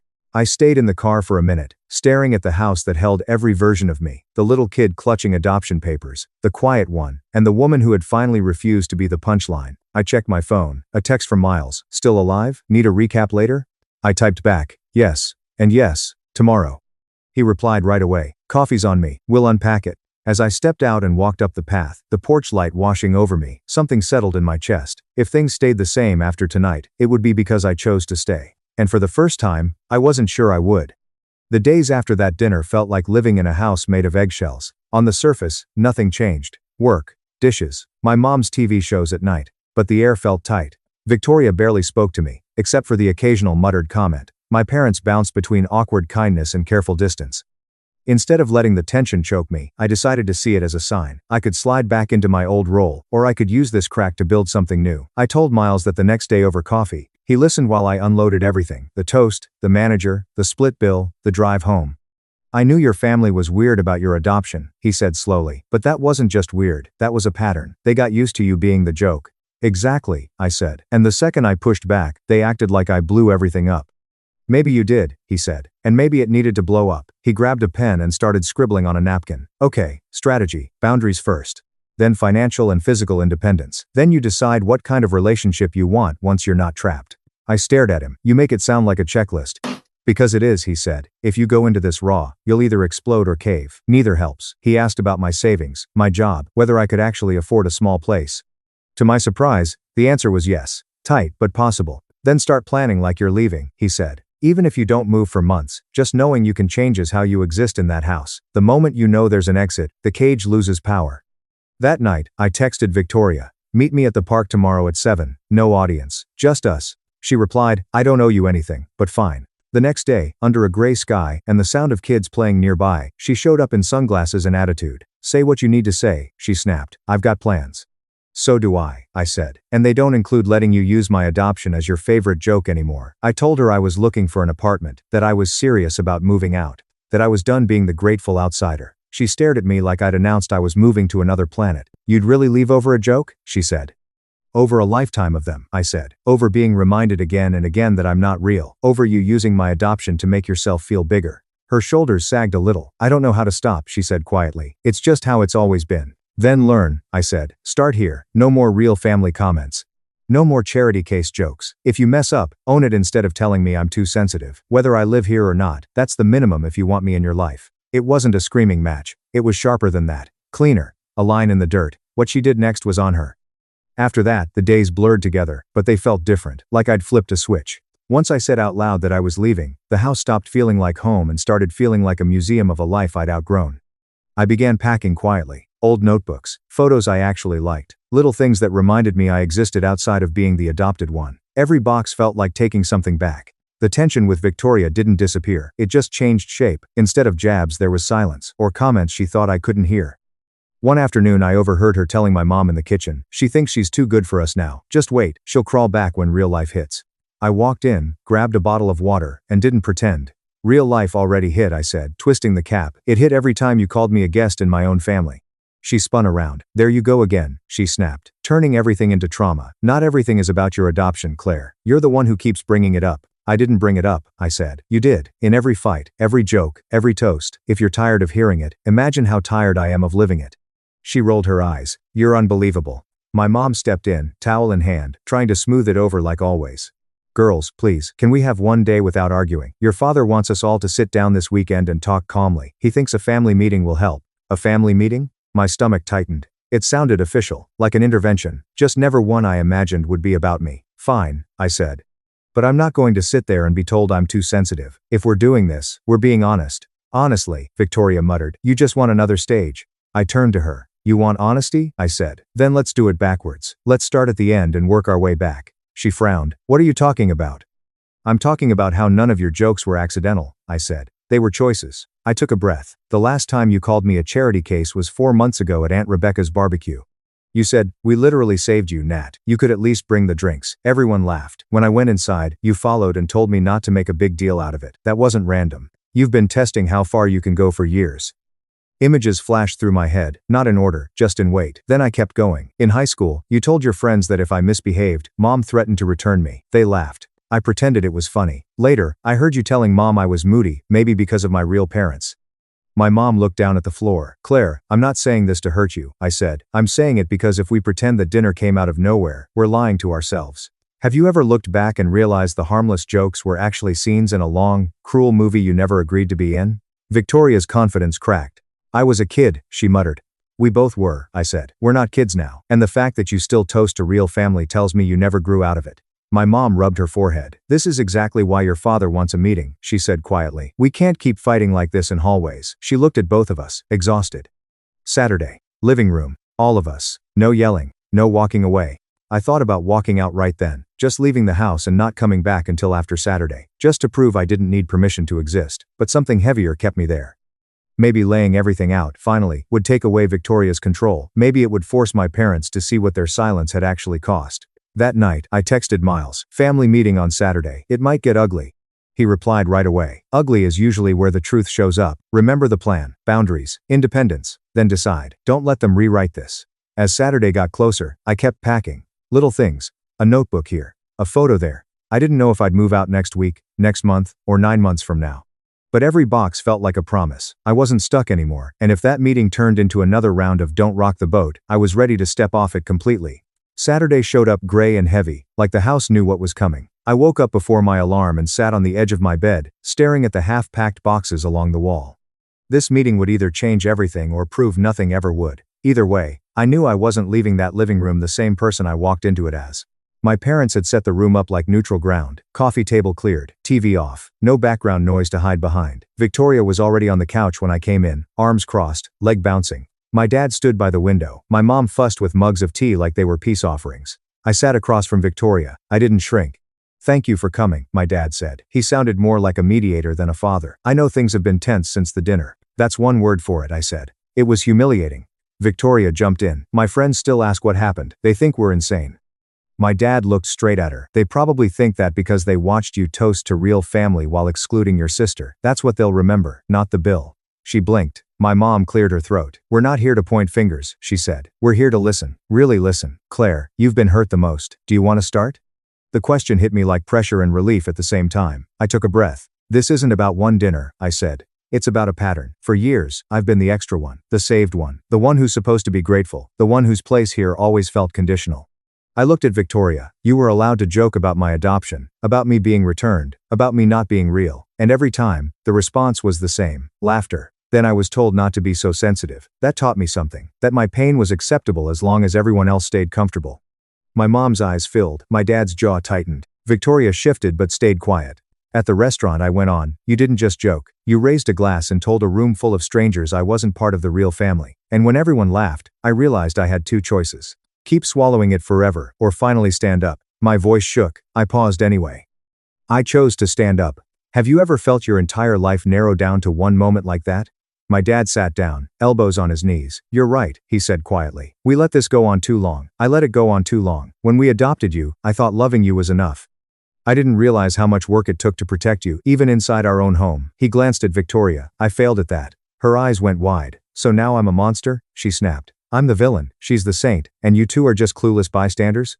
If that's what you're hearing, that's on you, I said. I'm not asking to be a saint, I'm asking to stop being the punchline. My mom reached for her hand. Victoria pulled away. You don't get it, she said, her voice breaking for the first time. Do you have any idea what it was like when they brought you home? Everyone praised them for adopting, called them generous, and you were the proof. I felt like I had to be perfect just to compete. She laughed, bitter and shaky. So yeah, I made jokes. I leaned into it. I told myself if I controlled it, if I kept you grateful and small, I stayed irreplaceable. For a second, I didn't see the polished, cruel version of her. I saw a scared kid clawing for attention. You could have talked to me, I said quietly. I was right here. Tears ran down her face, ruining her makeup. I didn't know how, she said. By the time I realized, the jokes were who I was. I didn't know how to be your sister without them. Here's the truth, I said. You're not the only one who built an identity around this. I spent years being quiet, grateful, easy. I thought if I proved myself enough, I'd finally belong. I sat up straighter. I'm done with that. I'm not asking for more love than you got, I said. I'm asking for equal respect. And if I can't have that, I can't stay here pretending everything's fine. My mom snapped her head up. What do you mean can't stay? I've been looking at apartments, I said. I haven't signed anything yet, but I will. The words sat there, heavy and final. This was my revenge. Not yelling, not ultimatums, just the truth. I'm going to build a life where I'm not optional. My mom whispered, so you're just leaving? I'm not leaving to punish anyone, I said. I'm leaving to protect myself. I can't heal in a place where my worth is still up for debate. My dad closed his eyes for a long second, then he nodded. I spent hours making my grandmother's dish, then learned my family had Thanksgiving without me, so I erased their birthdays, funerals, and never looked back. I called my sister on Thanksgiving morning, thinking I was forgotten. After 6 rings, she picked up, and I could hear voices and laughter in the background, the kind of noise only a family home can have. Oh my God, Colin, she whispered. I thought Mom called you. The silence that followed told me everything. They were all there, at my parents' house, and no one told me. You called me about? I asked, even though I knew. Brooke struggled to respond. She moved to a quieter room, and the background noise quieted. We celebrated Thanksgiving early this year, she said. Like 2 weeks ago, Mom wanted to avoid the grocery rush. 2 weeks ago, Thanksgiving happened, and no one mentioned it to me. I hadn't heard from anyone during all the planning, preparation, and group texts. My phone had been quiet for a week. No one had confirmed what dishes they were bringing or asked about my arrival time. I thought everyone was just busy. I had spent 3 days preparing my grandmother's famous sweet potato dish. It takes 5 hours because you roast each potato and make the praline coating from scratch. Warm and wrapped in foil, it sat on my kitchen counter. Why hadn't anyone told me? I heard my nephew screaming in the background. Brooke paused, her voice quiet. I really thought Mom had called you. I'm sorry, Colin. It's awkward. Do you want to come over for leftovers? I refused the leftovers. I'm fine. Enjoy your day, I said, then hung up. At 35, sitting in my apartment, I stared at the dish I made for people who had forgotten me. My brain tried to convince me it was just an accident, a simple mistake that could be forgiven. But deep down, I knew better. This wasn't the first time. It was just the most obvious. It was proof of a pattern I'd ignored for years. I grabbed the casserole dish and drove to my old neighbor, Mrs. Zielinski, who was a widow. When she opened the door in her bathrobe, I could see the surprise on her face. Colin, what's this? She asked. Thanksgiving meal, I said. I thought you might like it. Her face softened, and my chest ached. Love, this is very kind. Come in. I politely declined and returned to my apartment. I ordered pizza and spent the night scrolling through my phone. The proof was everywhere. No one added me to group chats.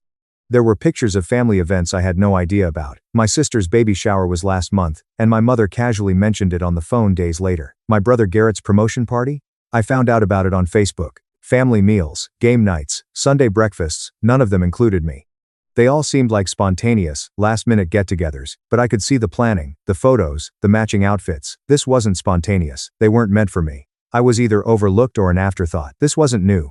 It had been happening for years. I had been so eager to show up when invited that I didn't realize how rare those invites were. That night, my mom texted me. Sorry, honey, I thought your sister told you about the date change. Hope you enjoyed your quiet Thanksgiving. It was dismissive and condescending, a minor confusion in her mind, but a clear sign of where I stood in the family. I didn't respond. What was the point? I spent hours preparing food for a holiday I wasn't even invited to. I felt stupid for hoping they cared enough to let me know. But I knew this was the culmination of years of being on the outside.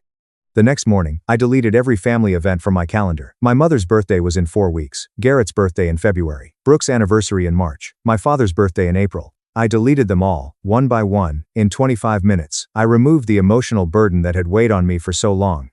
They had forgotten me at Thanksgiving. I'd forget them elsewhere. 4 weeks later, my mother turned 67. I didn't call, text, or send anything. My phone was silent all day. The next day, my father called. "Colin, your mother was hurt that you didn't acknowledge her birthday." I could hear the disappointment in his voice. "You forgot?" he asked. "I forgot," I lied. "Unbelievable," he said. "You forgot your mother's birthday? That's unlike you." It wasn't like me, not the old me, the one who always tried to keep up with everyone else, despite them not returning the effort. I was trying on a new version of myself, the one who didn't carry others' disappointments. "I've had a lot on my mind," I said. My father fell silent, and I could tell he didn't understand. "She's your mother," he said. I promised to call her but hung up without doing it. Instead, I focused on work. I was a senior architect working on urban regeneration projects, developing affordable housing. It was demanding, but it kept me satisfied. Without family obligations, I found space in my mind I didn't know I had. I stopped thinking about birthdays, no more guilt, no more showing up to random events that no one bothered to invite me to. I felt lighter. In February, Garrett's birthday came. Paige, his wife, had planned a lavish surprise party for his 40th. She texted me months ago to help with the venue. I agreed, because that was what the old me would have done.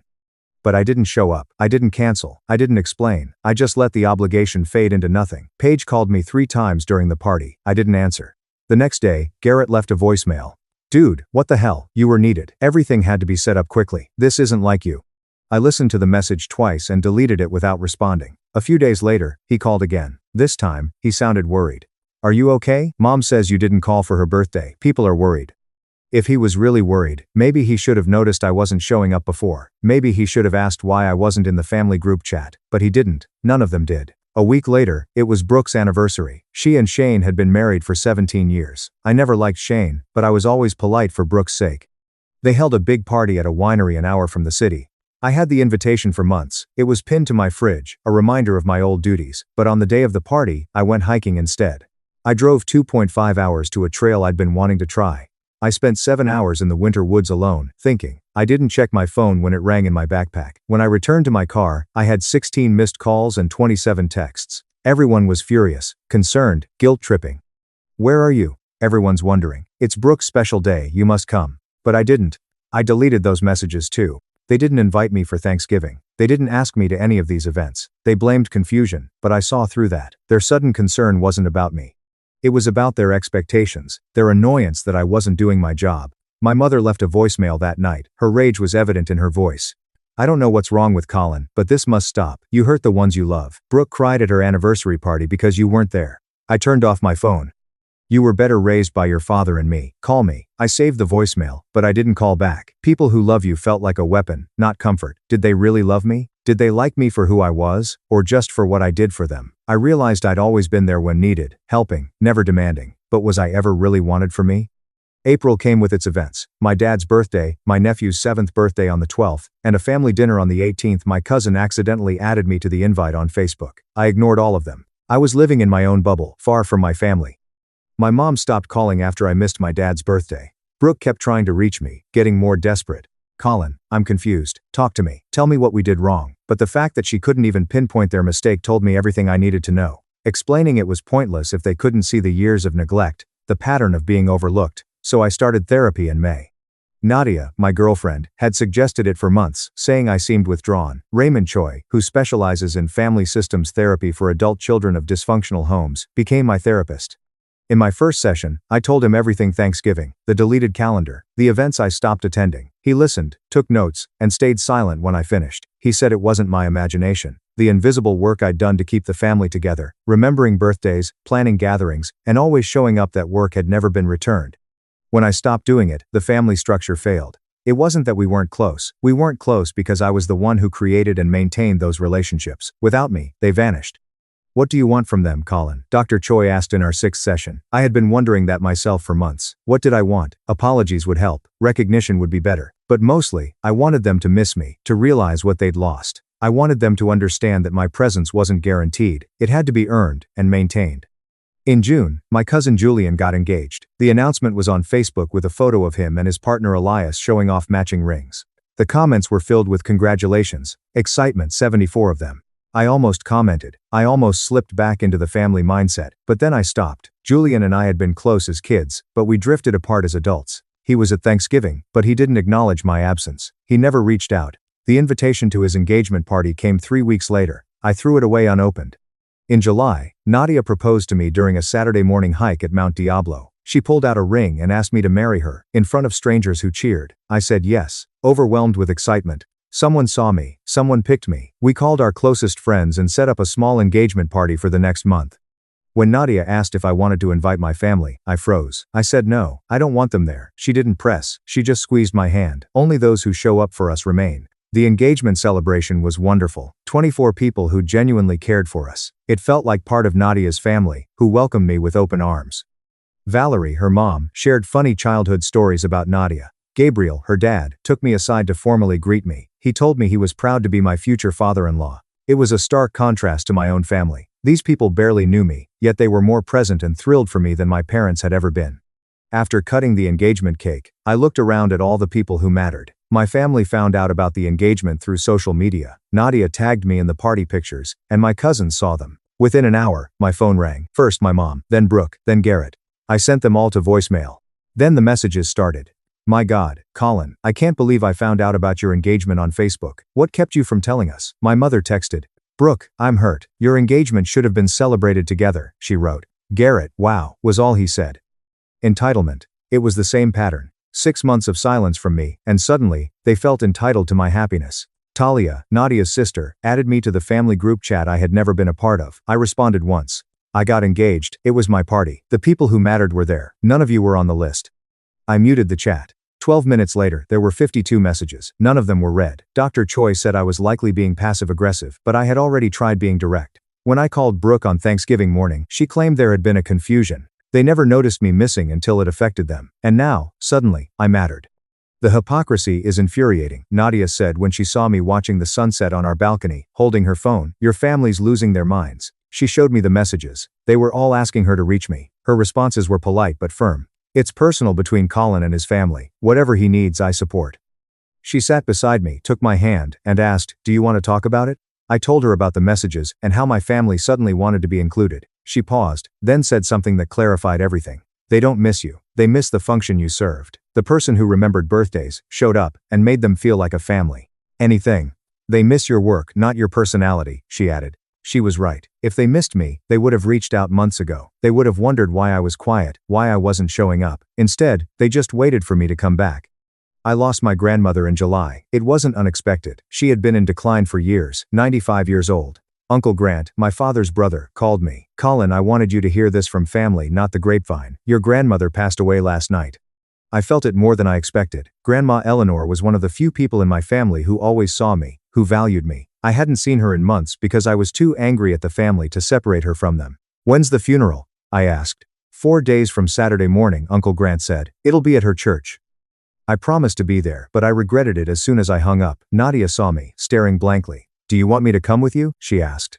I nodded. I was relieved she would be there. I didn't want to face my family alone at the funeral. The next 4 days blurred. I took time off work, prepared for the funeral, and mentally braced myself for the confrontation that was bound to happen. In an emergency session with Dr. Choi, I told him, I want to say goodbye to my grandmother. The rest can think whatever they want. He nodded. Remember, you're allowed to grieve without engaging with people who've hurt you. You can attend a funeral without absolving anyone. The funeral was crowded. So many people loved Grandma Eleanor. The church was full of longtime friends. My family sat in the front pew. I slipped into a back pew when my mother saw me. Surprise, relief, anger, it all flashed across her face. She whispered to my father, and soon, Brooke and Garrett noticed me. The weight of their attention was suffocating from 45 feet away. I focused on the service. I tried to drown out the familiar feelings of discomfort as the pastor spoke about Grandma Eleanor's life, her favorite hymns. Nadia held my hand throughout it all. She was my quiet anchor in the storm.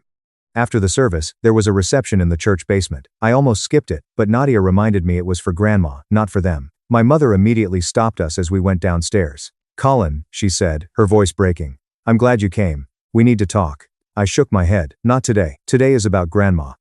She choked on her words. You've ignored us for 9 months. We deserve an explanation. Do you? I whispered, aware of the crowd around us. You forgot to invite me to Thanksgiving. You forgot I existed. When I stopped doing all the work to maintain our relationships, you didn't notice until it affected you. So, no, I don't think you deserve anything. My father stood by her, his face stern. That's enough. This is not the time or place for your drama. Your grandmother just died. Hearing that, my hurt crystallized into clarity. You're right, I said. This isn't the time or place. Brooke blocked my exit. Please, Colin, we miss you. Can't we just talk about this? Her eyes were red grief, or was it the confrontation? You don't miss me, I whispered. You miss the person who made your lives easier. There's a difference. Nadia gently took my elbow, and we walked past Brooke, my brother awkwardly hovering by the food table, and the aunts and uncles watching with curiosity. After honoring Uncle Grant, we signed the guest book and left. In the car, I breathed easier. That was awful, Nadia said. Shaking my head, I responded, I'm sorry. They needed to see that I'm not coming back on their terms, I said. The funeral changed everything. Then the messages stopped. The desperate attempts at reconciliation ceased. They seemed to have given up on me. I felt relief, mixed with a strange grief for the family I wanted but never had. Dr. Choi helped me process both.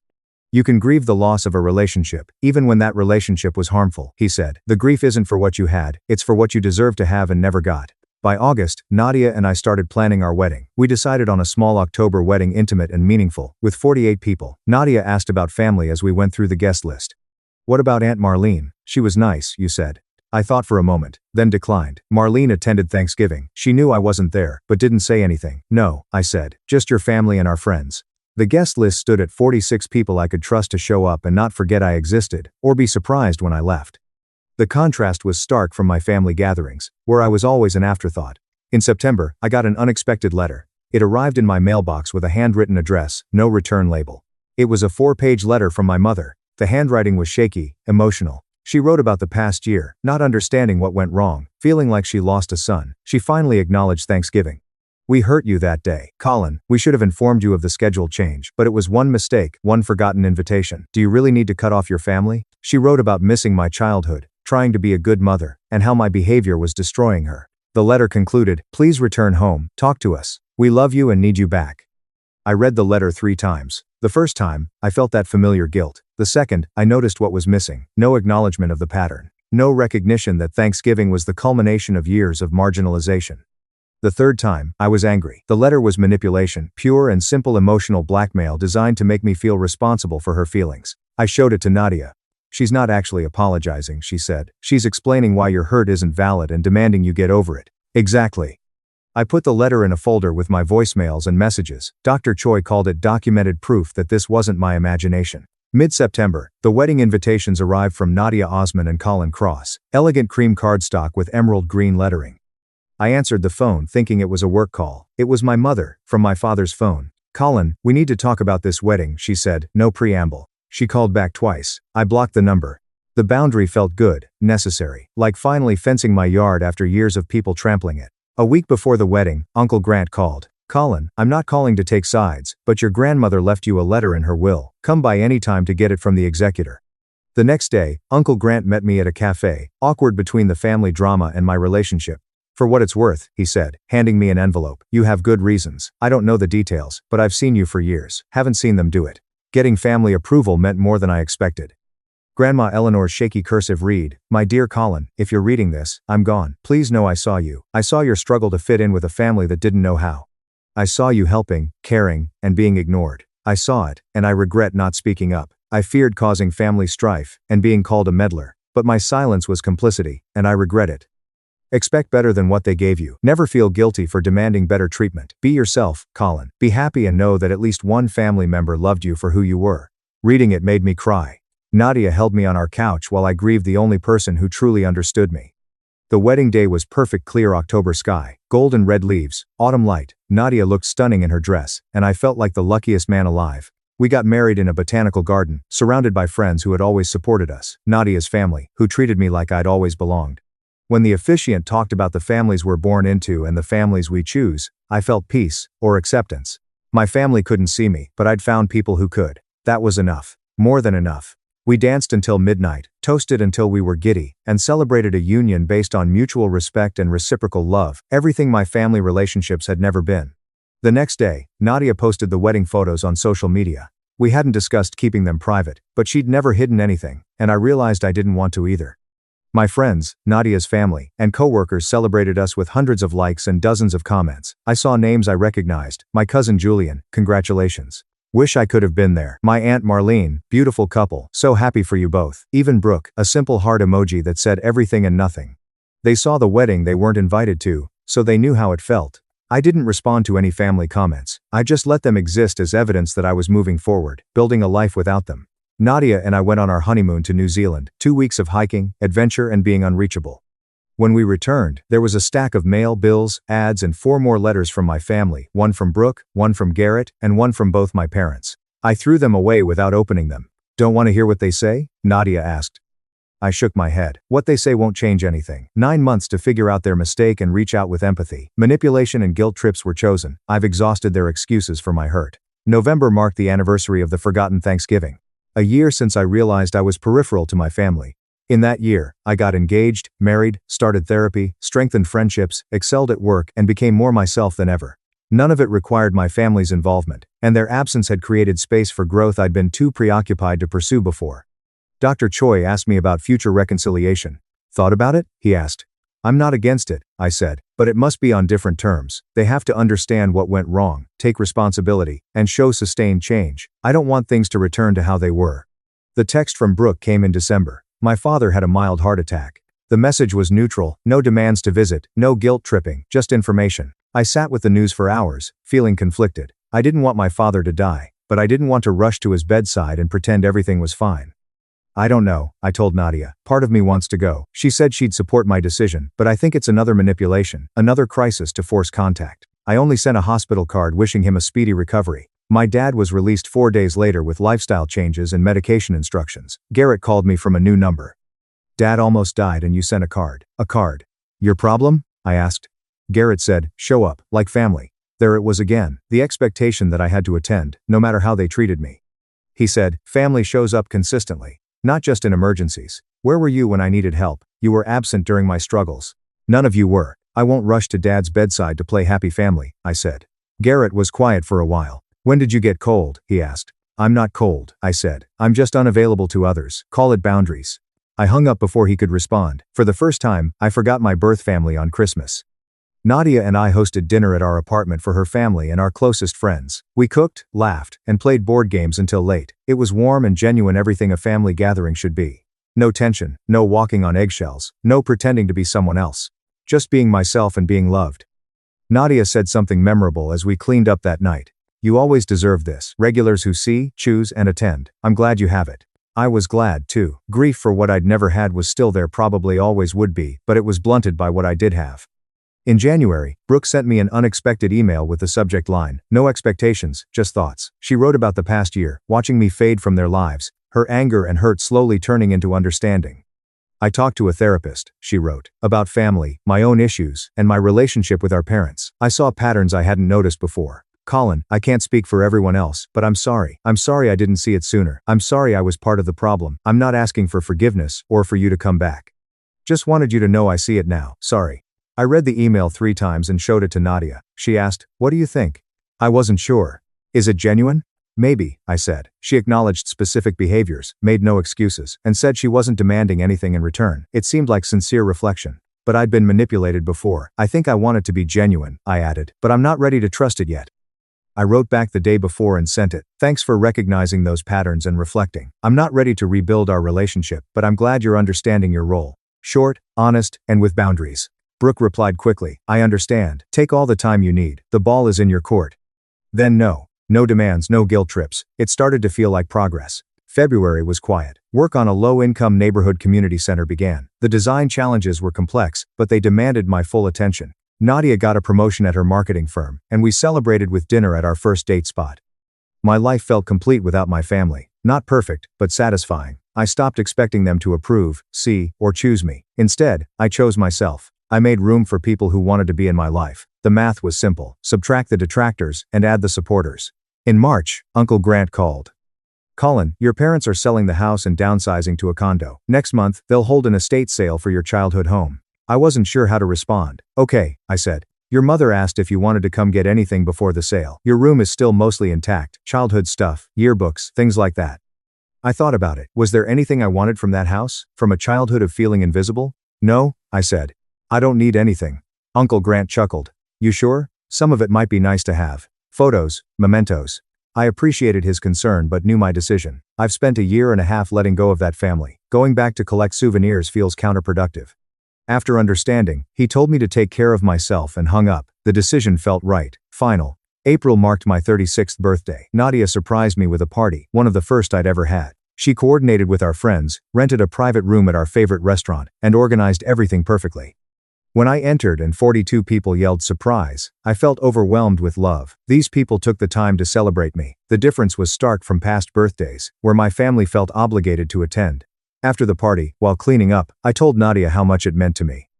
You deserve praise, she said. Always have. I'm just glad I get to be the one doing it. Her certainty, her clear belief in my worth, still surprised me, but I was learning to accept it. I was learning to believe I deserved the love being offered. May marked 19 months since Thanksgiving changed everything. Dr. Choi asked if I wanted to continue therapy or go solo. I think I'm good, I said. I'll come back if I need to, but I think I've processed what I needed to process. He smiled. You came in angry, hurt, and confused. You're leaving with clarity, boundaries, and a strong sense of self. That's what therapy is supposed to do. We shook hands, and I left his office feeling lighter. Work was still incomplete. True healing never ends, but now, I had the tools. I had identified unhealthy patterns, managed boundaries, and could choose myself guilt-free. June brought Father's Day. I didn't call, text, or respond. My phone stayed silent. My family had either accepted my boundaries or given up on me. I wasn't sure which, but I didn't care.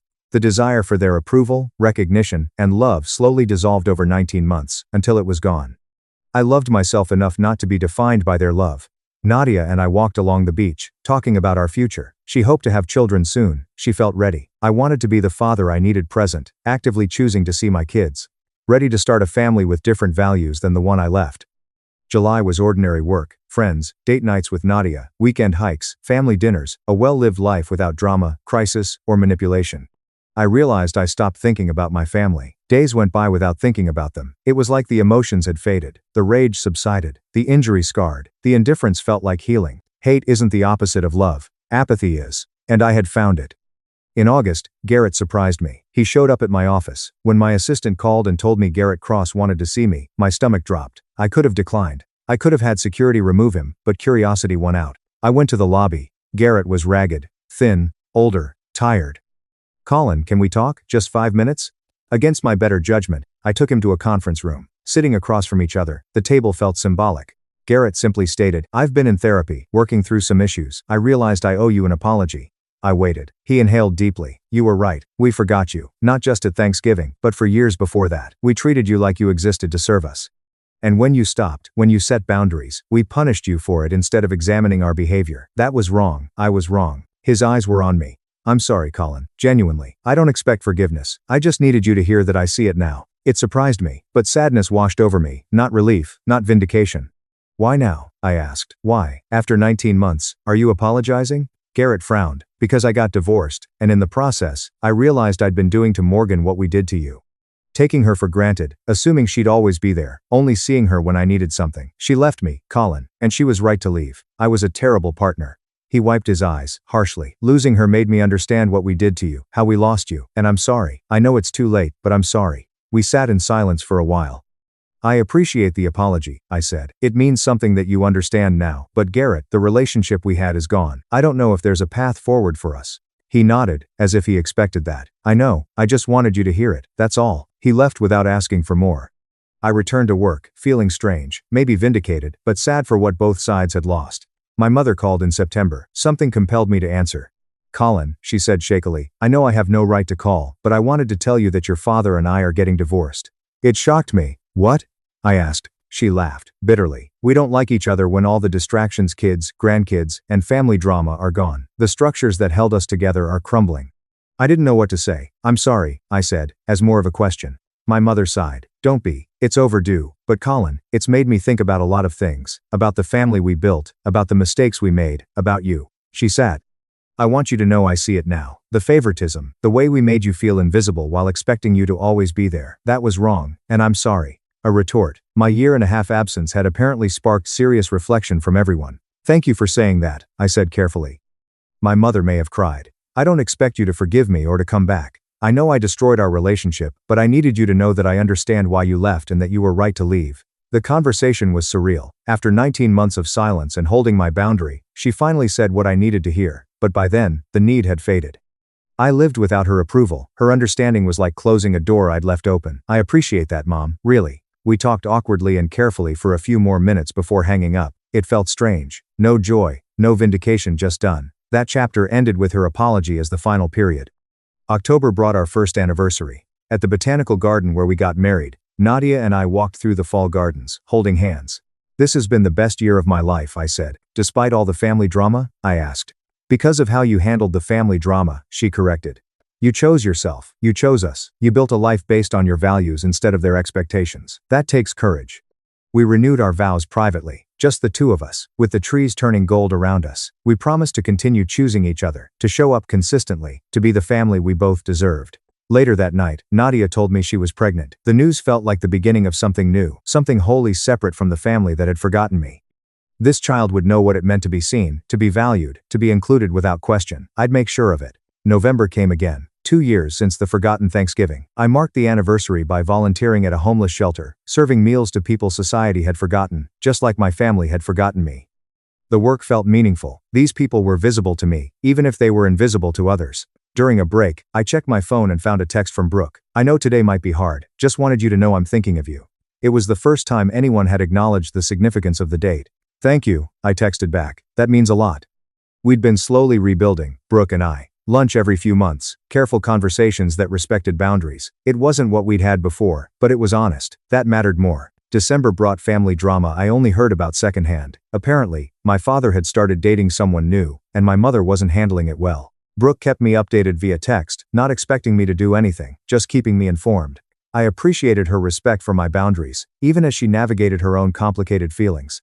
When she asked if I wanted to do Christmas with just the two of us and our partners, separate from everyone else, I surprised myself by saying yes. We met at a restaurant on December 23rd. It was awkward at first, all of us feeling out the boundaries of these new relationships, but by the end of the meal, something had shifted. Brooke and Derek were treating me like an actual person, asking about my life, sharing theirs. Nadia fit in easily, and I realized this was what family could be. Chosen, boundaried, reciprocal, not perfect, but real. The pregnancy progressed. Nadia's belly grew, and we prepared for a daughter. We painted the nursery, bought tiny clothes, took parenting classes. Nadia's family was involved and excited, throwing us a baby shower that felt joyful and genuine. Brooke came, brought a thoughtful gift, respected all the boundaries. Garrett sent a card and a gift certificate but didn't come. My parents weren't invited and didn't ask to be. The clear delineations felt healthy. I was building my own family now on my own terms. The family I'd been born into could be part of it or not. That was their choice to make through their actions. Our daughter was born on a rainy April morning. Lily Ruth Cross Osman, named for my grandmother and carrying both our last names. She was perfect and tiny and mine. Nadia's parents were at the hospital within an hour. Brooke came the next day, held her niece carefully, and cried. She's beautiful, Colin. You're going to be an amazing dad. Looking at Lily, at this tiny person who would never doubt she was wanted, never wonder if she mattered, I felt something settle completely. This was what family was supposed to be. Chosen, consistent, built on love instead of obligation.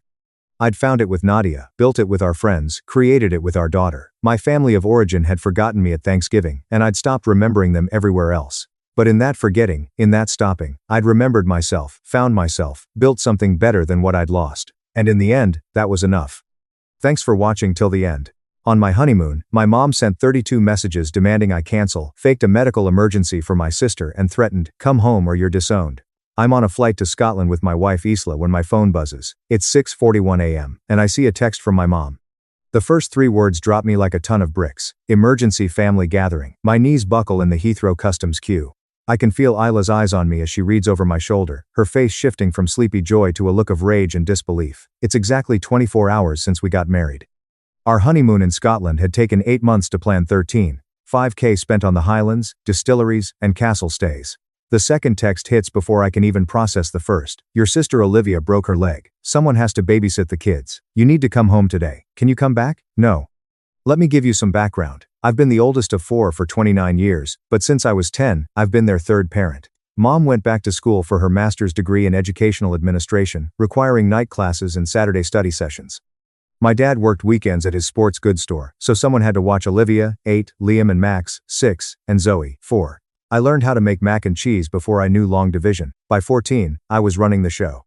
Grocery shopping with a list mom left on the counter, cooking dinner, helping with homework, managing sibling fights, and keeping bandages stocked. I knew which kid was allergic to strawberries and which wouldn't eat their sandwich unless it was cut into triangles. My parents always praised me for being responsible and mature, but I didn't realize they were treating me like their unpaid babysitter. Teachers called me an old soul. Neighbors thought I was wise beyond my years. And no one, not even me, questioned why a 14-year-old was taking care of everything. All through middle and high school, I did the same thing. After practice, I picked up the kids from the bus, made dinner, and dealt with whatever drama happened. I missed parties because I was on kid duty. My parents' idea of family time was me watching the kids while they went out for dinner and movies.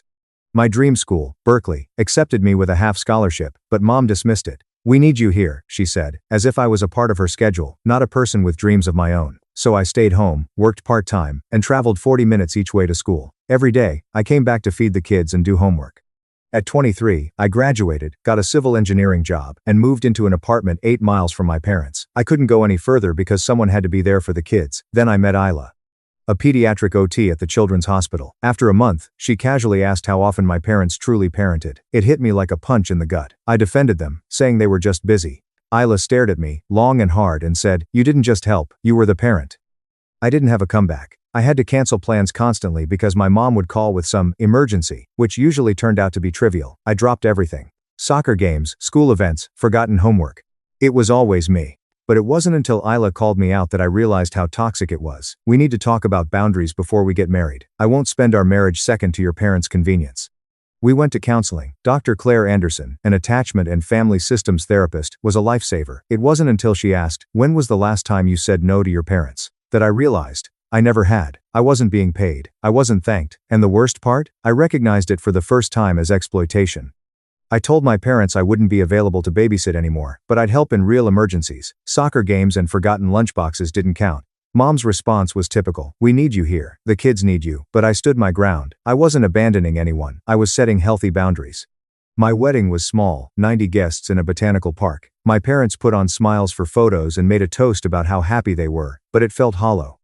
Isla and I had spent months planning our honeymoon to Scotland. We researched flights, hotels, distillery tours, castles. The total cost, $13,500. I told my parents 7 months ahead of time so they could arrange childcare. I made sure they knew this trip was important to me.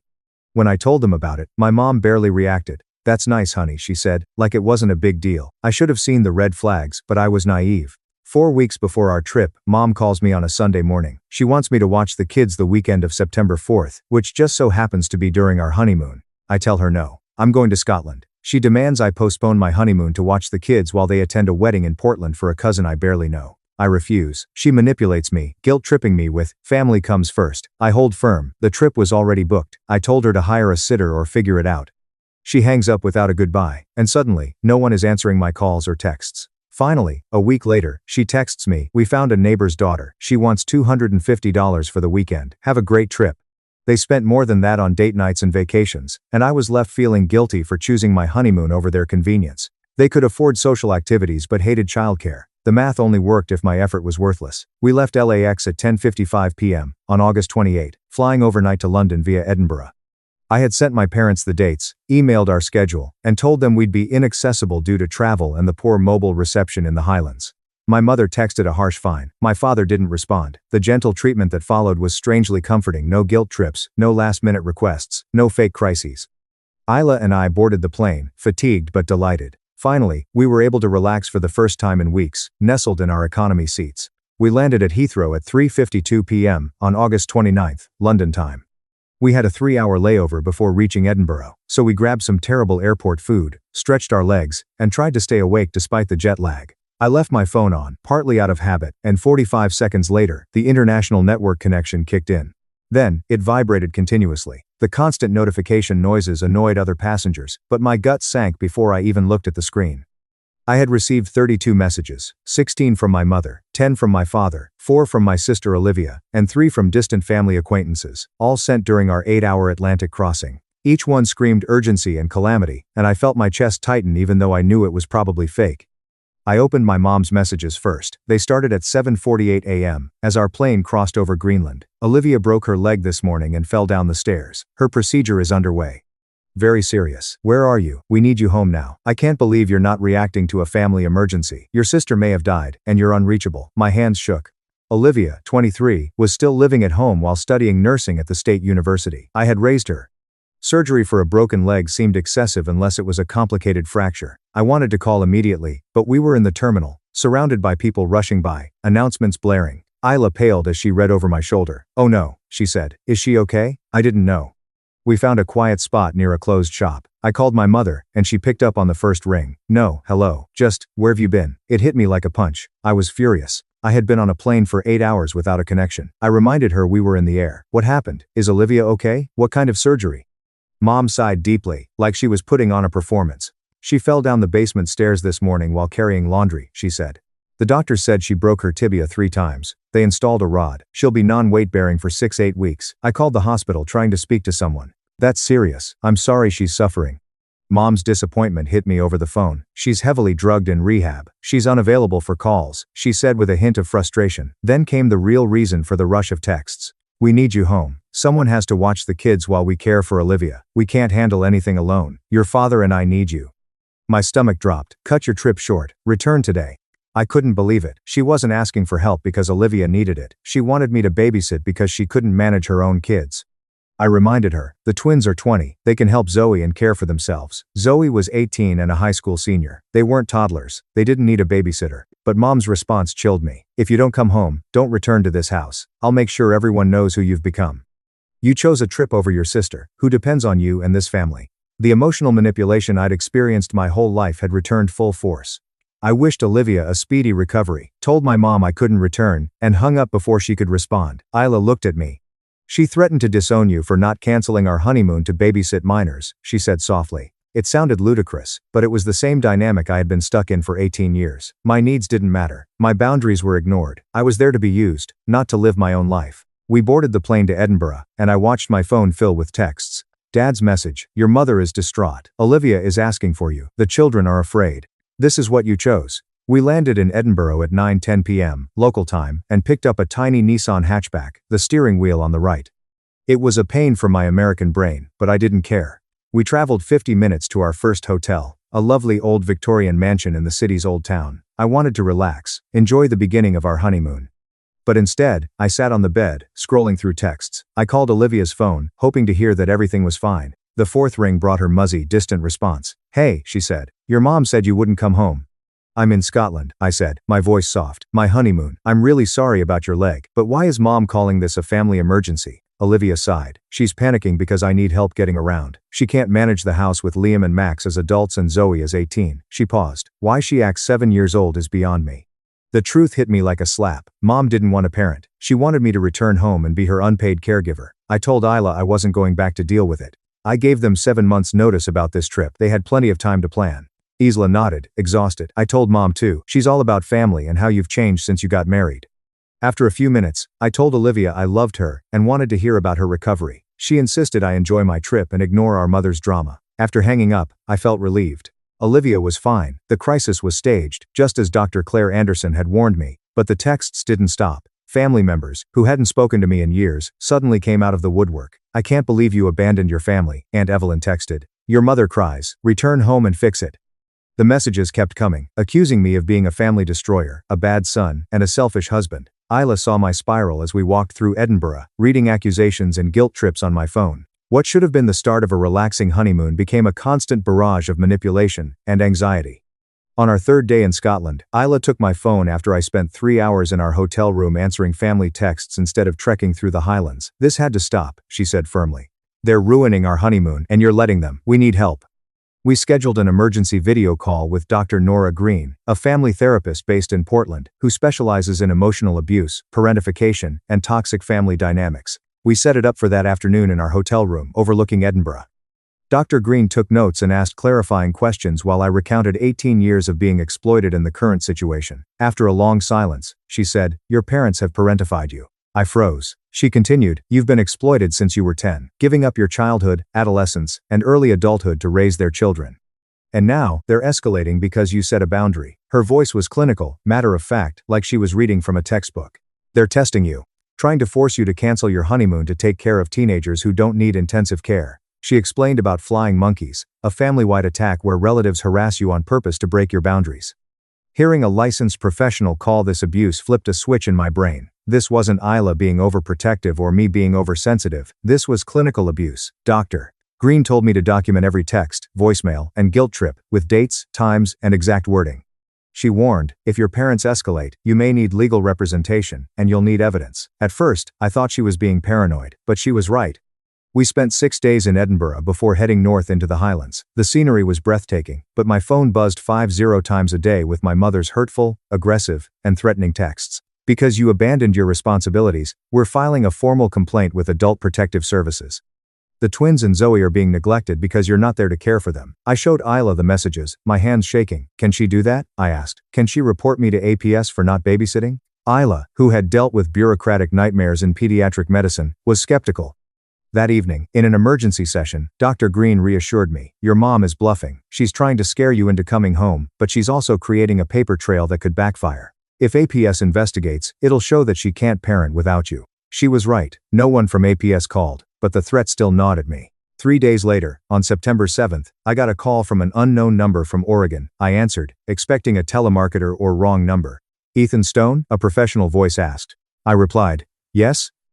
This is James Hargrove from Child Protective Services. My heart froze. I'm sorry, I stammered. I don't have any minors in my household. I'm on my honeymoon in Scotland. Hargrove seemed confused. The report lists you as the primary caregiver for Liam, Max, and Zoe Stone, 3 minor siblings. You abruptly stopped caring for them without making alternative arrangements, putting them in danger. My mom had filed the report, and she lied. Liam and Max were 20, adults. Zoe was 18 and still living with our parents. I wasn't their guardian. I had no legal responsibility over them. I explained, I'm on my honeymoon with my wife. I've never had legal custody or guardianship. I'm not responsible for them. Hargrove pressed on. Could you describe your relationship with your siblings and your role in the household? I told him everything: the parentification, 20 years of unpaid childcare, the boundaries I'd set before getting married, the honeymoon I'd saved for months, and my mom's demand that I cancel everything to babysit teenagers who didn't need intensive care. James sighed. Mr. Stone, I want to be clear about something. The report we received was filed by your mother. In trying to make you look neglectful, she's made several concerning admissions about her own parenting.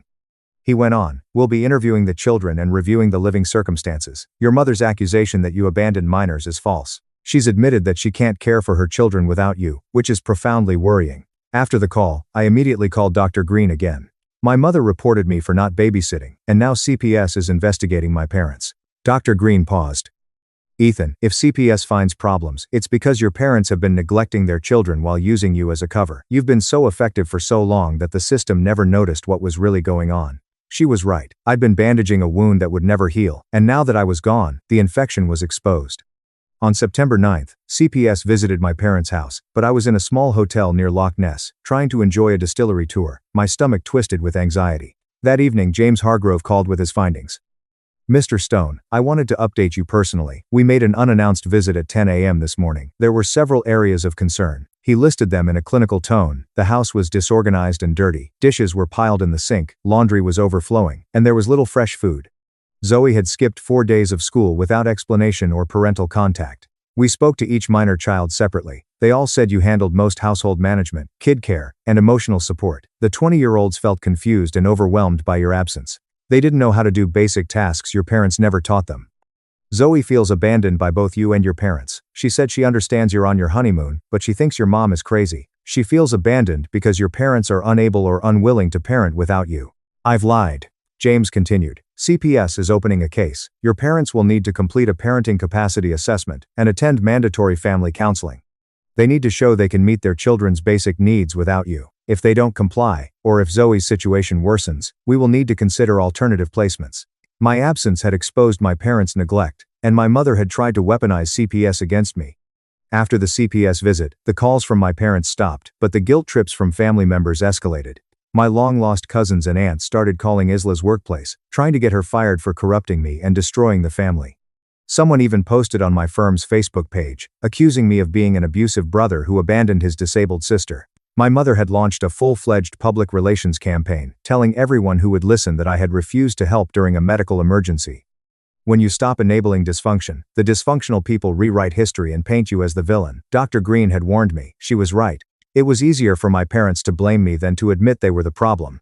reading messages from relatives calling me evil, seeing my name dragged through the mud on social media, and having my reputation shredded by people who didn't know the truth. It hurt in ways I wasn't prepared for. It read, Legal consultation of Stone family harassment case. The lawyer specialized in family law, particularly parental alienation, exploitation, and harassment. Dr. Green had referred him to me, thinking I might need legal representation due to my parents' escalating behavior. I reviewed Dr. Green's evidence with Isla's consent. You have a strong case for harassment, defamation, and parental exploitation, he said. We arranged a free meeting with Samuel Reed at a pub in a small Highland village. Isla and I sat around my phone at a corner table as he explained our legal options in simple terms. He finished, Your parents have no legal claim to your time, money, or work. You're not responsible for their kids, you never were. Any suggestion that you have a legal obligation to provide childcare is false. He went on to explain the defamation case, suggesting it could be actionable if it harmed my professional reputation, though it would be difficult to prove. Samuel recommended documenting every message, call, and social media post, which I was already doing. If you want, I can draft a cease and desist letter. It'll notify your parents to stop contacting you directly or through intermediaries, making false statements about you, and leaving you alone. It's not as enforceable as a restraining order, but it creates a paper trail and shows you're serious. Most people back off when they see legal consequences. Isla and I decided to have the letter drafted. We debated sending it after returning home, so we could assess the situation face to face, but having an attorney on our side made me feel less powerless against the onslaught. We ended our honeymoon by visiting more castles, drinking more whiskey, and hiking through breathtaking, though unreal, landscapes. We flew back on September 12, landing in Los Angeles at 6:33 p.m. After 14 hours in the air, I turned off airplane mode and braced for the usual avalanche. My family had imploded while I was an ocean away, and I felt guilty, wondering if I should have returned home. I got one message from an unknown number. Hello, it's Jackson. I bought a burner phone so mom can't monitor this. Can we please talk? I called him from baggage claim. He answered instantly, his voice tight and strained. Are you back? He asked. We just landed. Jackson paused before speaking. Mom and Dad are telling everyone you called CPS to destroy the family. They say you made everything up to punish them. Aunt Evelyn and Uncle Thomas were here yesterday. It was like an intervention about how terrible of a person you've become. Jack and I know it's a nightmare trying to hold it together since you left. Mom barely functions. Dad works then zones out in front of the TV. Zoe's struggling, and no one's helping her. He sighed deeply. CPS should have come years ago, but Mom acts like you orchestrated this. Mom called CPS to get me in trouble, but when they investigated, they found real problems. That's not my fault, Max. It's on Mom and Dad for failing to parent without me. He made a sound that could have been a laugh or a sob. I understand. Jackson's voice had aged a decade in just 2 weeks. In 5 weeks, Jackson and I are moving into an apartment together. We've signed the lease. We can't do it anymore. I'm sorry you're stuck with this, I said, but you're making the right choice. You can't give up your life to parent your parents. They need to figure it out themselves. We talked for another 20 minutes. Me and the twin I raised taught to ride a bike, helped with math homework, and counseled through breakups. He talked about the apartment, his plans, and his fear of leaving Zoe behind. I reassured him Zoe would be fine. CPS was monitoring the situation, and sometimes the best thing you can do for someone you love is let the system work. The next day, Isla and I met Samuel Reed at his office in downtown Portland. Samuel took detailed notes as we reviewed the texts, voicemails, social media attacks, the CPS report, the fake emergency, and the harassment campaign. He was older than I expected, early 60 seconds with gray hair, and calm professionalism that probably cost clients a lot of money. When we finished, he sat back, folded his hands, and said, "This is one of the clearest cases of parental exploitation and retaliation I've seen. You've got extensive documentation. Dr. Green's assessment and the CPS investigation back up your account." I asked, "Can my parents sue me for anything?" Samuel shrugged. They could file a frivolous lawsuit. Anyone can sue anyone, but they have no standing. He continued, "Sibling childcare is not required by law. You'd have stronger grounds to sue them for 20 years of unpaid labor, lost educational opportunities, and emotional damages. Family litigation is expensive and traumatic, but you've got a case." We had the cease and desist letter drafted. It was formal, unambiguous. My parents were to stop all direct contact with me or Isla, stop recruiting third parties to harass us, and stop making false statements about us to family or on social media. It was harsh but necessary. Isla and I signed the authorization, and Samuel promised to deliver it and follow up. He warned us as we left, people like your parents either back down or escalate dramatically when served legal papers. There's rarely a middle ground. The cease and desist letter was delivered on September 18 at 3:12 p.m. My mother called 20 minutes later, but I didn't answer. My father called next. When I answered, his voice was cold and distant. "So, this is what we've come to. You're threatening us with lawyers because we asked for help with your own family." Brilliant reframing. Dad, I said, you demanded I cancel my honeymoon to babysit teenagers. When I said no, Mom faked a medical emergency, weaponized my siblings against me, recruited extended family to harass us, and then accidentally got CPS called on herself. That's abuse, I finished. There was a long, uncomfortable silence. If that's your perspective, I don't think we have anything more to discuss. He hung up. That was the last direct contact I had with either parent. The flying monkeys persisted for a few more weeks, but Samuel sent cease and desist letters to the most aggressive ones, and they stopped. My parents completed 2 parenting assessments and scored poorly on emotional availability, child engagement, and understanding of developmental needs. The CPS case lasted 6 months, with James Hargrove updating me periodically. After 4 sessions of mandatory family counseling, they stopped going, claiming the therapist was biased and didn't understand their family. The house improved slightly because Max and Jackson had started cleaning and cooking before they moved out. Zoe was back in school, but her grades dropped. She told her school counselor she felt emotionally neglected at home. James said, the issue is that your parents are barely reaching minimal criteria. They're not abusive enough to warrant urgent removal, but they're deeply inadequate parents. Your sister drives herself to school, cooks, and schedules everything herself. Your parents provide housing and financial assistance, but no emotional or practical direction. Unfortunately, poor parenting doesn't usually warrant removal unless it causes harm. But we're watching closely, especially after the twins left and your sister lost her buffer. Max called me in January, 4 months after we returned from Scotland, with news. Olivia's leaving, he said. She's moving to Seattle to continue her nursing degree after finding a job at a hospital. I felt relieved Olivia was leaving, but then a knot formed in my stomach. What about Zoe? I asked. Max paused, then sighed, counting down to her 18th birthday in May. She's accepted to state and will live in the dorms. She'll leave after 5 months. She just has to survive until then. Survive. It hit me hard. My 3-year-old sister, whom I had raised, would have to stay with our parents until she was legally able to leave. I asked, is she safe? Jackson sighed again. Yes, physically, but emotionally, no. Mom and Dad hardly talk to her. They disregard her like a roommate. She usually eats dinner alone in her room. When CPS checked in last month, she said everything was okay because she's so close to aging out. She doesn't want to go to foster care. She prefers solitude to the system. VRC. It made sense, but it hurt my heart. Zoe called me in March. We hadn't talked much since I returned. Her voice was tiny, hesitant. Hi, she said. I wanted to tell you something before you heard it elsewhere. I received a full state academic scholarship. In August, I moved into my dorm, overwhelmed with relief and pride. That's amazing, Zoe. So proud of you. Full rides are great. But her laugh sounded sad. This year, I almost raised myself, she said. I applied to colleges, wrote essays, and figured out financial aid on my own. Mom and Dad didn't help. They never asked anything.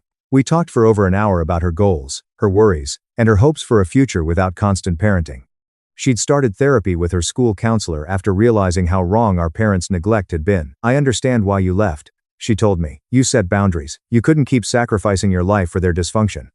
Don't blame yourself, she whispered. Once I'm out, I'll do the same. They can manage without using their kids as free labor. I'm going to build my own life. In May, CPS closed Zoe's case before her 18th birthday. James Hargrove called to inform me. All the minors are adults now, so we're closing the case. You didn't cause this situation, your parents did. You just stopped allowing them to hide their inadequacy behind you. Your siblings will be fine. Smart, resilient, and out. That's the best conclusion we could have hoped for, he added. And Mr. Stone, what you did, setting boundaries, protecting your marriage, refusing to sacrifice yourself, that took real courage. Your siblings learned from watching you that it's possible to choose yourself. That's a gift. Still no word from my parents. It's been 21 months since our honeymoon and family boundary separation. I've seen them 4 times, 3 times at family functions, where we stayed on opposite sides of the room. Twice at the grocery store. My mother turned her cart around and left when she saw me. They look smaller, older, diminished. Mom's hair is almost entirely gray. My dad stoops. They seem like ordinary people who made terrible decisions and now have to face the consequences. Sometimes, I feel sad for them, but mostly, I feel nothing. Zoe thrives in Seattle. Max and Jackson share an apartment and are doing well at state. Zoe started living in the dorms in August. She calls me about her classes, her friends, and the freedom she's finding. She recently said she rarely talks to our parents anymore. There are occasional calls, but they're brief, awkward conversations. They can't relate to me personally, she told me. They only saw me as a tool. With me unavailable, they have nothing. It's sad but true. Isla and I celebrated our 3rd anniversary recently. We spent a long weekend at Cannon Beach, staying in a modest inn, walking the beach, eating great seafood, and relaxing. No emergencies, no guilt trips, no fake crises. It was peaceful, it was perfect. As we watched the Pacific sunset on our anniversary, Isla asked me if I regretted everything. You basically lost your parents, she whispered. That's not nothing. Do you wish you'd handled it differently? I thought about it. About Jackson's weary voice, about Zoe applying to college alone. I raised other people's kids for 20 years. My mother tried to steal my honeymoon. I finally said, I don't regret it. I'm sorry it was required. I regret my parents' control and pride over our relationship. I regret my siblings' pain, but I don't regret defending our marriage and choosing our life together. If I'd given in and flown home from Scotland, it wouldn't have stopped. Their ownership would have lasted. Ela squeezed my hand. I'm proud of you, she said. That may sound condescending, but I mean it. We sat silently watching the sun set into the ocean. Before the honeymoon, I felt something peace, simple, deep peace, not conflict-free, but free. Free from responsibility, from exploitation, from the crushing weight of others' immaturity. 2 weeks ago, Zoe wrote me a letter, handwritten, not a text or email. Dear Ethan. It began. What happened to Mom and Dad on the honeymoon has been on my mind. After being puzzled and irritated, I understand. Your presence wasn't lacking. You proved boundaries are possible. Watching your defiance, making your own decisions despite being called selfish, I learned something important. My value isn't based on my usefulness. I'm allowed to want things. I appreciate that. I wish you and Isla joy. After giving up so much for us, you deserve happiness. Love, Zoe. I called her nightly. We talked about her education, her psychology major, and her desire to help troubled children. Her voice was light, free, and unburdened, nothing like her childhood. She ended the call one night saying, Hi, Ethan. I'm glad you traveled to Scotland. I'm pleased they didn't ruin your honeymoon. You deserve it. My throat tightened. You deserve to choose yourself. Thank you, Zoe. That means a lot. As I sat in the living room of the house Isla and I bought last year, I realized how much this peaceful evening with my wife meant. The chance to build our own life without crisis or manipulation was worth every terrible consequence. My parents wanted me to cancel my honeymoon to care for my siblings. When I refused, they contrived emergencies, militarized my siblings, recruited flying monkeys, threatened legal action, and unwittingly forced CPS on themselves. They lost their kids' mental well-being, lost all contact with their children except for formalities, lost our extended family's respect, and lost their oldest son forever. I still hear from family members who blame me for everything, telling everyone who'll listen that I'm a bitter monster who ruined our family for selfish reasons. Maybe some believe them. I don't care anymore. I know what happened. Therapy notes, CPS reports, court files, and my siblings' testimony confirm this. The truth is shockingly straightforward. I shouldn't have been their parent. I should have respected and set boundaries as their son, brother, and family member. I ceased being their unpaid servant, and their dysfunctional exploitation imploded. That's not my fault. It's theirs. And now, I am free. Finally, eternal freedom. After I survived a plane crash, my family celebrated my death. My sister shouted, "Bring the champagne." While they toasted, I stood outside, ready to ruin it. My name is Margaret, and I'm 42 years old. The betrayal waiting behind my front door shattered my soul far more than the accident itself. I stood paralyzed on the porch, my clothes still smelling of smoke and jet fuel, my legs trembling uncontrollably from the trauma. The heavy oak door did nothing to dampen the roar of excitement that erupted from the living room, only inches away from where I stood. A familiar female voice yelled out a command to bring the champagne immediately because my plane had finally crashed. With terrifying glee, she announced that the shared fund and insurance money were now legally theirs. My heart stopped beating as I listened to people I cared about toasting their newfound wealth rather than mourning my loss. I had crawled through twisted metal and walked for miles, only to return to a family who was relieved to see me go. This was not a misunderstanding, but rather a planned celebration of my death by those who claimed to love me. I tightened my grip on the handle as a cold fury replaced the fear that had consumed me over the previous 48 hours. Before I open this door and reveal that their golden goose is still alive, I'd like to invite you on this journey. Please subscribe to the channel and like my story about survival and justice. Please leave a comment below letting me know which city you are watching from so that we can connect. Let us see their faces when the dead return. I instinctively retreated into the foyer's dark recess to avoid detection, as their voices drifted through the open archway. My injuries were causing physical pain that matched my heartbeat, but the conversation in the living room hurt far more than the broken bone. I pressed my back against the cold wall, holding my breath as the people I adored revealed their true selves. My sister Charlotte stood in the center of the room, holding a glass of vintage wine. She appeared radiant and energized in a way I had never seen her in my life. Her face was flushed with victory, not alcohol, as she addressed the room with a wide smile. I watched in horror as she raised her glass to the ceiling, as if to thank a higher power for my death. I can't believe she's gone, and we're free of her constant lectures on how to spend money. Margaret was always so controlling with her small allowances and judgmental stares whenever I tried to buy something nice for myself. She took a long drink of the expensive wine I had saved for a special occasion. It was sickening to realize she saw my death as a special occasion worth celebrating. Charlotte approached the fireplace and ran her hand along the mantel, as if she was already planning how she would redesign the space. I'm going to sell this gloomy old house right away and buy the modern villa in the Hamptons that I've always wanted. I deserve to live in luxury and not have to beg my sister for every single dime like a child. Her words cut right through me because I had spent decades working 14 hours a day to ensure she never had to work at all. I had given up my own dreams of starting a family to provide for hers. The realization that my generosity had only bred resentment was a bitter pill for me to swallow in that dark hallway. A deep male voice laughed in agreement from the sofa where he sat comfortably. Daniel, my brother-in-law, was kicking his feet up on the coffee table, looking relieved. He did not appear to be a man who had recently lost a family member, but rather a man who had just won the lottery. You have no idea how much trouble I was having with the bookies downtown before this happened. They threatened to break my legs if I didn't come up with the money by next week. Daniel refilled his glass and clinked it against the bottle, creating a cheerful sound that echoed throughout the silent house. He looked at my sister with gratitude, as if she had personally organized the crash. The insurance payout will pay off all of my gambling debts, leaving enough money to buy a new sports car. Margaret did us a huge favor by boarding that plane during a storm. My stomach churned with nausea as the pieces of their betrayal came together. I shifted slightly to get a better look and discovered something even more disturbing scattered across the coffee table. There were stacks of documents among the empty bottles and plates of food. I squinted through the darkness to recognize the letterhead of a law firm that handled estate transfers and life insurance claims. They had not simply waited for word of my death before acting. They had prepared these legal documents in advance to seize my assets as soon as a death certificate was issued. This was not an emotional reaction to a tragedy, but rather a calculated move to ensure their financial future over my dead body. The sadness that had been weighing on my shoulders moments before began to evaporate into thin air. A cold numbness spread through my veins, supplanting the heat of my anger. My naive trust and the sister who had loved them unconditionally both died in that hallway. I realized that crying or screaming would be ineffective against people with no conscience. I straightened my back and ignored the sharp pain in my ribs because I needed to stay strong.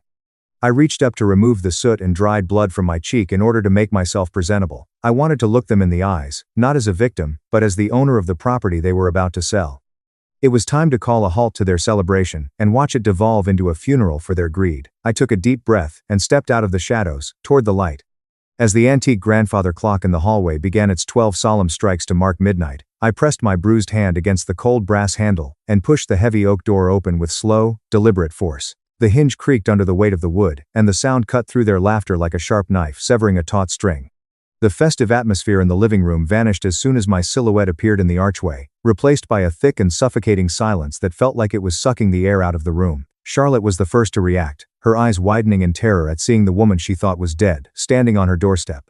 She lost control of the delicate crystal flute she was holding, which tumbled through the air and smashed against the hardwood floor, spraying expensive champagne and glittering glass shards across the Persian rug. The color drained from her face so quickly that she resembled a wax figure melting under the heat of a spotlight. Daniel scrambled backward on the sofa, knocking over a bowl of caviar as he tried to process the impossibility of my return.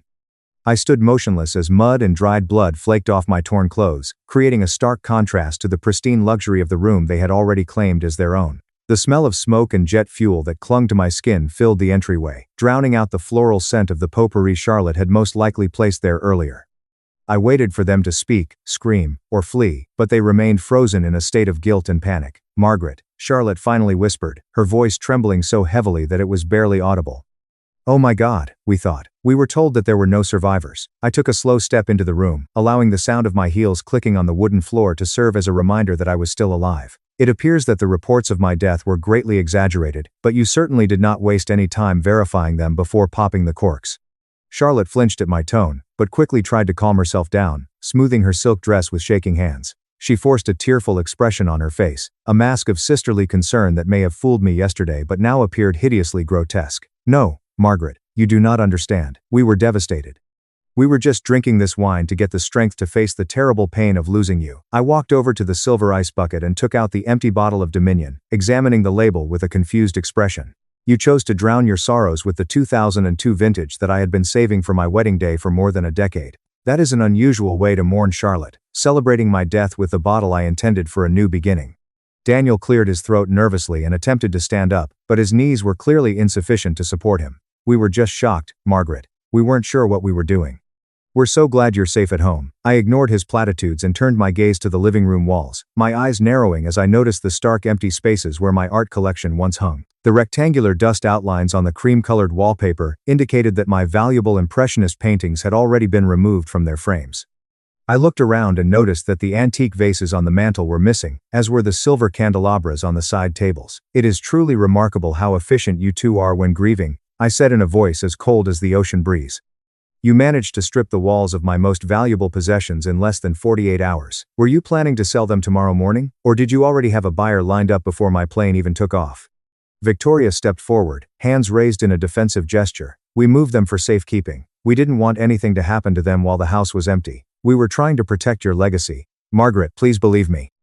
I looked at my sister, truly looked at her, and saw nothing but a stranger driven by an insatiable desire for money, which I had foolishly fed for years. The realization that they had turned my house into a liquidation sale while I was crawling through the rubble was the final blow to any remaining affection I had for them. "I am going to my room now because surviving a plane crash is quite exhausting," I said softly, my eyes locking onto hers with an intensity that made her step back.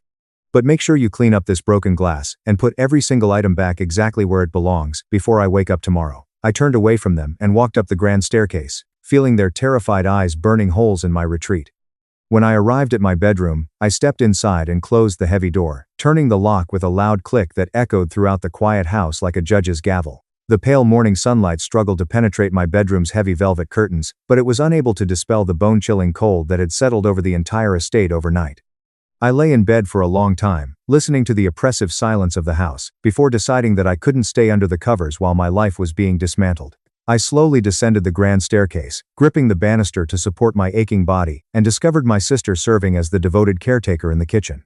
Victoria was bustling around the stove, wearing a floral apron over her expensive designer clothes, while a spread of my favorite breakfast food sat cooling on the marble island counter. She turned to me with a wide smile that didn't quite reach her calculating eyes, and she poured a tall glass of water to go with 2 small blue pills carefully placed on a linen napkin. "You need to take these strong sedatives right now because the doctor said your body needs to shut down completely to recover from the severe shock of the crash," she insisted. Pushing the glass toward me in a commanding rather than caring tone, I knew right away that she wanted me unconscious for the rest of the day so she could continue her search for my financial documents uninterrupted. I pretended to comply by putting the pills in my mouth, but skillfully tucked them under my tongue before swallowing the water with a dramatic grimace of discomfort. Daniel sat at the dining table pretending to read a newspaper, but his eyes followed my every move with the predatory intensity of a hawk watching a wounded mouse. He waited until I took a seat across from him before sliding a thick manila envelope across the polished mahogany surface and into my trembling hands. "We were just thinking that maybe you should sign these power of attorney forms temporarily so we can handle the bills and business matters while you are recovering in bed," he said casually, which made my skin crawl. "It would really take the burden off your shoulders during this difficult time." I pressed my fingers against my temples and let out a dramatic groan of pain to end his interrogation before it could gain traction. "Please stop talking about legal paperwork, Daniel, because my head feels like it is splitting open and I cannot process a single complex thought right now." I excused myself from the table, claiming that I needed to get my medical records from the home office in preparation for an urgent appointment with a trauma specialist. When I closed the heavy double doors of the study behind me, I dropped the role of the frail invalid and dashed toward the large oil painting hanging behind my mahogany desk. When I pulled the heavy frame aside, I felt a surge of cold fury as I noticed deep scratches on the steel surface of my hidden wall safe. When they couldn't figure out the combination, they obviously tried to pry it open with heavy tools but were unable to break through the reinforced steel mechanisms. I turned away from the damaged safe and noticed that the wastebasket next to the paper shredder had recently been emptied, but a few crumpled balls of paper were still at the bottom. I reached down to get them and smoothed out the wrinkled sheets on my desk, feeling the blood drain from my face as I read the handwritten title, "Immediate Liquidation Assets." It was a thorough inventory of my most personal possessions, including my grandmother's jewelry, my vintage car collection, and even the family vacation home, all with estimated quick sale prices scribbled next to them. I realized that staying in this house was becoming physically dangerous because their desperation grew with each hour. I remained alive and in complete control of my fortune. To avoid walking past the kitchen again, I folded the incriminating list and placed it securely in my pocket before unlocking the terrace door leading to the back garden. I slipped out into the cool morning air and walked briskly toward the garage to retrieve my car, telling myself that I wasn't just fleeing them, but fleeing toward the ammunition I needed to destroy them. 45 minutes later, I sat across from Hannah in a small coffee shop tucked away behind the city center, where the bustling streets gave way to a quiet hum. The smell of roasted beans and fresh pastries was a welcome contrast to the sterile scent of betrayal that permeated my own home. My best friend Hannah dropped her porcelain cup onto the saucer with a loud clatter as soon as she saw me walk through the wooden door. She rushed over to embrace me with desperate strength, letting me know that someone in this world cared about my existence unconditionally. "I honestly can't believe you're sitting here in front of me after everything that was reported on the news about that flight," she whispered through her tears, holding my face between her hands as if to confirm my identity. "I have been calling your phone non-stop for 20 hours, hoping against all logic that there had been some kind of mistake." I gently guided her back to the booth because my legs were still sore from the long walk I had taken earlier that morning. It was overwhelming to finally see a genuine expression of grief after witnessing the grotesque celebration in my own living room. I ordered a black coffee and waited for the waitress to leave before leaning across the small table and speaking quietly. My family did not shed a single tear when they heard the news because they were too busy drinking my expensive champagne, I confessed, my mouth bitter as ash. "I need your help, Hannah. Because they are planning to declare me mentally incompetent in order to seize control of everything I have built." Hannah wiped her tears with a napkin, but her expression quickly shifted from relief to grave seriousness, which unsettled me even more than her crying. She reached into her leather handbag and, with trembling fingers, pulled out her smartphone, revealing a series of disturbing messages that would change everything I thought I knew. She unlocked the screen and pushed the device across the table with hesitation, as if she was afraid the truth would completely destroy me. "You must see this immediately because it demonstrates that your sister was plotting against you long before the storm hit your plane yesterday," she said, her voice shaking with suppressed rage. "Charlotte contacted me 3 hours before your flight took off to inquire about the specific protocols for an emergency transfer of executive power." I scrolled through the conversation history, feeling a shiver run down my spine as I read the damning timestamps on the text messages. Charlotte had not simply been waiting for an accident to occur. She had been actively planning a hostile takeover of my company. The messages were filled with vicious lies, claiming that I was suffering from a severe nervous breakdown and was no longer capable of leading the organization. She had informed our biggest investors that I was hallucinating and making reckless financial decisions that would bankrupt the company if she did not intervene. She was painting a picture of a crazy woman so that no one would believe me if I ever tried to counter her claims. I realized aloud as the full extent of their conspiracy became terrifyingly clear. They are not only attempting to steal my life insurance money, but they are also systematically destroying my reputation, ensuring that I have nothing to fall back on, even if I survive. Hannah nodded in agreement and drank some water to calm her nerves before revealing another piece of the puzzle. She also asked me to send the confidential access codes for the company accounts, claiming you had forgotten them in your delusional state. I returned the phone to her and felt a rush of cold determination replace the lingering sadness in my heart. The power of attorney document that Daniel had attempted to impose on me earlier that morning was more than just a precaution. It was the final nail in the coffin for my independence. They wanted to lock me up in a facility and spend the money I had worked my entire life to earn. "We are going to build a legal case so watertight that they will trade their designer clothes for prison uniforms before the week is over," I declared with a steady voice that surprised myself. "I need you to pull every single financial record that Charlotte has touched during her time as my assistant and look for discrepancies." Hannah reached across the table and squeezed my hand with fierce loyalty, giving me the strength to carry out the next stage of my plan. "I will hire a forensic accountant this afternoon to dig through the company files while you keep them distracted at the house." We spent the next hour devising a strategy to expose their fraud without revealing that we were onto them. I knew I had to return to the snake house and play the victim for a little longer. The war for my life had begun, and I was no longer fighting alone. I drove back up the winding driveway as the last rays of sunlight faded behind the hills, clutching the thick folder of forged documents tightly against my chest. The house loomed in front of me, like a fortress of deception where my enemies awaited. This time, however, I was the Trojan horse. Before entering the front door to reprise my role as the broken survivor, I composed my features into a mask of utter defeat. Victoria and Daniel were sitting in the living room watching television. Their tense anticipation vanished when they noticed my slumped-shouldered posture. I sighed deeply and dropped my keys onto the side table with a clatter, signaling my complete exhaustion and surrender to the situation. I spent the entire afternoon walking by the ocean, reflecting on how close I came to losing everything in that crash. I lied in a trembling voice and avoided their gaze. It taught me that money and business are meaningless if I am not present to enjoy life with the people I love. Victoria quickly turned off the television and leaned forward, her eyes sparkling with sudden interest. She exchanged a quick look with her husband that was so blatantly greedy that I nearly laughed out loud. "That is exactly what we have been trying to tell you all along because we only want the best for your health and happiness," she said in a mock-sympathetic tone that made my stomach turn. I walked over to the armchair and sat heavily, placing the folder on the coffee table as if it weighed 100 pounds. "I think you were right about everything because I cannot handle the stress of managing the estate anymore. I want to sign over the temporary management rights to both of you so I can focus on healing my trauma. Daniel practically leaped out of his seat to pour me a glass of water, his hands shaking with excitement. That is a very wise decision, Margaret, because we can handle all the boring financial details while you just relax and get better. I nodded slowly and wiped away a fake tear before delivering the hook that would seal their fate. I want to do this properly, so please invite our family lawyer, Ethan, to come over tomorrow evening for a formal signing ceremony. I want everything to be legal and binding so no one can ever question your authority over my assets.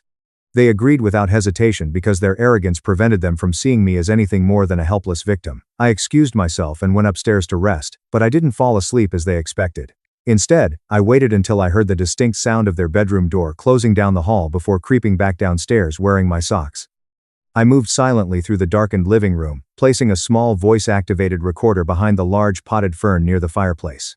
I hid a second device beneath the cushion of the sofa where Daniel always sat to ensure that I recorded every word of their private celebration. I knew they would be unable to resist discussing their plans once they assumed I was asleep and out of earshot. Back in the safety of my bedroom, I took out my burner phone, which I had bought earlier that day, to make one last call. I dialed my trusted attorney, Ethan's private number, and waited for him to answer on the first ring. Everything is in place for the meeting tomorrow night, just as we discussed. I whispered into the receiver as I watched the moonlight pass through the window. They took the bait completely and believe they will be millionaires by this time tomorrow. Ethan's calm voice on the other end provided me with the reassurance I needed to close my eyes for a few hours. Get some rest, Margaret, because tomorrow we are going to close the steel trap you have set for them. I hung up the phone and sank back into the pillows, a small smile on my lips for the first time in days. The prey was circling the trap, and the hunter would reveal herself tomorrow. At precisely 8 p.m., the crystal chandelier in the main living room was illuminated to its full brightness to reflect my guests' joyous mood. The house was electric with anticipation, as if it were a coronation ceremony for a usurper queen rather than a family gathering. A bottle of vintage Merlot had already been decanted onto the silver tray by the window, but no one had taken a sip because they were too eager to get their hands on the ink and paper. I descended the grand staircase dressed in a sharp black business suit rather than the expected invalid's robe, because tonight I was a judge, not a victim.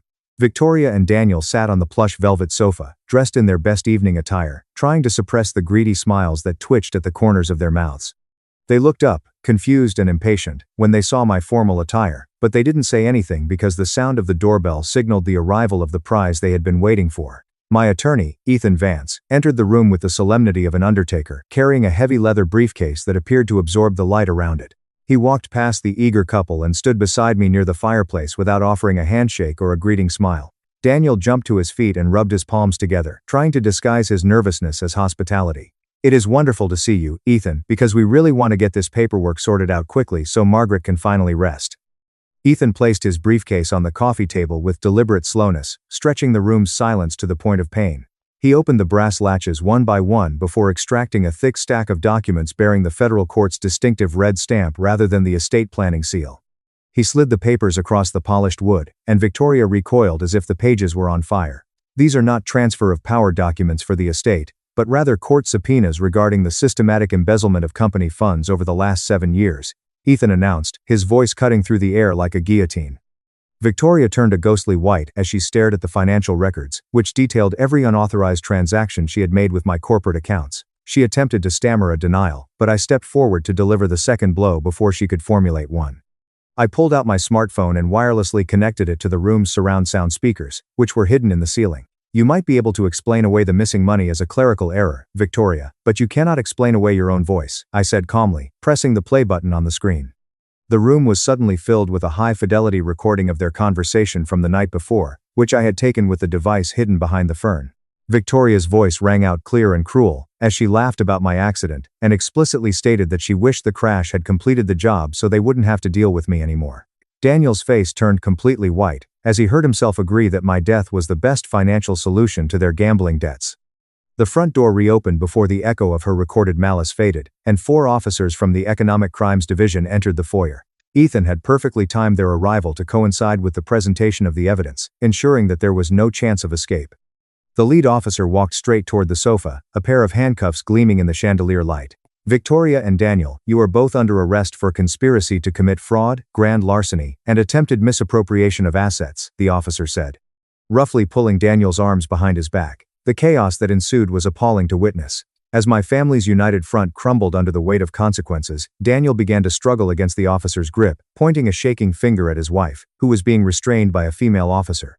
It was all her idea because she told me that the accounts were safe to touch. Daniel screamed, saliva streaming from his mouth. I just did what she told me to do. Victoria let out a primal scream of rage that belied the sophisticated woman she pretended to be. She thrashed against the handcuffs and glared at me with vehement hatred. "You're a monster, Margaret," she shrieked as they dragged her to the door. "You set us up. You are the evil one for doing this to your own blood." I stood perfectly still next to Ethan and watched them being hauled out of the house they expected to own by sunrise. I felt neither happiness nor sadness as the heavy door slammed shut behind them, but rather a profound sense of clarity. The house was finally quiet again, but this time it was the silence of justice, not deceit. 1 year after the fateful court hearing that altered the course of my life forever, I stood on the cobblestone driveway of the empty estate for the final time. The "for sale" sign in the front yard had already been replaced with a sold sticker, confirming my lawyer's prediction that the property market was booming. I looked up at the mansion's imposing stone facade and felt nothing but relief that the heavy burden of its upkeep was no longer my responsibility. The house that had served as the stage for their treachery was now nothing more than a pile of expensive rocks, soon to be owned by a young family who had no knowledge of the darkness that had occurred within its walls. The legal proceedings against my sister and her husband were swift and merciless, thanks to the overwhelming evidence presented to the grand jury by Ethan. Victoria received an 8-year sentence in a federal prison for corporate embezzlement and fraud. While Daniel served 10 years for his complicity in illegal gambling, they were finally living in the cramped and restricted environment they deserved. While I was enjoying the fresh air of complete freedom for the first time in decades, the judge was particularly harsh in his sentencing remarks because he was disgusted by their predatory behavior toward a family member they thought was dead. I decided to use the substantial proceeds from the sale of the mansion to create a charitable foundation dedicated to providing full university scholarships to orphaned children. It was a poetic justice that I knew would enrage my sister in her cell, as she had always despised charity work and saw underprivileged children as nothing more than costly burdens. Every dollar she had hoped to steal from me was now going to strangers who would appreciate the opportunity to improve their lives. I signed the final donation papers on the hood of my car and felt a weight lift from my chest that I had no idea I was carrying. I drove straight to the airport to catch my one-way flight to New York City, leaving the sprawling estate behind with no nostalgia. I'd bought a modern penthouse overlooking Central Park, where the only sound was the distant hum of the city, not the constant whining of ungrateful relatives. My mornings were no longer filled with worry about who was plotting against me, or how much money was being withdrawn from my accounts without my knowledge. I spent my days visiting art galleries and reuniting with old friends who valued my company for who I was rather than what I could buy them. I sat on my private balcony, holding a steaming cup of freshly brewed coffee, and watched the sunrise paint the Manhattan skyline in brilliant gold and orange. The silence in my apartment was not lonely, but rather a luxurious embrace that confirmed I had finally reclaimed control of my own life. I took a slow sip of the dark roast and smiled, realizing that the crash had not ended my life, but rather saved it by forcing me to remove the infection that was slowly killing me. This harrowing experience taught me that sharing the same blood does not automatically make someone a family member, because true family is built on mutual respect and loyalty, not genetic obligation. I learned that independence is the most valuable currency a woman can have, and that cutting toxic ties is not a cruel act, but rather a necessary survival strategy. We must never set ourselves on fire to keep others warm, especially when those others are holding the matches that will burn us down. Thank you so much for accompanying me on this difficult journey from betrayal to liberation and listening to my story through to the end. If you enjoyed seeing justice served, please share your thoughts in the comments section below, and let me know whether you would have forgiven them or done exactly what I did.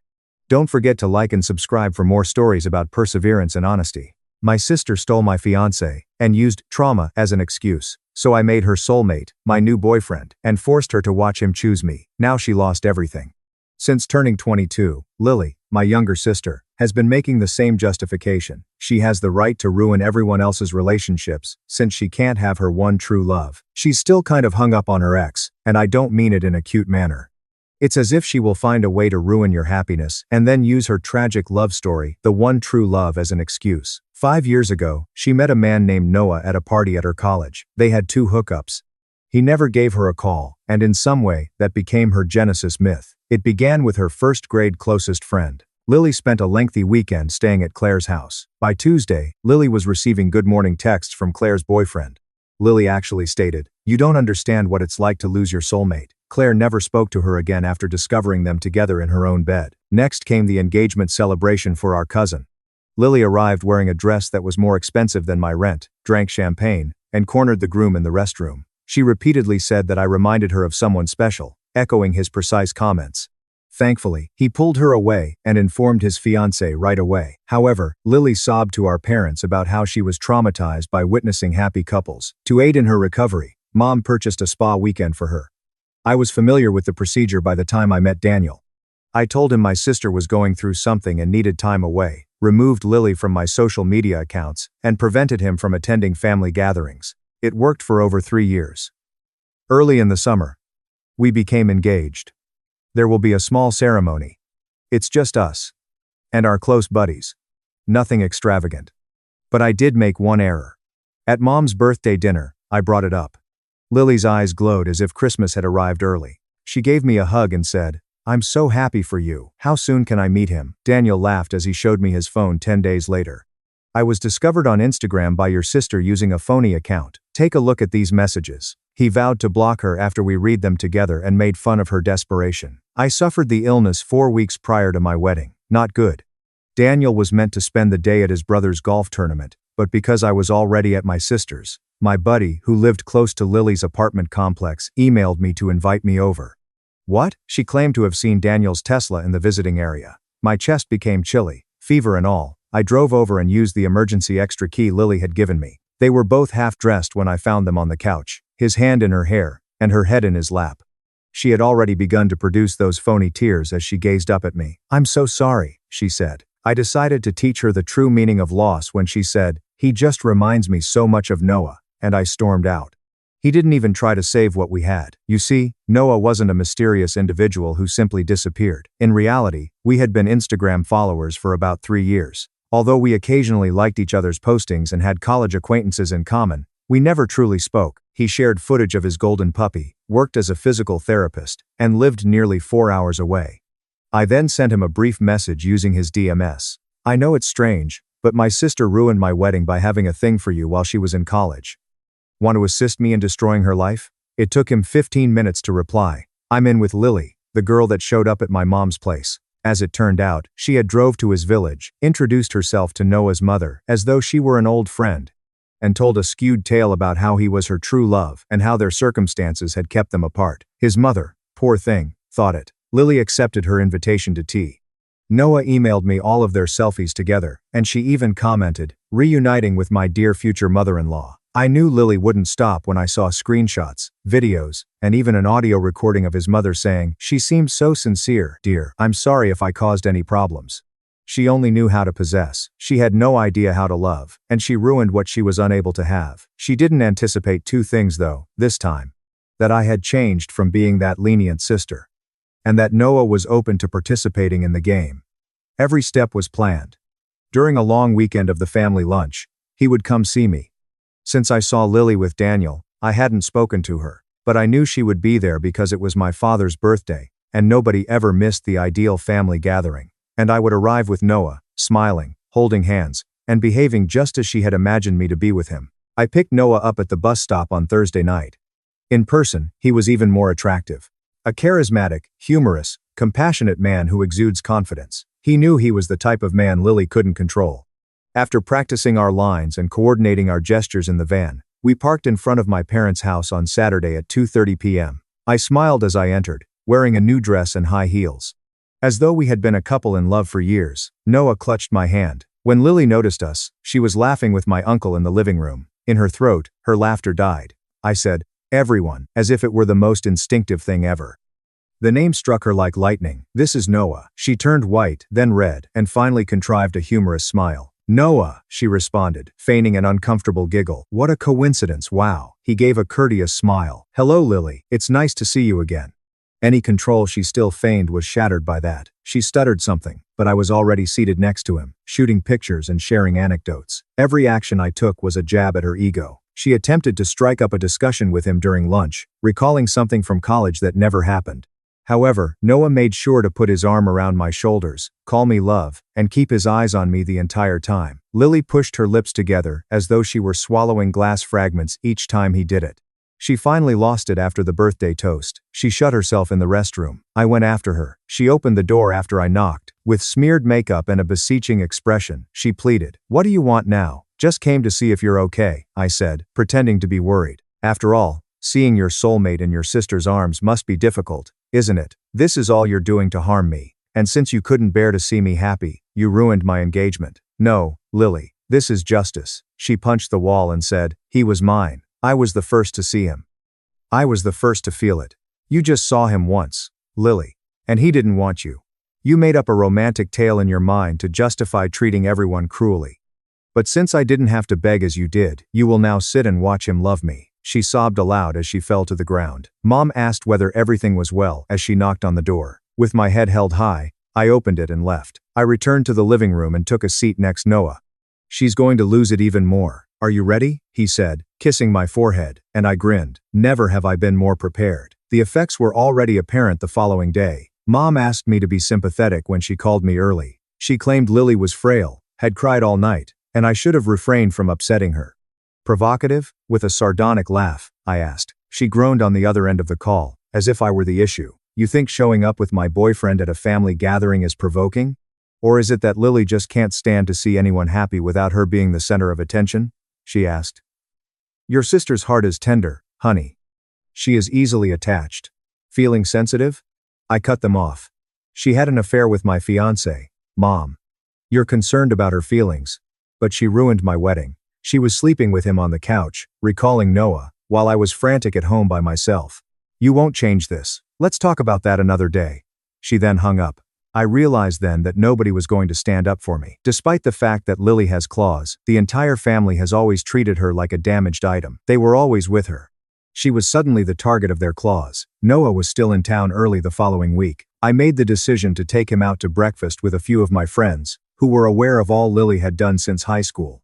He was charismatic, courteous, kind, and totally committed to me. He was a showstopper. Enchanted. The girls looked at each other. The finest part, however, occurred later that same day. Some even said things like, "This revenge is too beautiful." On Instagram, Noah shared a picture of the two of us.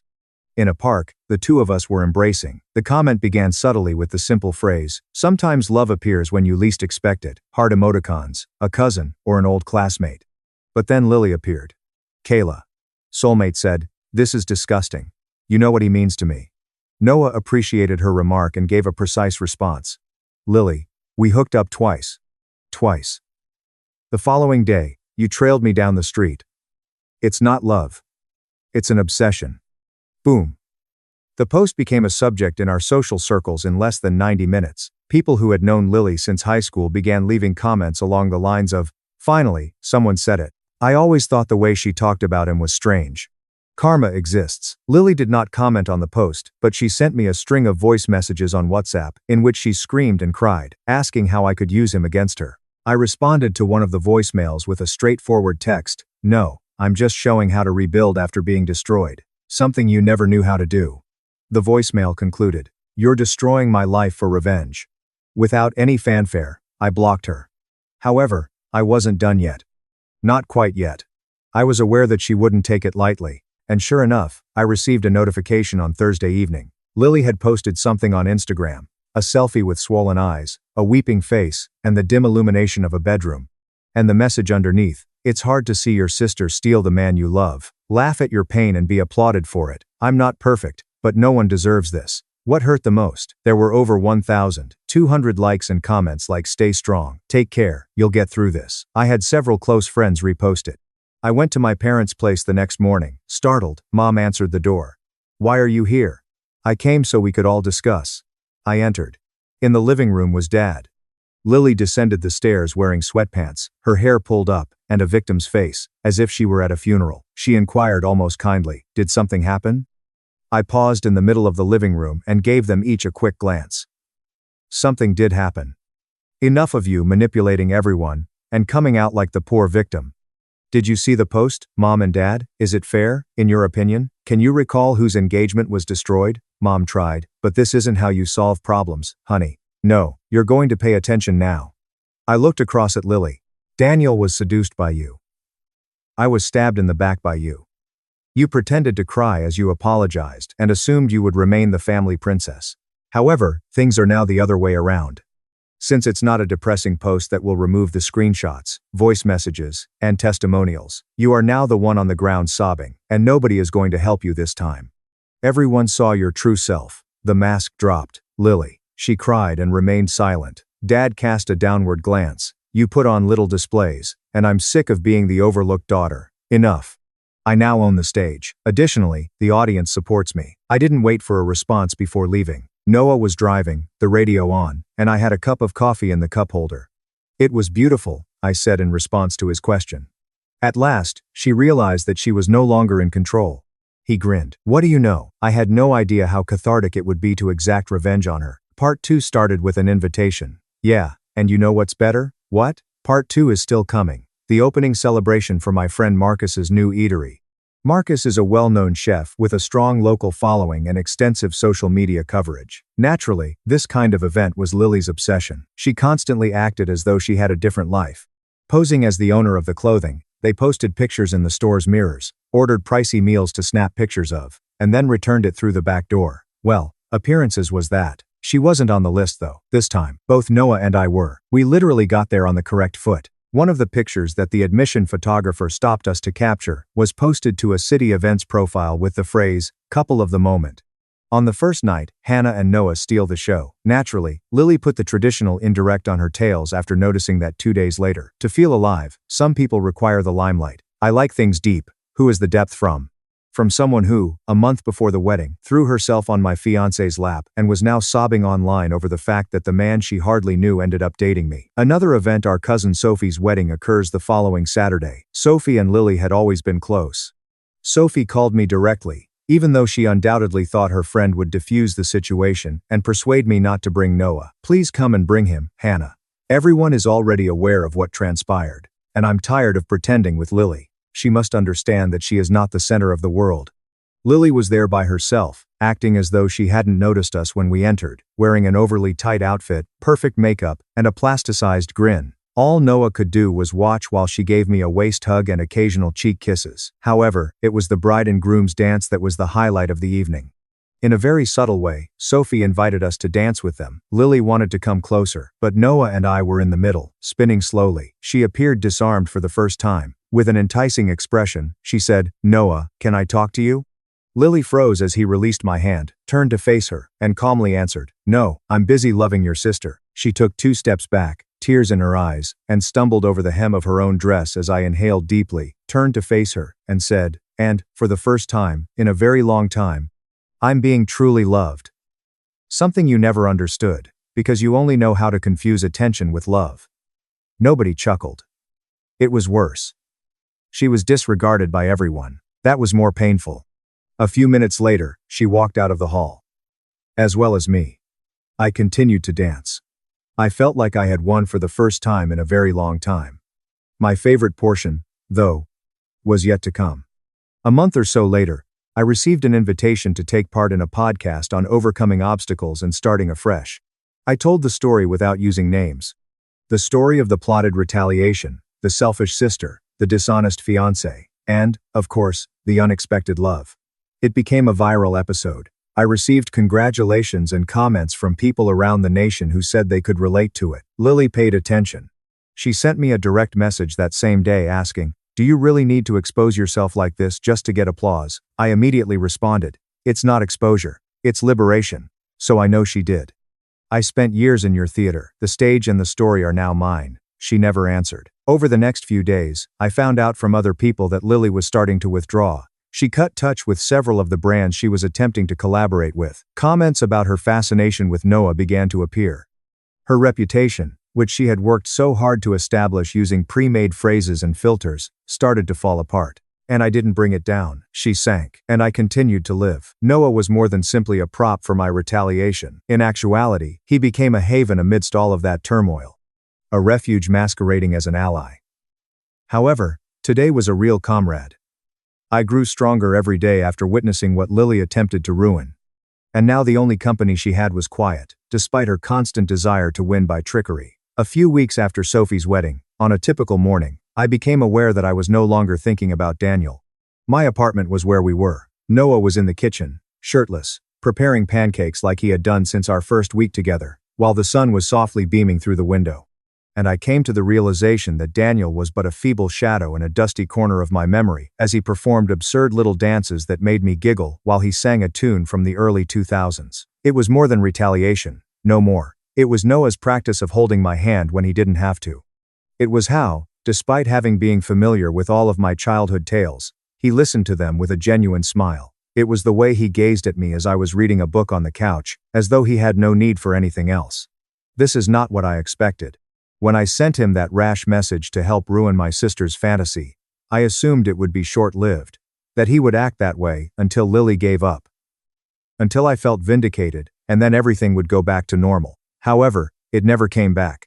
Noah developed a routine, presence, and sense of security. He became acquainted with my coworkers and began dropping off t-shirts and toothbrushes at my residence. He was the first to arrive with coffee and a tow truck when my car broke down. He sat with me on the kitchen floor during an anxiety attack I experienced before a big presentation, holding my hand while remaining silent until I was able to breathe again.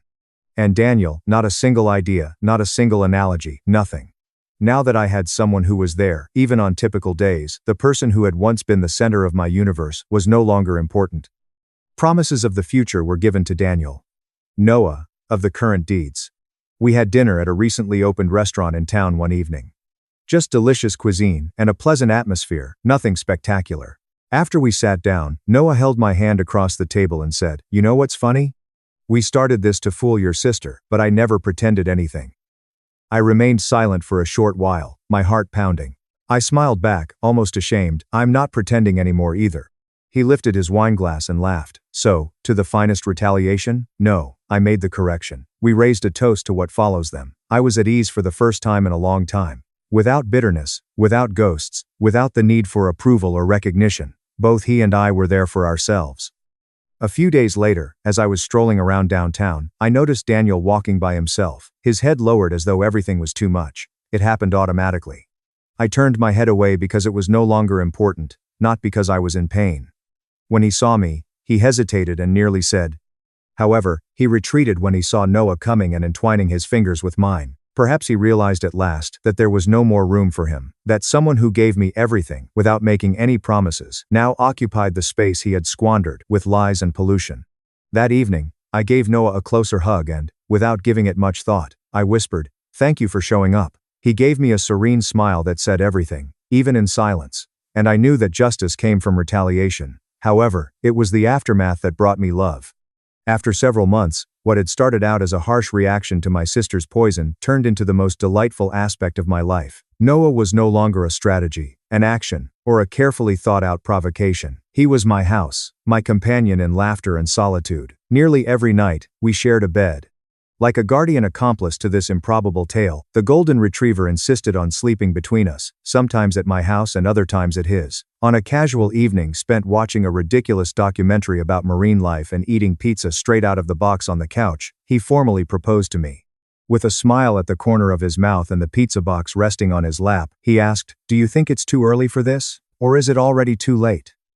"I think we've already been through worse phases than any couple together for 20 years, I replied with a grin. "I want to, but it's only a title." And it remained that way. We stopped discussing Lily. She vanished from messages, social media, and conversations. Noah was blocked on all platforms by her. She told acquaintances that she would never forgive me, even though he never tried to get in touch, because I had taken the love of her life just to give her something she couldn't have. Before all of this, she didn't even bother to acknowledge that she had ruined my wedding. But what do you know? I was no longer concerned. I initially believed that I would be concerned, that I would continue to focus on the fact that she refused to own up to her own guilt. I would plead for an apology that never materialized. In actuality, though, the greatest gift that the entire chaos gave me was the freedom I experienced when I stopped seeking Lily's approval. I was not forgiven by her. My birthday was not attended by her. When my mother messaged her about Christmas, she didn't reply. She didn't go. Revolted, hurt, and me? I went on. I went to the country with Noah, got to know his mother, helped paint the wall of the new clinic he opened, learned how to handle the unruly dog, and gradually we established a routine that was genuine, light, mask-free, and game-free. One day, we were just lying in the hammock and enjoying the sound of the birds and the wind. After giving it some thought, I turned to face him and grinned when he asked, "Do you still think all of this was just revenge?" Perhaps that was how it began, but in the end, It was the best thing I have ever done for myself. We remained silent as he planted a kiss on my forehead. Love turned into retaliation. Ironically, Lily must have been most hurt by that. She constantly aspired to be the focal point, the most attractive, the most sought after, and the most deserving of attention. However, I discovered what she had spent her entire life feigning off stage, away from the script she constantly attempted to write. I was never the focal point of the family. I was never the most cherished. I was never the ideal sister. However, I was the only one who understood how to turn retaliation into love, rejection into freedom, and suffering into strength. And that I will never be taken away by anyone. When I thought all the storms had passed, almost 7 months later, I got an unexpected call. Daniel was the one. Neither the first time nor the second time did I respond. Noah was by my side on the third, and he just said, "Answer it. You need to close this cycle." "Hello," I said, in the most indifferent tone I could. "Hannah, it's me," he said in a weary, dejected tone. I considered hanging up, but Noah was correct. Can I talk to you in person?" I asked. It was necessary to say something. We made plans to get together at a neutral cafe, away from any locations associated with our memories. He was there when I got there. Unkempt hair, dark circles under the eyes. He seemed to have aged years in just a few months. "Thank you for coming," he said without looking me in the eyes. "What do you want, Daniel?" He sighed deeply. I wanted to apologize. Really? And explain. Explain what? That you were holding hands with my sister about a month before our wedding? "It wasn't like that," he murmured. She came to me when you were sick, said she needed to talk about something important about you, that there were things from your past I needed to know before marrying you." I felt a knot in my stomach. Typical Lily. "And you believed her?" "She brought evidence, or at least things that seemed like evidence. Said you had destroyed some girl's life in high school, that you were vindictive, manipulative. She showed old conversations taken out of context." He finally looked at me. I got confused. Scared.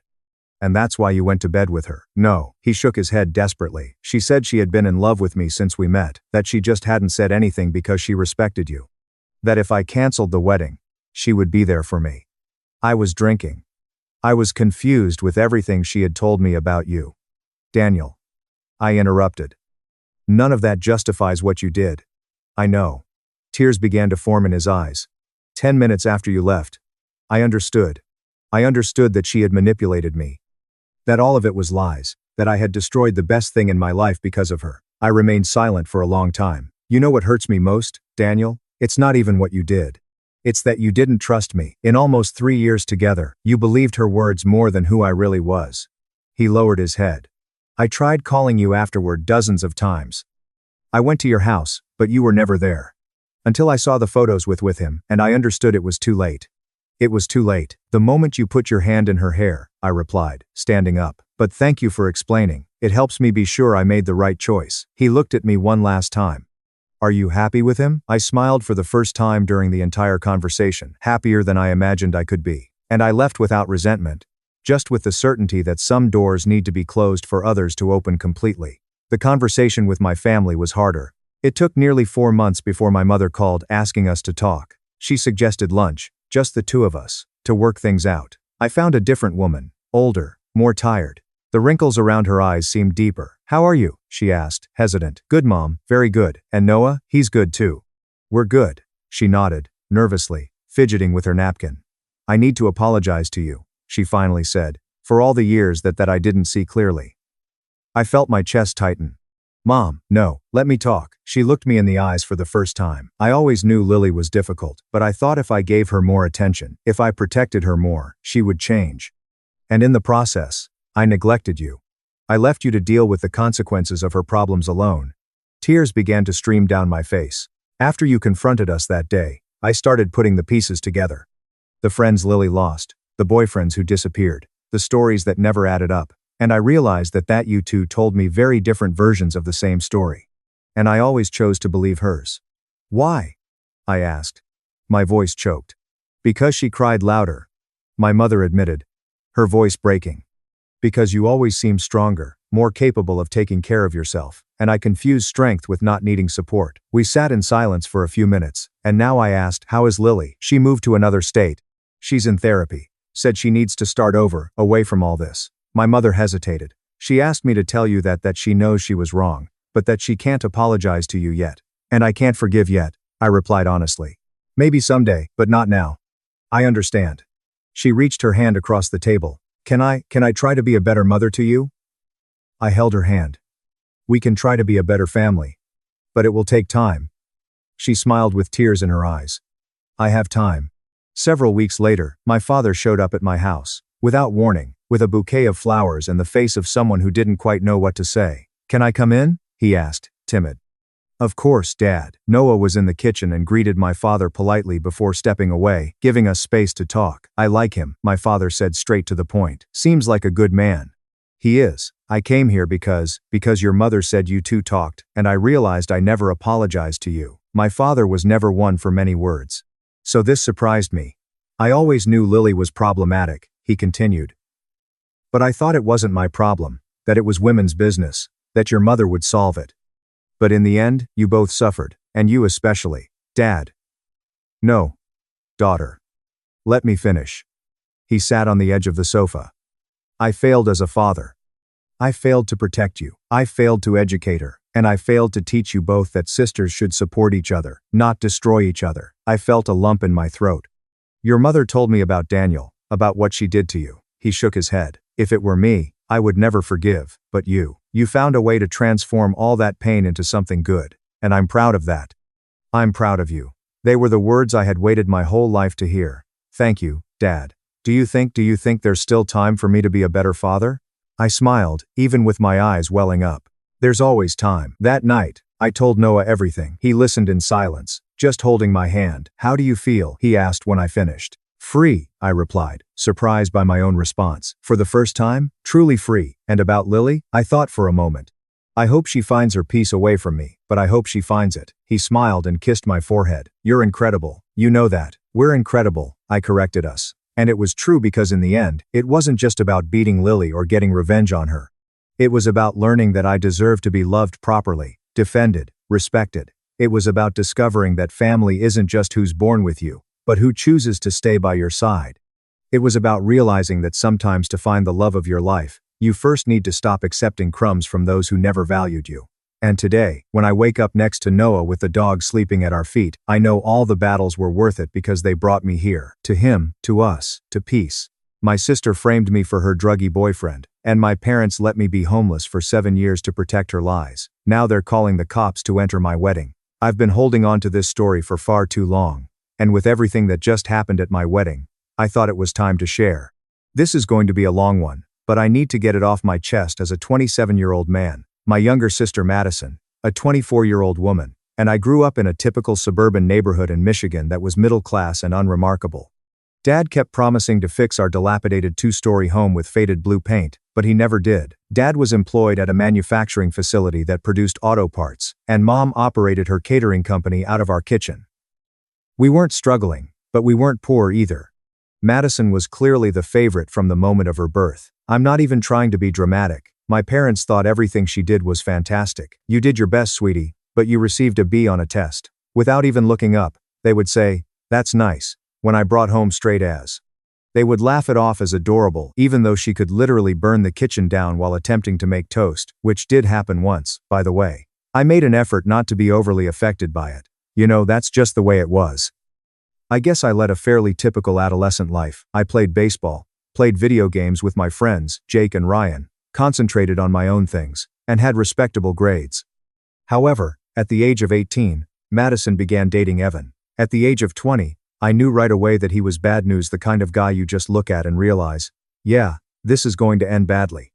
The man hung around all day doing absolutely nothing. He had no plans, no job, and nothing to his name. Naturally, Madison found him exciting and claimed he was simply misinterpreted, but I didn't buy it. There was something strange about him, and I couldn't get rid of the feeling that whatever it was, it would eventually catch up to us all. I quickly became aware of some aspects of Evan that didn't sit well with me. For example, once, while hanging out at the mall with my friend Jake, we noticed Evan prowling around GameStop's Xbox section. He was hovering, moving his eyes around as if he was waiting for the ideal opportunity to do something shady, rather than merely browsing. Then, there was the occasion when he boasted nonchalantly that he had discovered a brand new, high-end iPhone that he was offering for sale. It was clear from the way he said it, all smug and self-satisfied, that he hadn't just happened to find it on the sidewalk. I wasn't foolish. I understood exactly what that meant. Evan was not merely trouble. He was the kind of trouble that didn't give a damn about who followed him down. I tried to share what I saw with my parents. One evening after dinner, I sat them down and said, "Hey, I don't think Evan is a good guy. I think he is stealing stuff." You are aware of what they said. Mom tells you not to be envious because you have no one and your sister has a boyfriend. Madison is a smart girl who knows what she's doing, according to her father. For some reason, they didn't want to see how shady Evan was, even though they usually detested all of her past boyfriends, and there were a lot of them. After she began dating him, Madison also underwent a transformation. She used to be a bit annoying, but as a sister, she was generally fine. Sometimes we would share snacks, watch movies, and do other typical sibling activities. However, she became extremely secretive with Evan, borrowed money from Mom's purse, something she had never done before, stayed out late, and made up her whereabouts. Traditional bad influence boyfriend stuff. The strange thing was that my parents chose to ignore every warning sign. They would allow Madison to go out with Evan when he arrived at midnight and honked his horn. He would arrive at family dinner in a very inebriated state, with red eyes and all, and they would pretend that nothing was wrong. I once overheard him discussing his boys earning a lot of money from a job, but it was obvious he wasn't referring to real labor. Maybe a few months prior to everything happening, I caught Evan attempting to get into our neighbor's car. I saw him through my window using some sort of tool on their car door at around 3 in the morning while I was up late playing video games. He attempted to justify it by saying he was only making sure they were locking their cars out of concern for their safety when I confronted him about it the following day. Yes, exactly. I also mentioned that to my parents. Understand what transpired? Nothing. Dad told me to keep my mouth shut, and Mom said I was trying to start trouble. Madison is defending him in the meantime, claiming that he was most likely just retrieving something she had left in their car, a claim that was completely nonsensical given that she had never even been inside. Thus, things really took a turn for the worse around April 2019, after all of that with Evan. The date sticks in my memory because it was shortly after my birthday. In an effort to save money for community college, I was working night shifts at this warehouse. I usually arrived home at 10:30 p.m., played games for a few hours to decompress, and then crashed. During this week, items began to vanish from our home. It started with Mom's expensive jewelry, including some pricey rings and a gold necklace that her grandmother had given her. Mom was upset, but she assumed she had simply misplaced them. Then Dad's Rolex disappeared. He received this lovely watch as a reward for his 3 years of employment at the plant. He actually made the initial accusation against me, claiming that I must have taken it because I was constantly requesting money from him. I never did, really. I worked for myself. The electronics then began to vanish. Mom's laptop, which she used for her catering business, disappeared after our iPad. The strange thing was that there was nothing broken in the house. No forced doors, no broken windows. Clearly, someone who had access to the house was stealing items. I became aware that Madison was acting strangely, more strangely than normal. She started locking her door constantly, and would jump whenever someone mentioned the missing items. In the past, we never locked the doors in our home. Evan also stopped visiting as frequently, which was kind of nice, to be honest. It all began one morning as I was getting ready for work and heard Madison yelling from the upper floor. She's standing in their doorway, pointing at me while sobbing uncontrollably, and I rush up, thinking something's wrong. Dad and Mom also run. At that point, she begins her entire performance about how she saw me looking through their belongings at night. She claimed to have been staying up late studying, and made up this entire elaborate tale. Madison never spent a day studying, and repeatedly witnessed me sneaking into their room. Claimed that although she was previously too afraid to speak up, she now felt compelled to do so because things were getting out of hand. I attempted to explain that I had timesheets to support my claim that I was actually at work when the majority of these thefts occurred. In addition, Jake and Ryan could support me because I was constantly playing video games online after work. However, my parents refused to even examine the evidence. The truly bizarre part was that Madison was suspiciously aware of the exact location from which everything was taken. The watch was in Dad's sock drawer, beneath his work socks, and the jewelry was in Mom's green jewelry box on the top shelf. If she wasn't involved, how would she know? However, my parents have total tunnel vision. Dad begins to yell that he knew I was trouble. Mom is crying because she finds it hard to believe her son would act in this way. Madison was presumably texting Evan to let him know how their plan was working while she stood there pretending to cry. I attempted to confront them by asking Madison how she was able to know such precise locations for everything. Questioned why none of her belongings were gone. Asked why, if I was supposedly sneaking in at night, there were no indications of a break-in. However, Dad would cut me off every time I spoke. When Dad gave me this ultimatum, everything came to a head. Either come clean and return everything, or leave. I informed him that I was unable to return items I had never taken. He totally lost it at that point, began putting my belongings in trash bags and gave me 45 minutes to leave his house. The worst part was, you know what? Madison was talking to Evan on the phone in her room while I was packing my belongings, and I could hear her laughing, genuinely giggling. She was in there laughing about how my life was crumbling. Mom did nothing but stand there in the kitchen and cry. To make sure I wasn't stealing anything else, Dad continued to follow me around. They truly believed that I was a master thief after I had been a good kid for 20 years, received good grades, and never got into trouble. I attempted to contact my Aunt Linda in the hopes that she would believe me, but Madison had already reached her and told her a heartbreaking tale about how afraid she was of me. Our cousins and family friends are no different. Everyone in our family believed that I was a criminal who had robbed his own parents within a span of about 72 hours. I had nowhere to go by the time I left that evening. I had no home, no contingency plan, and everything was suddenly weighing heavily on me. I spent some time sitting in my car, feeling angry, trying to come to terms with the fact that my entire life had just exploded. Tomorrow was not going to be the day to solve it. There was no such thing as tomorrow. Before Jake's family allowed me to crash on their couch, I spent 3 days sleeping in my car in the Walmart parking lot. My warehouse job was too far from Jake's place, so I had to quit. Living at Jake's place wasn't a long-term solution, but I lost my college savings trying to get by during those first few months. Although his parents were understanding, I could tell I was making things difficult for them because of how small their house was. I could see they were having financial difficulties, but his mother would prepare extra food for supper and say things like, "You're welcome to stay as long as you need," in their area. I applied for about 18 jobs, but no one would hire me. Thank you to Mom and Dad for informing everyone about the thief situation. After looking through my references, even places that appeared interested would abruptly stop contacting me. After Jake's, Ryan's family allowed me to stay with them for a while, but the same thing happened. I couldn't find a job close by. I tried to get as small as possible by bouncing between friends' couches for 10 weeks. I kept everything in my car so I wouldn't take up space, tried to be out of the house all day looking for work, and waited until everyone was asleep to use the restroom. I finally got a break when Ryan's older brother, Luke, informed me about a position available at his friend's car dealership in the nearby town. Even though the work was simple, answering phones, setting up appointments, entering data, and earning minimum wage, I would have accepted anything at that point. Frank, the store owner, was genuinely kind and didn't give a damn about my past because Luke had recommended me. For a few weeks, he allowed me to sleep in the break room until I had saved up enough money for a security deposit. I discovered a small studio apartment above a Chinese restaurant. It was essentially just a space with a hot plate and a bathroom, but it was mine. From that point on, I began to rebuild my life. After 8 months, I was promoted to service advisor at the shop, made some new friends at work who were unaware of the drama, and, when I could afford it, I even started taking some online classes. My parents and sister were out there having the time of their lives, as if I didn't even exist. Nobody cared where I was or what I was doing, and nobody checked in.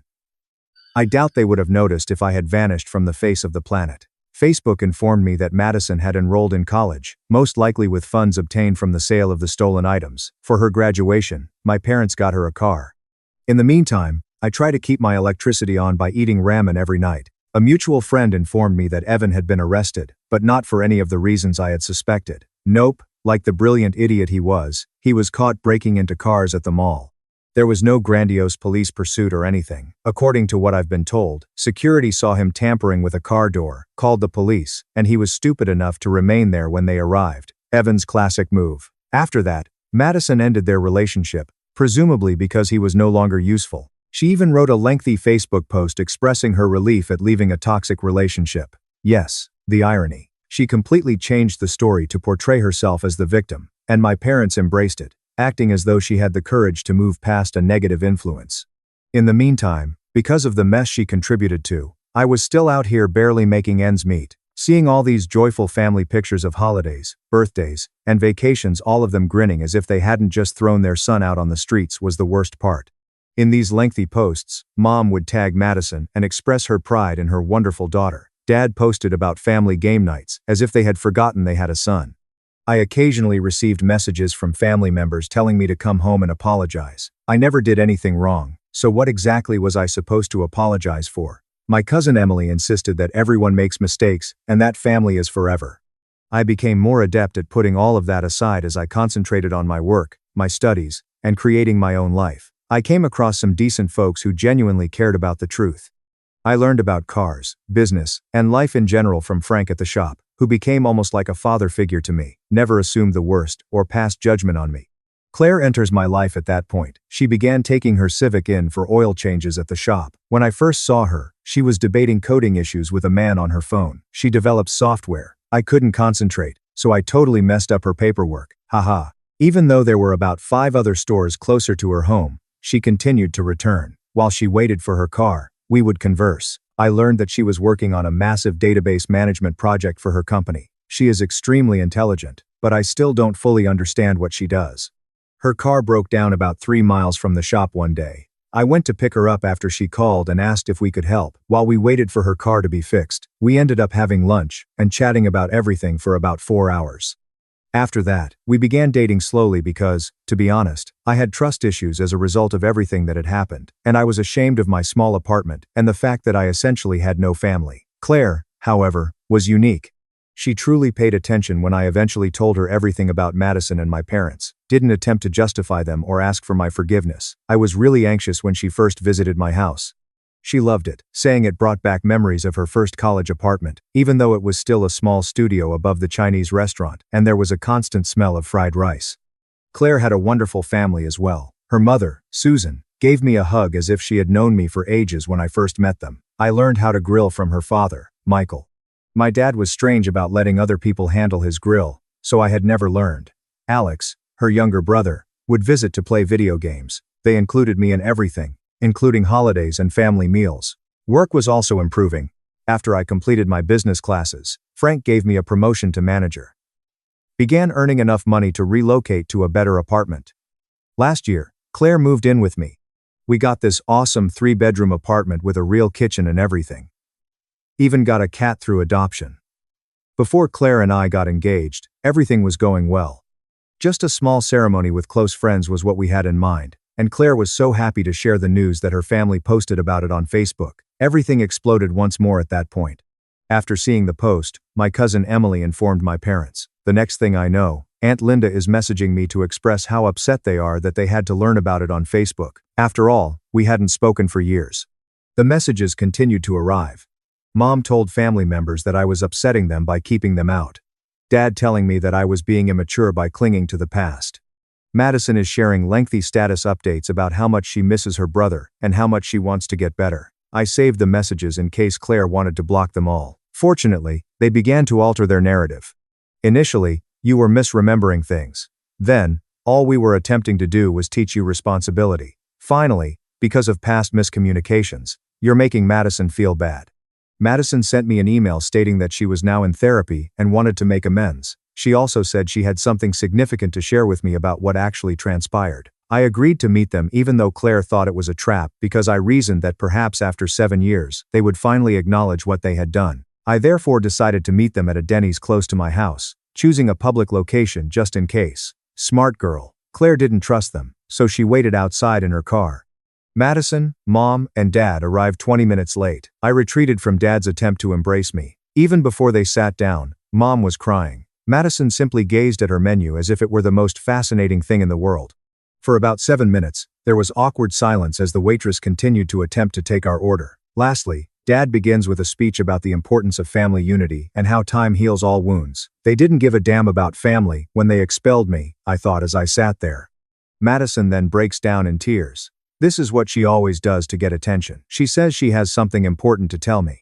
It seems that Evan was the one who took everything. He had been stealing items for months, which of course, I was already aware of. Here's where things go wrong though. They were all aware the entire time. About 2 weeks after they evicted me, Mom and Dad learned. Evan admitted to a number of robberies, including our belongings, after being discovered attempting to break into someone else's home. You're curious as to why they kept it from me. Why did they allow me to suffer for years while homeless? Since they were safeguarding Madison's prospects. They were concerned that she would look bad in front of the family if people discovered that her boyfriend was the actual thief. Are you serious? Mom attempted to explain that they did what they believed to be best, saying that they assumed I would land on my feet because I was always the one who took responsibility. Dad insisted that time passed, and they intended to tell me sooner. They escaped them for 7 years. Madison's justification was worse. She claimed that at the time, she was afraid of Evan. Yes, exactly. She agreed to place the blame on me because of this. However, she remained silent for years because she was ashamed and didn't know how to be honest. I asked them directly if they would have told me if I hadn't gotten engaged. They all fell silent. That was sufficient response. Then they had the audacity to pretend that since they had told me the truth, everything should now be all right. At my wedding, Dad began discussing walking Madison down the aisle. Whoa! Mom was talking endlessly about helping Claire plan her wedding. Would it be possible for Madison to be a bridesmaid? I lost it at that point. I told them everything that had happened to me over the past 7 years, including sleeping in my car, losing my job, everyone thinking I was a thief, having trouble paying for food while they were buying Madison a new car, and having family members tell me I should apologize to them. Mom attempted to explain that we must move on as a family because we cannot alter the past. Dad took out the card. But we're still your parents. Madison repeatedly apologized as if it would make things better. They weren't invited to the wedding, I informed them. Dad became irate and claimed that he was entitled to attend his son's wedding. I chuckled and questioned, where was that right when they threw me out? Where was it during all those birthdays and Christmases they celebrated without me? They became very noisy, with Dad accusing me of being irrational, Mom sobbing more, and Madison attempting to win over strangers in the restaurant to their cause. It was very embarrassing. Claire entered the picture at that point. Through the window, she was observing. I think it's time for you to leave, she said simply as she stood there. They actually stopped talking when she spoke in such a cool, collected manner. Madison grabbed my arm as we were about to leave, telling me that they would still attend the wedding because family is best left together. I gave her a direct look and told her that if they tried, security would throw them out. Mom began to complain that I was hurting her feelings. Dad said he would tell everyone what I had to say. I gave them the all clear. I no longer had anything to conceal. I left them sitting there with Claire. I was trembling too much to drive, so she took us home. It wasn't until we returned to our apartment and my cat Pancake came to see why I was crying that I realized I was crying. Usually, he is too indolent to get up for anything. My family went completely crazy after that catastrophe. They launched a smear campaign, telling everyone they could find out how I was destroying the family and not forgiving sincere errors. Posted on Facebook about parents with broken hearts and ungrateful kids. Because Claire's brother Alex works in event security and said we absolutely needed it, we hired security for the wedding. They really made 4 attempts to enter, so it was a wise move. The initial attempt took place during setup. Pretending to be one of Claire's bridesmaids, Madison arrived early. She was caught by security trying to enter through the back door with Mom and Dad. In fact, she dared to introduce herself as Claire's college best friend. There were already 3 of Claire's closest friends present. It was Dad's second attempt to enter through the main door in a suit, looking like he belonged there, informed the security personnel that he was the groom's father, and that his name had to be on the list. He began screaming that he had paid for my entire life, with the exception of the 7 years I was homeless due to them, when they wouldn't let him in. The worst attempt was the third one. Mom storms in through the side door in the middle of the ceremony, yelling that she has a right to witness her child's marriage. Madison was right behind her, trying to calm her down, while making things worse with this phony worried expression. The legendary Claire's father abruptly got up and told them to leave. Alex and his security team had to physically escort them out when they refused to leave. Mom sobbed the entire time about how we were making them look bad, like you were at my wedding and now we're making fun of you. The best part was that they actually called the police to complain about being unjustly left out of a family gathering. Officers arrived, listened to both sides, and essentially told them that they were fortunate that we weren't pursuing trespassing charges. You know what, though? The wedding was fantastic in spite of all their drama. Claire looked amazing. This time, her vows brought tears of joy to everyone's eyes. My best men were Ryan and Jake. They delivered a fantastic speech about loyalty and friendship that was far superior to anything my actual family could have said. I was formally welcomed into Claire's family. In fact, her mother gave a speech in which she expressed her pride at having me as a son. Checking my phone the following day was the only negative aspect. I received about 50 messages from family members, accusing me of being cruel because my parents were evicted. Aunt Linda texted me for a long time about how Dad was devastated, and Mom was crying herself to sleep. Madison shared this dramatic status update about witnessing her only brother prioritize hatred over family. Social media pro Emily, Claire's sister, assisted me in writing a single post that detailed everything that had transpired: the theft, the lies, the 7 years of silence, etc. After posting it, I blocked everyone from my previous life aside from Ryan and Jake. The ironic thing is that, after reading it, a few of my cousins apologized, claiming they were unaware of the entire tale. I suppose some fairly significant details were omitted from my parents' version. The most absurd thing is that they continue to act like victims. Jake informed me that they are telling everyone that I revealed family secrets, and that I preferred retaliation to peacemaking. Madison seems to be spreading the rumor that I'm punishing her for her past transgressions because she was young and afraid. I have no idea what they want from me at this point, but I'm done contributing to their story. I will continue to correct the record if they persist. I'm just concentrating on the people who genuinely care about me right now, but I'll update if anything else comes up. The last update. Hello everyone.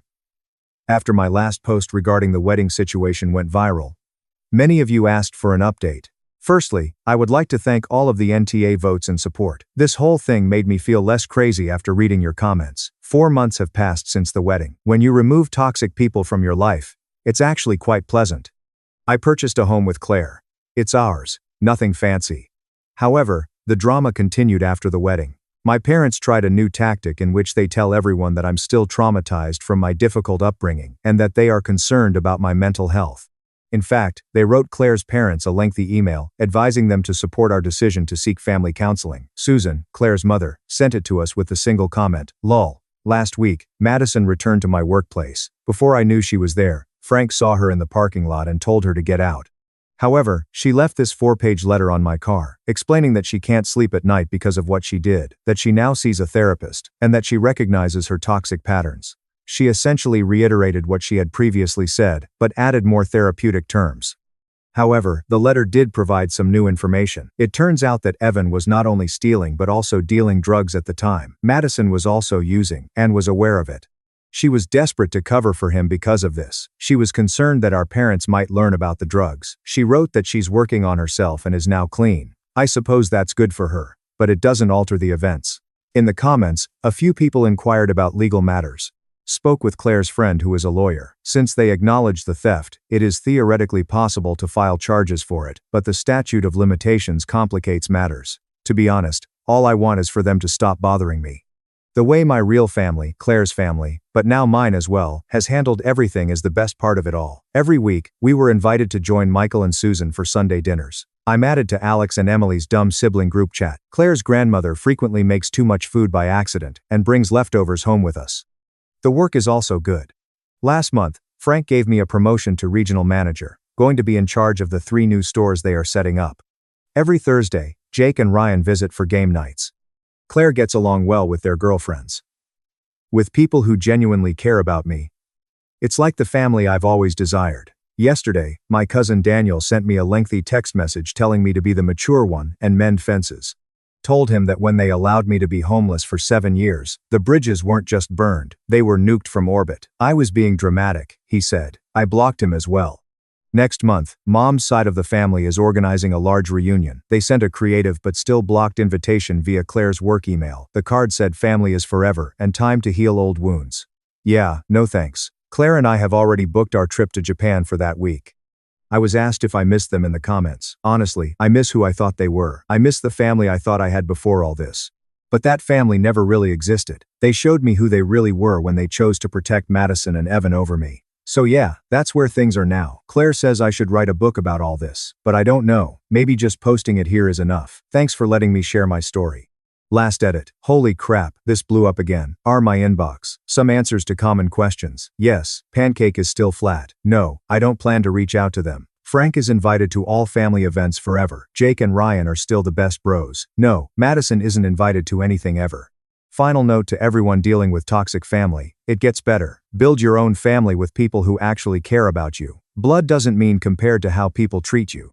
Too long didn't read family. Tried to play victim after wedding drama. Got blocked. Living my best life with people who actually care. Sometimes the best revenge is just being happy without toxic people. My parents spent 20 years calling me bad energy. Now their golden child needs an $18,500 surgery, and suddenly my energy is all they want. I said no. And I grew up being told I was the reason everything went wrong in my family. My parents had my older brother first, and he was perfect. Good grades, good behavior, good at sports. Then they had me 4 years later, and according to them, that is when their luck ran out. My dad lost his job 8 months after I was born. My mom got into a car accident when I was 3. My grandmother died when I was 5. The family dog ran away when I was 6. Every bad thing that happened got pinned on me like I had some kind of curse attached to my existence. My mom started saying it as a joke at first. She would laugh and call me her little storm cloud. Then it stopped being a joke. By the time I was 11, my parents openly blamed me for their problems. If the bill was higher than expected, it was because I was in the house using too much electricity. If something broke, it was because my bad energy made things fall apart. If my dad did not get a promotion, it was because he had the burden of raising an unlucky child. My brother picked up on it and started calling me Hex. The name stuck all through middle school and high school. I believed them for a long time. I thought maybe I really was cursed.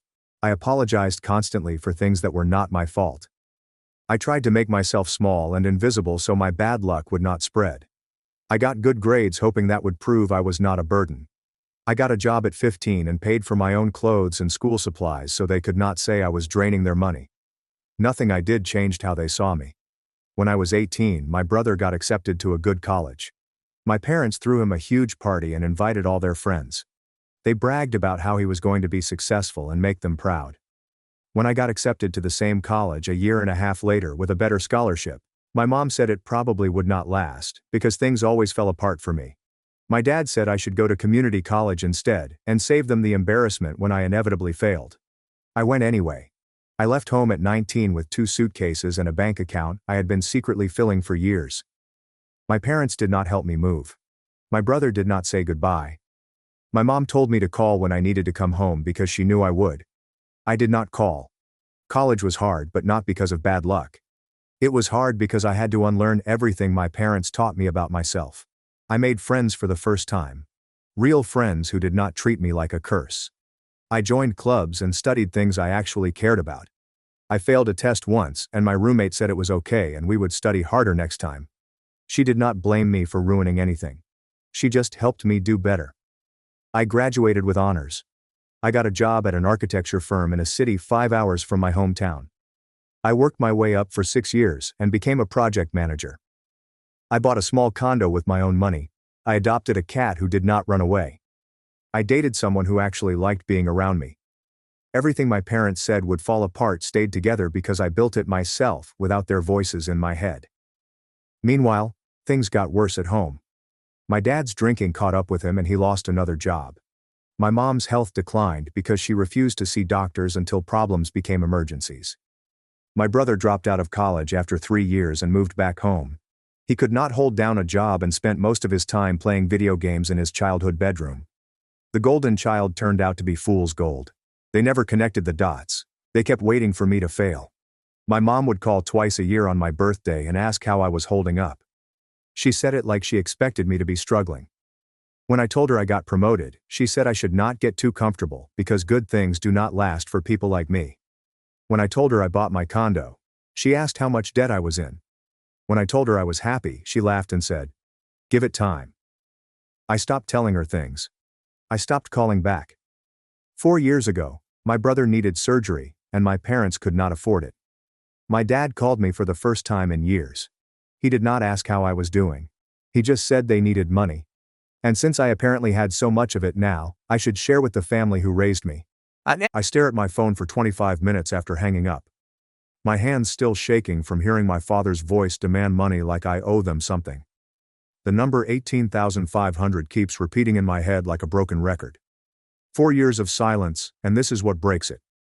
Not an apology or even a hello, just a dollar amount and the expectation that I will pay it. My chest feels tight in a way I have not experienced since I left home. That same crushing feeling of being blamed for existing. I set the phone down on the coffee table and watch it like it might ring again, like he might call back to say something worse. The living room gets darker as the sun sets and I do not bother turning on the lights. My cat jumps onto the couch next to me and I scratch behind her ears automatically, focusing on the soft fur instead of the anger building in my throat. Nathan comes home from work around 7:15 and finds me sitting in the same spot, still holding my phone even though I had put it down earlier. I must have picked it back up without realizing. He drops his bag by the door and I watch his face change as he takes in the dark room and my expression. I tell him about the call and the words come out flat and mechanical, like I am reading a grocery list instead of explaining how my father just demanded money after years of treating me like I was cursed. Nathan sits down next to me and his jaw tightens in that way it does when he is angry, but trying not to show it. He asks what my dad said exactly, and I repeat the conversation word for word, because it is burned into my memory already. His face shifts from concern to something harder, protective, and somehow that makes me feel less crazy for being this upset. He asks if I am okay, and the question makes me pause because I do not actually know the answer. Part of me wants to scream. Part of me feels guilty for even being angry, and another part just feels sad and tired. I tell him I am not sure, and he nods like, that makes perfect sense. We sit in silence for a few minutes, and I try to sort through what I am feeling. The anger makes sense. They called after 4 years just to ask for money. But the guilt confuses me. This nagging voice saying, maybe I should help because he is family. Maybe refusing makes me just as bad as them. Then there is the sadness underneath it all. This heavy realization that this is what our relationship has become, that they only reach out when they need something from me. I grab my phone and pull up my therapist's contact information. My hands shake a little as I dial, and I get Lauren Pierce's voicemail because it is after office hours. I leave a message asking if she has any emergency slots this week because I can feel old patterns trying to crawl back into my brain. The voice in my head sounds exactly like my mother, telling me I am being selfish, that family helps family, that good daughters do not abandon their brothers when they need surgery. I hate that voice, and I hate that it still has power over me after all these years. I hang up and tell Nathan I called my therapist, and he squeezes my hand, says, that is a good idea. That night I lie in bed staring at the ceiling while Nathan sleeps next to me. My brain will not shut off, just keeps cycling through memories I thought I had dealt with already. I remember being 7 years old and my dad losing another job. How my mom said it was because having me around made him stressed and distracted. I was 8 months old when he lost the first job, and somehow that was my fault too. I remember the car accident when I was 3. How my mom told the story for years about how she was distracted thinking about me in the back seat and did not see the other car. I remember my grandmother dying of cancer when I was 5, and my parents talking about bad luck following our family, looking at me when they said it like I had personally given her the disease. The memories keep coming, each one a little cut that never quite healed, and I realize I am crying without making any sound. Lauren Pierce's office calls back the next morning while I am getting ready for work. Her receptionist says she had a cancellation at 3:30 in the afternoon if I can make it. I call in sick to work, something I never do, and spend the morning pacing around my condo trying to distract myself. I clean the kitchen that is already clean. I organize my bookshelf by color, then by author, then back to color. I start 3 different shows on streaming, and cannot focus on any of them. When it is finally time to leave, I get to her office 12 minutes early and sit in my car rehearsing what I want to say. I walk into her office feeling like I have gone backwards in time, like I am the anxious 24-year-old who first started therapy instead of the 30-year-old who thought she had her life together. Lauren Pierce gestures to the familiar chair, and I sit down already feeling tears building up. She asks what happened, and I tell her about the call, about my father's voice after 4 years, about the money demand, about all of it. The words pour out for 25 minutes straight, and she just listens, occasionally nodding, letting me get it all out. When I finally stop talking, she waits a moment, then asks what I actually want to do. Not what I think I should do, or what would make me a good person, but what I genuinely want. I admit I have already looked up Logan's condition online, spent 90 minutes last night reading medical websites about the surgery he needs. It is real, and it is necessary, and without it, he could have serious complications. But I also know my parents have let him live at home rent-free for years, playing video games in his childhood bedroom while they paid for everything. They never made him get a job with insurance. Never pushed him to be independent like they pushed me out the door at 19. I paid for my own clothes and school supplies at 15 while he is 33, and they still do his laundry.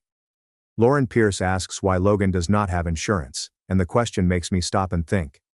I realize it is because he has never held a job long enough to qualify for benefits. He has worked maybe 9 months total in the last 6 years. Always quitting or getting fired, always moving back home where my parents enable him. They let him stay dependent while they blame me for being a burden when I was literally a child. The double standard sits heavy in my chest.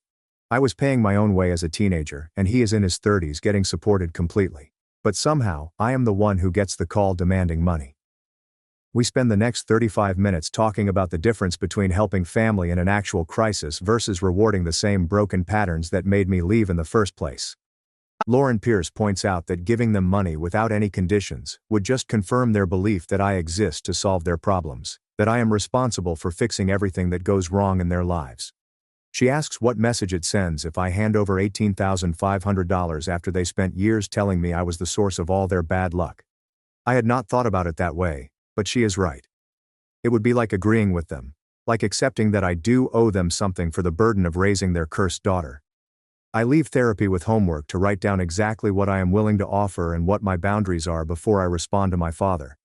The idea of setting terms instead of just saying yes or no feels strange and scary and maybe a little powerful. Lauren Pierce reminds me that I get to decide what kind of relationship I have with them, that I do not have to accept the role they assigned me. I drive home thinking about what reasonable help might actually look like. Something that does not make me feel like I am betraying myself, but also does not completely abandon Logan when he is sick. That night, Nathan gets home around 7:45 and finds me sitting at the kitchen table with my laptop open and a notebook covered in scribbled thoughts. He sets down his work bag and comes over to kiss the top of my head before asking what I want for dinner. I tell him I do not really care, and he suggests we order from the Thai place down the street since neither of us feels like cooking.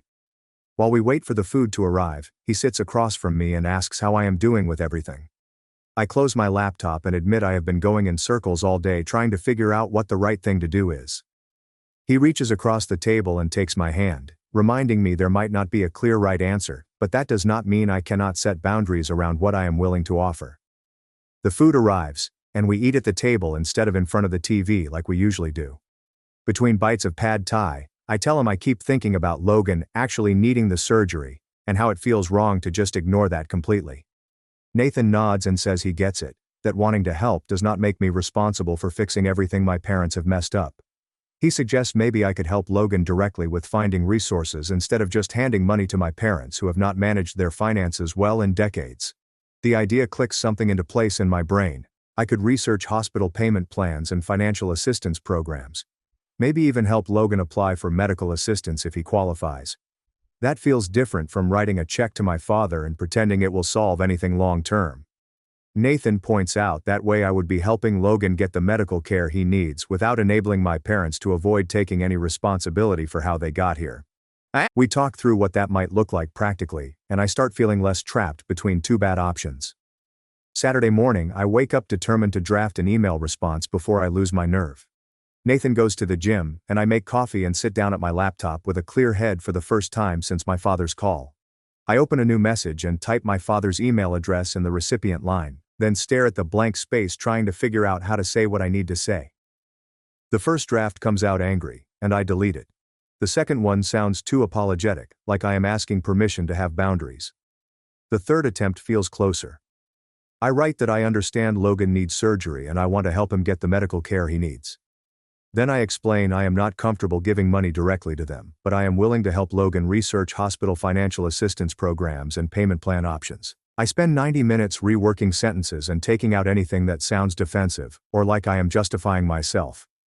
By lunch, I have something that feels clear and firm without being mean. I save it as a draft instead of sending it right away because I want to read it again tomorrow with fresh eyes. Sunday I read through it twice and make a few small changes.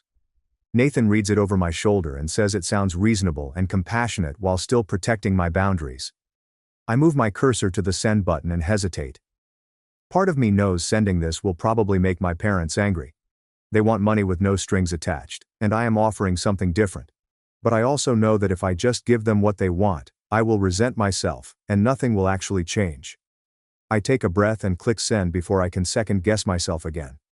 Monday afternoon, my phone rings while I am reviewing blueprints at work and I see my mother's name on the screen.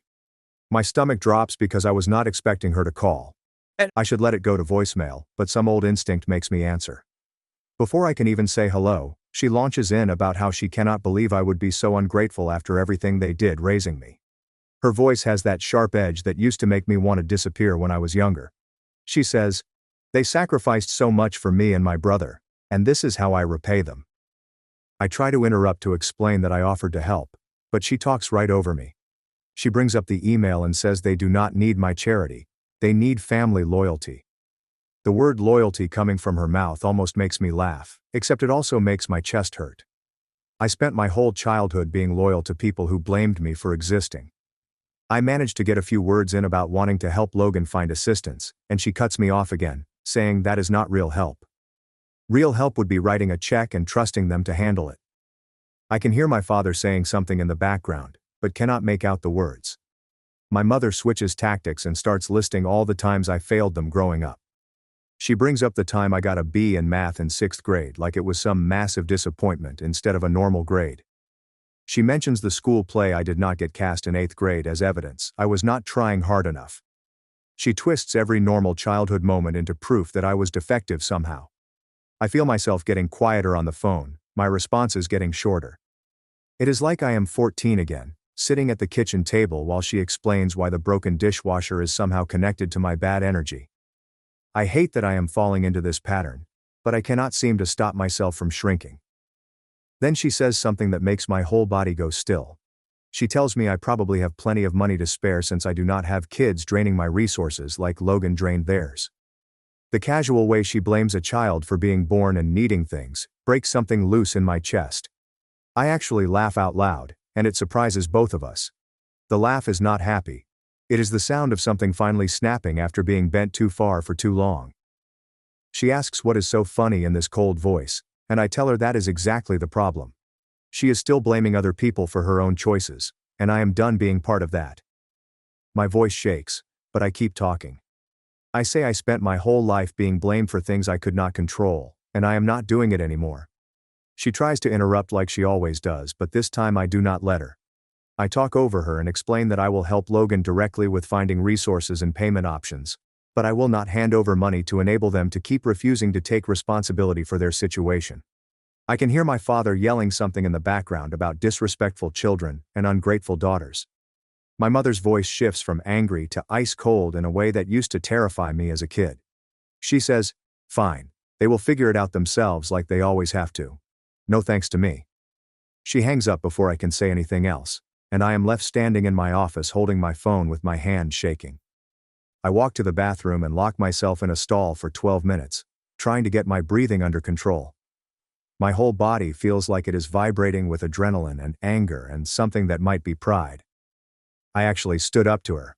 I said things I have thought for years but never had the courage to say out loud. When I finally come out, I wash my face with cold water and go back to my desk. I cannot focus on work for the rest of the afternoon. Nathan finds me that evening sitting on the couch, staring at nothing. He sits down next to me and I immediately start crying these angry, frustrated tears that I have been holding in since the phone call ended. He pulls me against his chest and just holds me while I cry. When I can finally talk, I tell him about the call and how my mother brought up every childhood failing, like I was on trial. I tell him about the comment about kids draining resources and how something just broke in me, hearing her blame Logan for existing the same way she blamed me. Nathan runs his hand through my hair and says, "Setting boundaries does not make you a bad person." He reminds me that they called asking for help, but the second I offered help that came with any conditions, they rejected it. They wanted me to fix their problem without them having to change anything about how they operate. I know he is right, but it still hurts. Some part of me kept hoping they might surprise me and actually hear what I was saying. Instead, they proved they are exactly who I have always known them to be. I spend the next day drafting an email to Logan. I find his old address in my contacts from years ago and stare at the blank message for 25 minutes, trying to figure out what to say. I delete 3 different versions before settling on something short and practical. I write that I want to help him directly with researching hospital payment plans and financial assistance programs. I list a few specific resources I found online and offer to help him apply for them.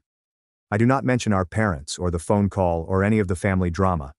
I keep it focused on the actual problem instead of all the emotions around it. My finger hovers over the send button for another 5 minutes before I finally click it.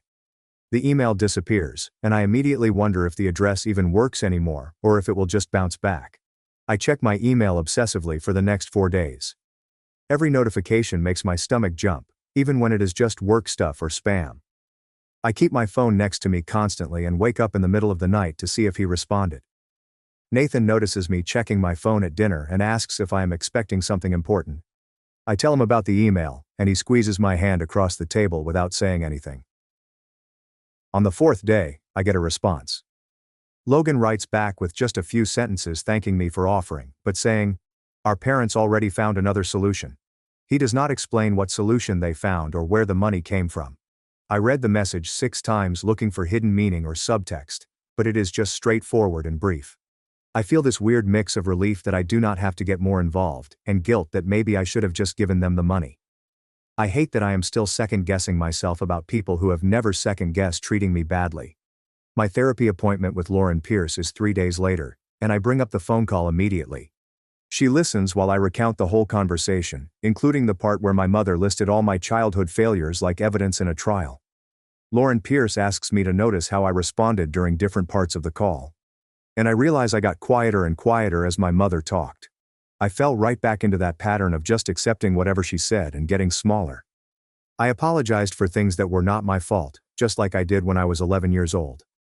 Lauren Pierce points out that I also broke the pattern by speaking up at the end. She says, "The fact that you regressed initially does not erase the fact that you found your voice and set a boundary." I tell her it does not feel like enough because I still let her talk to me that way for most of the call. Lauren Pierce reminds me that changing patterns takes time and I should not expect myself to be perfect at it immediately. She asks what I learned from the interaction, and I say, "I learned my mother will never see me differently no matter what I accomplish." Lauren Pierce nods and says, "That is actually important information because now you can stop trying to prove yourself to someone who refuses to see the proof." I spend the rest of the week checking my phone constantly, even though Logan already responded. I keep expecting my parents to call back with more demands or anger. But there is nothing. The silence feels almost worse than another fight because it confirms what I already suspected. They were interested in my money, not in having any kind of relationship with me. If they actually cared about me as a person, they would have followed up or at least pretended to care how I was doing. Instead, they got told no, and just disappeared again. I tell Lauren Pierce about this in our next session, and she asks how that makes me feel. I say it makes me sad but also kind of free because now I do not have to wonder anymore if they might change. Work becomes the place where I can stop thinking about all of it. I throw myself into a new project designing a community center and spend hours at my desk working through details. I stay late 3 nights in a row and come in early twice. Graham Whitaker stops by my office on Friday afternoon and comments that I have been putting in a lot of extra hours lately. He asks if everything is okay and suggests I take a day off next week. I realize I have been using work to avoid dealing with my feelings about the whole family situation. I thank him and promise to take Monday off, even though the idea of having a whole day with nothing to distract me sounds awful. Brianna catches me in the break room that afternoon and asks if I want to grab lunch. We go to a place down the street and order salads that we both barely touch. While I tell her everything, I explain about being the family scapegoat and my brother's surgery, and my father's call demanding money. I tell her about the phone call with my mother and how I finally stood up to her, but still feel guilty. Brianna listens without interrupting, and when I finish she tells me she has been no contact with her father for 7 years. She says the guilt never completely goes away, but it does get easier over time. She explains that her father was controlling and manipulative, and cutting him off was the healthiest thing she ever did for herself. Hearing someone I respect professionally talk about having similar family problems makes me feel less alone. Brianna says something that really sticks with me. She tells me that choosing yourself is not selfish when the alternative is setting yourself on fire to keep others warm. I know it is kind of a common saying, but hearing it from her makes it feel more real. She is successful and respected and clearly has her life together, and she made the same choice I am making. That makes me feel like maybe I am not broken or wrong for protecting myself from my parents. We finish lunch and go back to work, but I keep thinking about what she said. Maybe taking care of myself is not the same thing as being a bad daughter. Maybe my parents made it impossible to do both. That night, I dig out an old journal from college that my therapist back then had me keep. I have not written in it for years, but something makes me want to start again. I sit down with a pen and start writing out the whole pattern of blame from when I was born until now. I describe events and how they fit into this system where my parents were always right. Every job loss, money problem, and family issue was blamed on Logan or me. I discuss how they never took responsibility for drinking, doctor avoiding, or financial mistakes. Written down, I can see a trend rather than random bad times. The problem wasn't my curse or luck. Avoiding responsibility required blaming. Nathan suggests a weekend away. A weekend coastal cottage is booked. My shoulders relax as we leave the city Friday after work. Very small and historic beach cottage. Saturday mornings while Nathan naps, I walk alone in the sand. Walk regardless of the cold, dark ocean and wind in my hair. I try to stay away from home emotionally and physically. Being 5 hours away is incomplete. I sometimes need solitude to think. Walking on the beach reveals something new. My parents didn't blame me for my misfortune. Dad lost his job when I was 8 months old. When I was 3, Mom was in a car accident. Even though I didn't make them, it was easier to blame a baby than my dad's performance issues or my mom's distracted driving. They added everything unpleasant after that to make the story true. They didn't need to change if I was wrong. They may not improve their finances, neglect their health, and blame their unlucky daughter. Realization is necessary but painful. I was ignored. About them. After returning to my condo, I searched my contacts for Maya's phone. Life kept us from calling for months. On the third ring, she answers surprised and happy to hear from me. Our 10-minute conversation covers her new job, my promotion, and her cat. She then hears about my parents' money request, Logan's surgery, and my debt calculation. Maya hears me without interrupting and reminds me of my freshman year apology to our dorm neighbor for loud breathing. She apologizes for living but avoids people who made her feel worthless for 18 years. After she complimented my progress, I realized how much I needed to hear that. Talking about everything and nothing for another hour is nice to be with someone who knew me when I was discovering myself. As the call ends, Maya announces her spring wedding and engagement next month. I immediately accept her wedding party invitation. My wish makes me happy without family. My life now. They and I chose each other. After weeks of silence, I feel lighter on my couch. Next day I find a cardboard box in the back of my closet while looking for a jacket I haven't worn in years. From my mom, I took old family photos. Childhood photos were strange, so I avoided them. One by one I put them on my bed. I look sad in a birthday party photo at 5 years old while everyone else smiles. My 8th grade school photo with slumped shoulders trying to disappear. At a family event at 12, Logan smiles and I stare down. Every photo shows it. Even in joy, my eyes are sad. Before understanding, I blamed them. I selected 3 photos of me alone, or with like-minded high school friends from the box. I don't need physical reminders of a childhood I've spent years unlearning. My next session with Lauren Pierce asks how I want to change my family relationship.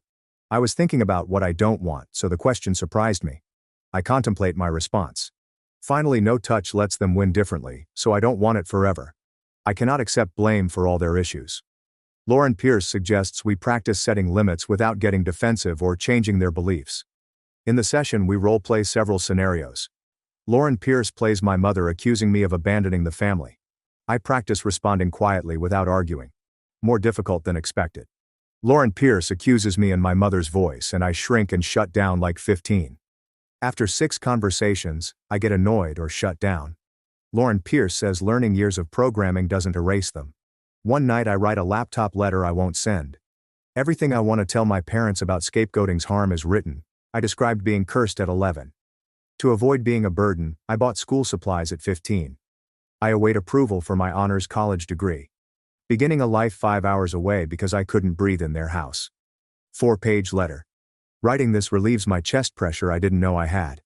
Close my laptop and save it in a folder. I barely remember a month without parents. Logan unexpectedly emails me that his surgery went well and he is recovering at home. He ends the 3-sentence email with an awkward thank you for volunteering when they didn't need it. I reread his closest apology 6 times to avoid overthinking it. To avoid appearing eager, I wait a day. Thank goodness he's okay and available to talk. Worry not. My message is brief and encourages no pressure contact. Logan was more approachable than our parents. His perspective shifts. That may be enough. Next week, I wonder what I did wrong in Graham Whitaker's office. I'll manage a major downtown library project, he says. To understand my biggest project, I stare at him. Graham Whitaker trusts and rewards my 6 years of working hard. Instead of waiting for the other shoe to drop or him to apologize, I believed him. For the next few weeks I focus on projects. Years of self-discipline are helping me prove I am not cursed, unfortunate, or whatever my parents called me. Draw, meet with design team, and present late at night to client. During a presentation, my parents might say, "This success will not last, that something will fall apart because that is what happens to me." I ignore them and talk about load-bearing walls and natural light optimization. The design pleases our client. After the presentation, Graham Whitaker follows me to my desk and says the team wants drinks Friday to celebrate the assignment win. I said I'd be there, proud and amazed to lead something so big. When Nathan emails me that afternoon to ask about the presentation, I send 3 celebration emojis because I can't explain without sounding excited. He immediately suggests a special weekend. He invited Brianna and co-workers to that downtown Italian restaurant 3 days later. Feeling silly but great to spend 25 minutes looking for a success celebration meal outfit in my closet. My Friday night restaurant arrival finds everyone at a table waiting for me. Brianna waves me over, and Nathan pulls out my chair like a formal event. Graham Whitaker ordered snacks and says the client liked my presentation. My co-workers compliment me daily. This is common. Nobody expects my failure. No one makes fun of my longevity. They like me and my business. After 9 months of mentoring, Brianna raised her glass and said she knew I would run projects. As the table toasts, I blink back tears because I've never been so honored. After my brother went to college, my parents threw a huge party, but they forbade me from discussing my scholarship. Co-worker dinners mean more to me than family reunions.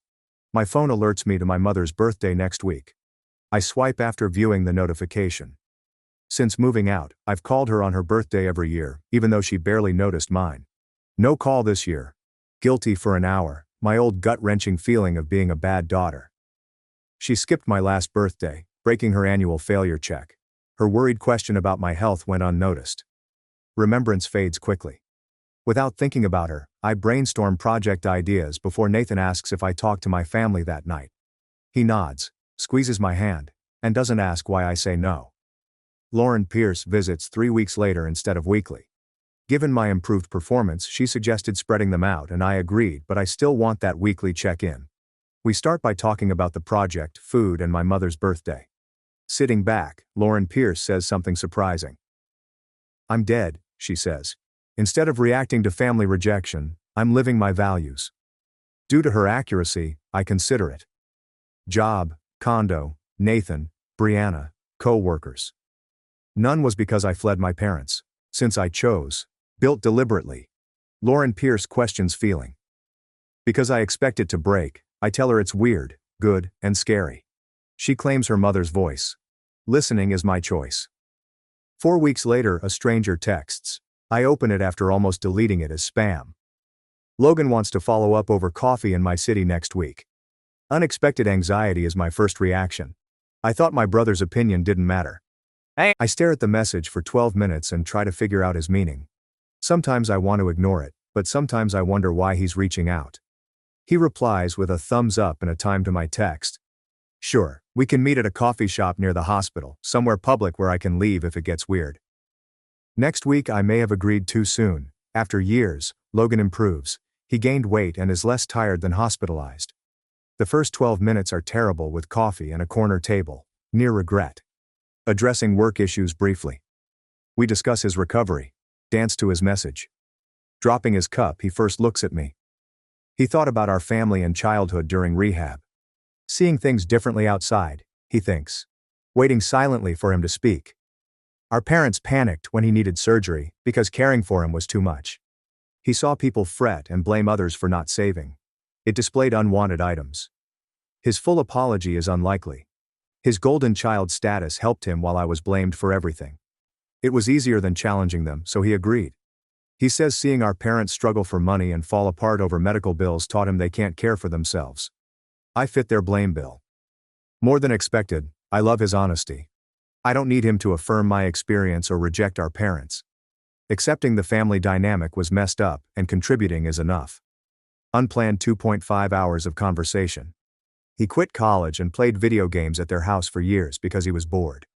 He asks about my life today and listens to my Nathan, architecture and condo stories. We promise to stay in touch and possibly become siblings before leaving. After our conversation, Logan wants a real job. Application leads to several interviews. Our parents advise him to save before leaving. He made me realize they need a manager. Logan is healthier and demanding independence, so they're losing control since I left. Logan was targeted differently without my fault. They could control and decide for a non-scapegoat. He leaves after seeing it. Logan leaves and I wait in my car before driving home, calling Lauren Pierce on non-session days. As she responds, I recall the meeting and Logan's words. My lightness surprises me. Logan's family dysfunction justifies my distance. Lauren Pierce agrees. One person affirming your experience can change everything. Her question about staying in touch with him prompted cautious optimism. Though not my best friend, an honest family member is worth keeping. Nathan questions whether my parents will change tonight. On the couch with my cat cuddled between us, he asks hesitantly if I want to talk about it. Think before responding. Say I no longer need change. Their development, learning and stability no longer affect my peace. I survived without them. Wanting to join in requires meeting me where I am rather than expecting me to shrink back. We sit quietly as Nathan nods and pulls me close. Cat scratches and stretches. My peaceful evening at home with a loving partner and a pet who didn't leave doesn't bother me. My life suffices. Unexpectedly quick holidays. Everyone at work talks about Thanksgiving when November brings cold mornings and early darkness. Nathan no longer makes me call home or feel guilty for not coming when he asks. Home guests are welcome. Laughing, he invites friends. A week of food organization and cleaning excites me. Wine and homemade rolls from Brianna. 2 Nathan co-workers contribute treats. My cat slowly explores newcomers after an hour under the bed. Family-style plate distribution at my tiny dining table feels warm and authentic, unlike holidays at my parents' house. Halfway through dinner, Brianna refills her wine glass and asks how I'm doing, waving like she matters more. My response is considered because she needs honesty. Remind her I regret not having kids. Never risk my health for strangers. Every glass rises when she says, that is the healthiest thing she has heard all year. We toast new family and customs. After years of turmoil, my chest calms. Almost ignoring my phone buzzing during dessert, I inspect. Logan text, a note greeting me, neither fancy nor emotional. After reviewing the note, I put it in a folder with my few good family memories. Small but genuine, it matters more than I thought. After saying thanks and same to you, I put my phone away and continue. I smile when Nathan looks at me across the table, hoping for a peaceful family connection. Meeting project launch deadline requires work the week after Thanksgiving. In my office, I coordinate with contractors and arrange details. Everything exceeds expectations. At the community center's opening in early December, the local architecture magazine photographs and interviews me about the design. 3 weeks later, Graham Whitaker frames and hangs the story at work without asking. Drill and framed magazine page arrive one morning and hang on my desk. Printing my name next to work photos stops me.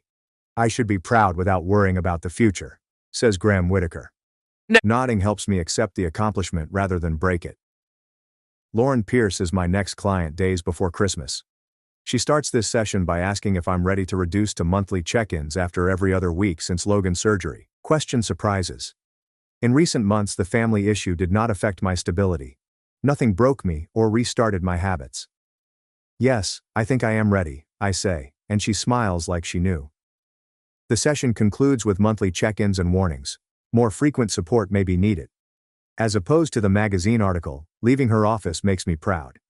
This unseen pride in emotional work also matters. Instead of our imprecise planning, Nathan discusses the future one night while washing dishes. Engagement question. I check for relationship curse panic first, nothing to worry about. After drying a dish, I tell him I've considered it and am no longer afraid. Giving people my presence is a gift. He looks at me strangely, stops washing, and suggests talking. We spend an hour planning our lives on the couch. Failure without fear is fun and easy. Saturday mornings while Nathan exercises, I write my parents. This letter was written but never sent. Staying silent or talking myself out of it. This time I simplify. They can communicate with me if they respect me as an adult with my own life, but I won't accept blame or manipulation. I limit my bad behavior and relationship preferences. Anything that seems like a quest for acceptance or proof was read 3 times. Change my mind after addressing an envelope and walking to the mailbox. The letter hits the slot, making me feel lighter and heavier. No response after 4 weeks. I check mail daily despite my resolution. Nathan asks, I'm fine. Answer, silence. Some are responsible for my disconnection. When I focused on my future, not my lost one, my mail obsession ended. Logan calls in early February. I answer on the 3rd ring. Voice is livelier than years. His tech support job will allow him to move into his own apartment in 6 weeks. He shakily speaks. I support him, nervous but excited. His independence makes me happy. His apartment search and new job were never discussed more naturally in a 25-minute sibling conversation. He thanked me again for meeting in November and says it clarified things before we parted ways. Inform him of his efforts. Just heard. After the call, I stare at my home office's framed magazine article. A purring cat jumps into my lap. While contemplating progress, I petted her. Instead of the family scapegoat, I saw myself as someone who overcame a difficult childhood and built something great. Changing my identity means becoming someone I wanted but didn't deserve. I was misrepresented as a cursed daughter, charm, or burden. I wrote a better story about who I had to be than theirs. My feet under me, I watch Nathan wash dinner plates at the sink on Tuesday night from the couch. He walks over and sits quietly next to me after wiping his hands on a dish towel. Our cat jumps from the armrest into the bedroom. My hand is warmed by Nathan. Our life together is great, so he doesn't want perfection. I'm asked to marry him with a firm voice and handshake. Through tears, I say yes before he finishes. A simple silver ring from his pocket is placed on my finger. I consider how this moment is not cursed, condemned, or transient while we cry and laugh. Mine. Genuine. Great. Next hour is calling people to share news. Maya screams so loudly after answering the first ring I put the phone away. She discusses engagement party colors and venues before I tell her we have nothing. Brianna compliments us and says she knew it was coming because she has never seen two persons fit so naturally. I enjoy every call without family conflict or waiting for it to end. Calling is too formal for relationship repair, so I text Logan. He immediately congratulates and wants to meet Nathan, saying yes immediately and fully. An unusual family member feels more. After a few weeks, wedding planning becomes fun instead of stressful about who to invite or who might ruin things. Maya's elaborate ideas make Nathan and me laugh as we look at venues. We pick a warm, cozy garden. I celebrate with those who want to, not those who must. Logan occasionally texts to clarify and set up, adding his name immediately. Choosing and being chosen by others is fun. I found my family one night while answering invitations. I built it with friends, partners, and a brother who wanted to improve, not my birth family, who treated me like a burden. It's not bad luck or a curse. I tried my best. Trust me, doctor, he's faking for attention. Mom laughed while I was out cold. So I testified against her and let CPS take me. She'll never see me again. The metallic taste was the first thing that hit my tongue. Copper and electricity. My vision narrowed to a pinpoint of light as Mrs. Whitaker's voice echoed from somewhere far away, instructing me to solve the equation on the board. I tried to tell her that something was wrong. I tried to form words, but my jaw locked and my body became rigid. And the last thing I remember before the world vanished was the sound of my desk crashing sideways into the linoleum. When my awareness returned, I was staring at ceiling tiles, with a crowd of faces hovering above me. Someone had turned me on my side. There was moisture on my chin. Mrs. Whitaker was on the phone with 988, while my classmate Brandon was telling everyone to back up and give me space. My tongue felt thick and uncomfortable in my mouth. Everything hurt. The ambulance took 25 minutes to arrive. I spent that time lying on the classroom floor with a jacket under my head, drifting in and out of consciousness, as Mrs. Whitaker repeatedly called my name. Mason. Mason, do you hear me? The paramedics questioned me, but I couldn't respond because my brain felt like it was wrapped in cotton. They loaded me onto a stretcher and wheeled me down the hallway, where I could see other students watching through the classroom windows. The fluorescent lights overhead were too bright, making my head pound. A paramedic kept checking my pupils with a flashlight.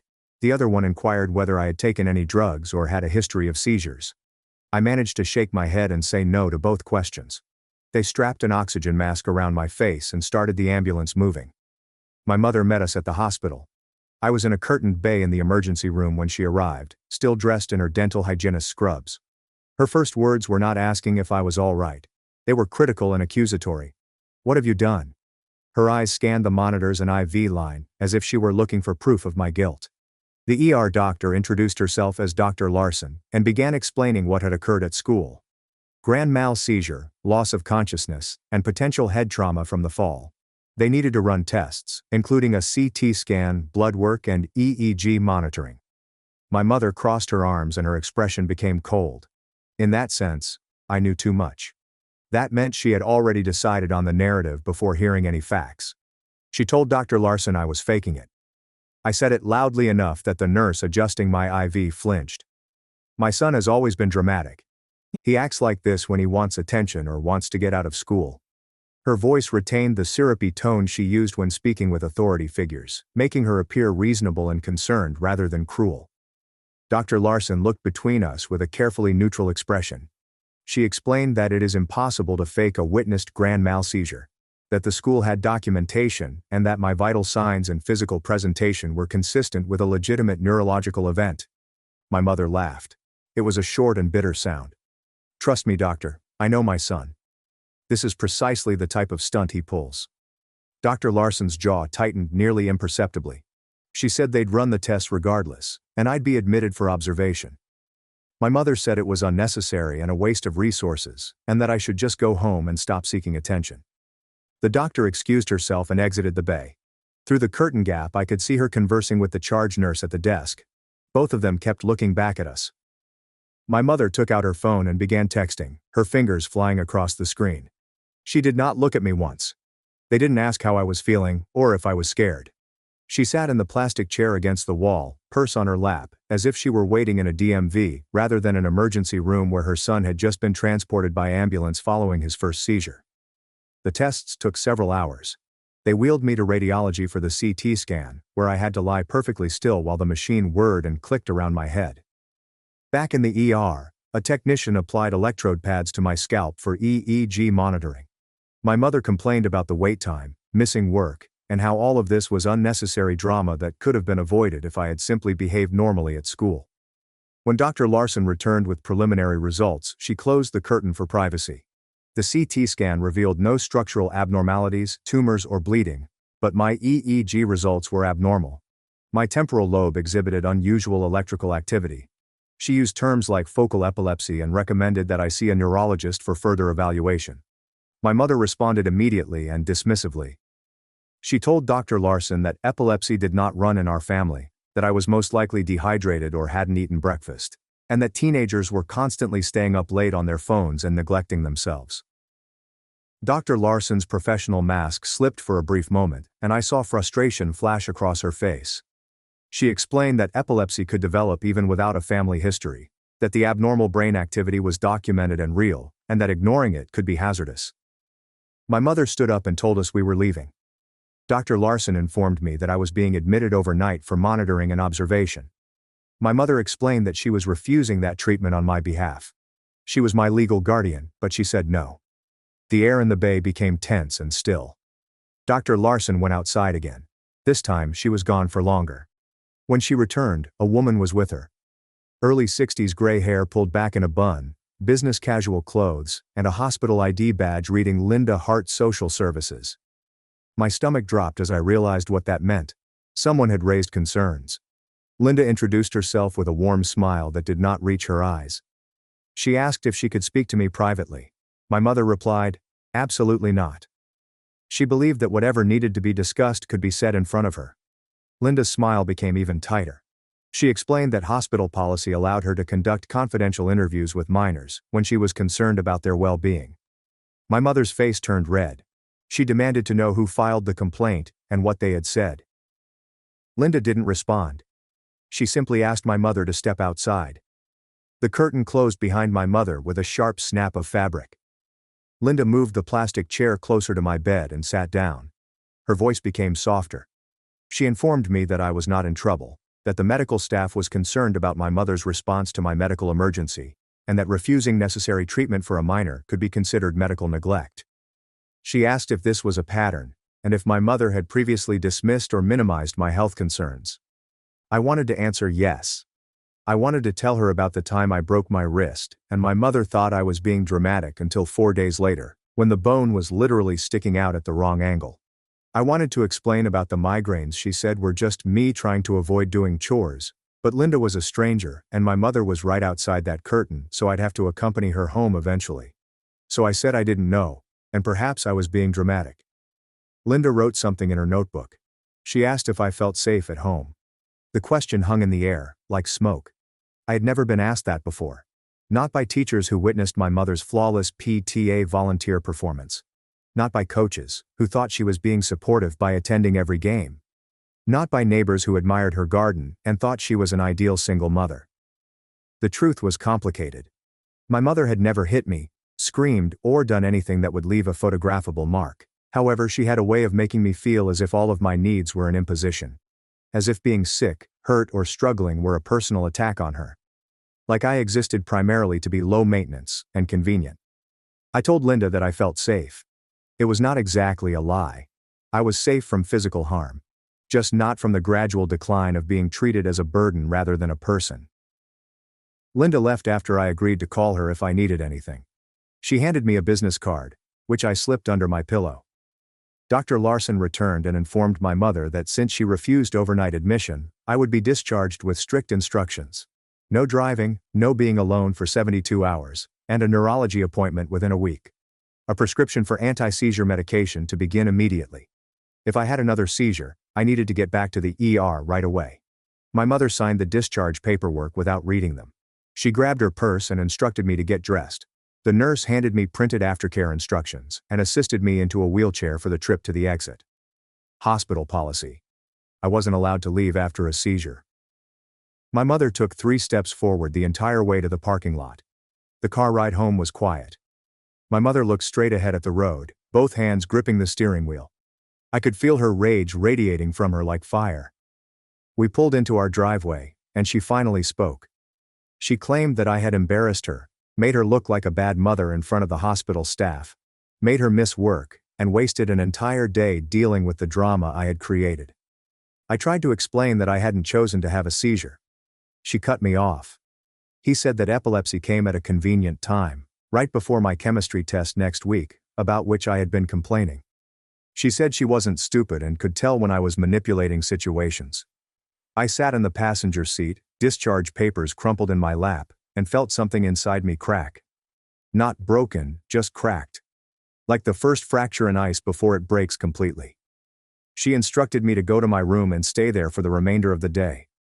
No phone, no computer, and no dinner, because I clearly wasn't sick enough to orchestrate elaborate medical episodes. I went upstairs, closed my door, and sat on my bed wearing the clothes I had worn to school. They had a strong odor of floor cleaner and sweat. My head is still aching. My tongue had a bite mark on the side where my teeth had clenched during the seizure. I pulled Linda Hart's business card out of my pocket and stared at it. The card included a direct phone number and an email address. It said Child Protective Services in small print at the bottom. I placed it in my desk drawer beneath some old homework assignments and lay down. My phone buzzed from where my mother had confiscated it. I closed my eyes and tried not to imagine having another seizure alone in my room, with no one to help me. I awoke feeling disoriented and nauseated. The room was dark. My alarm clock read 2:30 in the morning. I'd slept for nearly 11 hours straight, most likely because my brain was still recovering from the seizure. My mouth felt dry as sand. I stood up slowly and went downstairs to the kitchen for water. The home was quiet. My mother's bedroom door was closed. I filled a glass with tap water and drank it while standing at the sink. That's when I noticed the prescription bag on the counter. Dr. Larson had sent the anti-seizure medication to the pharmacy. My mother had picked it up, but she never gave it to me. I opened the bag and read the label. Take 1 tablet 3 times a day, with food. Start immediately. I took the first dose right at the sink, with tap water and a granola bar from the cabinet. The following day at school was excruciating. When word spread about my seizure, everyone treated me as if I were made of glass or a spectacle. Brandon asked if I was okay, and I automatically said yes. Mrs. Whitaker approached me before class and asked if I needed any accommodations or extra time for assignments. I assured her I was fine. During lunch, I sat alone at a table near the windows, attempting to eat the sandwich my mother had prepared that morning. She served plain turkey on white bread with no condiments, as if she couldn't be bothered making it taste like anything. Across the cafeteria, I noticed my girlfriend Haley watching me. We had been together for 5 months, and I hadn't texted her since the seizure. She approached and sat down across from me. Haley inquired as to what had happened, why I had not responded to her messages, and whether I was upset with her. I told her about the seizure, the hospital, and how my mother refused to believe it was real. Haley's expression changed from confused to angry, to horrified. In 10 seconds, she reached across the table and grabbed my hand, asking if I was all right, if I needed anything, and if there was anything she could do. My throat tightened as she spoke with concern. I informed her that I was managing. She did not seem convinced. She inquired if my mother had at least ensured that I was taking care of myself. I lied and replied yes. Haley squeezed my hand and assured me that if I needed to talk or go somewhere, her door was always open. Her parents were the type of people who genuinely cared about their children, who asked questions and listened to responses, and who I had always envied. The neurology appointment took 4 weeks to schedule. My mother complained about it the entire way to the medical complex, about taking more time off work, about the copay, and how it was all a waste when there was clearly nothing wrong with me other than an attention-seeking personality. The waiting room was packed with people who had genuine problems, including a child in a wheelchair and an elderly woman who couldn't stop trembling. I felt like a fraud sitting there, with my normal appearance and my mother's words echoing in my mind. Maybe I was faking something. Perhaps I had imagined the whole thing. The nurse called my name and we followed her back to the exam room. Dr. Sinclair was a tall Nigerian man with soft eyes and a soothing voice. He reviewed my ER records and EEG results on his computer, asked me detailed questions about what I remembered from the seizure, about any symptoms before or after. I told him about the metallic taste, tunnel vision, and the confusion that followed. He nodded as if these were textbook symptoms. He performed a neurological exam, instructed me to follow his finger with my eyes, tested my reflexes with a small hammer, and asked me to walk heel to toe across the room. Everything checked out normally. He pulled up my EEG results and displayed the abnormal wave patterns on his screen.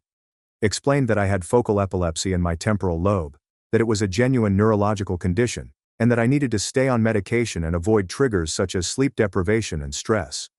My mother wondered if stress meant being a teenager who stayed up too late. Dr. Sinclair said no. He was referring to traumatic stress, chronic anxiety, and environmental factors that kept the nervous system in overdrive. He looked at my mother as he said it. She did not like that. She informed Dr. Sinclair that I had a perfectly stable home environment and that I was simply a sensitive child who took everything too seriously. Dr. Sinclair requested to speak with me privately. My mother refused, claiming she had every right to be present at her minor child's medical appointment. Dr. Sinclair's expression became carefully blank. He said that was fine, but that he would thoroughly document my case and send reports to both my primary care physician and the school. He printed informational sheets on epilepsy and seizure safety. They handed me a medical alert bracelet to wear. They told me to keep a seizure diary. Come back in 3 months for a follow-up EEG. He shook my hand and assured me that I was doing the right thing by taking my medication. His emphasis on the last part suggested that he knew my mother had left it on the counter that first night. The second seizure occurred 4 weeks later during gym class. We were running laps when I noticed that metallic taste again. I attempted to tell the teacher, but the words would not come. This time, I remained conscious for part of it. I felt my body jerk and thrash on the gymnasium floor. I felt involuntary convulsions. I heard the other students scream.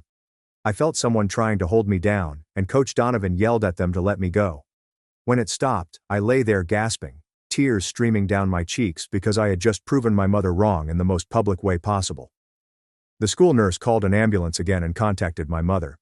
I ended up back in the same ER bay, with the same Dr. Larson staring at me with concern written across her face. My mom arrived 45 minutes later. She walked in and began talking before Dr. Larson could say anything. She told her that I had forgotten to take my medication this morning, that I had stayed up late gaming, and that I had brought this on myself due to irresponsibility. Dr. Larson asked me directly if this was true. I corrected myself. No, I'd taken my medication every single day at the exact same times. I'd been going to bed at 10:30. I'd been following every instruction. My mom's face was red. She claimed I lied to make her look bad. Dr. Larson raised her hand. She stated that the school had provided detailed documentation indicating that this seizure occurred unexpectedly during routine physical activity, that breakthrough seizures can occur even with medication, and that we needed to adjust my dose. She also said something that made my mother very still. She stated that the ER staff had flagged my case for a pattern of inappropriate parental behavior during medical emergencies. That there were notes from my initial visit regarding treatment refusal and dismissal of documented medical conditions. That if this continued, they would be required to file a formal report with Child Protective Services. My mother's voice became icy cold. She stated that it was completely unnecessary and overstepping. She was a healthcare professional herself, so she knew how to care for her child. Dr. Larson stated that being a dental hygienist did not qualify her to override a neurologist's treatment plan. The temperature in the room dropped by 10 degrees. My mother grabbed her purse and got up. She informed Dr. Larson that we would not be returning to this hospital and that she would seek care elsewhere. Then she walked out. Dr. Larson looked at me for a long time. She quietly inquired whether I wanted to go home with my mother. The question took me off guard. I was 16, not quite an adult, but old enough to understand what she was asking. If I was safe, if I needed help, and if now was the time to speak up. I remembered Linda Hart's business card, which was still hidden in my desk drawer, regarding Haley's offer to help. About Coach Donovan, who witnessed the seizure and knew I hadn't faked it, and about the pattern of documentation that was developing in my medical records. I told Dr. Larson that I wanted to call someone. She handed me the phone. I remembered Linda Hart's phone number and dialed it. She answered the third ring. I told her I needed help. She mentioned that she was on her way. My mother returned to the bay 25 minutes later, expecting to take me home. Instead, she discovered Linda Hart sitting next to my bed with a folder full of documents. Linda Hart introduced herself again and explained that there was now enough evidence of medical neglect to warrant an immediate investigation, that I would be placed in emergency foster care while the investigation was ongoing, that my mother could contest this in family court, but that for the time being, I was being removed from her custody. My mother's face changed into several expressions: shock, rage, and disbelief. She claimed this was insane, that she had done nothing wrong, and that I was manipulating everyone with lies. Linda Hart opened her folder and began reading. Documented refusal of overnight observation following the first seizure. Failure to administer the prescribed medication. Verbal statements that minimize and deny documented medical conditions. Interference with doctor-patient communication. Each item was dated and assigned to a specific medical personnel. My mother turned against me. Then her voice trembled with fury. She claimed I had ruined everything. That I was a liar and manipulator, just like my father. That she had given up everything to raise me alone. This was how I repaid her, by having her investigated and humiliated.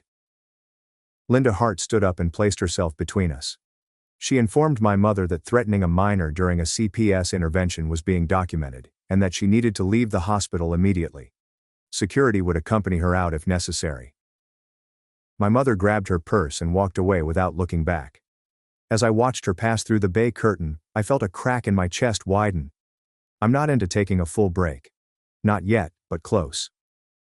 Linda Hart sat back down and assured me that everything would be fine, that I had done the right thing, and that I was now safe. I wanted to believe her. The foster home was 45 minutes away, in a suburb I had never visited before. Linda Hart drove me there herself after Dr. Larson released me with a new medication dosage and instructions for the foster parents. The house was a 2-story colonial with a nicely manicured lawn and a minivan in the driveway. Linda Hart knocked, and a woman answered. She was in her 50s with short blonde hair and warm brown eyes. Her name was Kathleen. She invited us inside and led me to a bedroom on the second floor. It was clean and simple. Twin bed with a blue comforter, desk, dresser, and a window that overlooks the backyard. Kathleen informed me that her husband, Gregory, was at work but would be home for dinner. They were currently caring for 2 other foster children. A girl named Brooke, 15, and a boy named Caleb, 13. The house rules were simple: respect each other, do your chores, keep your grades up, no drugs or violence. She asked if I had any questions. I asked to call my girlfriend. Kathleen replied, "Of course." She handed me her house phone, as my mother had kept mine. I called Haley's number from memory. She responded, sounding worried. I told her what had happened with CPS, foster care, and my mother being investigated. Haley remained quiet for a long time. Then she said her mother wanted to talk to me. Mrs. Fletcher arrived on the line, her voice heavy with emotion. She said she was sorry I had to go through this alone, that she had no idea things were so bad, and that Haley had told her everything after my second seizure. She asked if I needed anything, like clothes, school supplies, or someone to talk to. I said I was fine for now, but thank you. She made me promise to call at any time. I hung up, feeling less lonely than I had in months. School got complicated. The district required documentation of any changes to my living situation. I needed to meet with the guidance counselor to explain why my emergency contact had changed from my mother to Kathleen. Word spread quickly. By the end of the week, everyone had discovered I was in foster care. Some children were sympathetic. Others were curious, in the cruel way that teenagers can be. A few people asked invasive questions, which I declined to answer. Brandon and Haley became my buffers. They sat with me at lunch and walked with me between classes, emphasizing that anyone who wanted to gossip about me had to go through them first. Haley held my hand in the hallways, despite the fact that public displays of affection were strictly prohibited. Nobody mentioned anything. Even the strictest teachers turned away. The investigation proceeded slowly. Linda Hart came to check on me on a weekly basis, asking about school, my medication, and how things were at Kathleen's house. I told her everything was fine, and it was mostly true. Kathleen and Gregory were kind but distant in the way foster parents are trained to be. They provided structure and safety, but did not attempt to replace my mother. Brooke remained quiet and kept to herself. Caleb was loud and constantly cracking jokes. We existed in the house like planets in different orbits. Polite, functional, not quite family, but also not hostile. I attended school, completed my homework, took my medication, and saw Dr. Sinclair for a follow-up. He said my EEG improved with the new dosage. There have been no seizures in 8 weeks. He asked how I was feeling emotionally. I lied and said everything was fine. The truth was that I felt hollowed out, as if someone had reached inside my chest and removed everything that caused me to feel emotions. I wasn't sad or angry, just empty. Haley noticed. She inquired about my well-being one afternoon as we sat in her car in the school parking lot. Really okay? I told her that I no longer knew how to answer that question. She turned off the engine and shifted her seat to face me directly. She told me I didn't have to be okay and that it was normal to be upset after what I'd gone through. That pretending to be fine was not necessary. Something about her permission made my throat tighten. I told her I felt like I was floating, like nothing was real, like I was watching my life unfold for someone else from a distance. She reached over and grabbed my hand. She said it was probably shock, that trauma caused it, and that I should speak with a professional. Kathleen assisted me in setting up counseling through the foster care system. The therapist's name was Dr. Kamal. He was Ethiopian, in his mid-40s, and had a quiet presence that made the room feel safe. His office had soft lighting, comfortable chairs, and tissue boxes on every surface. He asked me to share my story. I began with the first seizure, and he interrupted me. He said, "Start further back." So I did. I told him about growing up with a mother who viewed every need as a burden. She ignored the broken wrist. She claimed the migraines were fake. About being made to feel as if one's existence was imposed. Regarding the constant message that I was overly sensitive, dramatic, and needy. Dr. Kamal listened without interrupting. When I finished, he was silent for a moment. Then he stated that what I described was emotional neglect, that it was real and valid, and had nothing to do with my dramatic or sensitive nature. He explained that children require emotional support from their caregivers. They need to have their feelings validated and their pain taken seriously. When this does not occur on a consistent basis, attachment wounds develop, influencing how you perceive yourself and the world. He clarified. My mother's response to my seizures wasn't about the seizures at all. It was a pattern that had been there my whole life. The seizures just made it visible to other people in a way that couldn't be denied or minimized. He asked if I had ever considered what I would need to recover from this. I told him I had no idea where to start. He said we'd work it out together, week by week, session by session. The healing process was not linear, but it was possible. I left his office feeling as if I wasn't as broken as I had thought, but rather cracked. Cracks could be repaired with time and proper care. The court date arrived 3 months after I was placed with Kathleen. My mother had challenged the CPS findings and demanded that I return to her custody. Linda Hart had warned me that this would happen. When reunification was possible, the family court prioritized it. Judges were hesitant to permanently terminate parental rights unless there was severe abuse, medical neglect, or lived in a gray area. It was serious, but not always enough to justify permanent removal. I had to testify. Linda Hart prepared me beforehand, telling me to stick to facts and not become emotional or argumentative. Simply answer the questions truthfully, and let the documentation speak for itself. The courtroom was smaller than I had anticipated. Wood paneling, fluorescent lighting, and uncomfortable seating. My mother sat at a table with her attorney. She wore a professional dress and had her hair pulled back. She resembled a concerned parent rather than someone whose neglect had been documented by numerous medical professionals. The judge was a middle-aged woman wearing reading glasses and sporting a tired expression. We all sat silently as she reviewed the case file. Then she asked the CPS lawyer to present the evidence. Linda Hart got up and walked through everything. The ER visits, the treatment refusal, the medication my mother picked up but did not give me, the second seizure that occurred despite my adherence to treatment, and the documented statements from medical personnel about my mother's behavior. Dr. Larson provided a written statement. So did Dr. Sinclair. Both described patterns of dismissal and minimization that had jeopardized my health. The judge took notes and posed clarifying questions. Then she wanted to hear from my mother's side. My mother's lawyer got up. She portrayed a dedicated single mother struggling to raise a difficult teenager. She stated that my mother had been overwhelmed and scared by my first seizure. Her initial reaction was understandable shock and denial, but she had since attended parenting classes and therapy, recognized her mistakes, and wanted the opportunity to do better. She explained that taking me away was an overreaction to a single incident, that families should be kept together whenever possible, and that I belonged with my mother. The lawyer summoned my mother to testify. She walked to the witness stand, appearing small and vulnerable. She cried as she described how much she missed me. She said she had made mistakes, but still loved me, and would do anything to have me back. I watched this performance from my seat next to Linda Hart and felt nothing but the same hollow emptiness. Then it was my turn. I walked to the witness stand with legs that felt disconnected from my body. The judge asked me to explain what happened.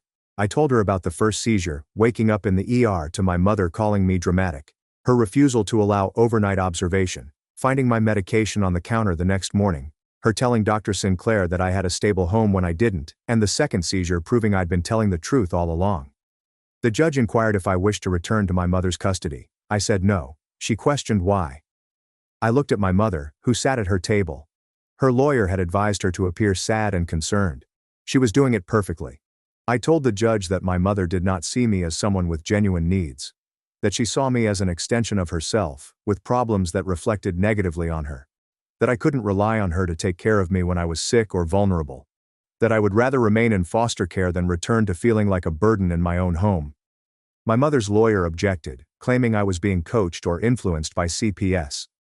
The judge inquired if this was true. Linda Hart stood up and said, "Absolutely not." That I had been to therapy and had the opportunity to process my experiences without being pressured. That my testimony was consistent with months of recorded observations. The judge inquired directly whether anyone had told me what to say. I responded that these were my own words, describing my own life. The judge made additional notes. Then she stated that she would review everything and issue a decision within 30 days. Court was adjourned. My mother attempted to approach me on the way out, but Linda Hart blocked her way. She informed her that there was a no-contact order in place during the investigation and that all communication had to go through lawyers. My mother's gaze met mine over Linda Hart's shoulder. For a brief moment, the mask dropped, revealing something raw beneath. No love, no concern, just rage at me for exposing her. The ruling came 4 weeks later. The judge decided to keep me in foster care for another 8 months, with reunification therapy required before any custody changes. If I had agreed, my mother would have allowed me supervised visitation every 6 weeks. She would have to take parenting classes and continue her own therapy. The court would reconsider the case in 8 months to determine whether reunification was appropriate. Linda Hart called to inform me of the news. They asked how I felt about it. I said relieved. She stated that it was valid. I was asked if I wanted to participate in supervised visits with my mother. I said I would think about it. I wasn't sure if I was capable of sitting in a room with her and pretending we could repair something that may not have existed in the first place. Haley graduated that spring. I watched her walk across the stage in her cap and gown, feeling both proud and sad. Proud because she had worked so hard. Sad because she was leaving for college in the fall, while I was still finishing up my senior year. She had gotten into a good school 4 hours away. Far enough to feel independent, but close enough to visit. We discussed long-distance work, video calls, and weekend visits. But as I sat at her graduation party in her parents' backyard, watching her laugh with friends and pose for photos, I sensed the end was near. Not because we didn't care about each other, but because she was moving forward into her future, while I was still trying to survive the present. She discovered me later sitting alone by the fence, sat down next to me in her graduation gown, and rested her head on my shoulder. She asked what I was thinking about. I told her the truth. I was happy for her but scared of losing her. That she'd been my rock through everything, including my mother, CPS, and foster care. I didn't know how to do it without her. She grabbed my hand and squeezed it. She said I was stronger than I realized. That I had survived situations that would have broken other people. She wasn't going anywhere permanently, only to school. That we would figure it out. But there was something in her voice. A hesitation and sadness. We both knew it, even though we didn't express it. Love isn't always enough when your lives are pulling you in different directions. Caring for someone may require letting them go, even if it is painful. We sat by the fence until the sun went down and her mother invited everyone inside for cake. I kissed her in the shadows and tried to remember how it felt, just in case. Summer has come and gone. I took a job at a grocery store to save money. I lived at Kathleen's house, attended therapy every week, took my medication, had no seizures, and saw Haley twice before she left for college. Both times felt forced and awkward, as if they had never done it before. We were already drifting apart, creating space to make the inevitable split easier. On her first day of class, she texted me pictures of her dorm room. I replied with congratulations and a heart emoji. 4 weeks later, she called and said we needed to talk. I knew what was coming. She admitted that traveling long distances was more difficult than she had anticipated. She needed to focus on adjusting to college. That she cared about me but couldn't provide what I needed right now. I told her I understood and meant it. We agreed to stay friends. Both were aware that this was unlikely, but they said it anyway to make the ending feel less final. Senior year began, and I jumped right into it. I applied to colleges, wrote scholarship essays, worked on weekends, did homework at Kathleen's kitchen table while she cooked dinner, and watched the news. Brooke had been reunited with her mother. Tessa, a 16-year-old foster child who did not speak much, had recently moved in. I realized that sometimes silence was safer than words. I had learned that lesson well. Dr. Kamal and I worked on my trauma in weekly sessions. He taught me how to cope with anxiety, helped me identify the negative thought patterns that my mother had instilled in me, encouraged me to imagine what I wanted my life to be like rather than simply surviving what it had been. I realized I had never allowed myself to want things before. I never allowed myself to dream or plan because hope seemed dangerous when disappointment was guaranteed. But now that I'm in foster care and away from my mother, I can see possibilities. The 6-month review hearing occurred in November. Same courtroom, same judge, but different energy. My mother's lawyer presented evidence that she had completed parenting classes and therapy. Letters from her therapist stating that she had made progress. Records indicating her consistent attendance at supervised visitation. I'd attended exactly 4 of those visits. They had been stiff and performative. My mother asks surface-level questions about school. I'm only giving surface answers. We're both performing for the social worker in the corner, who is taking notes. There's no real conversation. No one acknowledged what had happened. Just 2 strangers going through the motions. The judge inquired if I wished to return to my mother's custody. I said no. She asked if I was willing to try unsupervised visits. I said no. She asked what I wanted. I said I would stay in foster care until I was 19, then go to college and start my own life. My mother's lawyer contended that I was stubborn and influenced by anger, that I needed my mother, and that family ties were important. Linda Hart presented counter-evidence. My therapy records indicate a significant improvement in foster care. My grades had improved from C's to A's, and my medical records indicated no seizures in nearly a year. Kathleen and Gregory made statements about my progress. A letter from Dr. Sinclair confirming my continued stable housing situation. The judge reviewed everything in silence. Then she made her decision. The state would keep custody of me in foster care until I turned 19. My mother would retain the right to supervised visitation, but I would not be required to participate. The case would be closed once I turned 19, with no further review. I was essentially emancipated and free. My mother stood up so quickly that her chair fell backward. She screamed that this was unjust, that I had turned everyone against her, and that she had done nothing to deserve it. A bailiff approached her. Her lawyer grabbed her arm and pulled her back down. The judge warned her that any outbursts would result in contempt charges. My mother sat there shaking in rage as I walked out of the courtroom with Linda Hart. Linda Hart approached me outside and asked if everything was all right. I said I didn't know. I felt like I should be happy or relieved, but instead I felt tired. She said it was normal. That closure frequently felt more like exhaustion than joy. She told me she was proud of me for standing up for myself when it was most important, and for breaking a cycle. I thanked her for believing me when no one else did, for recognizing the problem and taking action to address it. She hugged me and said it was her job, but she'd remember my case. That she'd seen kids fall through the cracks and it haunted her, and that I'd been one of the ones she'd been able to assist, and that was important. We stood in the courthouse parking lot as the November wind blew leaves around our feet. Then I got in Kathleen's car and drove back to the foster home, which had become more like a home than my mother's house had ever been. College acceptance letters began arriving in March. I was accepted into 3 schools with good financial aid packages. I chose the one closest to Kathleen's house because Gregory had offered to let me stay with them during breaks until I could get on my feet. They'd become like family over the last year and a half. Not replacements for what I had lost, but rather new anchors. Kathleen showed me how to do laundry properly. Gregory helped me learn how to change the oil in my car. They attended my therapy appointments when I needed help. I celebrated when I received my driver's license. Helped me choose a laptop for college. Small acts of kindness accumulated to form something larger. Proof that care did not require conditions. That help did not have to feel like an obligation. That people could come through for you without making you feel like a burden. These were revolutionary ideas for someone raised by my mother. Graduation happened in June. As I walked across the stage in my cap and gown, Kathleen and Gregory stood up and cheered. Linda Hart was also there. So was Dr. Kamal. My mom wasn't. I had thought about inviting her. Dr. Kamal and I had worked through it in therapy. He had said it was my decision and there was no wrong answer. I could invite her if I needed closure or connection. That I could not invite her if I required boundary protection. I chose not to. Some wounds required distance to heal. No amount of therapy or good intentions could save some relationships. My mother had sent a card to Kathleen's home. I opened it and found a generic congratulations message and a $75 check. No personal note. No acknowledgement of the previous 3 years. Just money and a signature. I tore up the check and threw away the card. I didn't feel guilty about it either.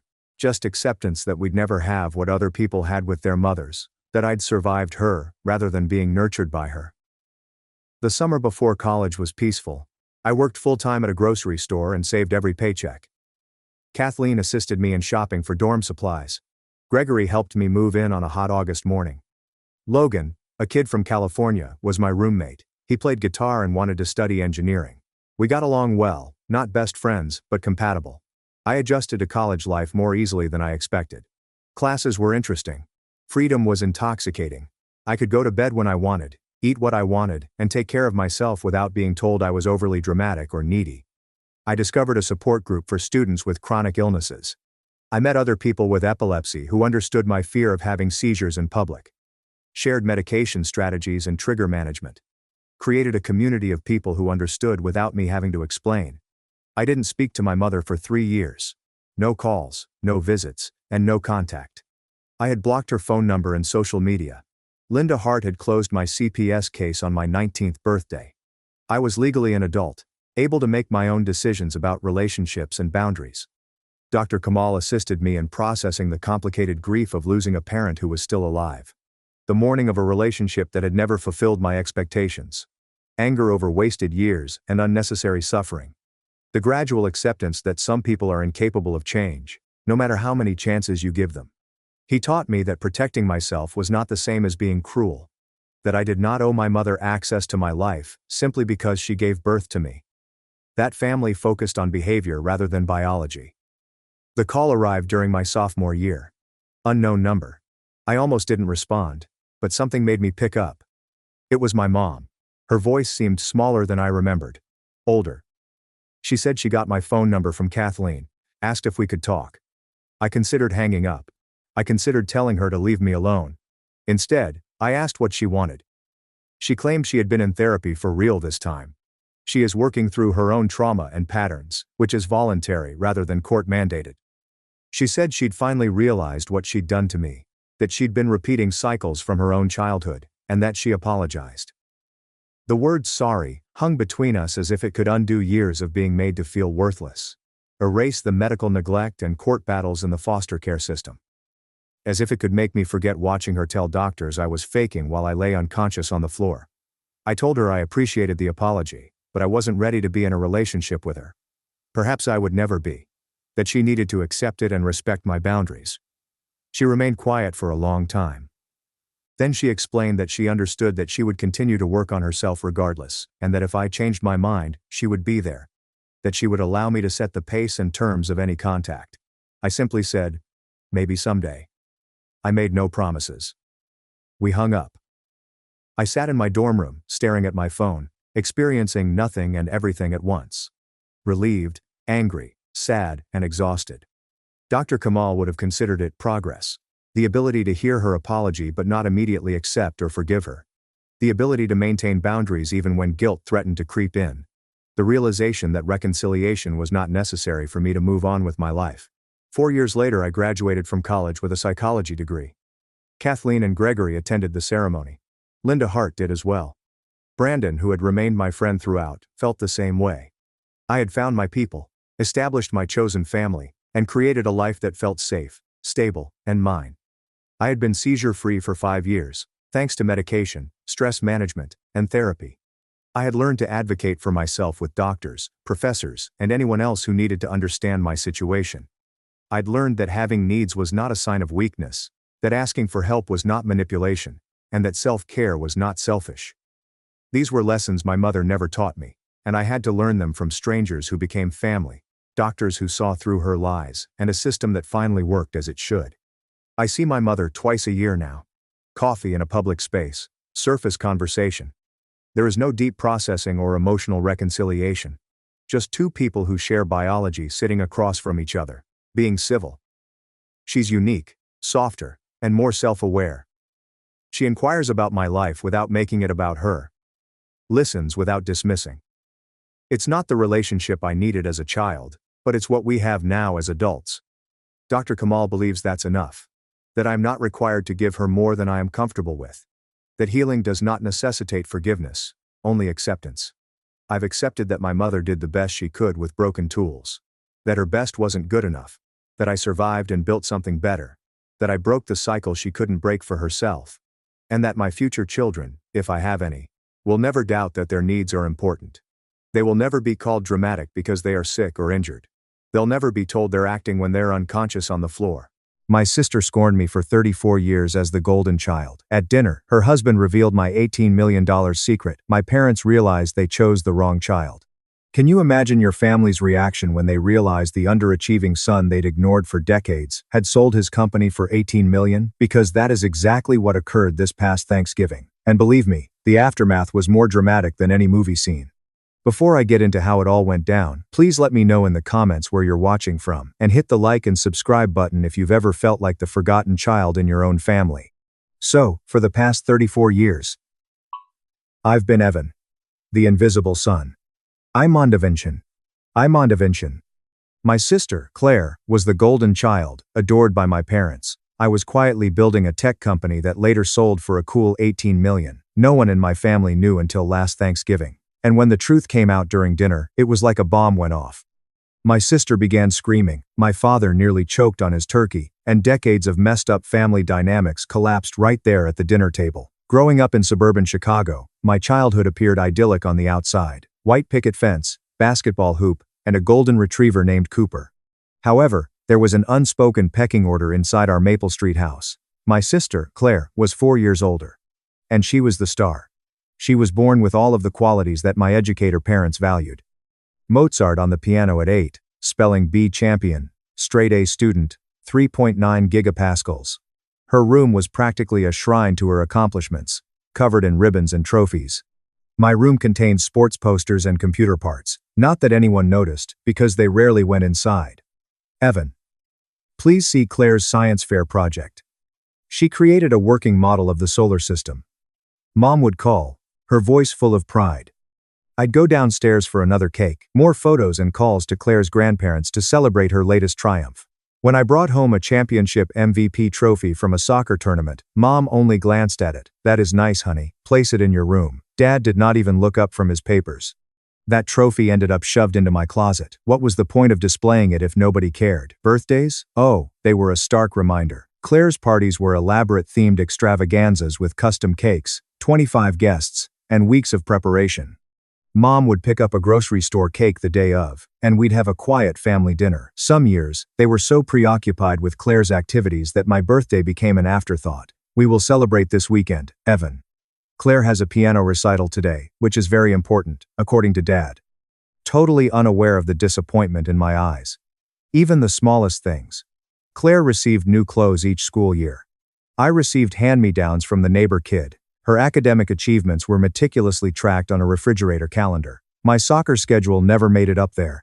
Claire was in the school play, and both parents took the day off work to attend each performance. But when my soccer team advanced to the state championship, my mother said, "Dad will try to make it if his faculty meeting ends early." He didn't.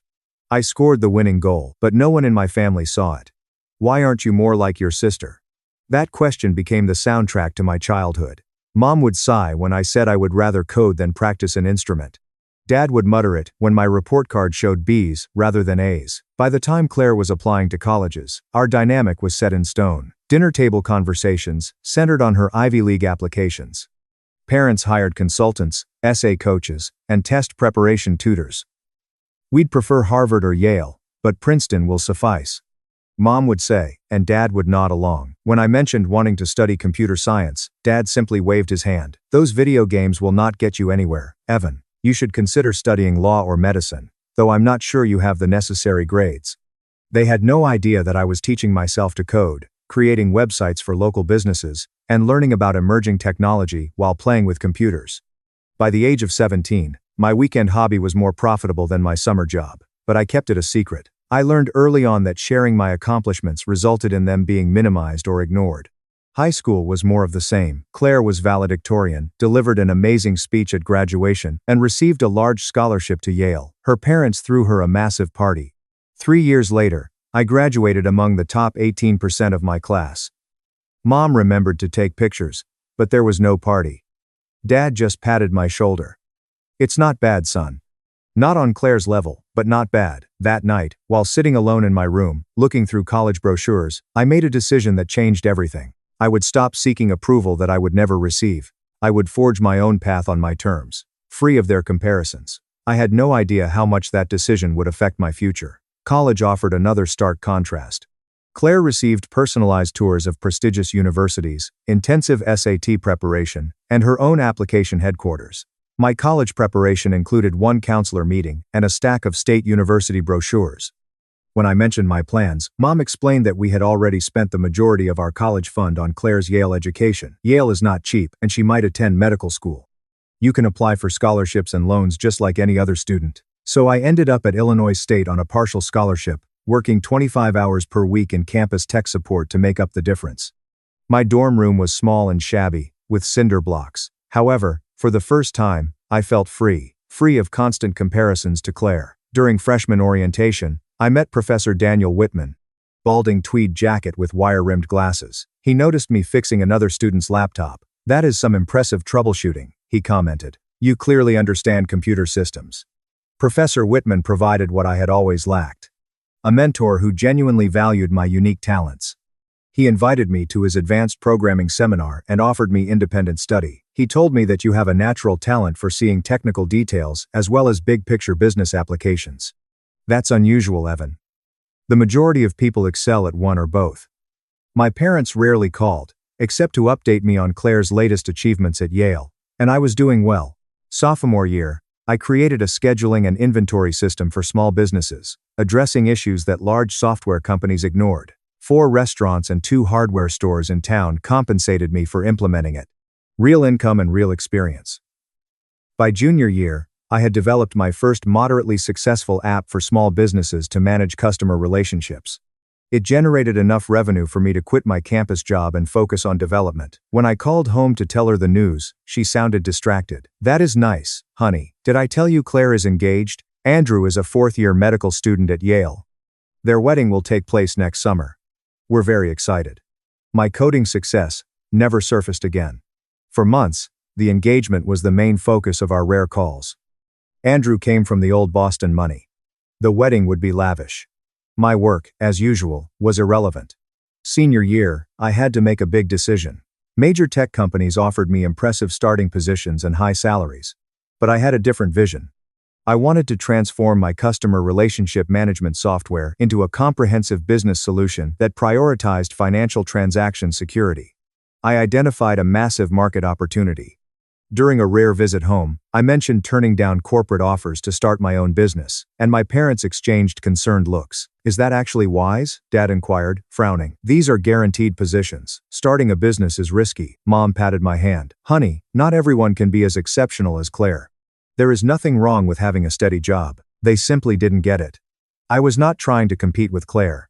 I was creating something completely different. Something that played to my strengths. After graduation, while my family was attending Claire and Andrew's wedding, I relocated to Silicon Valley with $15,000, my life savings, and a prototype of my security software. I rented a small studio in a questionable neighborhood. Every waking hour was spent perfecting my product and pitching to investors. My parents called on occasion, usually to update me on Claire's hospital position or her new home in Boston. They never inquired about my work. I kept my responses vague, not out of spite, but because I realized they weren't really interested. "How about California?" Mom would ask. "Fine," I would respond. "Sonny, that is nice. Did we tell you Claire and Andrew are considering starting a family? I could become a grandmother soon." The pattern continued. An entire continent separates us, both physically and emotionally, but for the first time, I felt grateful for the distance. I'm grateful for the freedom to create something unique without the shadow of comparison. My startup's early days were brutal. My studio apartment became my office. Mattress pushed against a wall. 3 monitors dominated the space, working 90-hour weeks, ramen and coffee, coding until my vision blurred. My company, Secure Transact, focused on improved security protocols for financial institutions combating online fraud. I had identified a massive gap. Existing software was either clunky or overly simplistic. The first year was a non-stop hustle. Tech meetups, pitch nights, and cold calls to banks. Most doors remained closed. But, with sheer persistence and the strength of my prototype, I was eventually able to secure meetings.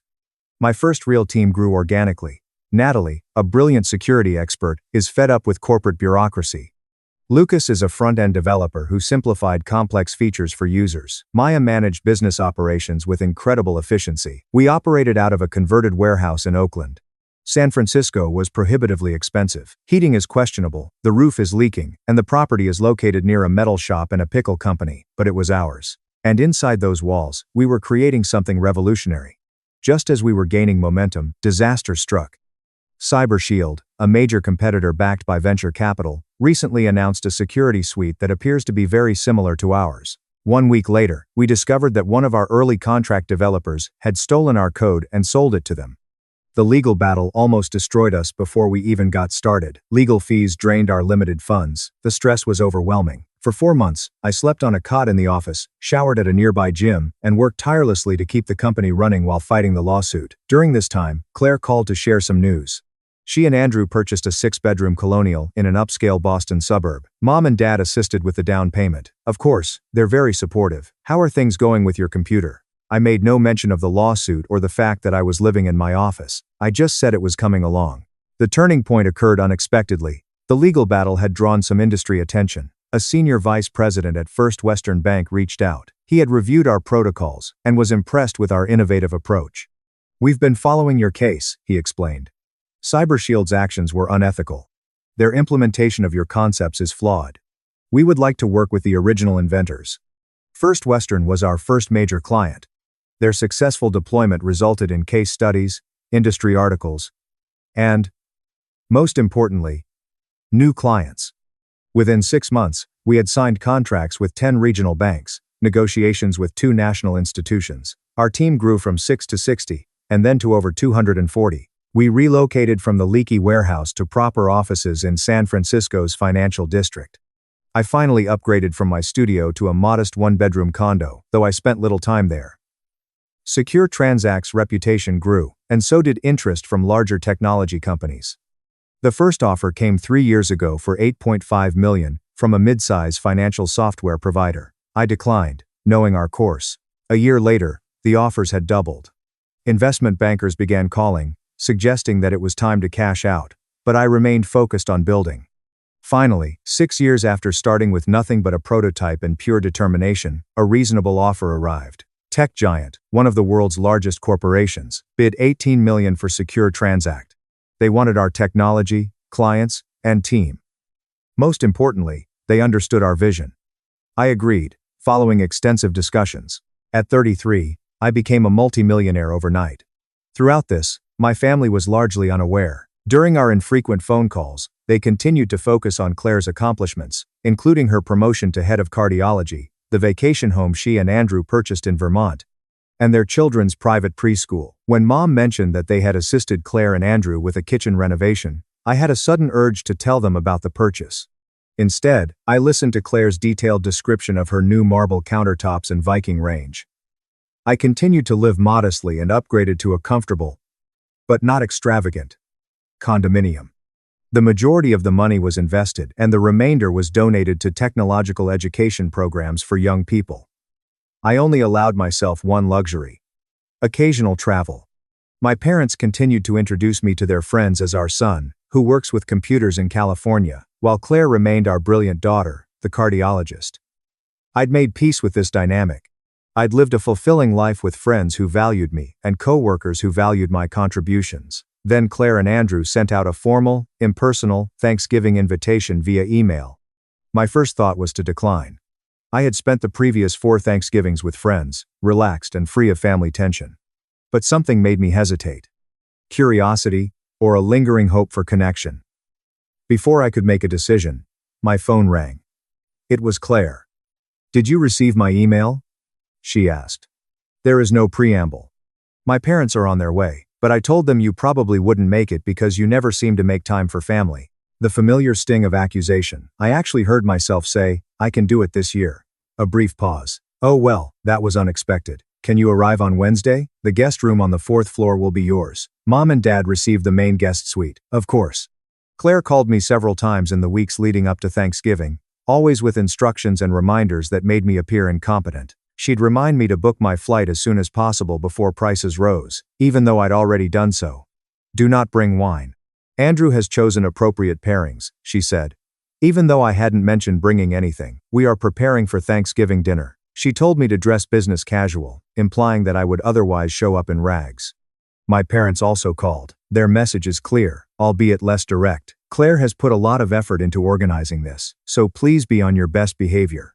No controversial topics, and try to show interest," Mom advised. Dad suggested getting a haircut before you come. First impressions regarding Andrew's family situation. I hadn't seen them in 2 years, and their main concern was that I embarrassed them. My anxiety increased. I scheduled an additional session with Dr. Harris, my therapist. "How do you intend to handle the family dynamics this time?" she asked. I told her that I'm tired of playing the underachieving son, the disappointment to the family. "I don't want to pretend anymore." "Does this imply you'll tell them about your financial success?" she asked. "No," I replied after a moment. "That feels like seeking validation through money, which is unhealthy. However, I will not diminish myself or my work to fit their narrative. I will simply be authentic and set boundaries." "That's significant progress, Evan," she said with a nod of approval. When I arrived at Boston Logan Airport the day before Thanksgiving, the weather reflected my mood. Gray, chilly, and threatening rain. Their house was exactly as I had expected. Sprawling colonial, perfect landscaping, and circular driveway. Beautiful, but sterile. Claire answered the door with her perfectly coiffed hair and gleaming pearl earrings. "You made it," she said, giving me a quick hug and turning away. "Everyone is in the living room." She did not offer to help me with my luggage. The reunion with my parents was an awkward formality. Mom rose to embrace me, and immediately commented on my hair and how thin I appeared. Dad gave me his usual firm handshake and shoulder pat. Andrew played the gracious host. His parents, Robert and Margaret, watched with polite interest.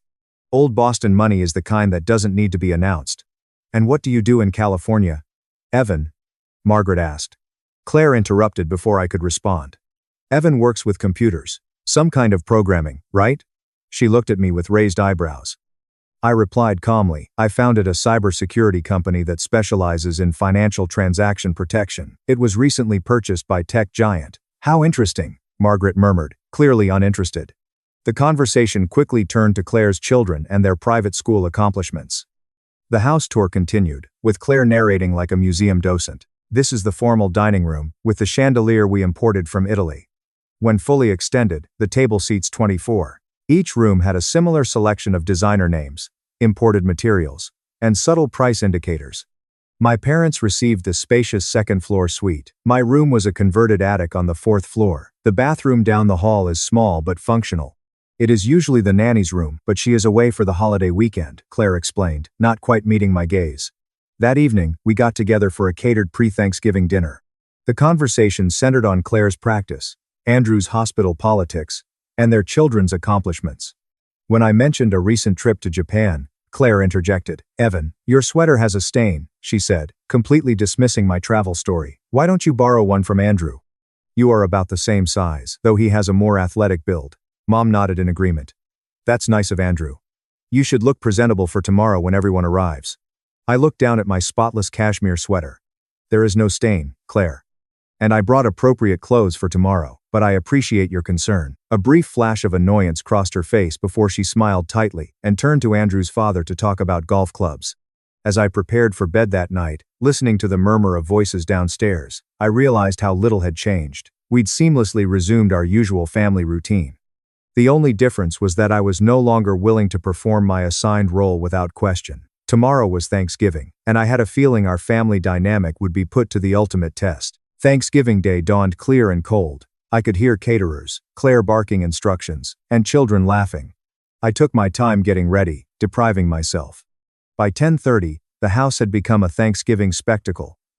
Every surface is covered in elegant, understated decorations. The dining room table is a masterpiece. Handwritten placecards, several crystal glasses, and elaborate floral centerpieces. Claire was everywhere, arranging people like chess pieces. "Mom, please help Eliza with her dress. Dad, entertain Andrew's parents. Evan, please try not to get in the way." I was tasked with keeping Claire's 8-year-old twins, Eliza and Ethan, occupied. This suited me. They were the only family members who were genuinely pleased to see me. "Uncle Evan, are you still making computers?" Ethan inquired as we constructed a block tower. "Something like that," I said, smiling at his simple understanding. "Mom claims you aren't very good at it because you still have to work," Eliza told me matter-of-factly. "She claims that if you were successful, you would have employees working for you." I kept my expression neutral. Is this so? People measure success differently. As noon approached, more visitors arrived. Andrew's brother, hospital colleagues, and his elderly grandmother are wheeled in by a private nurse. Claire insisted on taking formal pre-dinner photos. "Evan, stand at the end here," she instructed, positioning me on the far edge, partially hidden behind Andrew's brother. When the hired photographer suggested I proceed, she overruled him. "No. The composition works better this way. Trust me." By the time we were summoned to dinner at 3:30 p.m., my shoulders were tense. We entered the dining room in a strict order of importance. Claire and Andrew took the lead, followed by both sets of parents, and finally by the other guests. I'm bringing up the rear. The seating arrangement followed the theme. Claire and Andrew are at opposite ends. My parents hold positions of honor. I was sandwiched between Andrew's hard-of-hearing grandmother and a hospital colleague who had already consumed several glasses of wine. Before the meal, Andrew stood to give a toast to family, friends, and abundance. Then, a Whittington family tradition. Everyone mentioned something they were grateful for. Claire went first. Naturally, what began as gratitude quickly evolved into a highlight reel of her achievements.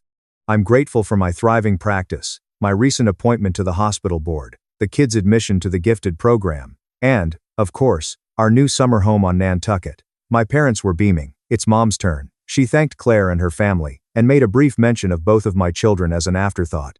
The ritual progressed around the table until it reached me. Eyes shifted to me, mostly with polite disinterest. I simply expressed my gratitude for the past few years' journey. For lessons learned, challenges overcome, and the ability to forge my own path. Claire offered a tight smile. "How nice," and very philosophical. Then she instructed the caterers to start serving. The meal was perfect. Gourmet versions of traditional dishes. Wine flowed freely. The conversation shifted between safe topics like hospital gossip, private school comparisons, and vacation properties. During the main course, Andrew began discussing a major hospital acquisition that his department was considering. The technology would significantly improve our cardiac imaging capabilities. He continued, "The company's valuation is through the roof after their security division was acquired by tech giant last year." I paused mid-bite. "I knew that company," Andrew said, unaware. The acquisition was one of the most significant in the financial security sector. Apparently, the founder was a young programming prodigy who devised a completely novel approach to transaction protection. What was the name of the security company? Robert, Andrew's father, inquired. "Secure transaction?" Andrew responded. Relatively unknown until tech giant paid $18 million for their technology and team. Claire's wineglass slipped from her grasp, spilling red on the immaculate tablecloth. She hardly noticed. Her wide eyes were fixed on me, and connections were clearly forming in her mind. Secure transact, she said slowly. Is that Evan? The table went silent. All eyes shifted to Claire and me. I drank a sip of water, strangely calm despite the sudden tension.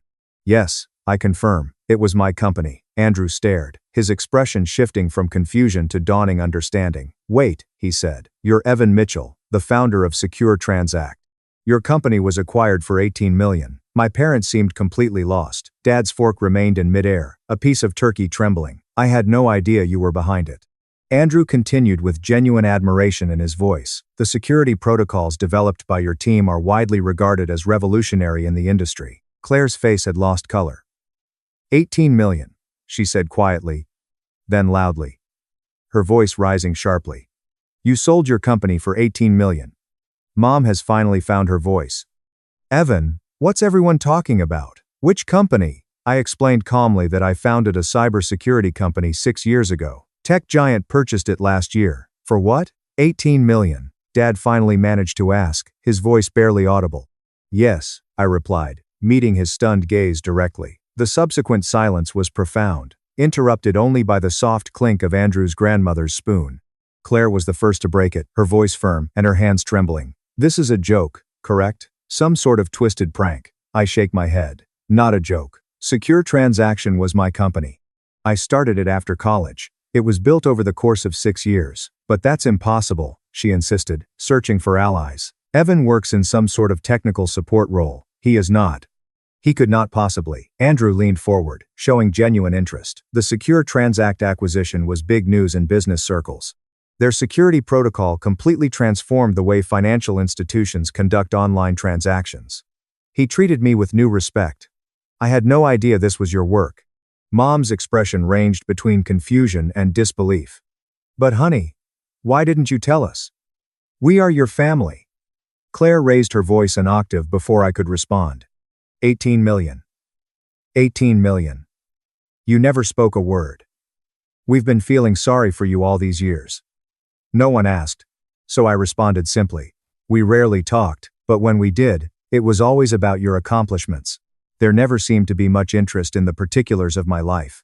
Claire pushed back so hard against the table that the water glasses wobbled. That's completely unfair. We'd always ask how you were doing. You asked if I was still doing that computer thing, and I corrected her. That is not the same as expressing genuine interest. Dad finally spoke with a strained croak. Son gets $18 million. So why would you keep that from us? Claire was not waiting for my response. Her shock had turned into indignation. This is very typical. You always had to make everything about yourself, constantly playing the victim. The irony in her statement was profound. I actually laughed, which inflamed her even more. Do you think this is funny? You've been lying to us for years, making us believe you were struggling while secretly becoming a millionaire. Do you know how that makes us look? How does it make you look? I repeated incredulously. Are you concerned about that right now? Claire was pacing, her meticulously planned dinner completely forgotten. I cannot believe it. We've been worried about you for a long time, thinking you couldn't afford nice things and offering to help you. When did you ever offer to help me? I interrupted, genuinely curious. Well, we would have if we knew you needed it, she muttered. However, it appears that you were simply pretending to be poor while actually being wealthy. What kind of person would do that? Andrew's parents exchanged uncomfortable looks. The hospital colleagues became enthralled with their dessert plates.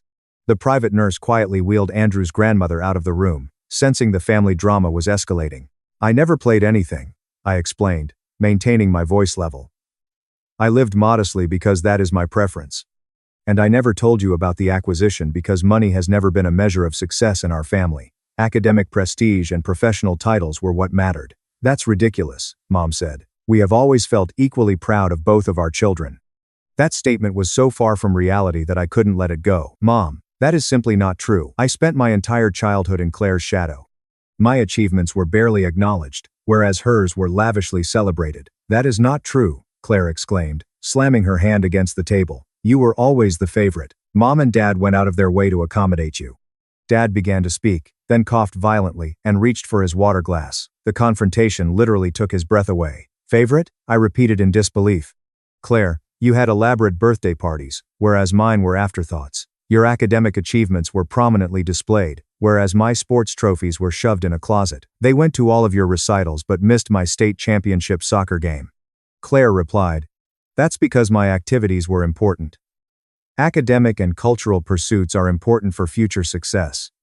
Kicking a ball around the field does not. And yet here we are," I responded quietly. Claire's face flushed deeply red. "You know what? I'm going to prove you wrong."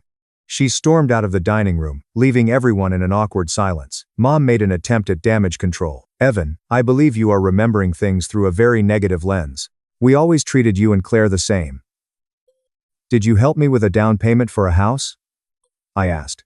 Mom fidgeted with the napkin. "Well, you never asked. Have you ever offered?" She had no response. Claire returned, clutching several photo albums and wearing a triumphant expression.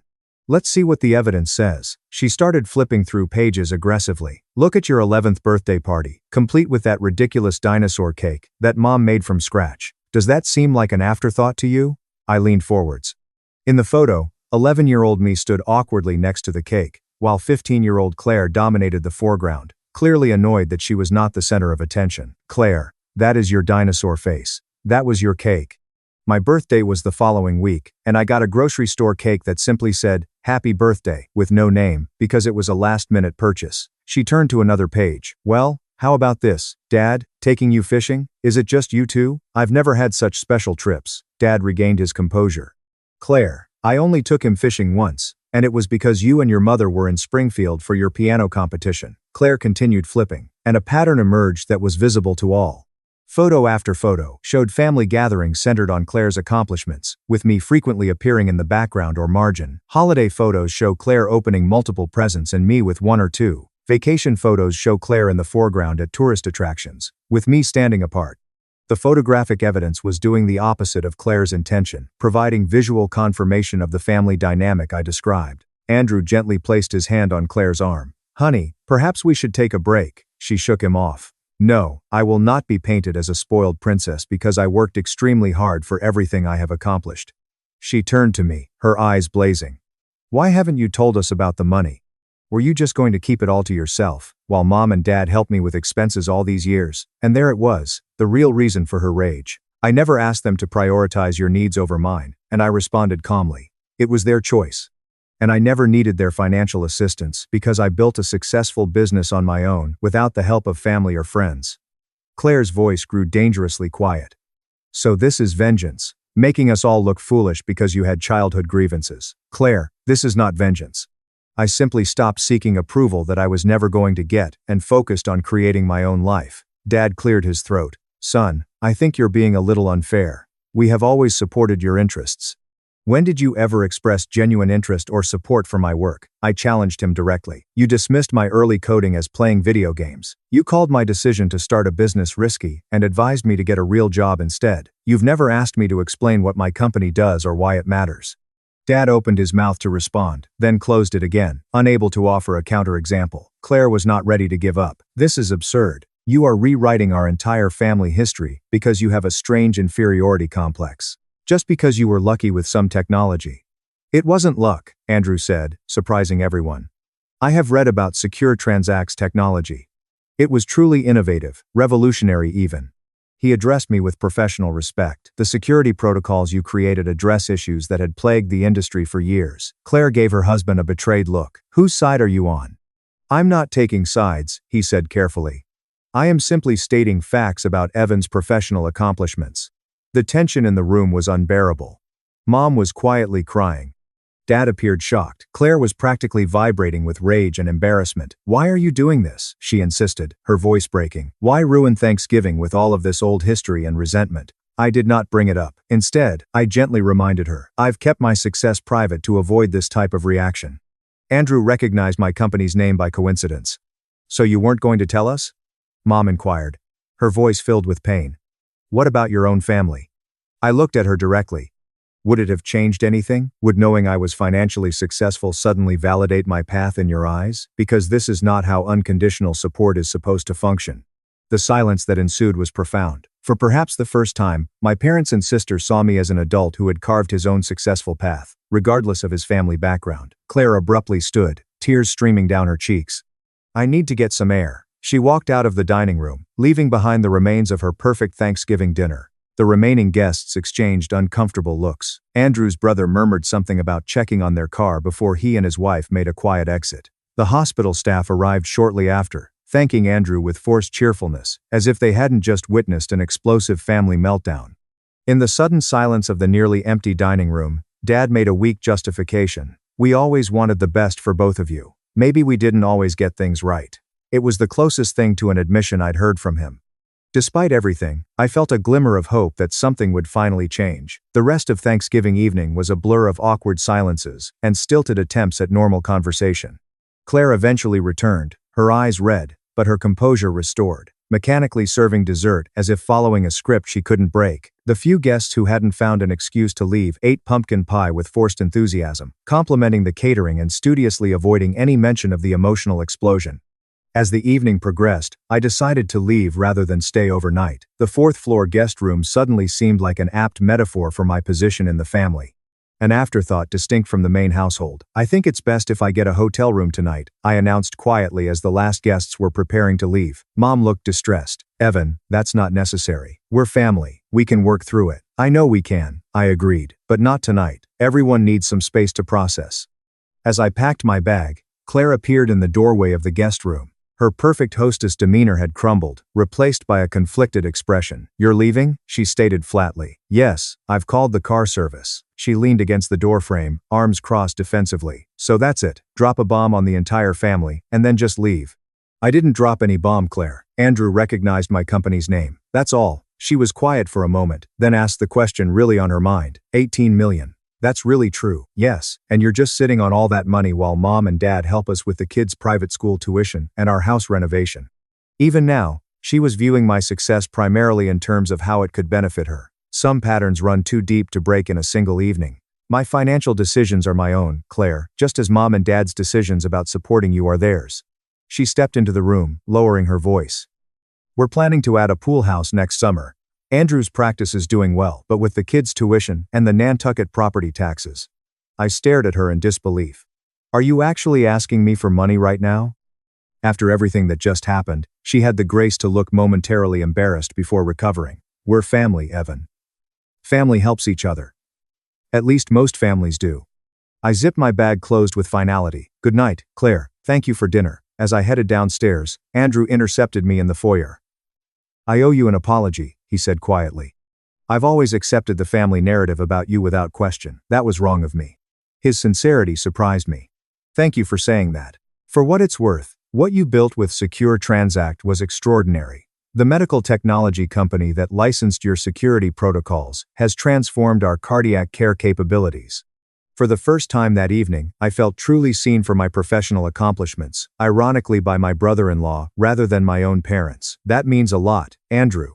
"Thank you." My ride-share arrived, saving us from further conversation. I stepped out into the cold November night, exhaling a breath I felt I'd been holding for years. In my hotel room, I sat by the window overlooking Boston's twinkling skyline, processing the day. My phone buzzed repeatedly with texts from Claire, alternating between apologies and thinly veiled financial requests. "I'm sorry things got heated. Family dynamics are complicated. Have you considered setting up college funds for your niece and nephew? I didn't mean what I said about you playing the victim. Our contractor mentioned the pool house would be a perfect tax write-off for someone in your position." I silenced the phone. The next morning, just after 7:30, my phone rang. It was Dad. "Can we meet for coffee?" he asked, his voice subdued. "Just you and me." We met at a cafe. Dad was already there, looking older and more vulnerable than I had ever seen him. Without Mom and Claire as a shield, something in his demeanor had shifted. "I didn't sleep last night," he admitted. "Kept thinking about things you said, things I couldn't really argue with." I waited silently. "I always thought we were good parents," he said, staring into his coffee cup. "Thought we gave both our children what they needed, but looking at those photo albums last night, seeing it all laid out like that." His voice cracked slightly. "We really did put Claire at the center of everything, didn't we?" It was the first genuine acknowledgement I had ever received from him. "Why?" I asked simply. "Why was there such a difference in how you treated us?" Dad was quiet for a long moment. "Claire was like us," he finally said. "She followed the path we understood. Academic achievement. Prestigious credentials. A professional career. When she succeeded, It validated our own life choices and values. He looked up at me then. Truly looked at me.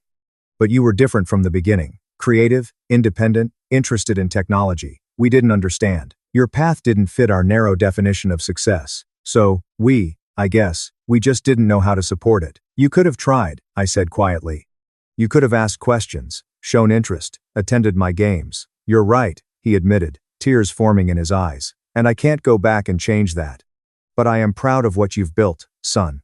Not because of the money, but because you had the courage to follow your own path, even when we didn't understand it. My phone rang. Mom, asking where Dad had gone. I explained we were having coffee. She insisted on joining us. 25 minutes later, she arrived breathless and defensive. Thomas has been telling me about your conversation, she began without preamble. And I think you're being very unfair. We always loved both our children equally. Love isn't the issue, Mom, I replied gently. It's about recognition, support, and validation. It's about showing up for soccer games, not just piano recital. We were busy working parents doing our best, she insisted. If we focused more attention on Claire sometimes, it was because she needed more guidance. Dad surprised me by intervening. Linda, that's not entirely true, and you know it. We prioritized Claire because her achievements made us look good as parents. We understood her path. Evans was foreign to us, so we minimized it. Mom's eyes widened at Dad's candor. For perhaps the first time in their marriage, he was contradicting her version of our family narrative. The conversation that followed was difficult, emotional, and long overdue. Mom initially remained defensive, but as Dad continued acknowledging specific instances of favoritism, her certainty began to crack. I never considered how it must have appeared through your eyes, she finally admitted. We did not intend to make you feel less important. Impact is more important than intent, I responded, echoing a phrase Dr. Harris had frequently used. By the time we parted ways that afternoon, something fundamental had changed. No single conversation could reverse decades of imbalance, but acknowledgement was an important first step. 4 months later, the changes in our family dynamic were subtle yet significant. My parents called more frequently, asking specific questions about my job and life. Dad even took an online cybersecurity course to gain a better understanding of my field. Claire struggled the most. Her identity was based on being the family star, and transitioning to a more equal relationship proved difficult. Her financial hints continued, but became less frequent as she realized I wasn't going to be her personal banker. For my part, I set clearer boundaries while remaining open to a healthier relationship. I used a portion of my wealth to establish a scholarship fund for underserved students with a talent for technology, hoping to provide the support system I lacked. On a Tuesday afternoon, I met the first recipient, Darius, a brilliant 17-year-old who reminded me of my younger self. As he enthusiastically described his plans to create accessible technology for disabled people, I recognized the same passion and vision that had driven me.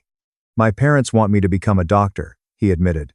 They don't really understand what I'm trying to build. I told him to keep building anyway. Sometimes those closest to us are the last to see our true path. This does not make the path any less valid. The true measure of success, I had discovered, was not financial achievement or family approval. It was the freedom to define and pursue one's own purpose. Money had not healed my family's wounds, but honesty and boundaries had started the process. As I watched Darius leave, full of ideas and potential, I felt a sense of calm that had eluded me for years. The overlooked son had finally found his voice, not through vengeance or resentment, but by making something meaningful from the qualities that his family had failed to value. If you've ever felt invisible in your own family, or had your accomplishments overlooked while others were celebrated, please share your story in the comments section. How did you discover your unique path to validation and success? Sometimes the best revenge isn't proving others wrong, but rather finding happiness on your own terms.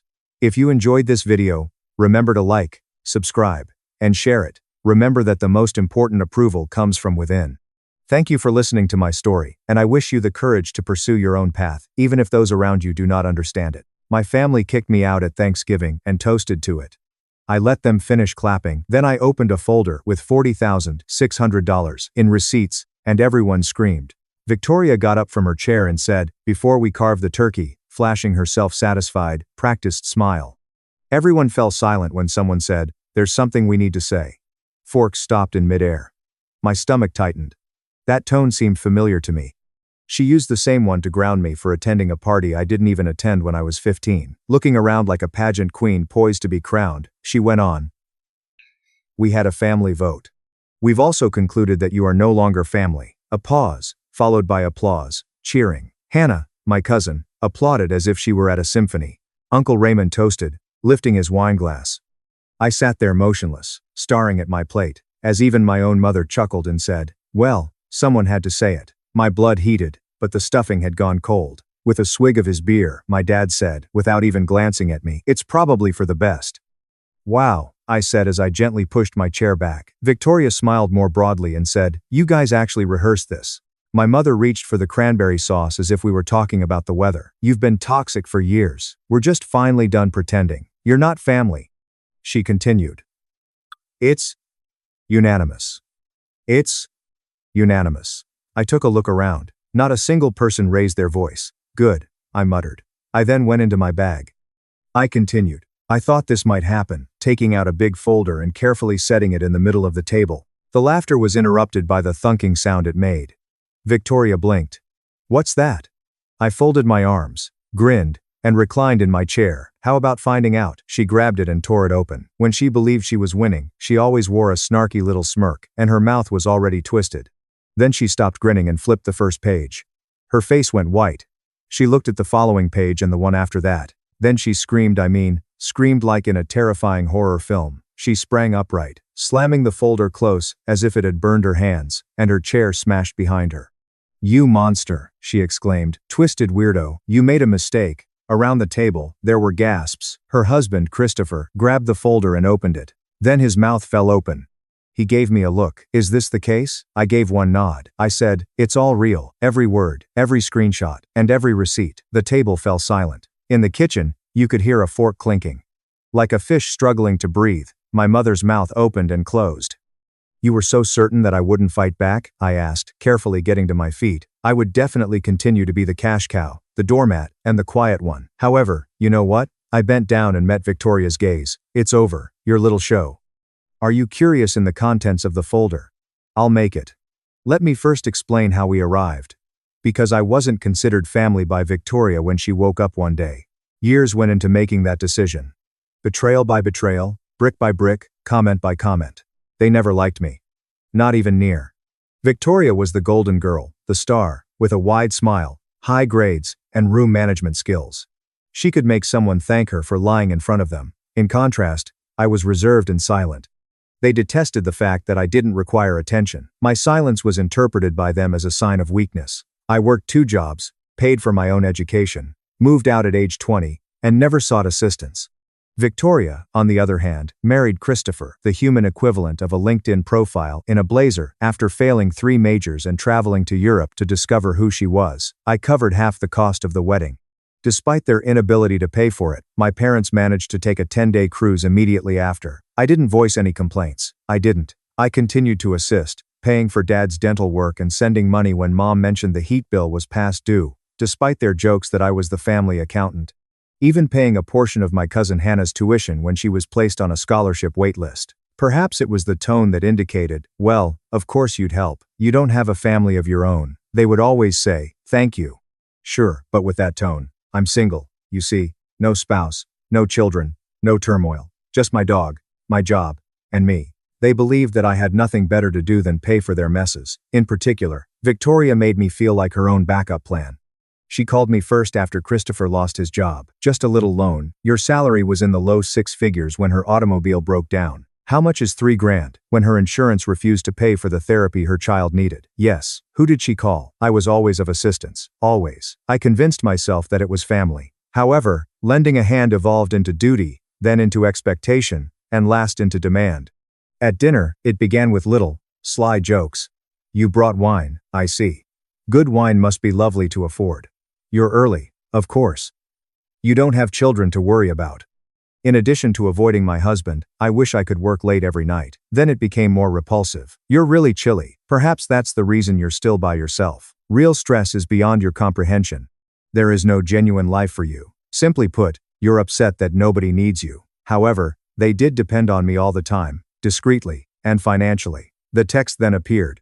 "Hello Victoria. Would you be able to co-sign a loan for a small business? I want to open a wellness cafe with Christopher." Me? No. Victoria? Whoa. Really? Then there was stillness. 4 months have passed since then. I've been ignored ever since. Mom stopped phoning. Dad responded with a single word. I was not invited to the most recent family meal. I didn't sit and mope when Victoria blocked me on social media after she wrote a story on removing toxic individuals from your life. Rather, I began extracting actual receipts. I keep records, you see, dates, emails, screenshots, and bank transfers. I'm not a moron. Additionally, I have sent more than $40,600 to different family members in only the last 4 years. $40,600. $1,700 for my dad's back surgery. $14,000 for my mom's credit card debt. $7,000 for Hannah's college move-in expenses. $2,800 for Victoria's emergency dental work, which ended up being elective veneers, and $9,500 for Christopher's rehabilitation. $5,600 for a trip to Cabo that ended up becoming a family emergency, and none of them ever offered to reimburse me. They simply took, and they concluded that I was the issue when I stopped giving. I created the folder as a result. Every transfer confirmation, every email and text request for money, screenshots of Victoria accusing me of being manipulative to her friend because I declined the loan, a timeline of all the significant payments I've made over the past 4 years. And, to top it all off, copies of Facebook and Instagram posts that made fun of me are all included. I have screenshots of Victoria referring to me in a private comment thread that she was unaware I had access to as a cash cow with no spine. Indeed, when she opened the folder, that's what she saw. She screamed because Victoria wasn't just left exposed. Line by line, page by page, fact by fact, she was demolished. The rest of the family became aware of their actions during this time. My mother appeared to be on the verge of passing out.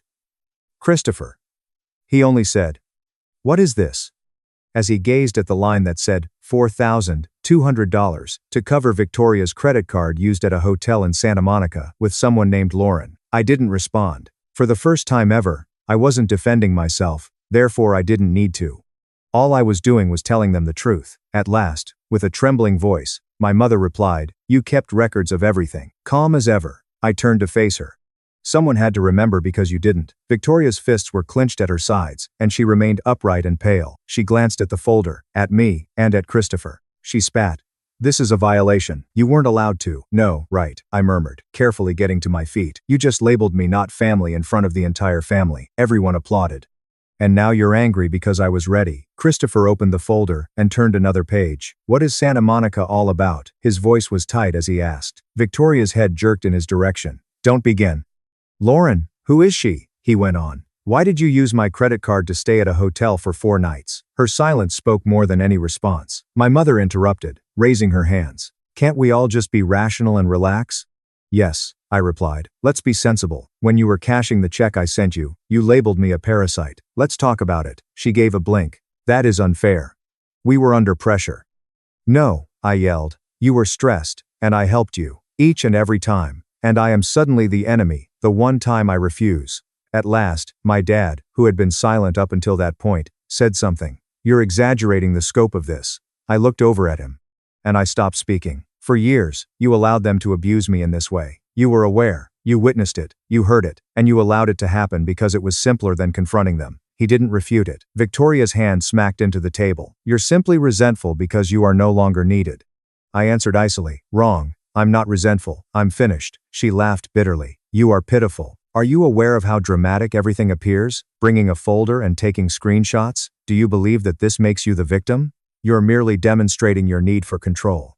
I responded, "And you're just proving that you only cared about me when I was paying your bills." She yelled, "You don't get to play the martyr. You choose to assist. You were not required to." I stepped forward and remarked, "Yet somehow, you expected it every single time, until it was no longer helpful. It was obligation. You also voted me out when I stopped. It was anger, not melancholy, that caused my voice to break. You had no desire for a brother. A wallet with legs is what you wanted." With the folder in hand, Christopher rose to his feet. "Is this accurate?" Gazing at Victoria, he inquired. "All of this?" Victoria turned to face him, and for the first time, she was at a loss for words. Just quiet, no deflection, no artificial tears. He said, "You lied to me. About him, about the hotel, about the money. You gave the impression that he was insane." She blew up, so I had to. "Everyone was turning against me because of him." "I wasn't," I said. "You were the only one who did that." The room fell silent once more. My mother then leaned forward and made another attempt. Her tone became softer. Pay attention, my dear. This is still a family fight, even though we may have overreacted. Let's just move on from this. I interrupted her. I am not being heard by you. She gave a blink. What? Peace is not what I'm requesting. I'm not pleading for pardon. I'll tell you. I'm finished. Victoria gave a smirk. Oh, quit acting like this is a momentous occasion. That's what you've said previously. I gave her a direct look. Not in this manner. I took out another envelope from my coat pocket. Now what? My father inquired, obviously worn out. It was thrown upon the table by me. It slid off, but Christopher caught it in time. He pulled it open. Go over the first line. His eyes grew wide. What is this? He muttered. I responded on his behalf. Mom's power of attorney forms. Retracted. Revocation of medical proxy. The emergency contact has been deleted. The documents are previously signed by me. I am no longer emotionally or legally accountable for any of you. My mom let out a gasp. You are severing all connections. Absolutely? I stated. From now on. She started crying and said, You're being selfish. Despite our errors, we remain your family. My voice fell again as I turned to face her, calm and decisive. No, you're not. They were left startled and stunned in the middle of Thanksgiving dinner, surrounded by cold food and unpleasant realities, while I grabbed my coat, gave them one final glance, and left. I left without turning around, not because it wasn't painful. Yes, it did. However, I sensed a change in myself as I shut the door behind me, left their porch, and entered the chilly night air. I was able to breathe for the first time in years. I didn't go home by car. I drove off the road next to the lake where my father used to take me fishing when I was a child. I felt something I hadn't felt in a long time as I sat there and gazed out at the motionless sea. Nothing tugged at me. No pressure. No guilt. No one waiting for a favor, a ride, or a check. Just silence. Silence the following morning. Nothing changed the following day. However, the communications began on day 4. My mother was the first, followed by another missed call and a message. Do you mean it? Even though we were upset, we are still your family. I didn't answer. Then Victoria's texts arrived. You have no idea what you've done. Christopher's divorce petition. Are you content? There's a serious problem with you. Next, my father. You overreached yourselves. We all have regrettable things to say, but what you said was nuclear. Your mom is a complete mess. Come, take care of this. None of them received a response from me, and to be honest, I was afraid I would feel bad. At night, I imagined myself tossing and turning, wondering if I had gone too far.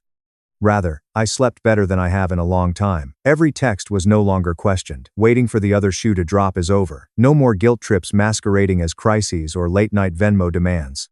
My thoughts were audible for the first time in 10 years. I began getting up early, running, and slowly making coffee. I scheduled appointments that I had been putting off for years. Doctor? Dentist? Or even a therapist. I was finally able to take care of myself. Not because I was broken. I updated my emergency contacts. Took my parents away. I changed my passwords. Froze all of their joint accounts. Blocked Victoria on all platforms. Retaliation was no longer an issue. It had to do with closure. My cousin Hannah texted me a week after Thanksgiving to let me know that they had voted me out. I had no idea that you covered my tuition. I apologize. I went with the flow. The one who truly helped was always you. I one who helped was not a fresh. I one who truly helped was always you. I read it twice, but I didn't respond. Then, there was another surprise. Christopher's message. I filed the documents. Everything was in order in that folder. She was deceitful, manipulative, and unfaithful. Not only you, I do too. You did the right thing, he continued.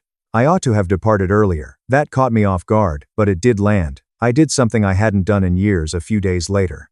In another city, I applied for a job. I was running because I was at last free, not because I was running. Not anymore. You ought to remain near your house. Not anymore. If you leave them, who will look after them? I began making contact with friends that I hadn't seen in a long time. I had distanced myself from them because I was constantly preoccupied with family matters. The craziest part is that some of them had seen my Reddit post. It was courageous of them to simply reach out and say, "We're proud of you." Nobody requested money. I am not guilty. Nobody made an attempt to spin it. Simply provide assistance. Easy, truthful, and tidy. After a moment of reflection, Ryan responded, "I only regret not doing it sooner." I thought that was the end. Don't you regret it? Someone asked. And it was, in a sense. However, nothing ever ends well with people like them.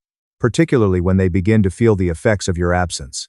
Before Christmas, the first few weeks following Thanksgiving were peaceful, lovely, and eerily quiet. There were no calls or feelings of guilt. My mother sent me a picture via text on December 21st. It was their living room, which was decorated with stockings, a partially decorated tree, and a large, empty area where they typically placed the gifts. The caption read, "It doesn't feel the same without you. Why Uncle isn't coming this year is a question Grace keeps asking." I gazed at it for a while. The same deceptive undertone without any ownership or apology. "Take a look at your actions. Look who you're hurting." I didn't respond. December 22nd. Victoria tried calling.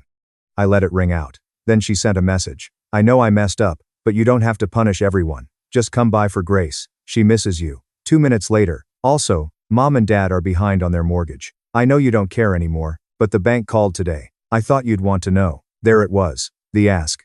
Always hidden in a blanket of guilt, always covered in fake softness, but it always ended the same way with a request. I blocked the number. December 23rd. Another text, this time from Dad. "You made your point. We get it, but enough is enough. We need help. We're still your blood." That night, I sat alone by the fireplace with a glass of wine. I looked around my small apartment. No tree, no noise, just me and the silence they always said would destroy me. And for the first time in my life, I was thankful for that silence. But it didn't end there. January, I got a call from a number I didn't recognize. I picked up out of habit. "Is this Michael?" a man's voice asked. "Yes. Who's calling?" "My name is Stephen," he said. "I'm calling on behalf of your father. He mentioned you're the primary executive of the family trust." I froze. I revoked that role 2 months ago.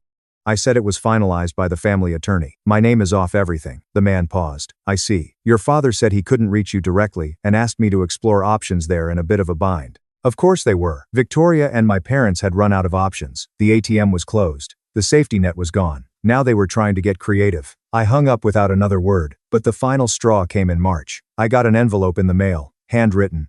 No return address, but I recognized my mother's handwriting instantly. Inside was a letter, 3 pages. The first page was all about regret. "We said things in anger.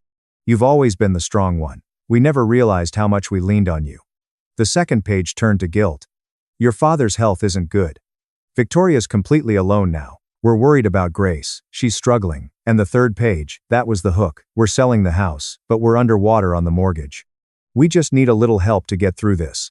Then we'll never ask again. Please, Michael, do it for your father. Do it for the family." I sat with the letter for a while. Let myself feel every ounce of what they wanted me to feel. The weight of responsibility, the sting of obligation, the aching need to fix what was broken. Then I folded the letter, got up, walked to the kitchen, and tossed it in the trash. The truth is, they weren't asking for help. They were asking for access again. They didn't want me back in the family. They wanted the version of me who didn't say no. The one who paid silently, sacrificed silently, suffered silently. But that version of me, he's gone. I'm not their scapegoat anymore. I'm not their golden goose. I'm not the duct tape holding a broken house together. I am done, and the most terrifying part for them, I'm doing just fine without them.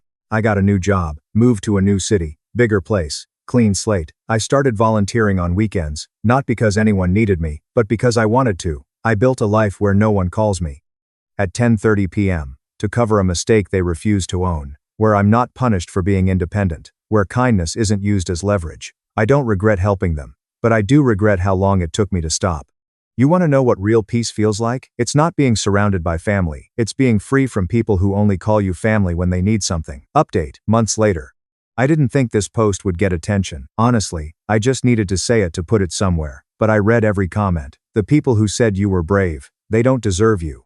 Thank you. I didn't know how much I needed to hear that, until I did. And of the few who asked, but what if they change yet? I've asked myself that, too. It's been a few months now. They didn't change.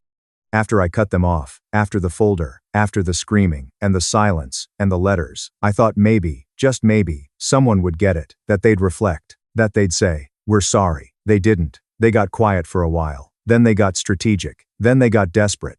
Then they got ugly again. But me, I got free. Since then, I moved to a new place, got a job that doesn't keep me up at night, started therapy, real therapy. The kind where you stop trying to fix everyone else. And finally learn how to sit with yourself. I cook for myself now. I sleep better. I go outside more. I don't flinch when the phone buzzes. And yeah, sometimes I think about Grace, about what she's being taught, about what she'll grow up believing is normal. But I also know this. I was the example of someone who finally said enough. A few days ago, I got another letter, handwritten, from my mom. It was 3 words: "We're still family." No context, no apology, no change, just the same old hook. And for the first time, I didn't feel anything. No anger, no sadness, just nothing. I threw it away and made dinner. So now I'm back here because this place gave me a kind of clarity I didn't expect. Strangers saw me clearer than my own blood ever did. So, here's what I want to ask. Did I do the right thing, cutting them off, dropping the weight, saying no, and meaning it? Was I too cold? Or was I finally just done being the only one holding it all together? I don't know, but I do know this. For the first time in my life, I'm not surviving. I'm living. Thanks for reading. Still listening.